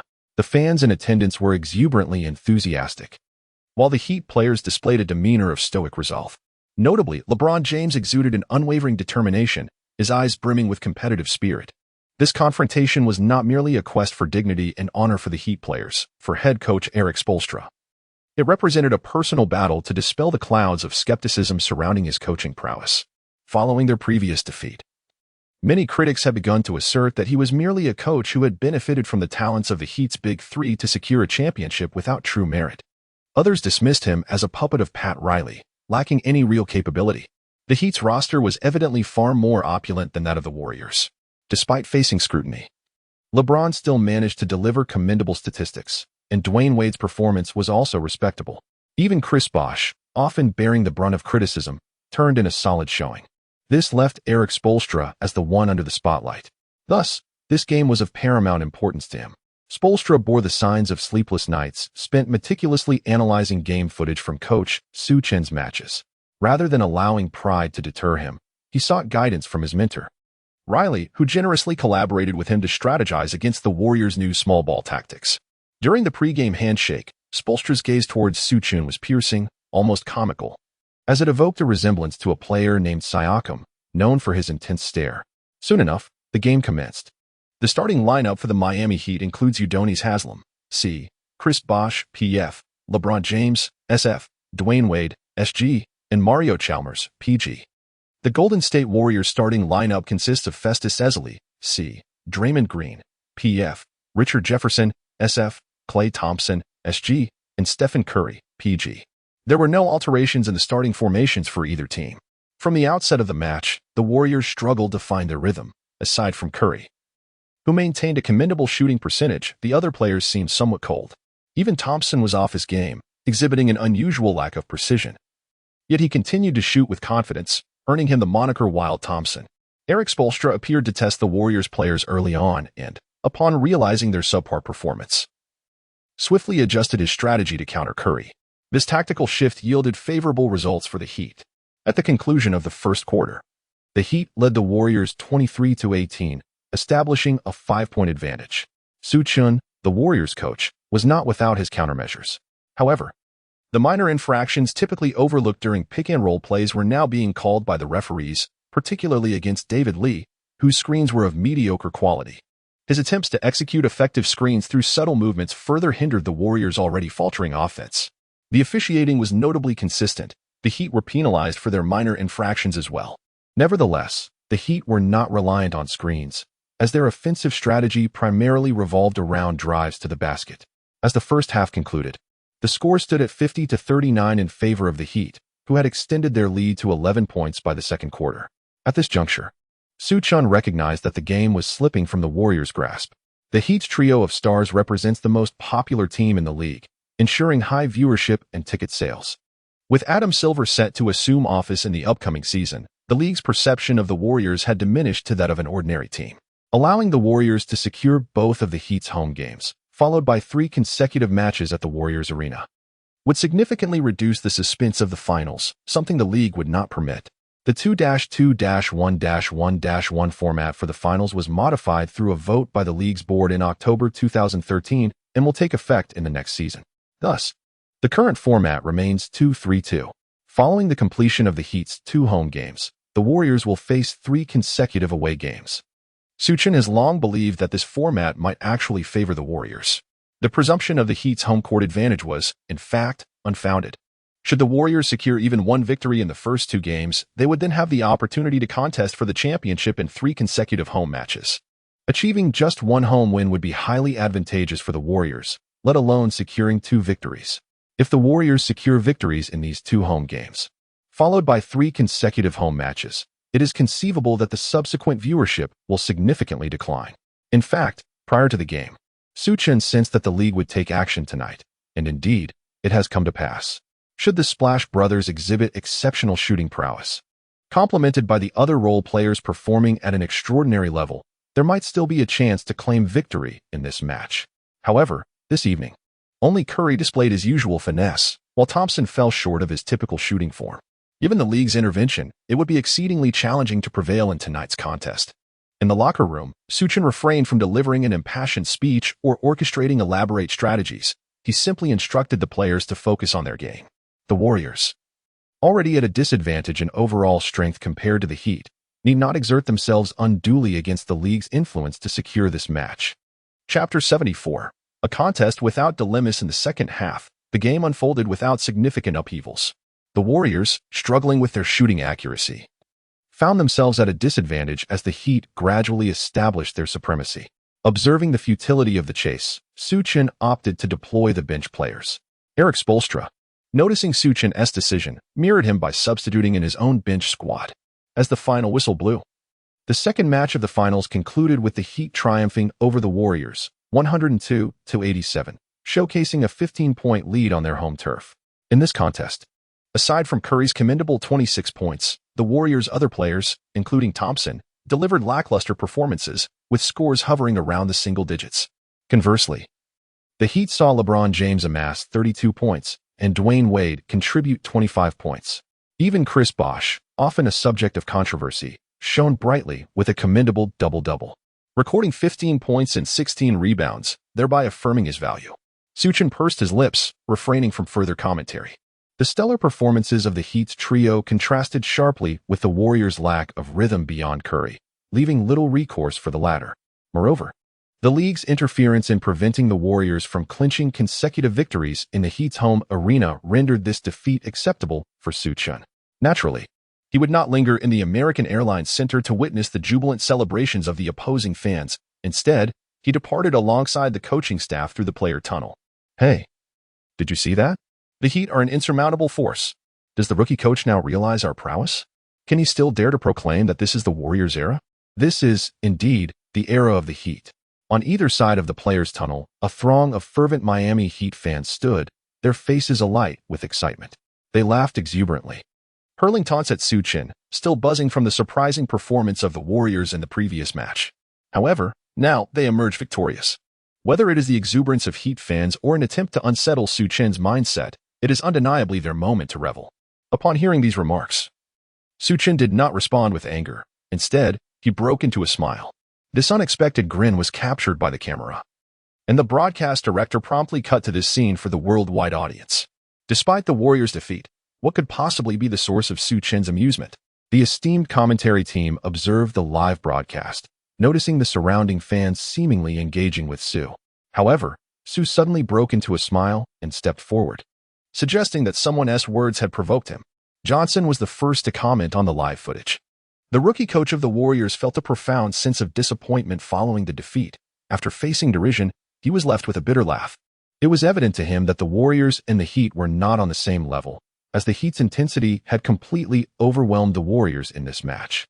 Barkley, with unbridled candor, did not hold back his scorn. When the Warriors lost their previous game, many fans had mercilessly criticized him. Now, with a chance to retaliate, he was eager to do so. Since my inception into the league, I have understood one fundamental principle. Basketball games begin with establishing an inside presence, followed by distributing the ball to facilitate three-point attempts. Su Chen is utterly mistaken in his reasoning. He intends to threaten with three-point shots before penetrating the paint, which is a grave error. Shaquille O'Neal also commented on this match, and his words resonated with many, not only those present, but also seasoned fans who concurred. From the inception of their viewing, it was evident that the focus was on interior play, with three-pointers emerging only as a natural consequence of drawing defensive attention in the paint, rather than the deliberate attempts to manufacture three-point opportunities as seen with the Warriors. Kenny Smith had little to contribute. As a supporter of the Warriors, he recognized that tonight belonged to the Heat. If he wished to avoid ridicule, he ought to refrain from refuting Barkley and others. Much like last year's Heat triumph over the Thunder, the Warriors caught them off guard initially, but once the Heat adapted, the Warriors would find no further opportunities. The Warriors' tactics had become ineffective, and Eric Spoelstra appeared to have sought wisdom from Pat Riley, achieving a notable victory over Su Chen tonight.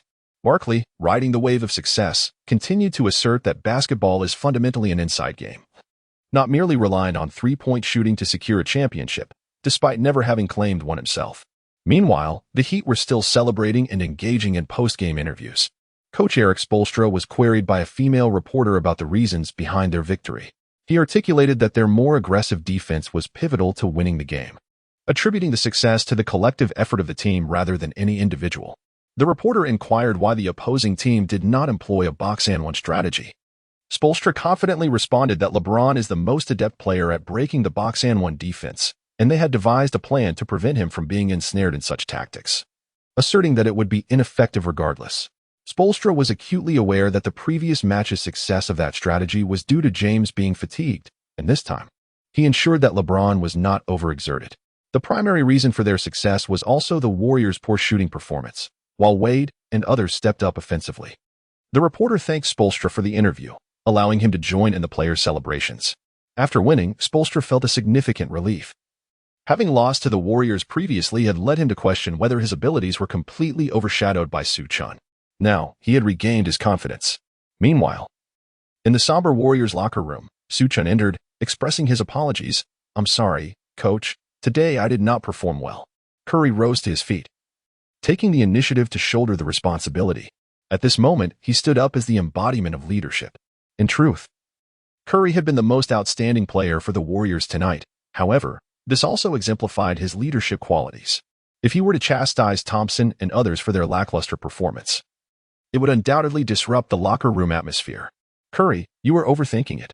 Everyone played commendably tonight, including yourself. We have been penalized excessively for screens, but this should not diminish our aggressive approach due to a single game." At this juncture, Su Chen appeared remarkably relaxed as he addressed the team in the locker room. Initially, everyone anticipated that Su Chen would unleash a tirade, reprimanding each player. Previously, during the game against the Spurs, he had criticized David Lee and Jack for their defensive lapses. To everyone's surprise, Su Chen refrained from scolding anyone tonight. Instead, he chose to encourage them. Chapter 75, the final G3 arrangement. The atmosphere was uplifted, encouraging the players and allowing them to swiftly adjust their mindset. Su Chen was acutely aware that in the days leading up to this moment, the external commentary concerning the Warriors had been far from favorable.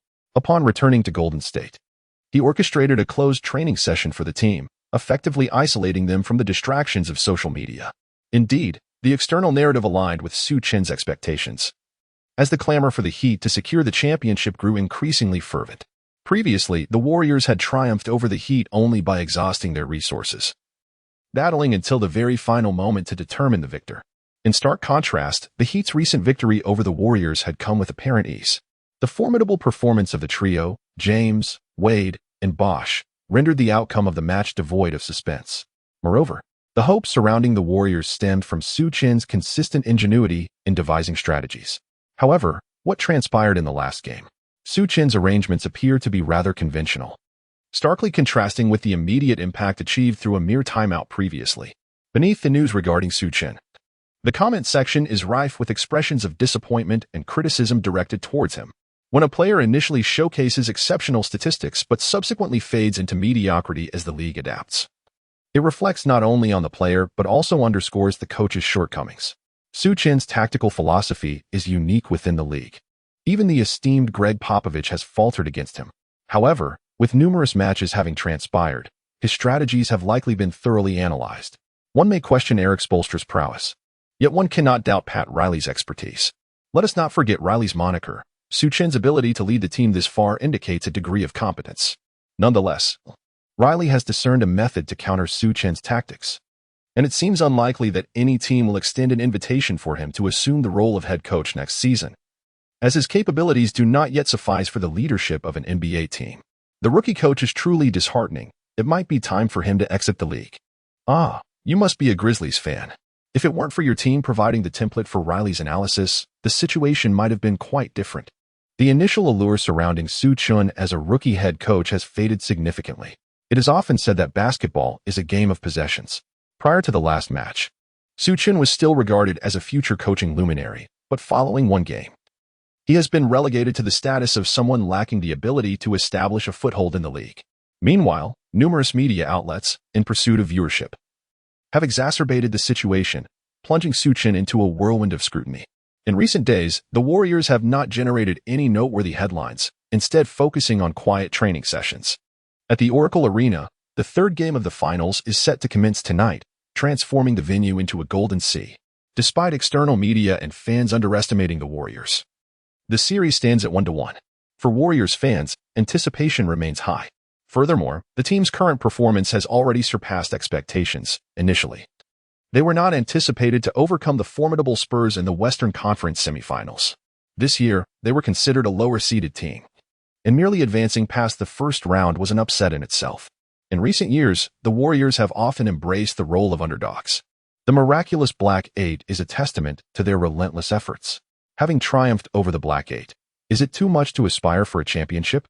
The Warriors have always attracted a cadre of fervent individuals, particularly their head coach, who has evolved from the eccentric genius Don Nelson to the innovative strategist Steve Kerr, who first introduced the small ball system. Moreover, the Warriors possess sufficiently audacious players to uphold their daring tactics. In such an environment, the Golden State fans are equally fervent, eagerly anticipating the re-emergence of magic. Tonight, the atmosphere within the Oracle Arena is electric, with every Golden State fan pouring their energy into the game. This fervor is palpable during the player entrance ceremony. As each Warriors player emerges from the tunnel, the spotlight illuminating them in the darkness. The crowd erupts in a cacophony of cheers. The enthusiasm reaches a fever pitch when their star player, Stephen Curry, makes his appearance, prompting the fans to unleash their unrestrained roars of support. Following the entrance ceremony, the Miami Heat players take the court, and both teams commence their warm-ups.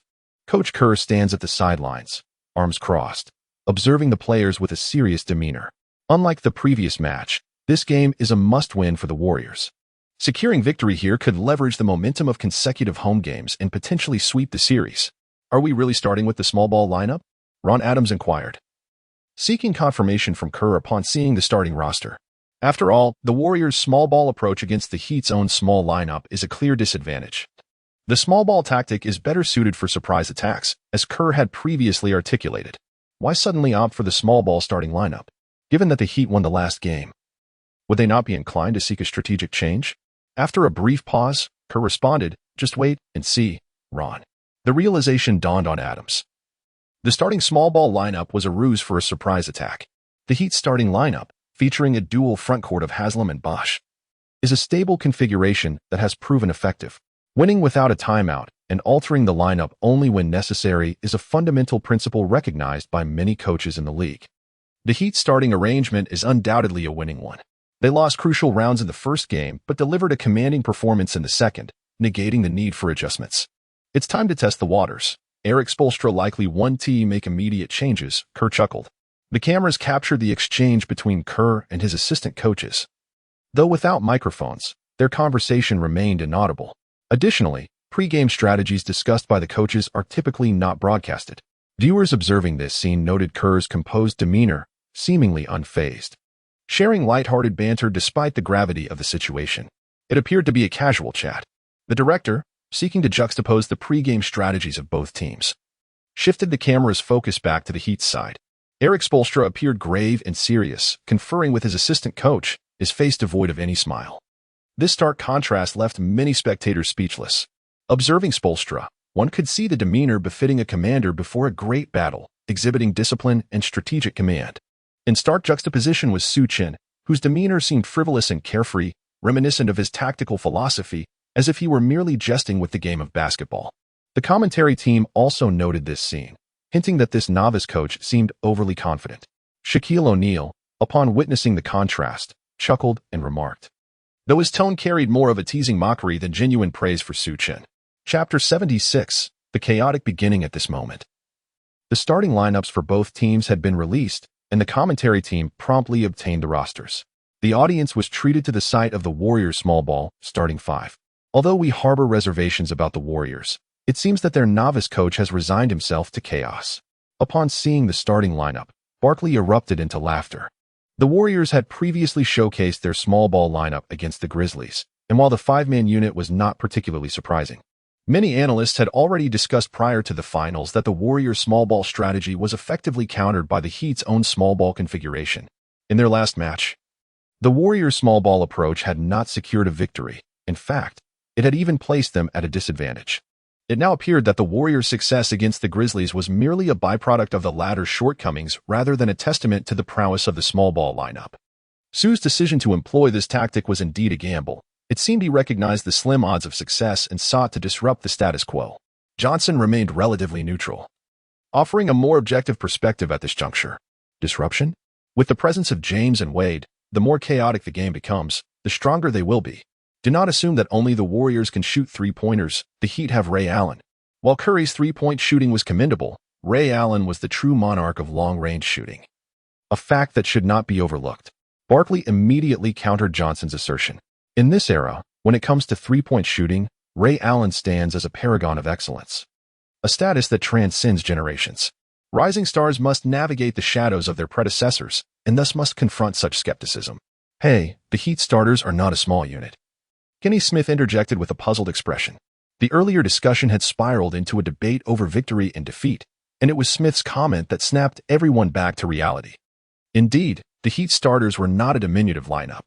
If Erik Spoelstra were to swiftly deploy a small ball unit, would it not yield similar results? Barkley stated without hesitation.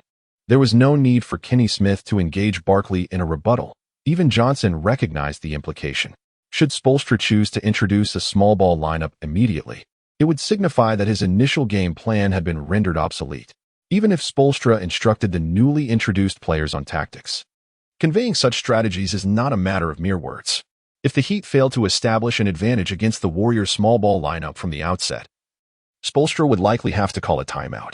Johnson articulated the intent behind the starting lineup changes.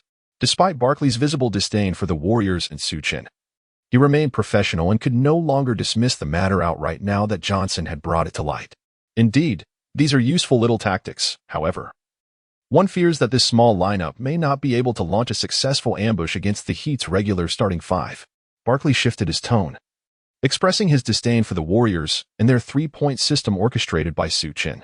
At that moment, Erik Spoelstra also noted the Warriors' starting lineup.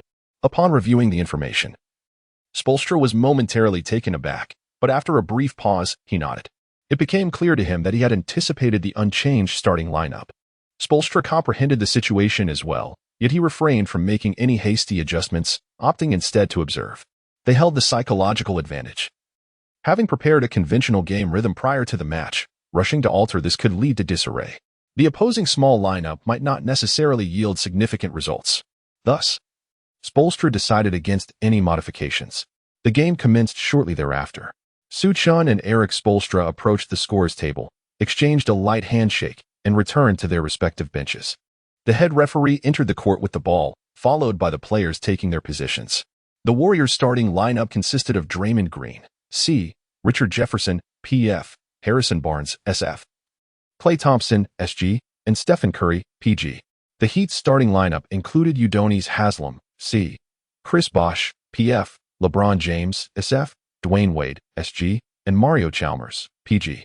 The jump ball ensued. Bosh leaped against Draymond Green and successfully tipped the ball.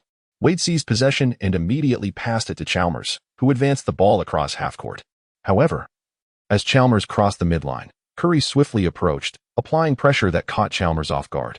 Attempting to pass back to Wade, Chalmers found Wade tightly guarded by Thompson, thwarting the pass. This left Chalmers momentarily perplexed, as typically the game starts with a more measured exchange of offensive and defensive plays, rather than an immediate full-court press. Nevertheless, Chalmers demonstrated his competence as a point guard, successfully delivering the ball to James. Upon receiving the ball, James faced not just a full-court press, but an immediate double team. Barnes and Jefferson converged on him. Recognizing that Bosh would likely be open, James promptly passed the ball to him. At that moment, Bosh was indeed unmarked. But as he received the ball, Draymond Green swiftly closed in. Not seeking to force a shot, Bosh aimed to pass to Haslem beneath the basket. However, Jefferson had already rotated into position, anticipating the passing lane and reaching out to intercept the ball. Such quick double-teaming and interception tactics had been extensively practiced by Su Chen with the team, even setting aside the countless simulations experienced in the blink of an eye. These defensive strategies have undergone extensive training on more than 100 occasions. Haslem failed to intercept the ball, which was seized by Jefferson. While Jefferson's passing ability may not be exceptional, it is certainly competent. He swiftly tossed the ball to the sprinting Barnes, who charged towards the Heat's basket. Meanwhile, Curry and Thompson flanked him on either side, propelling the Warriors' fast break into full motion. In contrast, the Heat's defense was less than timely in their retreat. Despite the repeated emphasis on thwarting the Warriors' three-point shots and fast breaks, who could have anticipated such an aggressive start from the Warriors? Chapter 77. The ingenious design of the five small Barnes propelled himself towards the interior, all the while casting a peripheral glance at the positions of Curry and Thompson. Upon entering the lane, he discerned Thompson in an unguarded position and executed a deft behind-the-back bounce pass. Barnes possessed such skill. Although he appeared to lag behind true superstar players in the NBA, he was, after all, a former North Carolina Tar Heel, proficient enough to execute such maneuvers. Moreover, these fast break sequences had been meticulously drilled by Su Chen. With Su Chen's training, successfully executing this action once meant he had effectively simulated it thousands of times in an instant. At that moment, Barnes exhibited remarkable confidence in his actions. Thompson caught the ball beyond the three-point arc, unencumbered by any defender, and without any adjustment, he raised his hand and shot. Swish. The Warriors led 3-0 against the Heat. The Oracle Arena erupted in jubilation as the crowd roared.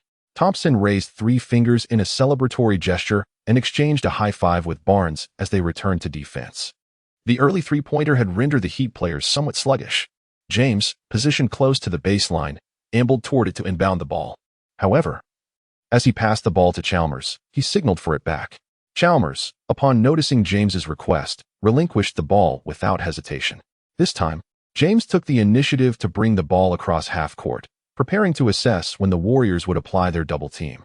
Knowing that a sudden acceleration could draw at least 3 defenders, he was poised to distribute the ball, ready to find an open teammate should the Warriors dare to converge upon him. Yet, the Warriors refrained from double-teaming him. Not only did they not double-team, but the player assigned to guard James was neither Draymond Green nor Jefferson, but rather Barnes. Compared to Green and Jefferson, Barnes lacked the imposing physique. Clearly not the ideal choice for guarding James. Nonetheless, he faced James directly, denying him a clear shooting stance. Initially, Erik Spoelstra had not paid much heed to this, considering the Warriors' small ball defensive strategy relied primarily on full-court pressure, an easily adjustable tactic. However, upon observing the Warriors' defensive positioning in this sequence, Spoelstra's brow furrowed in concern. Meanwhile, James had already surged past Barnes with the ball. Although Barnes allowed James to advance, he pursued him closely, keenly observing the positioning of his Heat teammates. Draymond Green had already assumed his position. James intended to pass the ball to Haslem, but nearly had it intercepted. At that moment, James realized that the Warriors were employing a fixed defensive strategy. Just as Haslam hesitated, the Warriors abruptly intensified their defense on one side, effectively preventing Haslam from making a play. In the midst of physical confrontation while searching for an outlet, Haslam inadvertently stepped out of bounds. Beep. The referee had caught the infraction. This is, after all, the Warriors' home court. If the officiating appears excessively biased towards the Heat, it would be quite unreasonable. The out-of-bounds call is undeniably evident. Haslam wears an expression of disbelief, pleading his case to the referee, who, however, seems disinclined to listen. NBA players, even without formal training in theatrics, possess an innate ability for self-presentation, leading referees to predominantly trust their own judgment. Erik Spoelstra is lost in contemplation, seemingly devising a strategy for a forthcoming timeout. The fixed defensive positioning is a rather antiquated tactic, one employed by numerous teams. In essence, it involves players guarding designated areas, with each player responsible for a specific zone. Yet, Spoelstra perceives that the Warriors' approach to this zone defense deviates from traditional methods. The Warriors' small ball lineup is characterized by remarkable agility, enabling them to fluidly transition their defensive assignments, thereby significantly enhancing their help defensive speed. If the ball movement fails to outpace the help defense, the Heat will face a critical decision, either attempt to force their way through or engage in additional passing to uncover open opportunities beyond the arc. However, since Haslam lacks a three-point shooting capability, and Bosh and Wade are more proficient in mid-range shots than from deep, the Heat's lineup essentially designates Chalmers as their sole three-point threat. Spoelstra is on the verge of calling a timeout, yet the Warriors have already initiated their offensive play. The small ball lineup is not solely reliant on fast breaks. It also incorporates half-court strategies. On this play, Curry passes the ball to Draymond Green and then relocates beyond the three-point line, executing a high-low offensive maneuver. As Green advances the ball to the free throw line, he safeguards it with his back to the basket, aware of Green's proficiency with floaters in that vicinity. Haslam hesitates to remain under the rim and is compelled to step up for defense. At that moment, Curry and Barnes engage in a cross movement, forcing James, Barnes' defender, to switch onto Curry while Barnes now faces Wade. Following the cross screen with Curry, Barnes shifts towards Green, seemingly preparing for a handoff play. Simultaneously, Thompson races in from the opposite side, emerging from behind Green, both players appearing to be orchestrating a handoff maneuver. Once again, the Heat are compelled to switch their defensive assignments. This time, Barnes finds himself guarded by Chalmers. Recognizing the mismatch, Barnes decisively alters his trajectory and cuts inside. Green merely needs to deliver the ball to Barnes to create a favorable opportunity in the paint, as the size disparity between Chalmers and Barnes is glaring. Bosh, witnessing Barnes charging toward the basket with only Chalmers in his vicinity, realizes that it will be an insurmountable challenge to contain him. Bosh decisively moved to provide defensive support while vociferously instructing Chalmers to mark his assigned opponent. However, the dynamics on the court often demand swift reactions rather than prolonged analysis, resulting in a noticeable miscommunication between Chalmers and Bosh. Both players pursued Barnes, who was driving towards the basket, leaving Jefferson, who was sprinting to the corner, unguarded. Draymond Green possesses exceptional court vision, and with Jefferson being a crucial element of their strategy, he was naturally required to remain vigilant. In this instance, Green felt that even the feigned pass to the basket was unnecessary. Chapter 78. The small ball revolution ignites. The play commenced as the ball was swiftly passed to Jefferson, who was sprinting towards the corner. Upon receiving the ball in the corner, he found himself unguarded. The NBA three-point line is at its shortest in the corners, measuring a mere 6.7 meters, while the furthest point at the top of the arc extends to 7.24 meters. Mastering the corner three-pointer is an essential skill for role players. Jefferson had long accepted his transition from star player to supporting role, dedicating considerable effort to perfecting his corner three-point shot. His execution of this shot instilled confidence in Su Chen. Swish. Jefferson did not betray Su Chen's trust, sinking the open three-pointer. The Warriors led 6-0 against the Heat. Jefferson's corner three ignited the atmosphere at the Oracle Arena. His passionate demeanor further fueled his teammates' spirits, as he roared with enthusiasm after the shot. Such players serve as a catalyst for the entire team's morale. Beep. Erik Spoelstra, somewhat resigned, called for a timeout. There was no alternative. The Warriors' small ball lineup had displayed exuberant spirit from the outset, and it was imperative to prevent them from continuing their momentum. Spoelstra needed to reassess his strategy. Meanwhile, Su Chen wore a subtle smile. Prior to the game, he had prepared numerous strategies, including contingencies for when the small ball lineup could not effectively ambush the Heat. Stopping the Heat in their tracks right from the start was indeed a scenario Su Chen had hoped for. He glanced at Spoelstra, who was busy devising a defensive scheme against the small ball unit. It was clear that Spoelstra was crafting a response without even activating the Hawkeye system. At this moment, Su Chen had already initiated a tactical shift. Typically, the team with the advantage does not alter their lineup proactively. Once a lead is established, the onus is on the opposing coach to respond. If the response is inadequate, they must adapt their strategy. Just as Spoelstra maintained consistency in his tactics following the Heat's previous victory, the game unfolds like a chess match, with one side attacking while the other defends, resulting in a continuous exchange of offensive and defensive maneuvers. However, given that the initial play had successfully disrupted the Heat's strategy, it was an opportune moment to further extend the advantage. The entire team focused on creating three-point opportunities for Curry. Su Chen, armed with his tactical board, outlined the players' movements. Ron Adams, the seasoned assistant coach, was taken aback by this approach. He struggled to comprehend why, having achieved success with the small ball strategy, they would choose to alter their game plan instead of observing a few more possessions. Nonetheless, as the head coach dictated the tactics, it was not his place to interrupt. He refrained from questioning Su Chen, recognizing that the head coach bore significant pressure in steering the team, and as an assistant, he was there to support rather than complicate matters. Exhibiting professionalism, Adams, though perplexed, chose to assist Su Chen in executing his vision. Su Chen proceeded to design several elevator plays, all aimed at facilitating opportunities for Curry. Simultaneously, direct attention was directed towards Curry using the Ignite hot zone. Indeed, the objective was to establish an early lead. Initially, the small ball lineup launched a surprise assault on the Heat, disrupting Erik Spoelstra's strategies, which effectively set the stage for Curry's elevator play. As the Heat took the court, they had presumably just devised a counter to the small ball formation, thus presenting the Warriors with an opportune moment to continue their scoring spree. Before long, the timeout concluded.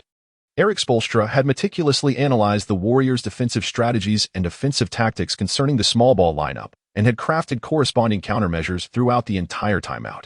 However, upon witnessing the players the Warriors deployed, with Esley entering the fray and Barnes exiting, it was as if the Warriors had reverted to a traditional center lineup, abandoning the small ball approach. Had his prior preparations been in vain? Was this merely a miscalculation? Spoelstra cast a glance at Su Chen's positioning. Through meticulous review of the game footage, Spoelstra had discerned that Su Chen occasionally favored anticipatory maneuvers.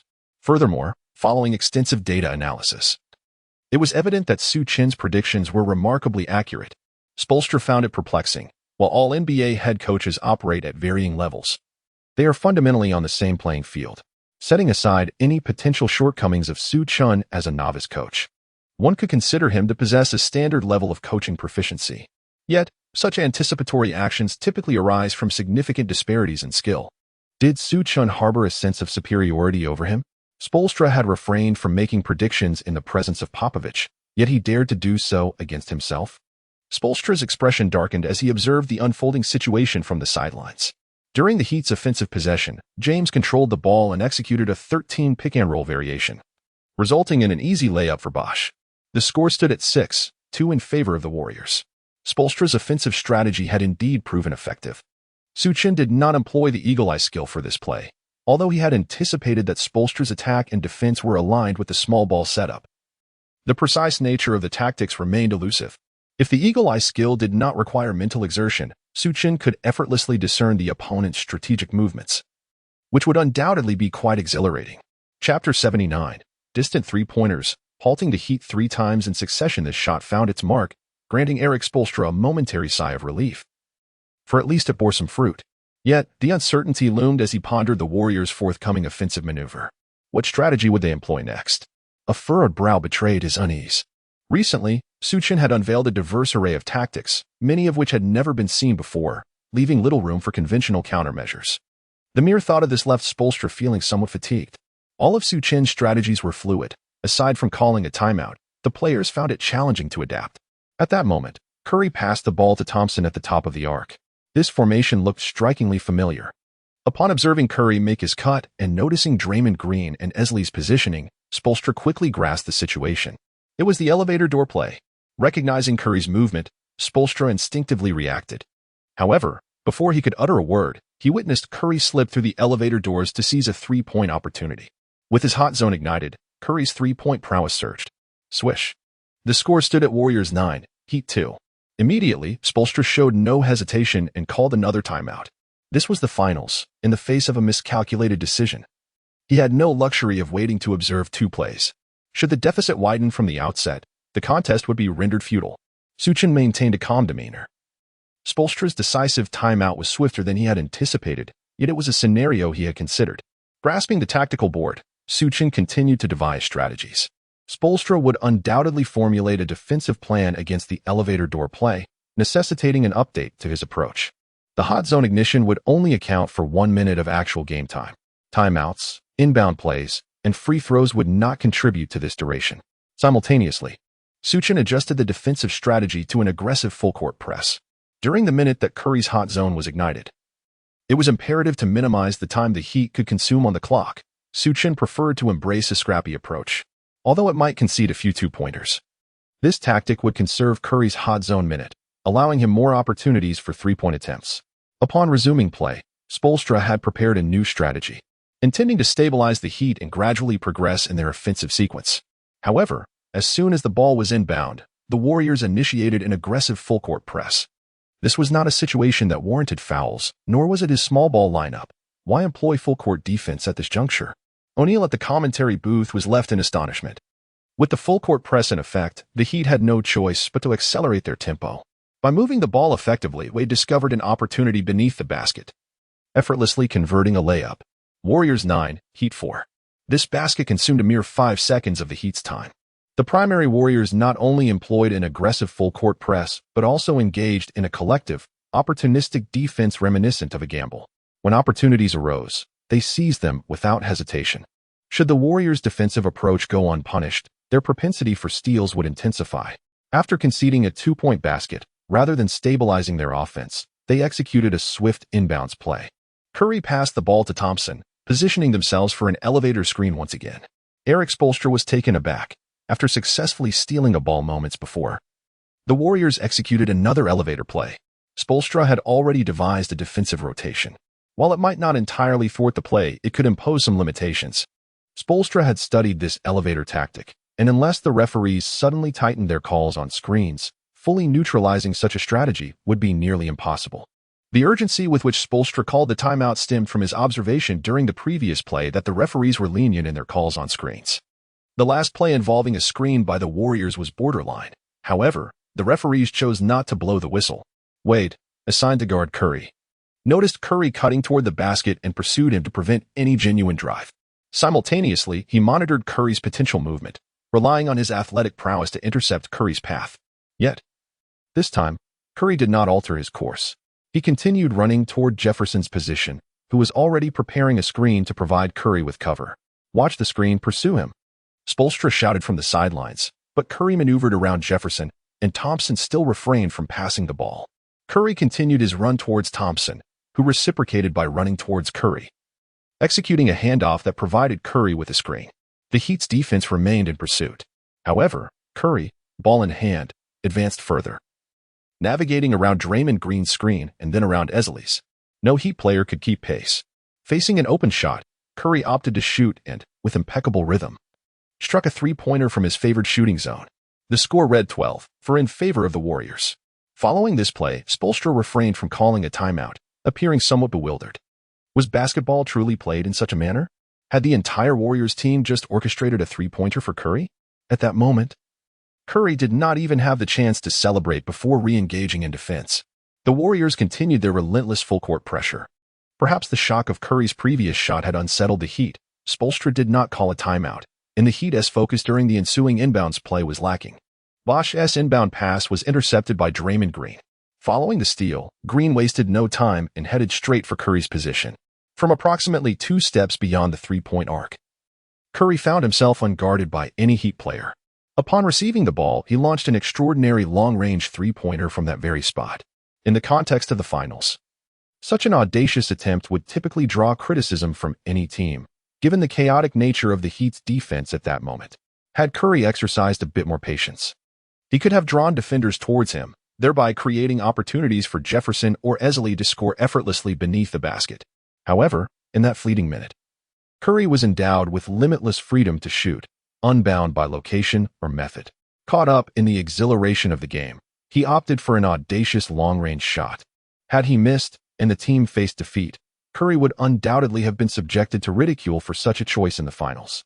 Yet, lo and behold, it swished through the net. The Warriors led the Heat 15-4. Inside the Oracle Arena, an immense cheer erupted. This overwhelming roar was so intense that it drowned out Erik Spoelstra's attempts to communicate with his players. From the very beginning, the Warriors displayed an unstoppable momentum. Beep. In a moment of exasperation, Erik Spoelstra was compelled to signal for a timeout to the referee. It had been scarcely a brief while since the game commenced. Yet the Heat found themselves forced into taking 3 consecutive timeouts, none of which appeared to provide any assistance to the team. Chapter 80 indeed. This is a timeout called for the Heat. Erik Spoelstra's expression is grave, while LeBron James, Dwayne Wade, and others exhibit palpable disappointment. Their resounding victory in the previous game had rekindled the exhilarating sensation of eliminating the Thunder last season. They arrived at the Oracle Arena with soaring morale. However, the game commenced with a disheartening score of 15-4, an outcome utterly unacceptable for the Heat. The atmosphere in the commentary booth is somewhat awkward, particularly among Shaquille O'Neal, Charles Barkley, and Kenny Smith. Prior to the game, they had analyzed that this match might be a one-sided affair. Yet, the initial proceedings have indeed proven to be one-sided, albeit in a manner contrary to their expectations. The Heat, who were anticipated to dominate, have become the victims of a relentless onslaught. At this moment, Kenny Smith adopts a rather mischievous demeanor. Initially aligned with the Warriors, he ought to champion their cause. But instead, he observes the trio with a bemused smile, seemingly relishing their discomfort. Clearly, he is eager to witness their embarrassment. Erik Spoelstra must contemplate adjustments to counter Stephen Curry, who appears to be in exceptional form tonight. Warriors coach Steve Kerr has also taken note, devising a 3-point strategy specifically for Curry on the last play. Noticing that O'Neal and Barkley have refrained from speaking first, Johnson feels compelled to interject, given his tendency to side with the prevailing team. After all, as long as he supports the team that gains momentum, he avoids the label of a loser. The Heat's performance has been dismal. It seems as though they are in a stupor. Are they truly contenders for the finals? Barkley seizes the opportunity to criticize the Heat players. While it might seem somewhat exaggerated to claim that the Heat are in poor form, they did indeed approach the game with a serious attitude from the outset. However, following the 15-4 scoreline, any actions taken by the Heat players can be scrutinized as erroneous, which is a valid point. Of course, Barkley's critique of the Heat's sincerity is also a veiled attempt to undermine the Warriors' prowess. Curry's remarkable shooting performance has gone unguarded by Spoelstra. O'Neal, observing the situation, chimes in. Having already articulated Barkley's criticisms of the Heat, he can only acknowledge that Curry is simply on fire. Indeed, O'Neal's observation is rooted in reality. Curry's exceptional shooting transcends mere skill. It marks a pinnacle moment in his career. This is the allure of the 3-point strategy. Had my coach designed such a strategy for me back in the day, I would not have merely been a role player in pursuit of a championship.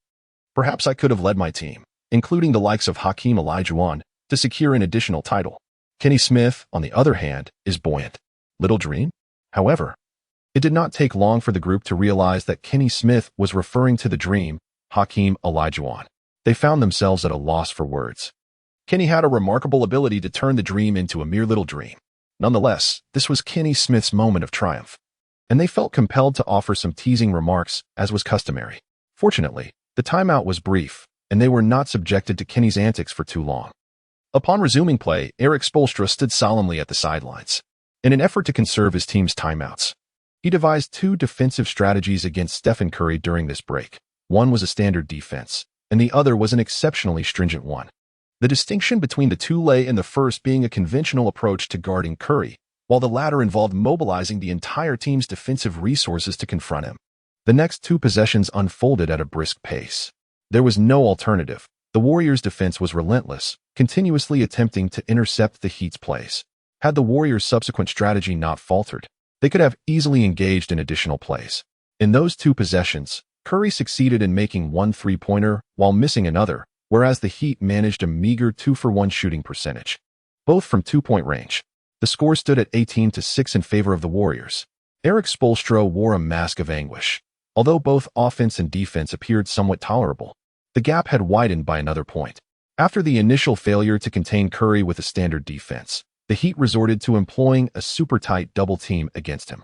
Yet, even under such pressure, Curry managed to get a shot off. Suddenly, the referee's whistle pierced the air. It turned out that Su Chen had called for a timeout. Erik Spoelstra was momentarily taken aback.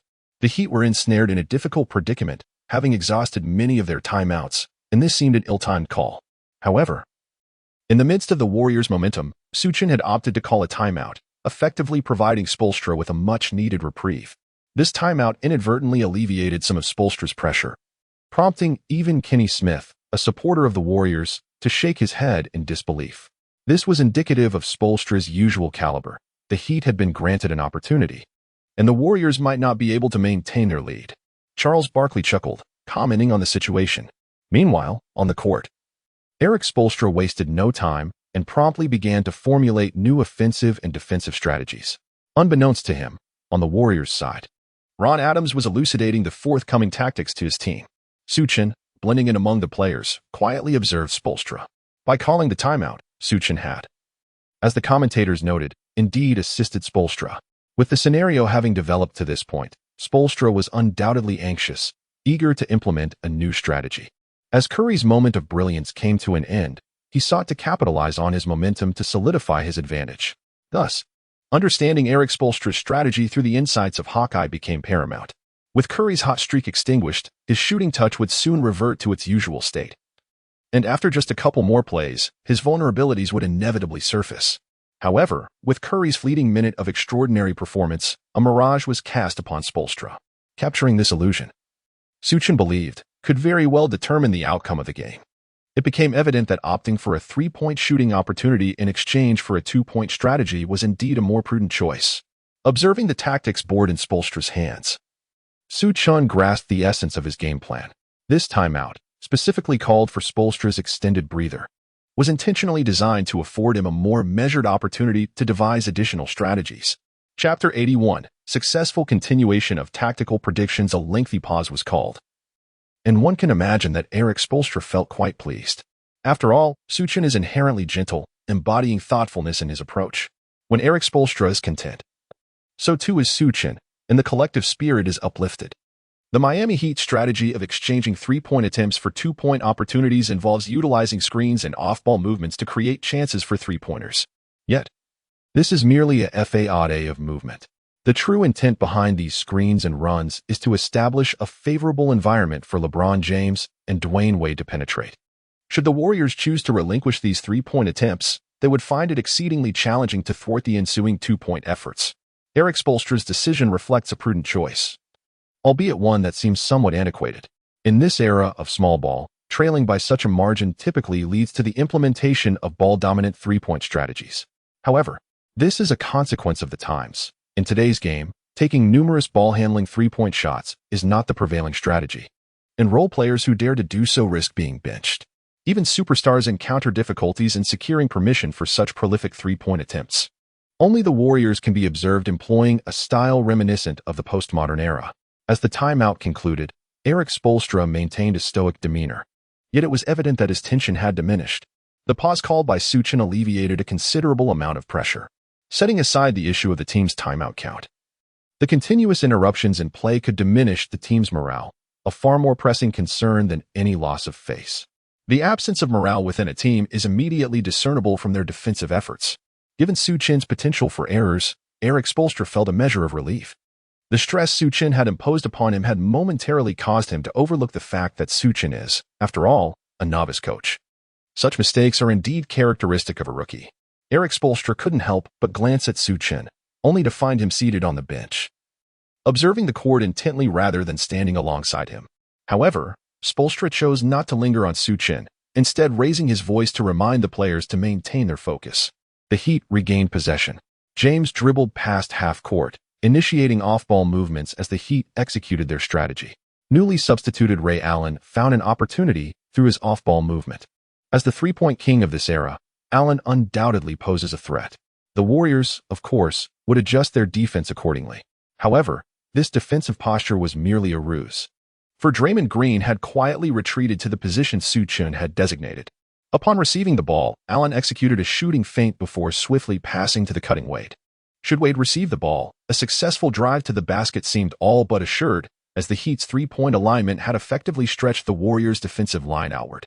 Yet, at that moment, Draymond Green had already arrived at the defensive position orchestrated by Su Chen. Green found it remarkable that upon reaching the designated spot, he saw the ball soaring toward him. Confronted with the incoming ball, Draymond Green exhibited no hesitation, effortlessly securing it with a firm grip. Although Dwayne Wade had already positioned himself beneath the basket, the ball failed to reach him. Upon realizing this, Wade noticed that Draymond Green had raised his hand, signaling for a quick transition pass. The Miami Heat executed their strategy commendably, creating ample opportunities, which allowed them to delay their defensive retreat. Once Draymond Green successfully intercepted the ball, the Warriors swiftly launched a fast break before the Heat could react. LeBron James, displaying remarkable determination, sprinted towards the hoop with great fervor. He occupied the position where the Heat's defense was most vulnerable. The pursuit of a chase-down block from behind has always been one of the highlights of James's illustrious career, and it was evident that he yearned to recreate that iconic moment. Jefferson, noticing the relentless chase from James, understood that had he been younger, he would have boldly confronted James's defense with a powerful dunk. However, the current Jefferson, now seasoned and aware of his limitations, recognized that his athleticism was no longer at its peak. Furthermore, he possessed a clear understanding of his role. He had struggled to secure significant playing time under Mark Jackson, relying on Su Chen for his position as a starter. Any misstep could adversely affect his value and standing within the team, but more critically, this opportunity represented perhaps his closest chance at a championship title, achieved as a starter rather than a mere bystander. Jefferson cherished this moment deeply. He opted not to collide with LeBron, but astutely observed the open opportunity for Stephen Curry beyond the arc rather than challenging James's athletic prowess. He passed the ball to Curry, who, despite having cooled off from his earlier hot streak, had just hit consecutive three-pointers, regaining both rhythm and confidence. This presented an open three-point shot during the fast break. Curry even adjusted his stance slightly before releasing a textbook three-pointer. Swish. Curry did not disappoint Jefferson's expectations, sinking a remarkable three-pointer. The Warriors lead the Heat 21-6, widening the gap to 15 points. The fans at the Chase Center erupted in ecstasy, for this evening's tickets were truly worth their value.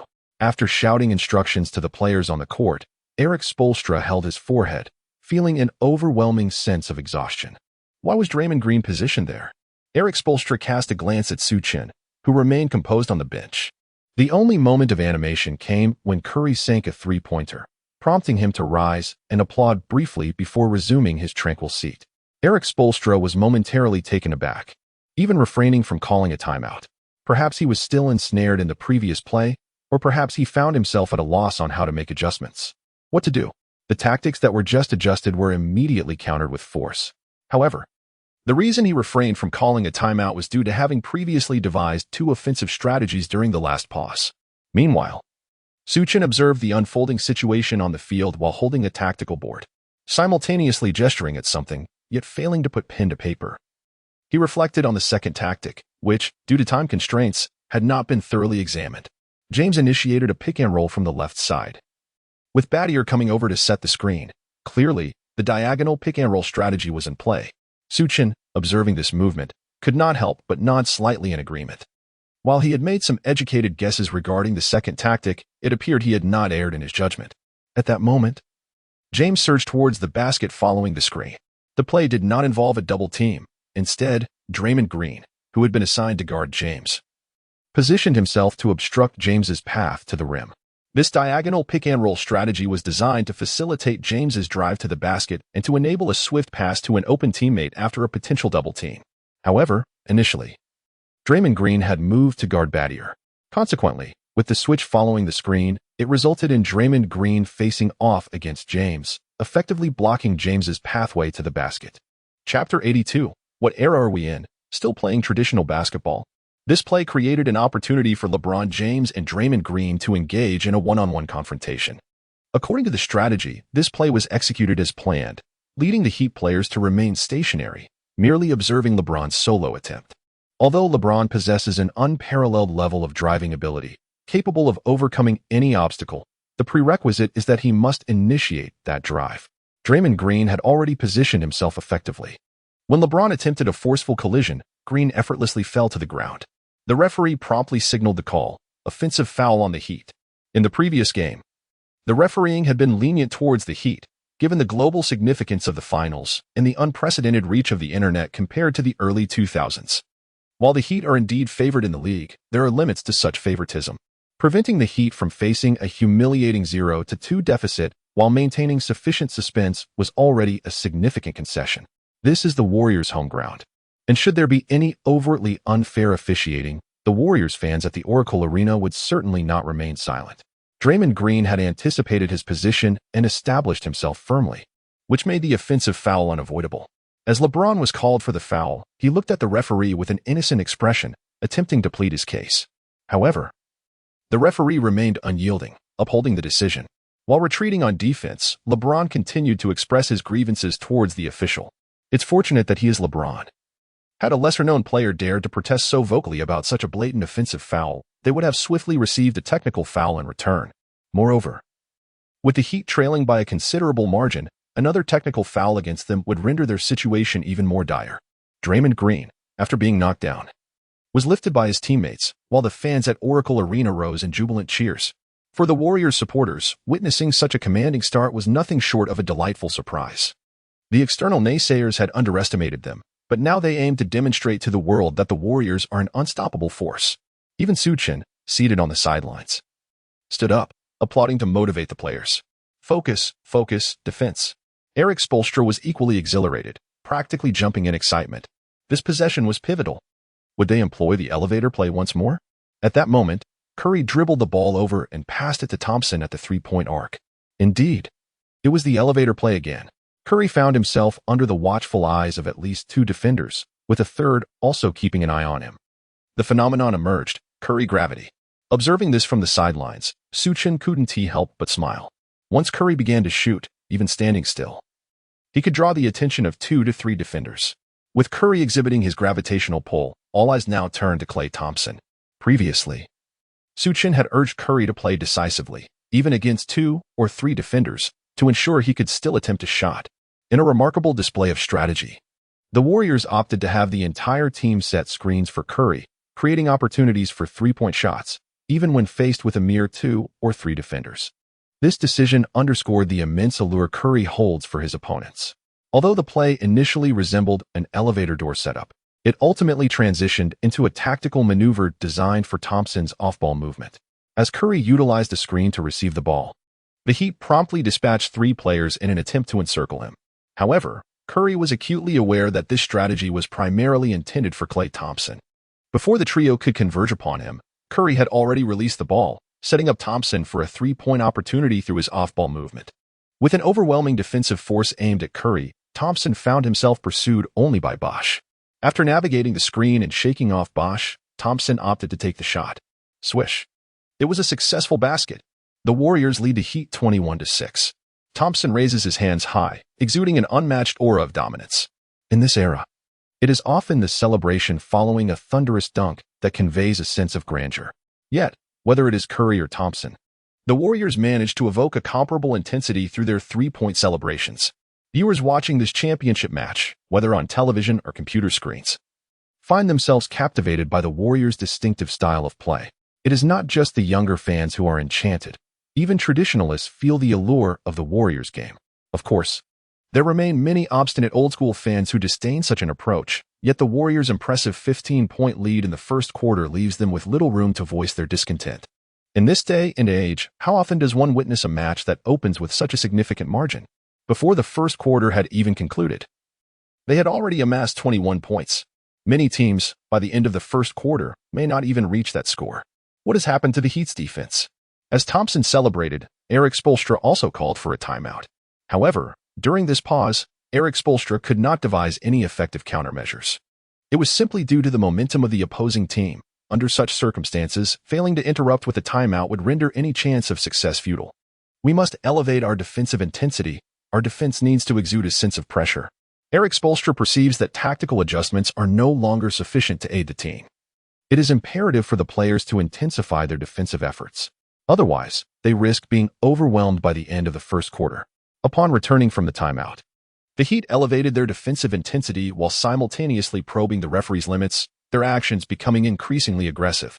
The officials are acutely aware that the scoring tonight is excessively high, deviating significantly from the norms of the current era. Consequently, the referees have judiciously relaxed their whistle standards. Some fouls during the Warriors' pick-and-roll sequences went uncalled, as the established parameters from earlier in the game cannot simply revert to those of the previous match. However, the referee's whistle restored a semblance of balance, as numerous illegal screens by the Heat went uncalled. The Heat intensified their defensive efforts, prompting the Warriors to elevate their own defensive intensity in response. Consequently, the scoring efficiency began to decline. At the conclusion of the first quarter, the score stood at Warriors 36, Heat 20. Nevertheless, the Warriors achieved an astonishing first-quarter score of 36 points. The point differential stands at a substantial 16 points. This is not an era where data is abundant and discrepancies of 20 or 30 points are deemed inconsequential. A star player with a hot three-point shooting touch can swiftly recover a deficit of 10 or more points. Perhaps under the leadership of Adam Silver next season, the league will witness monumental changes, but that is not the case at present. Erik Spoelstra's expression is grim. It is unexpected that the Heat, who had regained the upper hand prior to the game, were so thoroughly overwhelmed at the outset. Despite boasting a formidable trio of superstars, the Heat not only failed to synchronize with the Warriors' rhythm, thus overpowering them, but were instead subjected to an overwhelming offensive onslaught from the Warriors. What to do? This dilemma weighs heavily on Erik Spoelstra's mind. Chapter 83. Score 2-1 at this moment. Erik Spoelstra yearned to consult Riley, yet the game was ongoing, rendering such a discussion impractical. After all, Riley was not merely an assistant coach. As the second quarter commenced, the Heat still struggled to find their rhythm, and Spoelstra had yet to devise a strategy to counter the Warriors. Once Curry unleashed his gravitational prowess, the Warriors' system became exceedingly challenging to contain. This was a consequence of the intimidation Curry exhibited in the first quarter. Spoelstra hesitated to allow Curry to continue his dominance, knowing that this would grant the Warriors' other players numerous opportunities. The Warriors' ball movement flowed with remarkable fluidity. After all, Curry often attracted the attention of two defenders, and even a third would occasionally be drawn to him. In such circumstances, the Heat's defensive resources were utterly insufficient to withstand the Warriors' assault. Particularly concerning was Thompson, another formidable offensive asset. Once Curry drew sufficient defensive attention, Thompson's prowess proved to be on par with Curry's. Whichever of the Splash Brothers found their rhythm could create a comfortable shooting environment for the other. Spoelstra exerted considerable effort, for Curry's performance was nothing short of explosive. Even other coaches would hesitate to leave Curry unchecked. The Heat endeavored to enhance their offensive efficiency. However, closing the scoring gap necessitated a robust defense. The Heat managed to convert several high-difficulty shots, only for the Warriors to respond effortlessly with tactical plays, scoring with ease. Such occurrences could demoralize the players. As the halftime whistle blew, the score stood at 67-52 in favor of the Warriors. The Heat had amassed 32 points in this quarter, a formidable offensive display in this era. Yet, their excessive focus on containing Curry resulted in conceding 31 points. Thus, despite the Heat's efficient performance, they only managed to close the gap by a single point. Gazing at the 15-point deficit, the Heat players felt an overwhelming sense of fatigue. In the Heat's locker room, the atmosphere was one of despondency. Spirits were low, and conversation was scarce. The environment was stifling.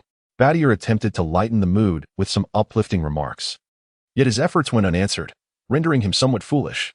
At that moment, Spoelstra could no longer contain his frustration. He erupted in a tirade, hoping to rouse his team from their stupor. However, Erik Spoelstra's relative inexperience poses a significant challenge.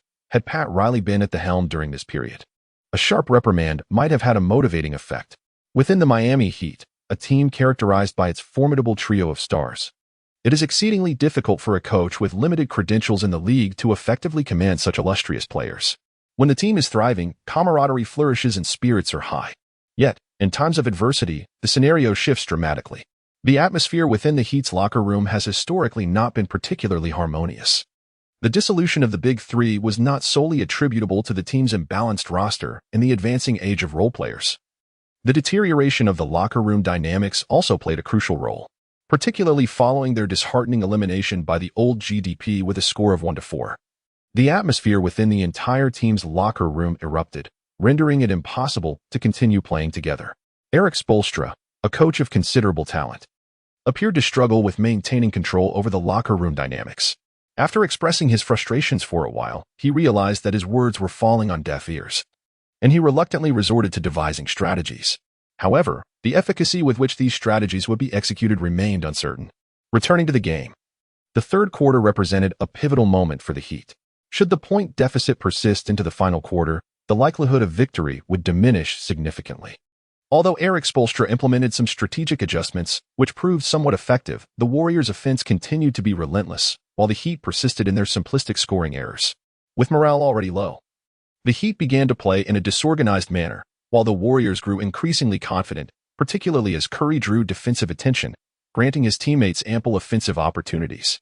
With everyone contributing to the offensive stats, the defensive effort intensified as well. Ideally, the third quarter should have been a time for the Heat to close the gap. Yet it was instead the Warriors who widened their lead. As the third quarter concluded, the score stood at Warriors 95, Heat 73, an astonishing 22-point disparity. Erik Spoelstra, standing on the sidelines, seemed lost in thought. He ceased his reprimands, realizing they served no purpose. The Heat's morale had already been shattered. In this era, a 22-point deficit, even with half a game remaining, posed a formidable challenge to reverse, let alone in just one quarter. Feeling fatigued, Spoelstra approached his tactical directives with a mechanical detachment. The entire Heat squad appeared disengaged. As the final quarter unfolded, despite playing for half of it, the score remained largely unchanged. Spoelstra glanced at the clock. With over half a quarter left and a deficit still exceeding 20 points, it was a gap virtually insurmountable in this era. Consequently, he waved dismissively towards the bench, signaling for the bench players to enter the game. With Spoelstra's resignation, Su Chen refrained from pursuing additional points for the Heat. In a moment of frustration, he opted to substitute bench players for the starters. Su Chen also brought in the Warriors' bench players. However, the most disheartened player on the Warriors was Jarrett Jack, who had not seen a single minute of playtime, even during garbage time. In the era of Mark Jackson, he had been a primary scorer for the team. Yet under Su Chen, he found himself sidelined without a second on the court. His defensive shortcomings had become glaringly apparent. While he might have seen some minutes against the Grizzlies, by the time the finals reached this stage, both teams had begun to tighten their rotations, typically relying on just 7 or 8 players, leaving no opportunity for Jarrett Jack to contribute. It was not solely due to his offense against Su Chen that David Lee, who also failed to leave a favorable impression on Su Chen, chose to confront reality and engage in blue-collar tasks such as blocking and dismantling, thereby earning himself a measure of playing time. Jarrett Jack, with his lackluster three-point shooting and subpar defense, was justifiably sidelined. As the final buzzer resonated throughout the arena, the Warriors triumphed over the Heat with a score of 118-101. In the concluding moments, the Warriors' bench unit managed to slightly reduce the deficit against the Heat's reserves, though it bore no significance in the grand scheme of the game. The Warriors emerged victorious in Game 3 of the finals, altering the series score to 2-1 in favor of the Heat. In their inaugural home game, the Warriors secured a hard-fought victory. Erik Spoelstra appeared somewhat bewildered as he exited the arena, grappling with the reasons behind this unexpected outcome. Following the previous match, the Heat had seemingly held the upper hand, while the Warriors exhibited no signs of dominance. Yet, in this contest, Su Chen delivered a profound lesson to him. Chapter 84.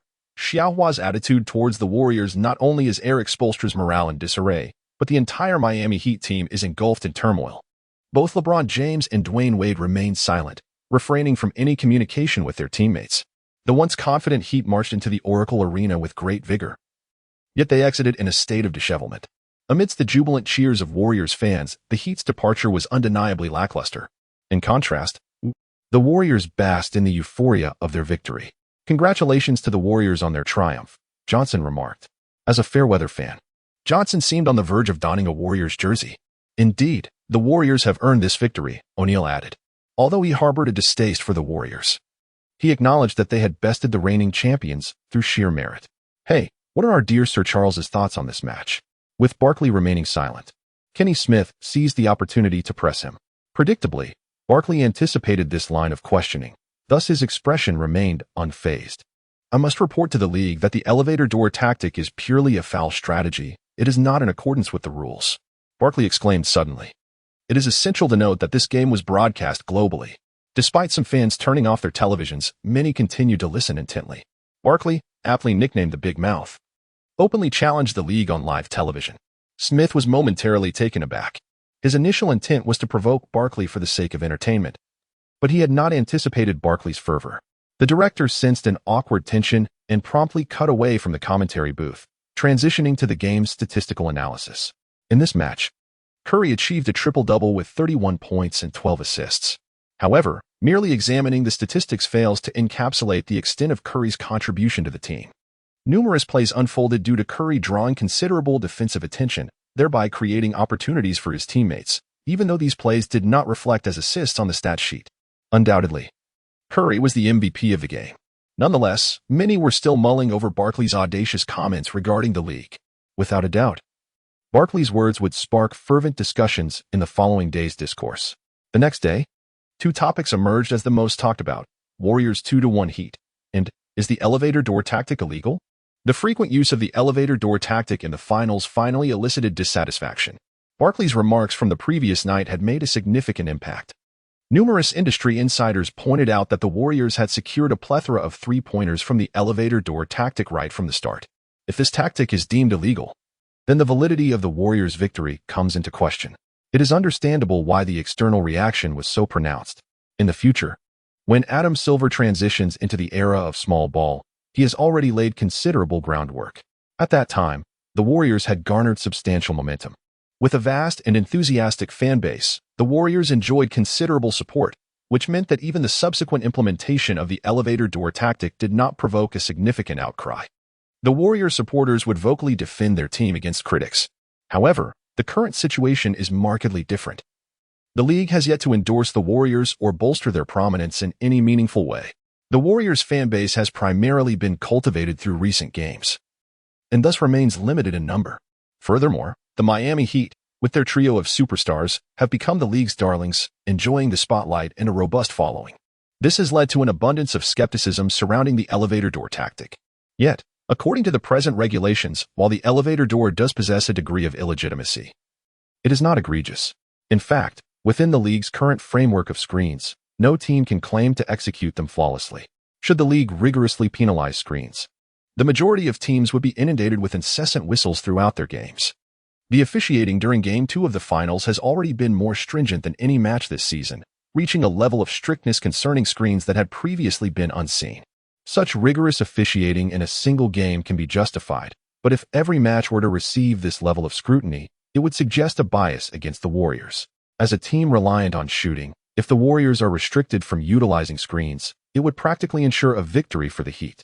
Nevertheless, the league recognizes that the elevator door tactic is somewhat excessive. Yet, it cannot simply elevate the standards for screen violations to an unlimited degree in response to this singular tactic. Moreover, with the season still ongoing, any rule modifications to prohibit the elevator door tactic would be deferred until the next season. At the very least, altering the rules during the current finals is not permissible. On another front, the league is convening meetings. The controversy surrounding the elevator door tactic has drawn criticism towards the league, particularly affecting the superstar team, the Heat, which now finds itself in a precarious situation due to this strategy. Some high-ranking officials within the league have suggested increasing the scrutiny of screens to the intensity witnessed in Game 2 of the finals. This could potentially allow the Heat to even the series at 2 games apiece, maintaining the suspense of the playoff narrative. At this juncture, Adam Silver rose to speak. As he prepared to address the room, a hush fell over the attendees. Although he had not yet officially assumed his role, his position as the incoming commissioner had already been confirmed, awaiting only the conclusion of the season for the announcement. I, for one, believe that a shooting-oriented team winning the championship would be quite commendable. Silver's perspective diverged from many present. However, the notion of a three-point shooting team clinching the title has never materialized, a reality that might leave many longtime fans feeling that the league has lost its essence. A league executive remarked to Silver that following the Warriors' 2-1 lead over the Heat, there had indeed been a proliferation of such sentiments on the internet. Many seasoned NBA fans, some of whom have been following the league for 2 or 3 decades, or even longer, have expressed their discontent, asserting that the league has turned a blind eye to the Warriors' illegal screens. They argue that the Warriors, who they believe disrespect traditional basketball, are unworthy of a championship title. Should the Warriors claim another championship, many of these old-school fans intend to buy tickets once more to witness the games.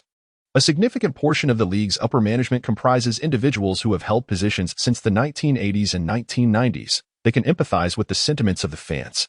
If the Warriors secure a title through their three-point shooting prowess, numerous teams may view it as a blueprint for success, leading to widespread imitation.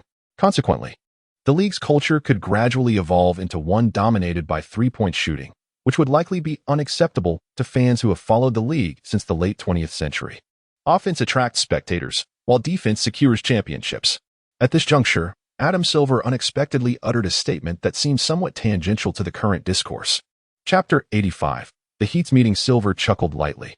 Fans are drawn to offensive play, yet the current pace of the league's offense and defense is rather sluggish. Moreover, the spending power of longtime fans is gradually diminishing.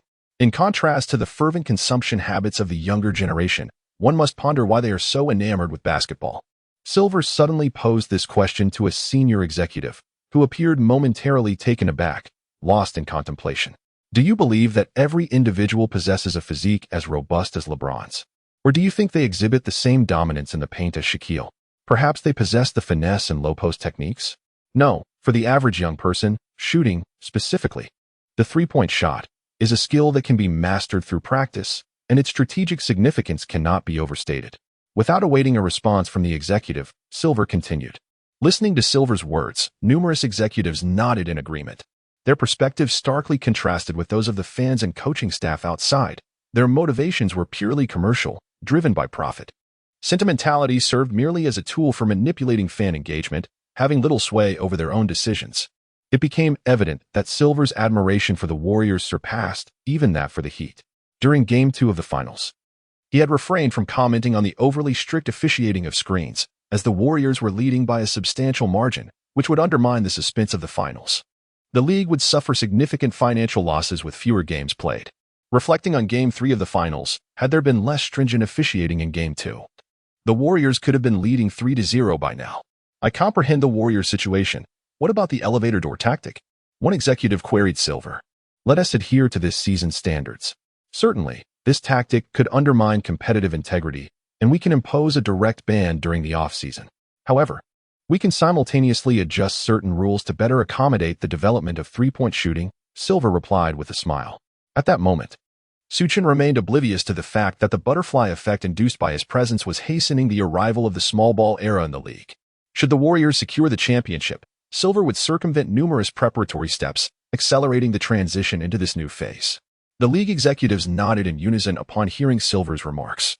If the Warriors winning the championship would significantly benefit the league's future, there was no need to overly concern themselves with maintaining suspense in the games by imposing stringent officiating on the Warriors' screens. After all, Silver had indicated that the finals should be measured by the standards of this season. There was nothing excessive in the officiating for screens based on this season's average. In fact, the Warriors would find the screens in the finals even more manageable than in the previous 3 games. Executives who advocated for retaining traditional fans exchanged glances, realizing that the officiating in this finals would no longer intentionally complicate matters for the Warriors.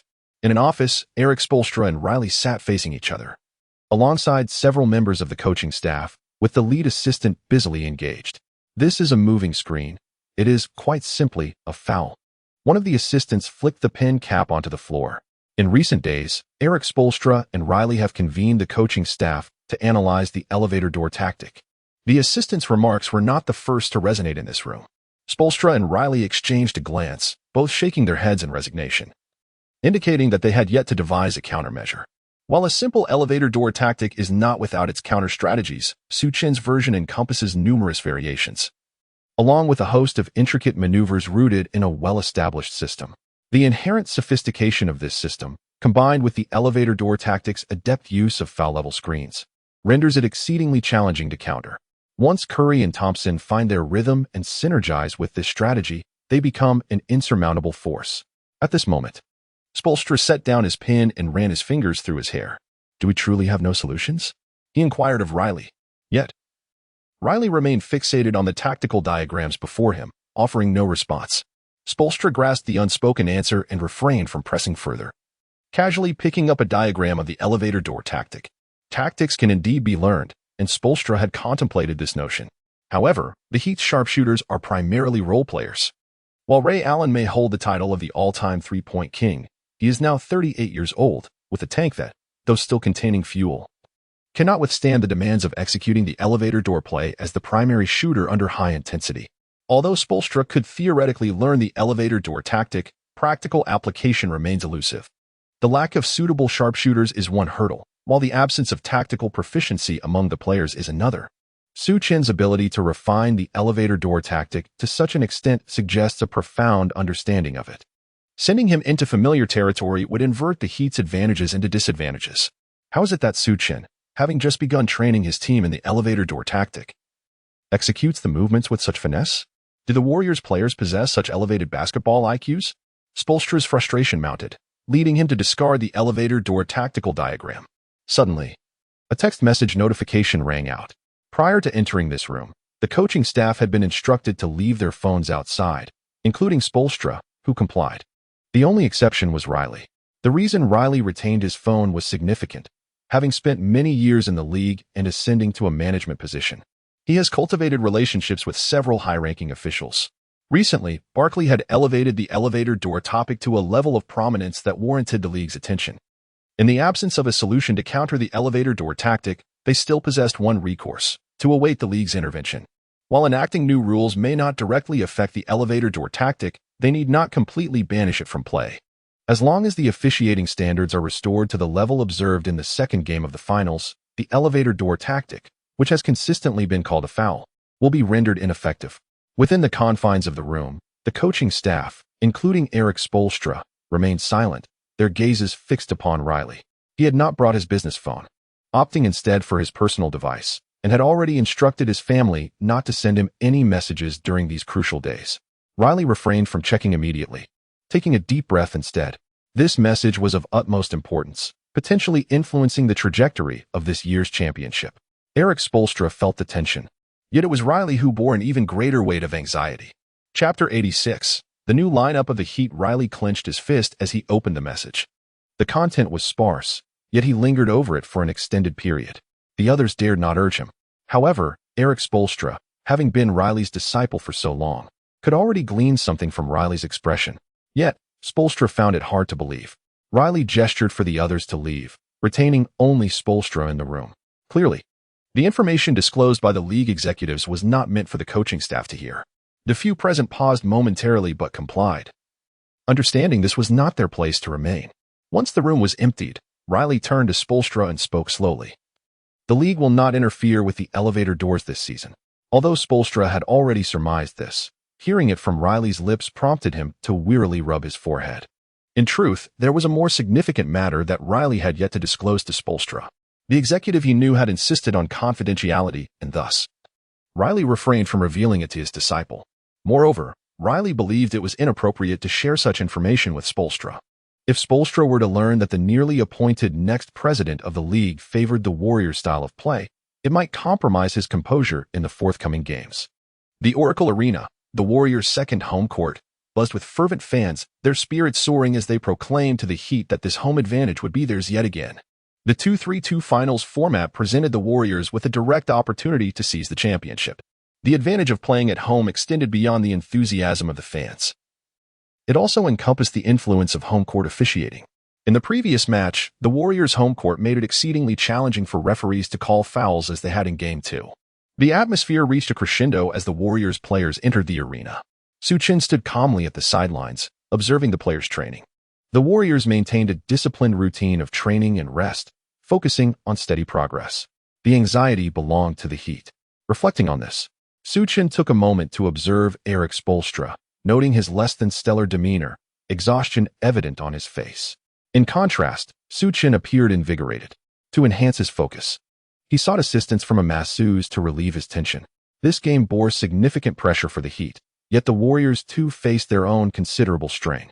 After all, if the Heat manage to secure a victory, the score will revert to 2-2, necessitating a decisive Game 5. Should the Heat triumph in this battle, their mentality will shift dramatically, transforming the pivotal showdown into a grueling contest.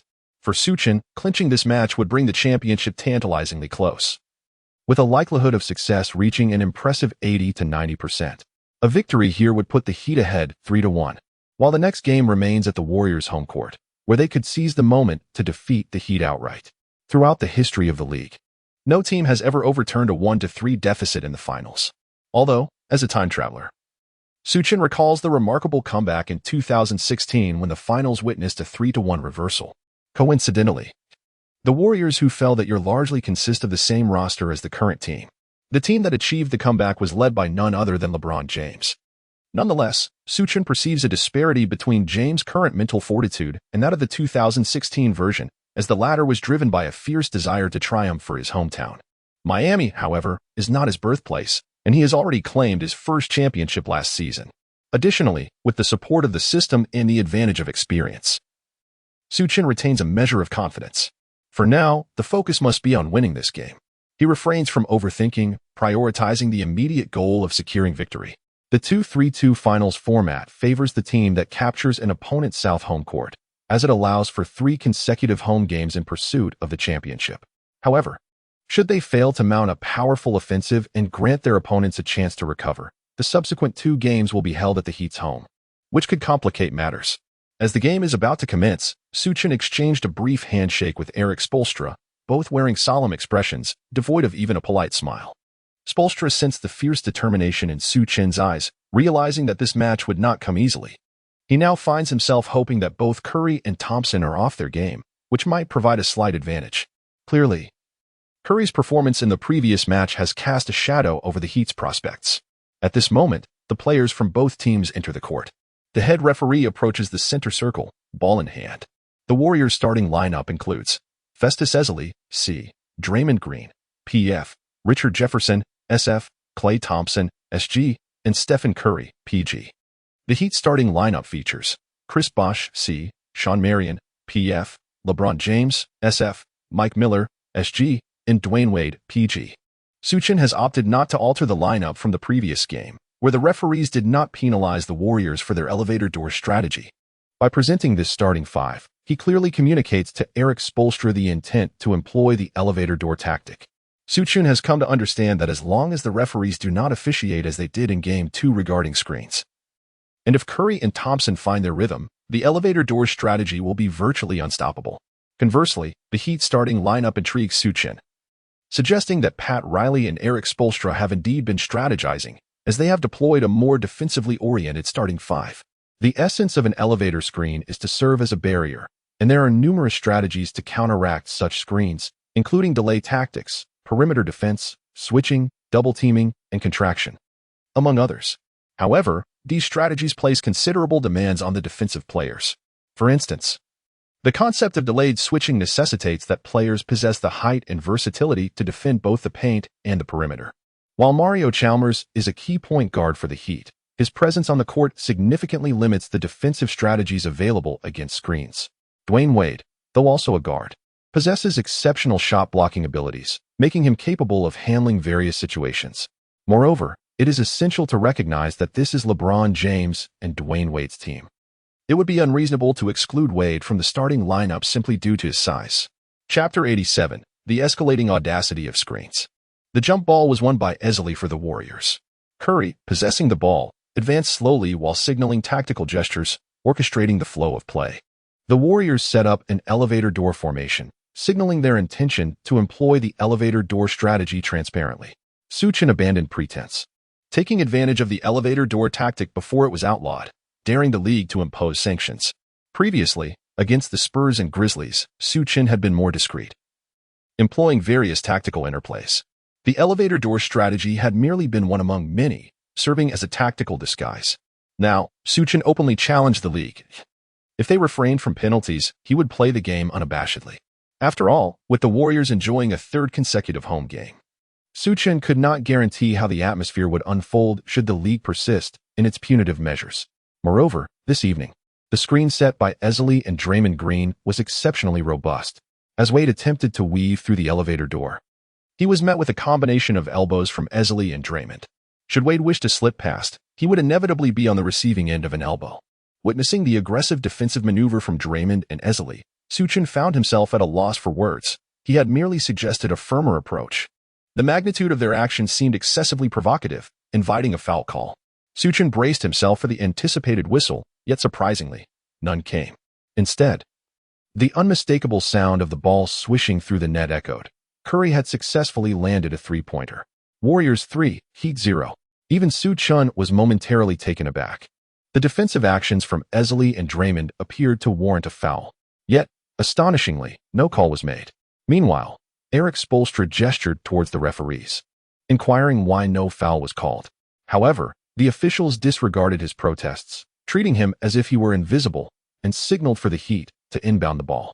Both Erik Spoelstra and Su Chen were left in a state of bewilderment. Nevertheless, Su Chen maintained a calm demeanor. Having gained an advantage, he would not feign innocence, adopting an expression of sheer bewilderment.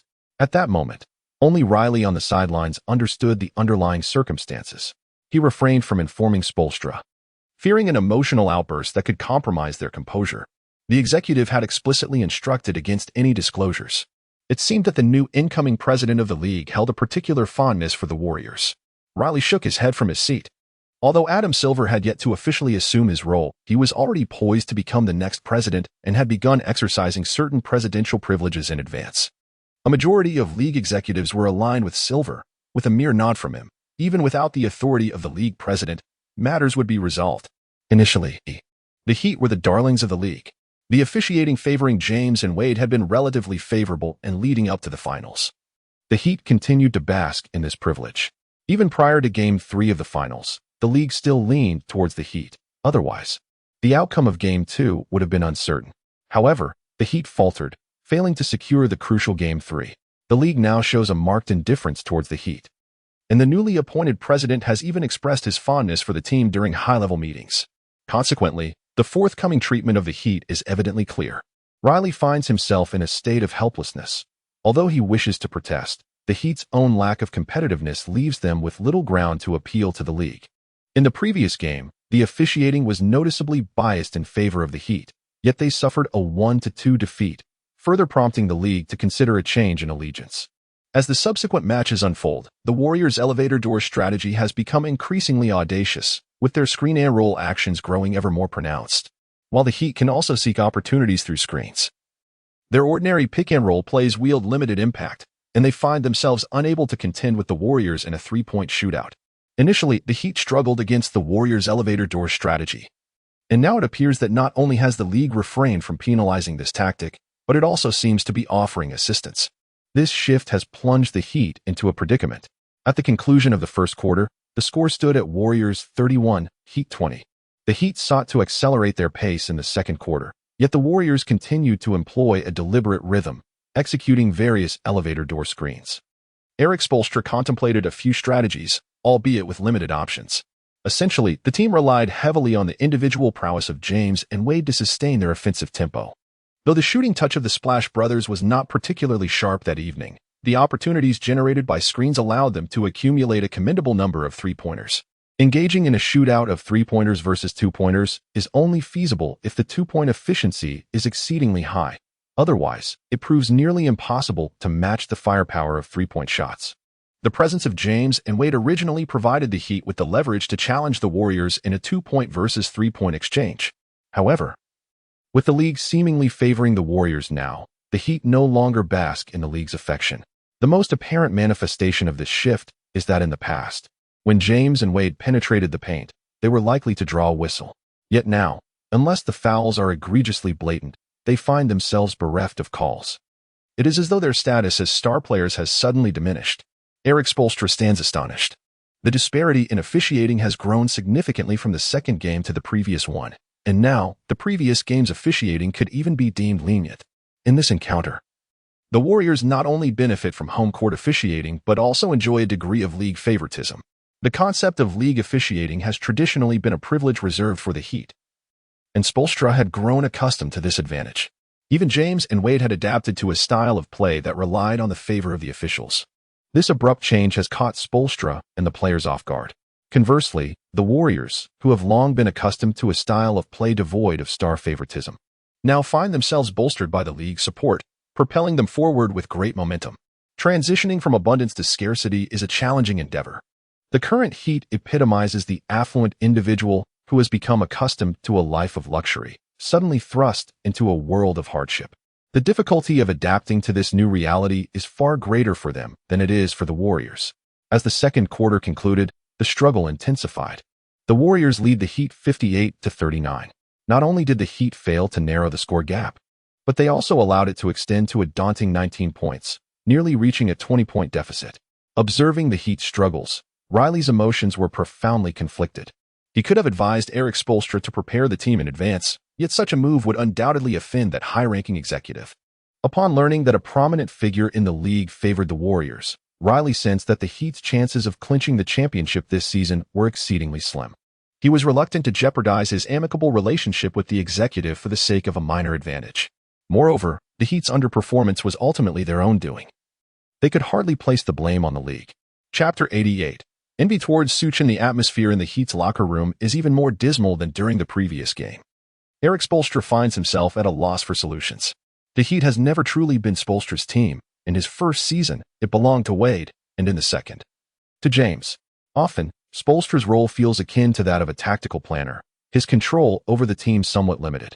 At this moment, James remains silent, and a palpable tension envelopes the locker room. Spoelstra is outlining strategies, yet it seems merely a formality, as no one dares to contradict him, which is already a concession to his authority as head coach. As the third quarter concludes, the Warriors lead 85-76 over the Heat. During this quarter, James surged, narrowing the gap to just 9 points, fostering a deep trust among his teammates. However, Su Chen swiftly devised a strategy to counter James, compelling him to pass the ball frequently. Despite this, the entire Heat roster continues to rely on James, and even when he dishes the ball out, the other role players are eager to return it to him. This scenario occurs repeatedly, often leading to insufficient time on the shot clock, forcing the role players to take hurried shots. James seemed almost invisible in this quarter, and by the time Wade took over the game, the Heat were no longer in a position to close the gap. After all, while the Heat struggled offensively, the Warriors maintained a fluid attack. Even when they faced setbacks, the Warriors did not falter, adhering to their correct playing style. The Heat continued their pursuit of points, yet as the final buzzer echoed throughout the arena, they had failed to catch up. The final score read Warriors 108, Heat 100. The Warriors had once again defended their home court, securing a critically important victory in the series, which now stood at 3-1 in favor of the Warriors. This series was no longer within the Heat's grasp. The Warriors players celebrated joyously, their exuberance filling the arena. The fans mirrored this delight, uniting in applause and embraces. Regardless of familiarity, anyone donned in Warriors attire received warm gestures of camaraderie. Both Curry and Thompson delivered stellar performances, each contributing 25 points, while the role players shone brightly, marking a quintessential team victory for the Warriors. James did not linger on the court. He casually tossed his towel to the ground, his head bowed as he made his way towards the players' tunnel. Wade and the rest of the Heat shared a similarly despondent demeanor. Spoelstra glanced towards the stands, realizing that Riley had long since departed. He attempted to straighten his disheveled suit, ruffled from his earlier outburst on the sidelines, while a multitude of thoughts swirled in his mind. Could it be that the Heat's 2012-2013 season was to conclude in such a manner? Despite Erik Spoelstra being categorized as a novice coach, he has already led his team to a championship, marking a pinnacle in his career. Little did he know that he would find himself in a precarious situation against the even more inexperienced coach, Su Chen. One might ponder why the Warriors once appointed Mark Jackson as their head coach. Spoelstra sighed, glancing at the young talents Curry, Thompson, and Green, feeling an inexplicable twinge of envy. While others admired his opportunity to coach the formidable trio of the Miami Heat, ensuring his name would be etched in NBA history, Spoelstra looked at Su Chen's roster and felt a deeper sense of admiration. The Warriors were now comprised of a cadre of rookies, with the sole all-star, David Lee, relegated to the bench to perform the grueling tasks, while players like Jarrett Jack, who did not fit the technical mold, were left out entirely. It could be said that Su Chen held absolute dominion over this Warriors team. When the Warriors triumphed, accolades flowed towards Su Chen for guiding a group of novices to their current standing. Conversely, when the Heat emerged victorious, the praise was reserved solely for LeBron James and Dwayne Wade. Spoelstra lamented that if the Heat won, people would claim even his grandmother could coach the trio to a championship. He was merely the one calling timeouts for James and Wade on the court. While off the court, he was often viewed as a puppet of Pat Riley. If given the choice, Spoelstra would have preferred not to coach such a star-studded team. He yearned to lead a team of underdogs to prove his worth. He anticipated that if they lost this game, the media would undoubtedly cast him as the scapegoat. Shaking his head, Spoelstra exited the arena. After the game, Charles Barkley briefly commented before removing his headset, eager to conclude his day. It was evident that Barkley was displeased. On a typical day, Kenny Smith might have teased Barkley, but today, Barkley was visibly irate. As a member of the premier commentary team, they had witnessed many tumultuous moments in the league. It was impossible not to recognize that the officiating had tilted in favor of the Warriors during the game. However, there was little to be said about it, as the previous calls had favored the Heat, with James frequently receiving a plethora of free throw opportunities. This only underscored the league's apparent favoritism towards the small ball strategy. Kenny Smith was acutely aware of Barkley's disdain for the small ball system.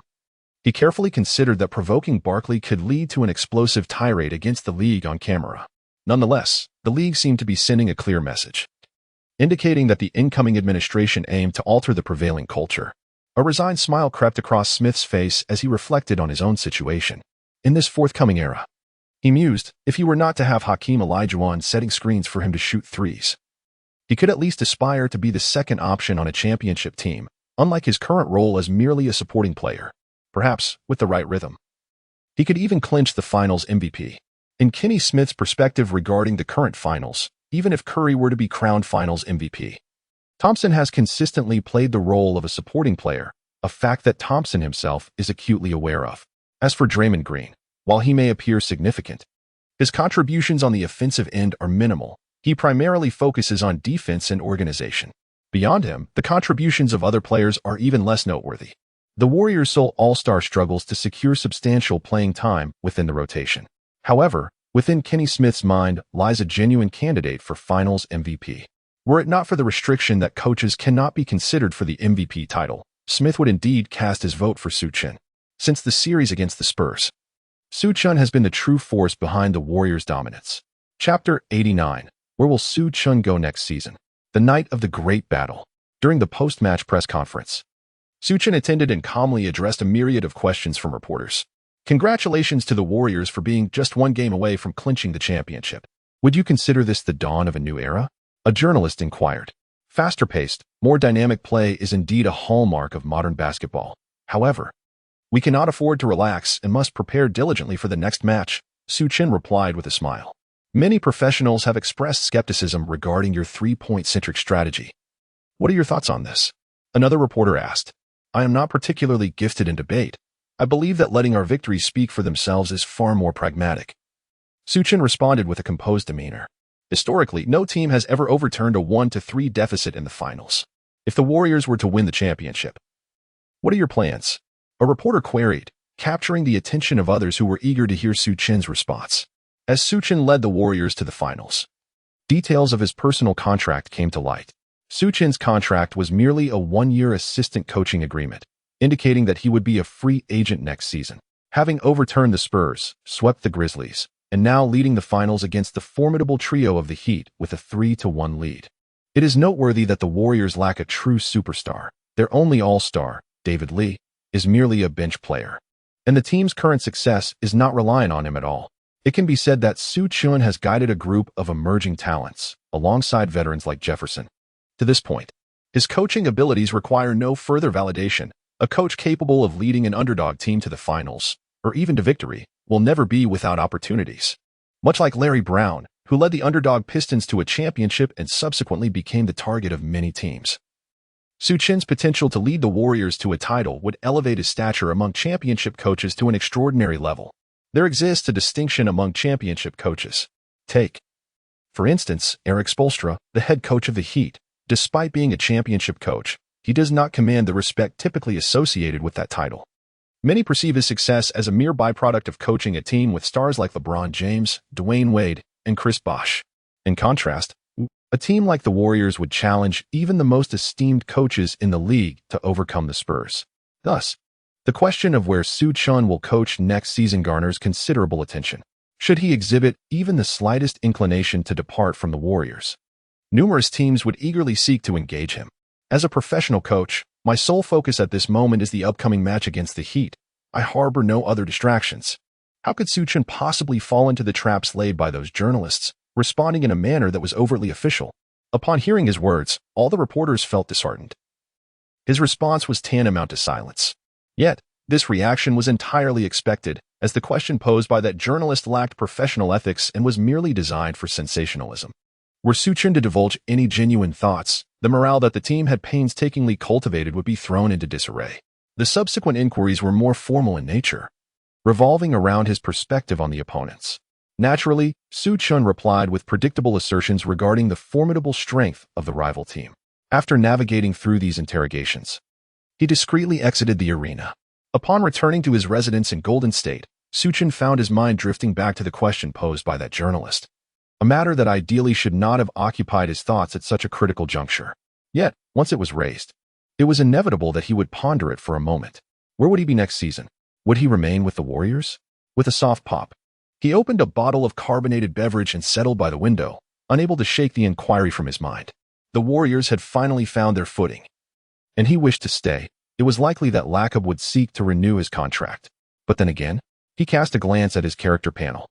Host: Su Chen items, simulation glasses, S rank. Medium reusable stamina potion, A rank. Skills: Eagle Eye, B rank. Hot zone ignition, A rank. Unlock any ability of this type. Unlock any ability of this type, simulation glasses, S rank, allows you to simulate tactics 1,000 times instantly, enabling players to execute them more fluidly, enhancing overall organization by 20. Medium reusable stamina potion, A rank, when used on a player, restores a certain amount of stamina. Can be utilized once per game, automatically recharging before the next match. Eagle Eye, B rank. Activating Eagle Eye consumes mental energy continuously, marking a location for clear visibility. Hot zone ignition, A rank, ignites a player's shooting hot zone, enhancing accuracy under both open and contested shots for 1 minute, limited to a single use throughout the game. Is he truly strong now? In truth, he would not categorize himself as exceptionally powerful. His victories over the Spurs, the sweeping of the Grizzlies, and the dismantling of the Heat were influenced by numerous factors. The league was still grappling with the small ball strategy, catching even the likes of Popovich off guard.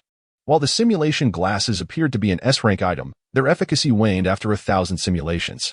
Many teams have had a single coach for several seasons. With their strategies practiced well over 1,000 times, teams like the Spurs likely have honed their tactics for tens of thousands of repetitions. The primary advantage of the simulation glasses lies in their ability to facilitate rapid adaptation to a new team, which clearly offers limited enhancement to his prospects of remaining with the Warriors. The reusable stamina potion is indeed beneficial, but it aids only one player. It is powerful yet constrained. Hot zone ignition amplifies explosiveness, while the Eagle Eye proves significant, albeit with mental energy depletion limiting its use to merely 2 or 3 times throughout the game. Beyond that, there is little else to offer. This is the advantage he holds over other coaches. Su Chen has not let his recent victories lead him to complacency. He understands that he is merely a prospective tactical analyst in the future. Should the Warriors clinch the championship, many will undoubtedly begin to study their strategies, which, devoid of proprietary rights, can be easily emulated by other professional coaches. With the upcoming season and the anticipated rule changes under Commissioner Xiaohua, the modifications will undoubtedly favor small ball lineups. Consequently, the number of teams studying the Warriors' tactics will proliferate. His ability to reach this point is chiefly attributable to his forward-thinking tactical philosophy. However, once he stands alongside other seasoned coaches on equal footing, his advantages will diminish significantly. Rookies encounter the rookie wall, and this novice coach will inevitably face his own barriers as well. Perhaps, with the development of the Warriors roster, he might enjoy a few more seasons of benefits without faltering. However, once his strategies are thoroughly analyzed and the Warriors become the target of counter-strategies, his true capabilities will be laid bare. Simultaneously, Su Chen contemplated the system's lottery rules. Aside from the high-tier guaranteed lottery for the debut and the mid-tier guaranteed lottery for the first victory, teams eliminated in the playoffs rated A or above will receive a standard lottery opportunity, while clinching the championship will grant a high-tier guaranteed lottery once. And achieving a 20-game winning streak in the regular season will yield one standard lottery opportunity. Note: coaching the same team for 2 consecutive seasons elevates the standard lottery to the elimination of S-tier teams, while a consecutive 30-game winning streak in the regular season allows for cumulative lottery opportunities. This lottery rule is a key reason Su Chen is reluctant to continue with the Warriors.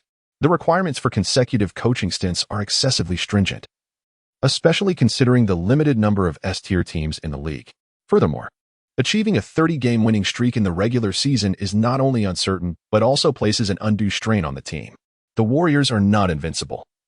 The memory of their 73-win season ending without a championship remains vivid. Conversely, if he were to gain experience with another team, the opportunities for lottery draws would be substantially greater. Nonetheless, it is premature to dwell on such matters. For now, securing this series remains the priority. Su Chen shook his head, dismissing further thoughts. The following day, news of the Warriors leading the Heat 3-1 flooded the headlines. Those who previously supported the Heat fell silent, and many Heat fans began to voice their frustrations. Some criticized the Warriors for their screen fouls, while others lamented the league's failure to penalize them. However, the majority directed their ire towards the Heat. Aside from a few extreme fans, more rational supporters recognized the reality of this series. The officiating has consistently favored one side, whether in this series or throughout the playoffs and regular season.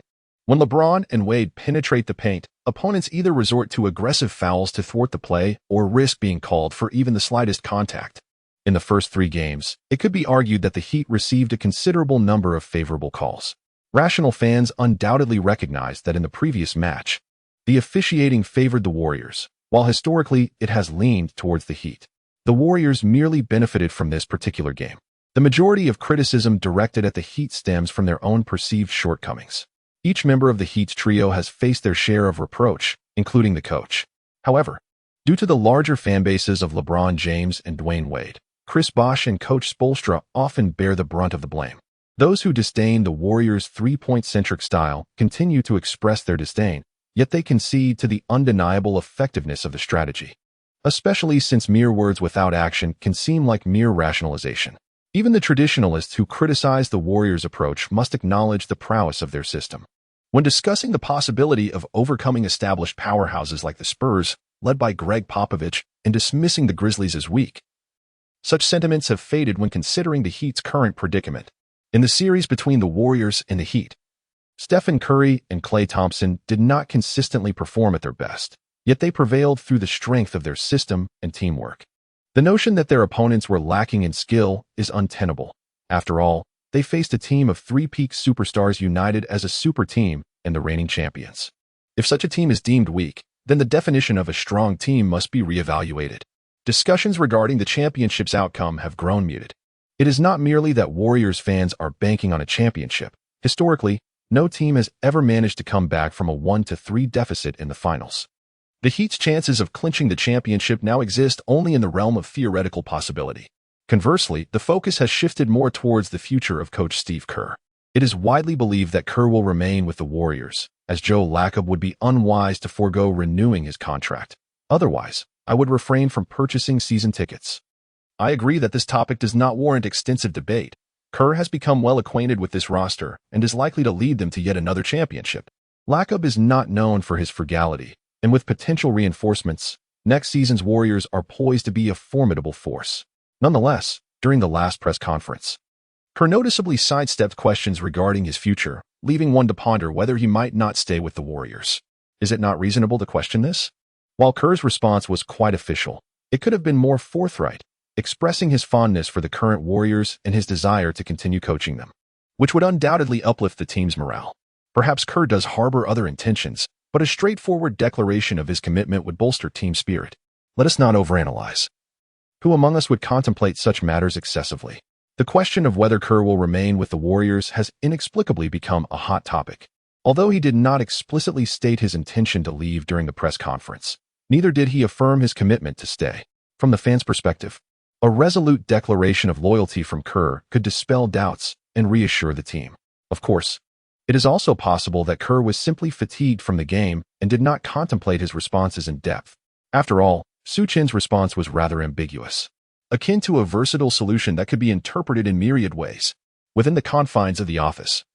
This news topic had indeed captured the attention of Warriors owner Joe Lacob. Lacob recalled that he seemed to have overlooked the matter of Su Chen's contract, prompting him to summon Su Chen. This championship was of paramount importance to the Warriors. Securing a contract to stabilize Su Chen was the first order of business. Knock, knock, knock. Come in. Upon Su Chen's entrance, Lacob rose from his chair. "Ha, you've done remarkably well," he exclaimed, extending his hand with a smile. "This is a matter of my profession," Su Chen replied, shaking Lakab's hand with a grin. "I hope I haven't interrupted you. There have been some rumors circulating, but I trust you haven't taken them to heart." To assuage any concerns, Lakab presented a contract before Su Chen, suggesting that he sign it to replace the old one. Upon examining the document, Su Chen noted that it was a contract worth approximately $35 million over 5 years. Compared to Steve Kerr's initial contract of around $25 million for the same duration, this offer was quite generous.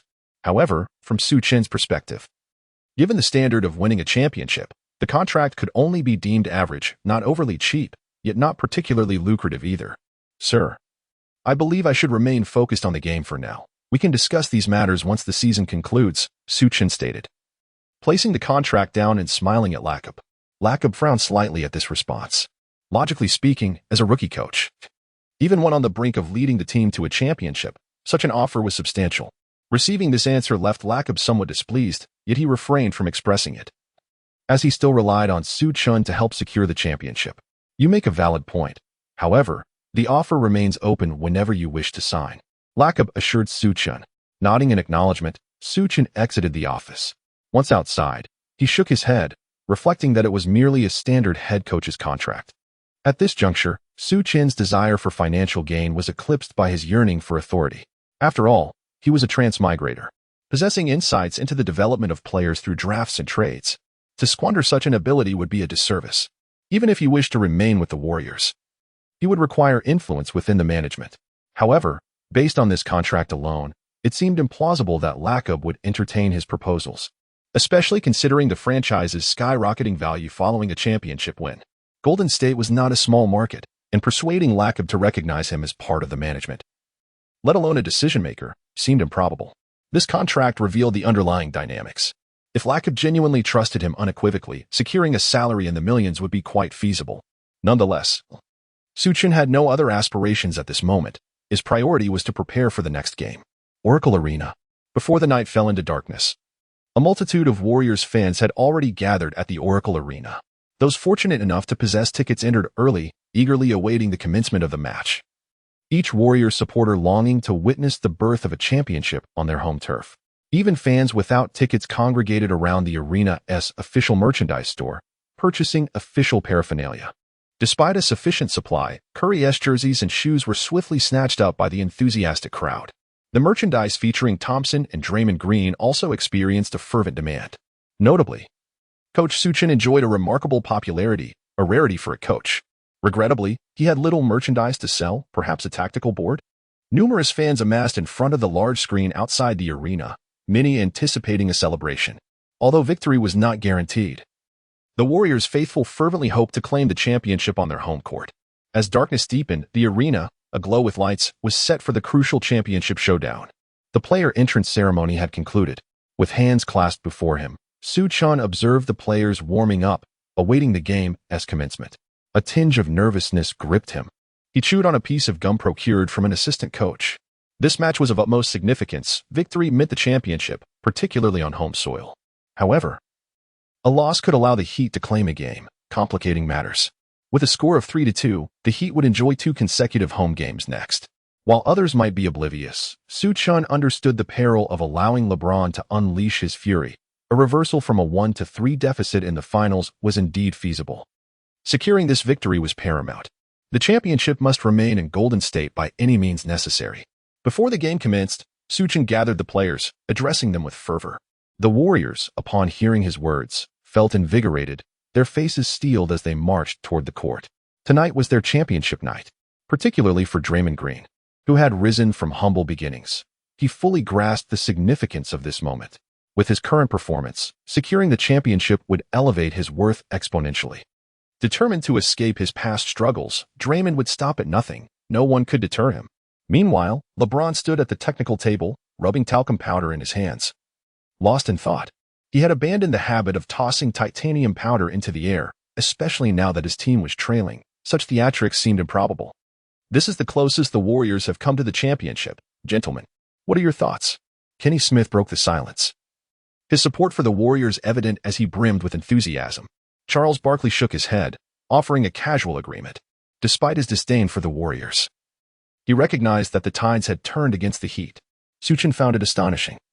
Had anyone suggested before the playoffs that the Warriors would lead the finals 3-1 against their opponents, he would have dismissed them outright. Johnson also remarked that as a fair-weather fan, he had become a supporter of the Warriors. As long as his camp made swift decisions, he would not face defeat. However, I believe the Heat would not easily capitulate, for they are, after all, the reigning champions, sighed O'Neal. At that moment, both teams' players took to the court. The Warriors' starting lineup consisted of Festus Ezeli, C., Draymond Green, PF, Richard Jefferson, SF, Klay Thompson, SG, and Stephen Curry, PG. The Heat's starting lineup featured Chris Anderson, C., Chris Bosh, PF, LeBron James, SF, Ray Allen, SG, and Dwayne Wade, PG. The Heat's lineup had undergone yet another adjustment. Observing this configuration, one could almost discern the thoughts of Erik Spoelstra. Indeed, after the Warriors employed the elevator play, the Heat opted for a strategy focused on single coverage while protecting the boards. Curry's first shot missed, and Anderson secured the rebound. Was this defensive approach a sign of underestimating Curry? However, Su Chen remained unperturbed. The elevator play presents significant challenges in securing rebounds, which is one of its major drawbacks. When the three-point shooter fails to score and both big men are occupied with positioning against the shooter, it becomes difficult to contest rebounds, as the opposing big men can effectively box out. Yet, employing such a tactic is essentially a gamble on the opponent's shooting accuracy. However, this is Curry we are talking about. One can utilize this defense against many, but not against Curry. As anticipated, in the ensuing possessions, Erik Spoelstra's defensive strategy bore consequences. Beep. Curry's consecutive three-pointers prompted Spoelstra to call for a timeout. Warriors 12, Heat 9. This was also aided by James's somewhat fortunate breakthroughs today, preventing the Warriors from establishing a significant lead early on. Spoelstra devised a plan, albeit limited in options. Upon the timeout, this strategy was swiftly dismissed. We have no retreat left. We must force our way through, using any means necessary. Spoelstra declared directly to the players, discarding the tactical board. At this juncture, the Heat had little choice left. Another defeat would render their season a mere runner-up. Upon returning to the court, the Heat's defensive approach became increasingly aggressive. During a surge toward the elevator play, the newly substituted Haslem delivered a sharp elbow aimed at Draymond Green. Green, feeling the impact, utilized his basketball IQ to respond accordingly. He added a bit of force to the play, making it appear as though Haslem's elbow had sent Green flying 2 meters away. Beep. While referees might overlook minor infractions, this was a clear act of aggression. Failure to call it would turn the game into a battle. Chapter 90. The escalation of confrontation. Haslem assumed an innocent demeanor as he observed the referee approaching. He stepped forward to engage in a debate with the official. Meanwhile, Draymond Green declined the assistance of his teammate, instead clutching the area that had just been struck by an elbow, writhing on the ground. Upon witnessing Draymond's predicament, Curry and others refrained from helping him, choosing instead to gather nearby, expressing concern for his injury. On the sidelines, Su Chen voiced his dissatisfaction, vociferously admonishing the proceedings, fully aware that Draymond's theatrics were somewhat exaggerated. Nevertheless, as the head coach, he felt compelled to exert pressure on the referee. Otherwise, a mere foul would permit the Heat to employ even more aggressive pick-and-roll maneuvers, which could not be tolerated. In the stands, Warriors fans responded appropriately with a chorus of boos. The main referee, hearing the discontent from the crowd and noticing Haslem persistently pursuing him for explanations, grew increasingly impatient. While he was uncertain about the extent of Draymond's dramatization, Haslem's elbow strike was unequivocally evident. Draymond's reaction was genuinely a response to the elbow he had received. Moreover, the Heat were no longer the league's darlings, and there was no need for leniency towards them. With a decisive gesture, the referee issued a technical foul against Haslem. Feeling utterly wronged by this decision, Haslem chased after the referee in an attempt to continue his explanation. However, Bosh intervened, blocking Haslem's path. Should Haslem persist in his incessant prattle, the foul could potentially escalate further, with the referee reviewing the footage and possibly upgrading it to a flagrant foul. Bosh had just witnessed the incident clearly and knew that Haslem had indeed elbowed Draymond, which could lead to repercussions for Haslem if the situation warranted a video review. Erik Spoelstra was incensed, yet he managed to restrain his emotions and refrained from unleashing his fury upon the officials. Curry stepped to the free throw line to execute his shot. Warriors 13, Heat 9. The possession remained with the Warriors. In light of the recent foul, the Heat's approach to defending against the Warriors' elevator play became somewhat subdued. After receiving the ball, Curry elevated and took his shot. Swish. Warriors 16, Heat 9. What had been a closely contested score suddenly widened to a 7-point gap. In the ensuing possessions, the Heat continued to rely on the prowess of LeBron James and Dwayne Wade. However, their effectiveness was diminished owing to the downgraded treatment they were receiving from the officials. On the defensive end, the Heat reverted to their tenacious pick-and-roll strategy. It became evident that the league had indeed relaxed its enforcement of pick-and-roll standards, although their whistle treatment had been downgraded. They were still permitted to engage in physicality during these maneuvers. Nonetheless, the blatant disregard shown in Draymond's case, where he was effectively knocked to the ground, warranted a call. The league now held a favorable view of the Warriors, yet aside from the pick-and-roll calls maintaining the previous series standards, there were no particular leniencies granted. Spoelstra, having observed the game for an extended period, recognized that the enforcement of pick-and-roll fouls had returned to normal levels. Some subtle movements during screens and occasionally mobile screens went uncalled. In this era, the standards for screening are rather lenient, and few teams execute screens with precision. However, Erik Spoelstra understands that the Warriors are a team that relies heavily on screens. If stricter officiating on screens is not enforced against the Warriors, they become nearly unstoppable. After days of video analysis, it was revealed that Curry leads the league in shooting speed, his three-point attempts requiring no preparatory motion. Whether receiving a pass or shooting off the dribble, it appears as though he merely twitches his body before executing the shot. Even the fundamental shooting motion becomes somewhat indistinct. While it is not entirely absent, it can only be discerned in slow motion. Curry indeed possesses a shooting motion, but it is obscured by his rapidity. The elevator play is inherently difficult to counter, and Curry's shooting speed amplifies this challenge. Yet, if the Heat invest too much defensive effort into containing Curry, Thompson will capitalize. Throughout the series, whenever Curry struggles, Thompson rises to the occasion. Analysis of Thompson's gameplay confirms that he is capable of scoring in succession.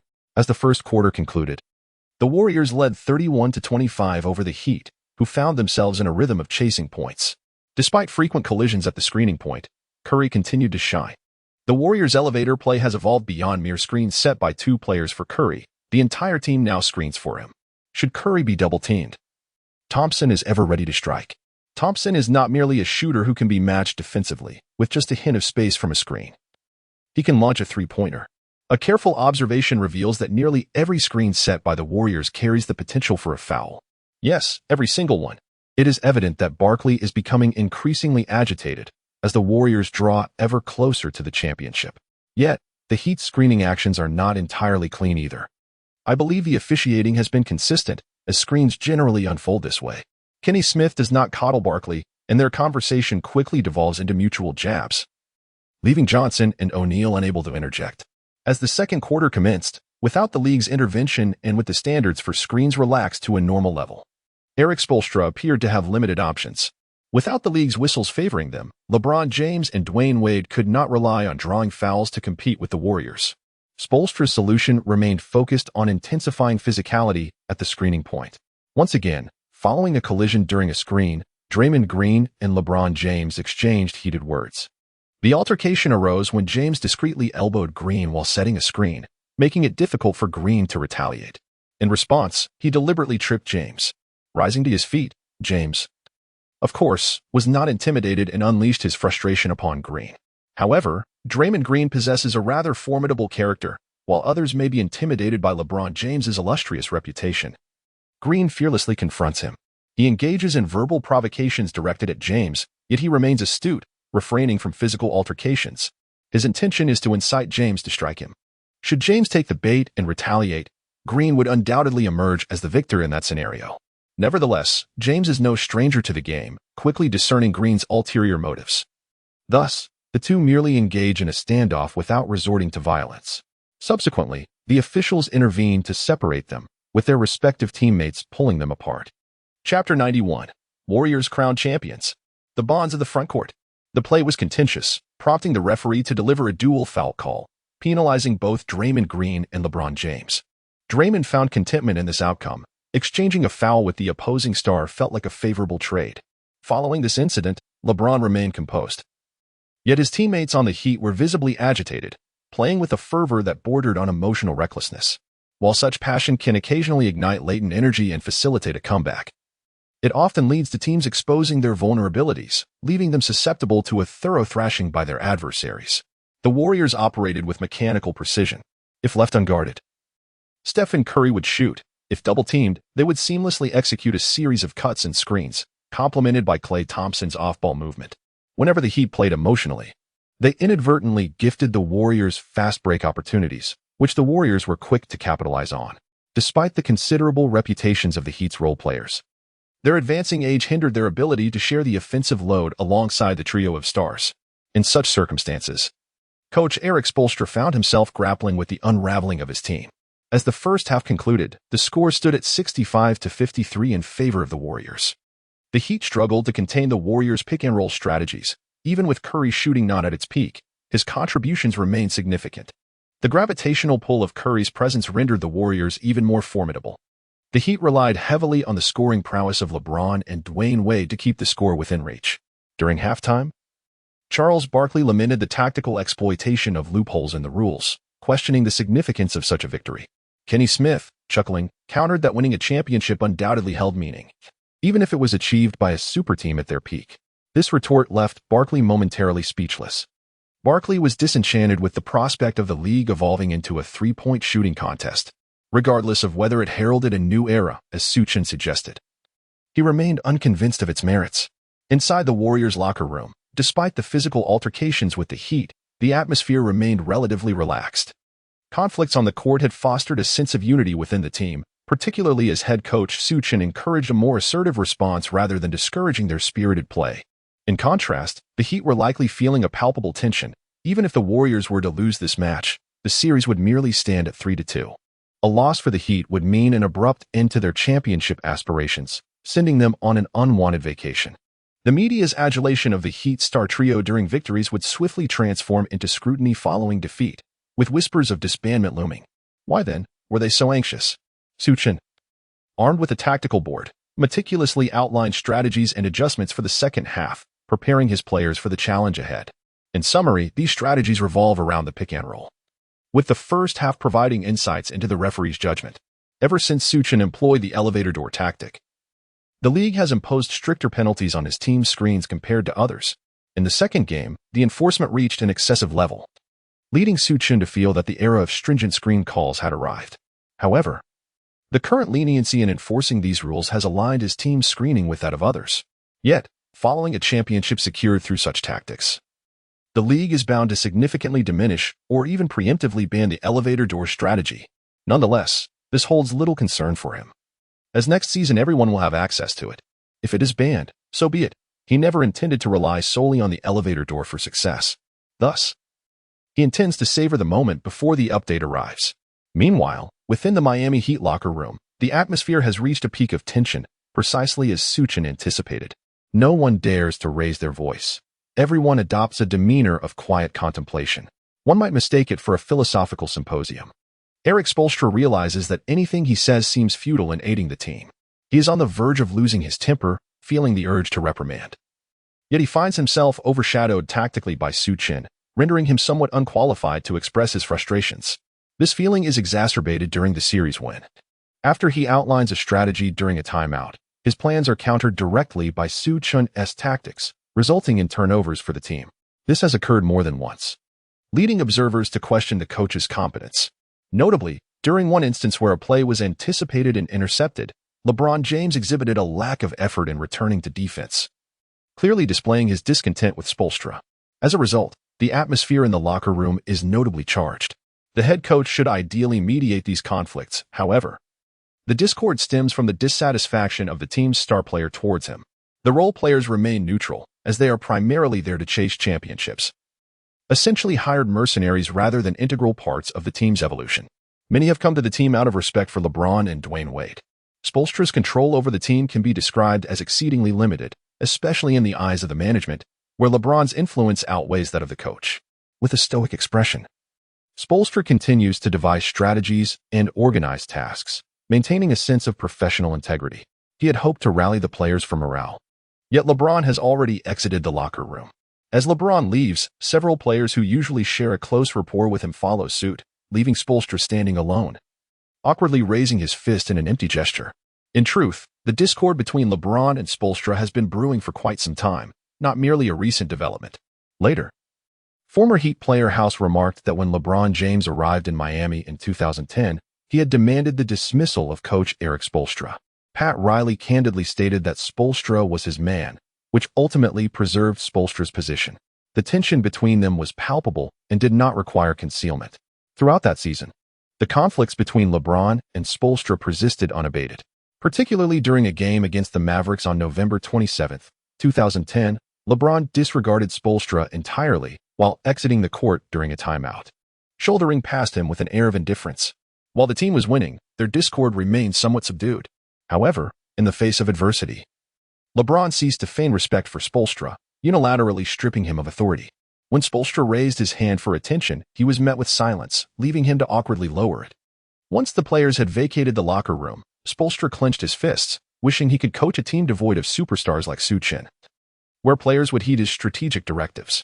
Yet, he merely entertained this thought, knowing he could not abandon the Heat, for Riley had placed immense trust in him. A trust he felt compelled to honor. As the third quarter unfolded amidst such palpable tension in the public nature of the rift between coach and star player, the Heat's performance descended into disarray. Without their considerable talent, the Heat might have crumbled long ago. Su Chen recognized this and decided to intervene. With the Heat's morale teetering on the brink, he unleashed his full arsenal: the hot zone, reusable stamina potions, and Eagle Eye, resources that had remained dormant until this moment. This onslaught shattered the Heat's composure. Indeed, as the quarter progressed, the Heat began to falter, and Spoelstra lost control over his team, exacerbating the chaos on the court. The score gradually widened. With just over 5 minutes remaining in the final quarter, the point differential had ballooned to an astonishing 25 points, thrusting the game into garbage time. Yet, the Oracle Arena's fans, unlike the Warriors supporters, chose to remain, eager to witness a championship moment. Each Warriors fan was filled with anticipation, and even before the final buzzer, some could be seen waving the team flag and singing in jubilation. Though the game had entered garbage time, the Heat retained their starters, and Su Chen remained on the court as well. Ultimately, the ball found its way to Draymond Green, who undertook the most strenuous and tenacious responsibilities, emerging as a crucial contributor to the Warriors' championship aspirations alongside Curry, who willingly ceded this moment of glory to Green. As the final buzzer sounded, the atmosphere was electric. The final score stood at Warriors 125, Heat 103. The Warriors triumphed decisively. Draymond Green tossed the ball into the stands, leaving fans eager to claim this championship ball. As the game concluded, shimmering golden streamers floated through the air, a spectacle meticulously prepared by the Warriors, regardless of the outcome. These golden ribbons enveloped the Oracle Arena, transforming it into a sea of yellow, gilded in triumph. This moment heralded the birth of the 2012 to 2013 season champions, the Golden State Warriors. After a 38-year wait, the Warriors finally lifted the championship trophy once more. Young stars like Curry and Thompson brimmed with excitement, having achieved within a short span what many dream of, a championship title. Richard Jefferson felt a wave of emotion, his nose tinged with tears, for he was once that person who yearned for the championship. As a starter on the championship team, he had ample reason to take pride for years to come. The Warriors' championship journey was not only arduous but also imbued with a sense of fantasy. As a lower-seeded team, they, under Mark Jackson's leadership, upset the Nuggets to advance to the second round. However, they found themselves on the brink of elimination in the second round against the Spurs.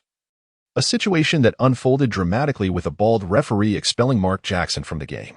Assistant coach Steve Kerr took temporary command, and from that point, the Warriors surged forward. They not only reversed their fortunes against the Spurs to reach the Western Conference Finals, but also swept the Grizzlies, who had previously eliminated the Thunder, the last season's finalists. As they faced the defending champions, the star-studded Heat, few anticipated the Warriors' success. Yet, they comfortably dispatched the Heat with a resounding 4-1 series victory. This dreamlike journey introduced fans to many remarkable individuals, not least of whom was Steve Kerr, who masterfully orchestrated tactics. Curry, who had previously been deemed a dual-threat guard under Jackson, ignited a true three-point frenzy, bringing Kerr's shooting strategy to its zenith. Thompson matched Curry's offensive prowess with his own three-point shooting, while also showcasing stellar defensive skills. Most notably, Draymond Green, who had not even been part of the rotation initially, emerged as the team's true engine, excelling in organizational play alongside his diligent work in less glamorous roles. Countless others contributed to this championship saga: veteran Richard Jefferson, who transitioned from starter to willing bench player, David Lee, and the athletically gifted Barnes, The Warriors' championship path resembles a narrative from legend. Under Kerr's guidance, both young and seasoned players embarked on a fantastical adventure.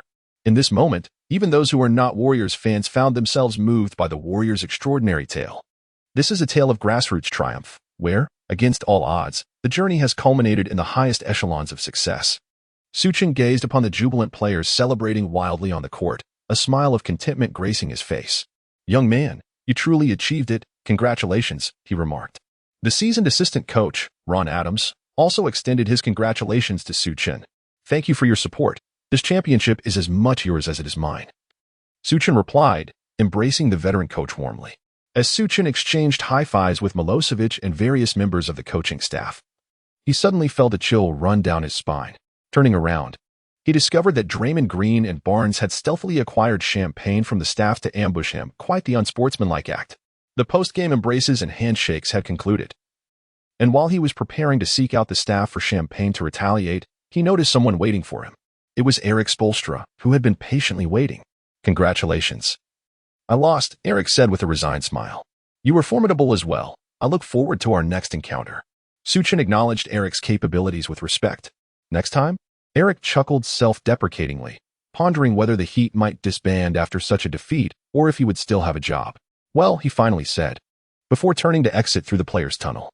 After embracing and departing the arena, LeBron and the others had already left, leaving Eric to walk alone down the players' passage. His silhouette appearing somewhat disheartened, Su Chen shook his head, reflecting on the essence of competitive sports. Now, it was time for him to relish the fruits of victory. He requested a bottle of champagne from the staff and asked for an additional one to ensure he was well prepared for the festivities. Naturally, he did not intend to seek vengeance alone. He summoned his two stalwart allies, the Splash Brothers, to join him in the revelry. Around him, the Warriors fans erupted with cheers, rhythmically singing local anthems, while the players celebrated in the arena, not only inside the venue but throughout the streets of Golden State. Countless individuals were commemorating this long-awaited championship, a victory not seen in 38 years. After a while, Su Chen began to feel fatigued. He needed to conserve some energy for the impending championship ceremony. Seeking a tranquil spot, he discovered unread system notifications. "Congratulations to the host for winning a series against an A-rated team. You may partake in a lottery." "Congratulations to the host for winning the championship. You may partake in a lottery." Notification: the championship lottery may be combined with the ordinary lottery for a single rare level draw. Would you like to combine them? Upon receiving this notification, Su Chen recalled that he still had lottery draws available that evening. What does this rare level lottery mean? Su Chen pondered inwardly. The rare level lottery does not enhance the grade but increases the probability of drawing rare types. Once a new type is unlocked, the probability of drawing that type is permanently elevated in subsequent lotteries. The system provided an explanation. "I see.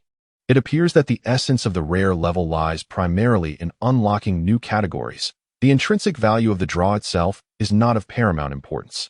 Merging it. I shall draw directly." Without hesitation, Su Chen initiated the draw. Upon completion, he received the A-level bond, forward bond. Bond? Is this what is referred to as a rare type? Su Chen fell into contemplation. Speaking of which, his current draws consist solely of skills or items, lacking any other type. It seems this bond corresponds to the question mark interface on the panel. Su Chen clicked on the description of forward bond. Forward bond, A-level, when 3 players, each standing over 2.01 meters tall, are simultaneously on the court. There is a 10 enhancement to offensive and defensive organization. Note: applicable only to forwards. The organizational athletic shooting ability must meet the passing standard for activation. Only forwards can qualify, and height is also restricted. After reading attentively, Su Chen furrowed his brow. Given that it is limited to forwards and that the organizational athletic shooting abilities must be satisfactory, though the passing standard remains unclear, using centers as substitutes is certainly not an option. Among the starting lineup of the Warriors, only Richard Jefferson barely meets the criteria. The most he could do would be to elevate Barnes from the bench. Yet, even this would not fulfill the minimum requirement for the forward bond. Klay Thompson stands at 1.98 meters, and Draymond Green is also 1.98 meters. The Splash Brothers and Draymond Green must be on the court. No matter how one attempts to adjust the lineup, a forward bond cannot be achieved. This bond is indeed troublesome. Su Chen shook his head and simultaneously opened his panel. Host: Su Chen items, simulation glasses, S-level. Medium reusable stamina drink, A-level. Skills: Eagle Eye, B-level. Hot zone ignition, A-level. Bonds, forward bond, A-level. Unlock any ability related to this category. Simulation glasses, S-level. Simulates your tactics 1,000 times in an instant, enabling players to execute them more fluidly. Enhancing the organization attribute of all players by 20. Medium reusable stamina drink, A-level. Upon use on a player, it restores a certain amount of stamina. Usable once in a normal match. Upon the next match's commencement, it will automatically recharge. Eagle Eye, B-level. Activating Eagle Eye consumes mental energy continuously, marking a specific location, allowing for clear visibility of the marked area. Hot zone ignition, A-level. Ignites a player's shooting hot zone, increasing the accuracy of shots taken in open space and under interference to a certain extent. Duration, 1 minute. Usable once per game. The bond of the front line, A-level. When 3 players exceeding a height of 2.01 meters are simultaneously present on the court, a 10 enhancement in offensive and defensive organization is conferred. Note, this applies exclusively to frontline personnel, and the organizational shooting ability must be above the passing mark to take effect. Indeed, the prior uncertainty has transformed into a bond.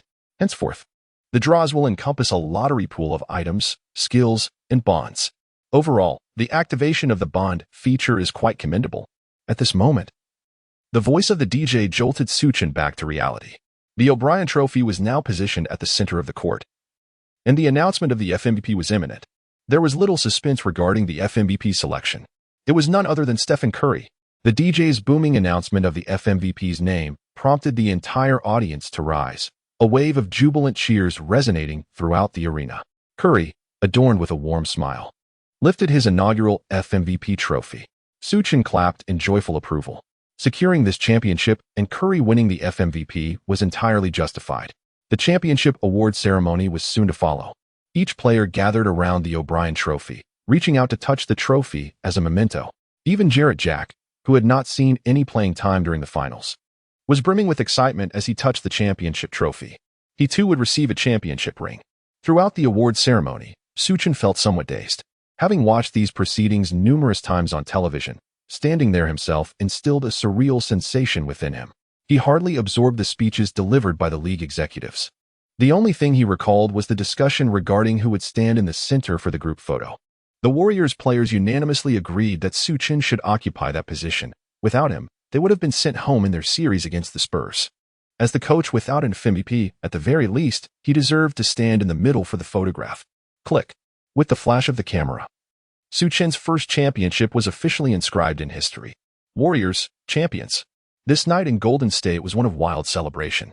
With the finals concluded, owner Joe Lacob had already prepared a grand celebration party. Su Chen did not decline and joined the revelry. Gradually, he began to feel a sense of intoxication. However, at that moment, who would mind a little drunkenness? The morning sunlight was rather blinding. Su Chen rubbed his eyes and sat up from the bed. "You're awake," appeared a blonde woman dressed in professional attire before him. "Wait, I'll go call Mr. Lacob," she said to Su Chen before exiting. Su Chen surveyed his surroundings. This was indeed the villa where the party had taken place the previous night. Shortly after, Lacob entered. "You were quite inebriated last night, so I had someone assist you in resting here," Lacob said with a smile as he entered. Su Chen paid attention to the details and noticed that the blonde OL woman was holding a contract. Lacob also noticed Su Chen's gaze. "How about we have lunch and discuss?" Lacob said with a smile. It was already noon. It seemed he had indeed been intoxicated the night before. However, he was now sober. Su Chen chuckled as he stood up. Hearing this, Lacob also smiled, understanding the implication in Su Chen's words. The championship night was now behind them, and it was time for business. "I see. Feel free to express your demands," Lacob said, looking at Su Chen. "I want a new contract and a position in the management, similar to Riley," Su Chen stated directly, without beating around the bush. After last night, he wasn't adamant about leaving the Warriors. If negotiations were possible, he would be willing to stay. However, he wanted to make some adjustments to the team. As a time traveler, he could exploit many opportunities in the draft and trades. Moreover, with the kind of synergy that emerged from the front line, Su Chen intended to establish a system tailored to his skills. He was reluctant to be at the mercy of the Warriors' management, as some of his forward-thinking ideas would undoubtedly be questioned, and he did not wish to engage in a protracted tug-of-war with them. "I'm afraid that's not feasible. If it's about money, we can negotiate," Lacob replied without hesitation. Su Chen was not surprised by this response, as Lacob was known for his penchant to meddle in the team's affairs. The issue with Wiseman had seen Kerr and Lacob at odds for years, with Kerr even managing to secure a championship in the interim before Lacob relinquished his hold on Wiseman. It wasn't that Wiseman lacked talent. Rather, he was overly eager for ball dominance, using hollow screens merely to compel the ball handler to pass to him. Su Chen was not inclined to engage in an ongoing struggle with Lacob over these matters, so he preferred to be forthright. "I'll take my leave now," Su Chen said, picking up his coat. Lacob furrowed his brow but did not stop him from leaving. Lacob possessed a strong desire for control over the team and despised when coaches defied him. His disdain for Mark Jackson stemmed from Jackson openly challenging him and disobeying his orders. Now, Su Chen audaciously sought to interfere in the team's operations, which Lacob deemed preposterous. Furthermore, he believed that the championship foundation was also his creation. Although Su Chen exhibited some talent in coaching, he had never proven himself in management. How could he allow an outsider like Su Chen to meddle in the team's operations, especially when Su Chen's tactical system heavily relied on three-point shooting? A style that only the Warriors could accommodate? If Su Chen went to another team, he would likely return, humbled and seeking his assistance for a job. With this thought in mind, Lacob couldn't help but let out a cold snort. "Your ambition is commendable, however. It would be prudent for you to establish a firm foundation within the league for a few years before engaging in such discussions." As Su Chen departed, Lacob could not restrain himself from advising him. The implication was clear. It was a warning for Su Chen not to assume that merely securing a championship with this roster would elevate him. Even with the exceptional championship framework he has constructed, it would take merely 2 or 3 more years to achieve victory again, even in Su Chen's absence. Su Chen turned, smiled at Lacob, and then exited. In recent days, the external narrative has revolved around the Warriors' championship triumph. Undoubtedly, this period belongs to the Warriors, compelling fans of rival teams to withdraw. Yet, there are no secrets in the league. News regarding the unsuccessful contract negotiations between Su Chen and the Warriors inevitably leaked. This was not due to any indiscretion on Su Chen's part. He had intended to strategize his future first. Instead, it was the Warriors' side that allowed the information to slip. Following the failed negotiations, Lacob began seeking other coaching candidates. Given that the Warriors currently lacked a coach and his aversion to Mark Jackson, there was no possibility of reinstating him. His attention turned to Steve Kerr, a prospect that had already been considered beforehand. Lacob was now disinclined to offer Su Chen another chance at negotiation and sought out Kerr directly. In his view, Su Chen's audacity to interfere with team matters had crossed a line. Should Su Chen return next year seeking employment, he might, considering their recent championship bond, offer him the position of head assistant coach, allowing him to compete with Kerr for the role. Such developments undoubtedly attracted media attention. In a fleeting moment, discussions regarding Su Chen's impending departure from the Warriors became a trending topic. Where will Su Chen go next season? This speculation had surfaced during the finals but had been overshadowed by the championship discourse. Now, in the off-season, when media and fans find themselves with ample leisure, this significant revelation piqued considerable interest. It is indeed rare for a championship-winning team to part ways with their head coach immediately following victory. Consequently, numerous teams within the league in need of a new coach expressed keen interest in Su Chen. Even teams with established coaches, whose performances were mediocre, began to show curiosity toward him. Su Chen, as a champion coach, stands apart from those who claim titles through star-studded lineups. The Warriors exemplified a true underdog victory. Throughout the season, they boasted only one All-Star, David Lee.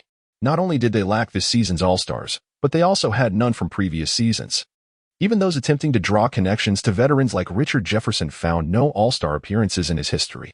Su Chen, as a coach of a champion team comprised of unsung heroes, is particularly appealing, especially to smaller markets with limited star players. For such teams, aspirations of a championship are often unrealistic. Merely reaching the playoffs would be a notable achievement,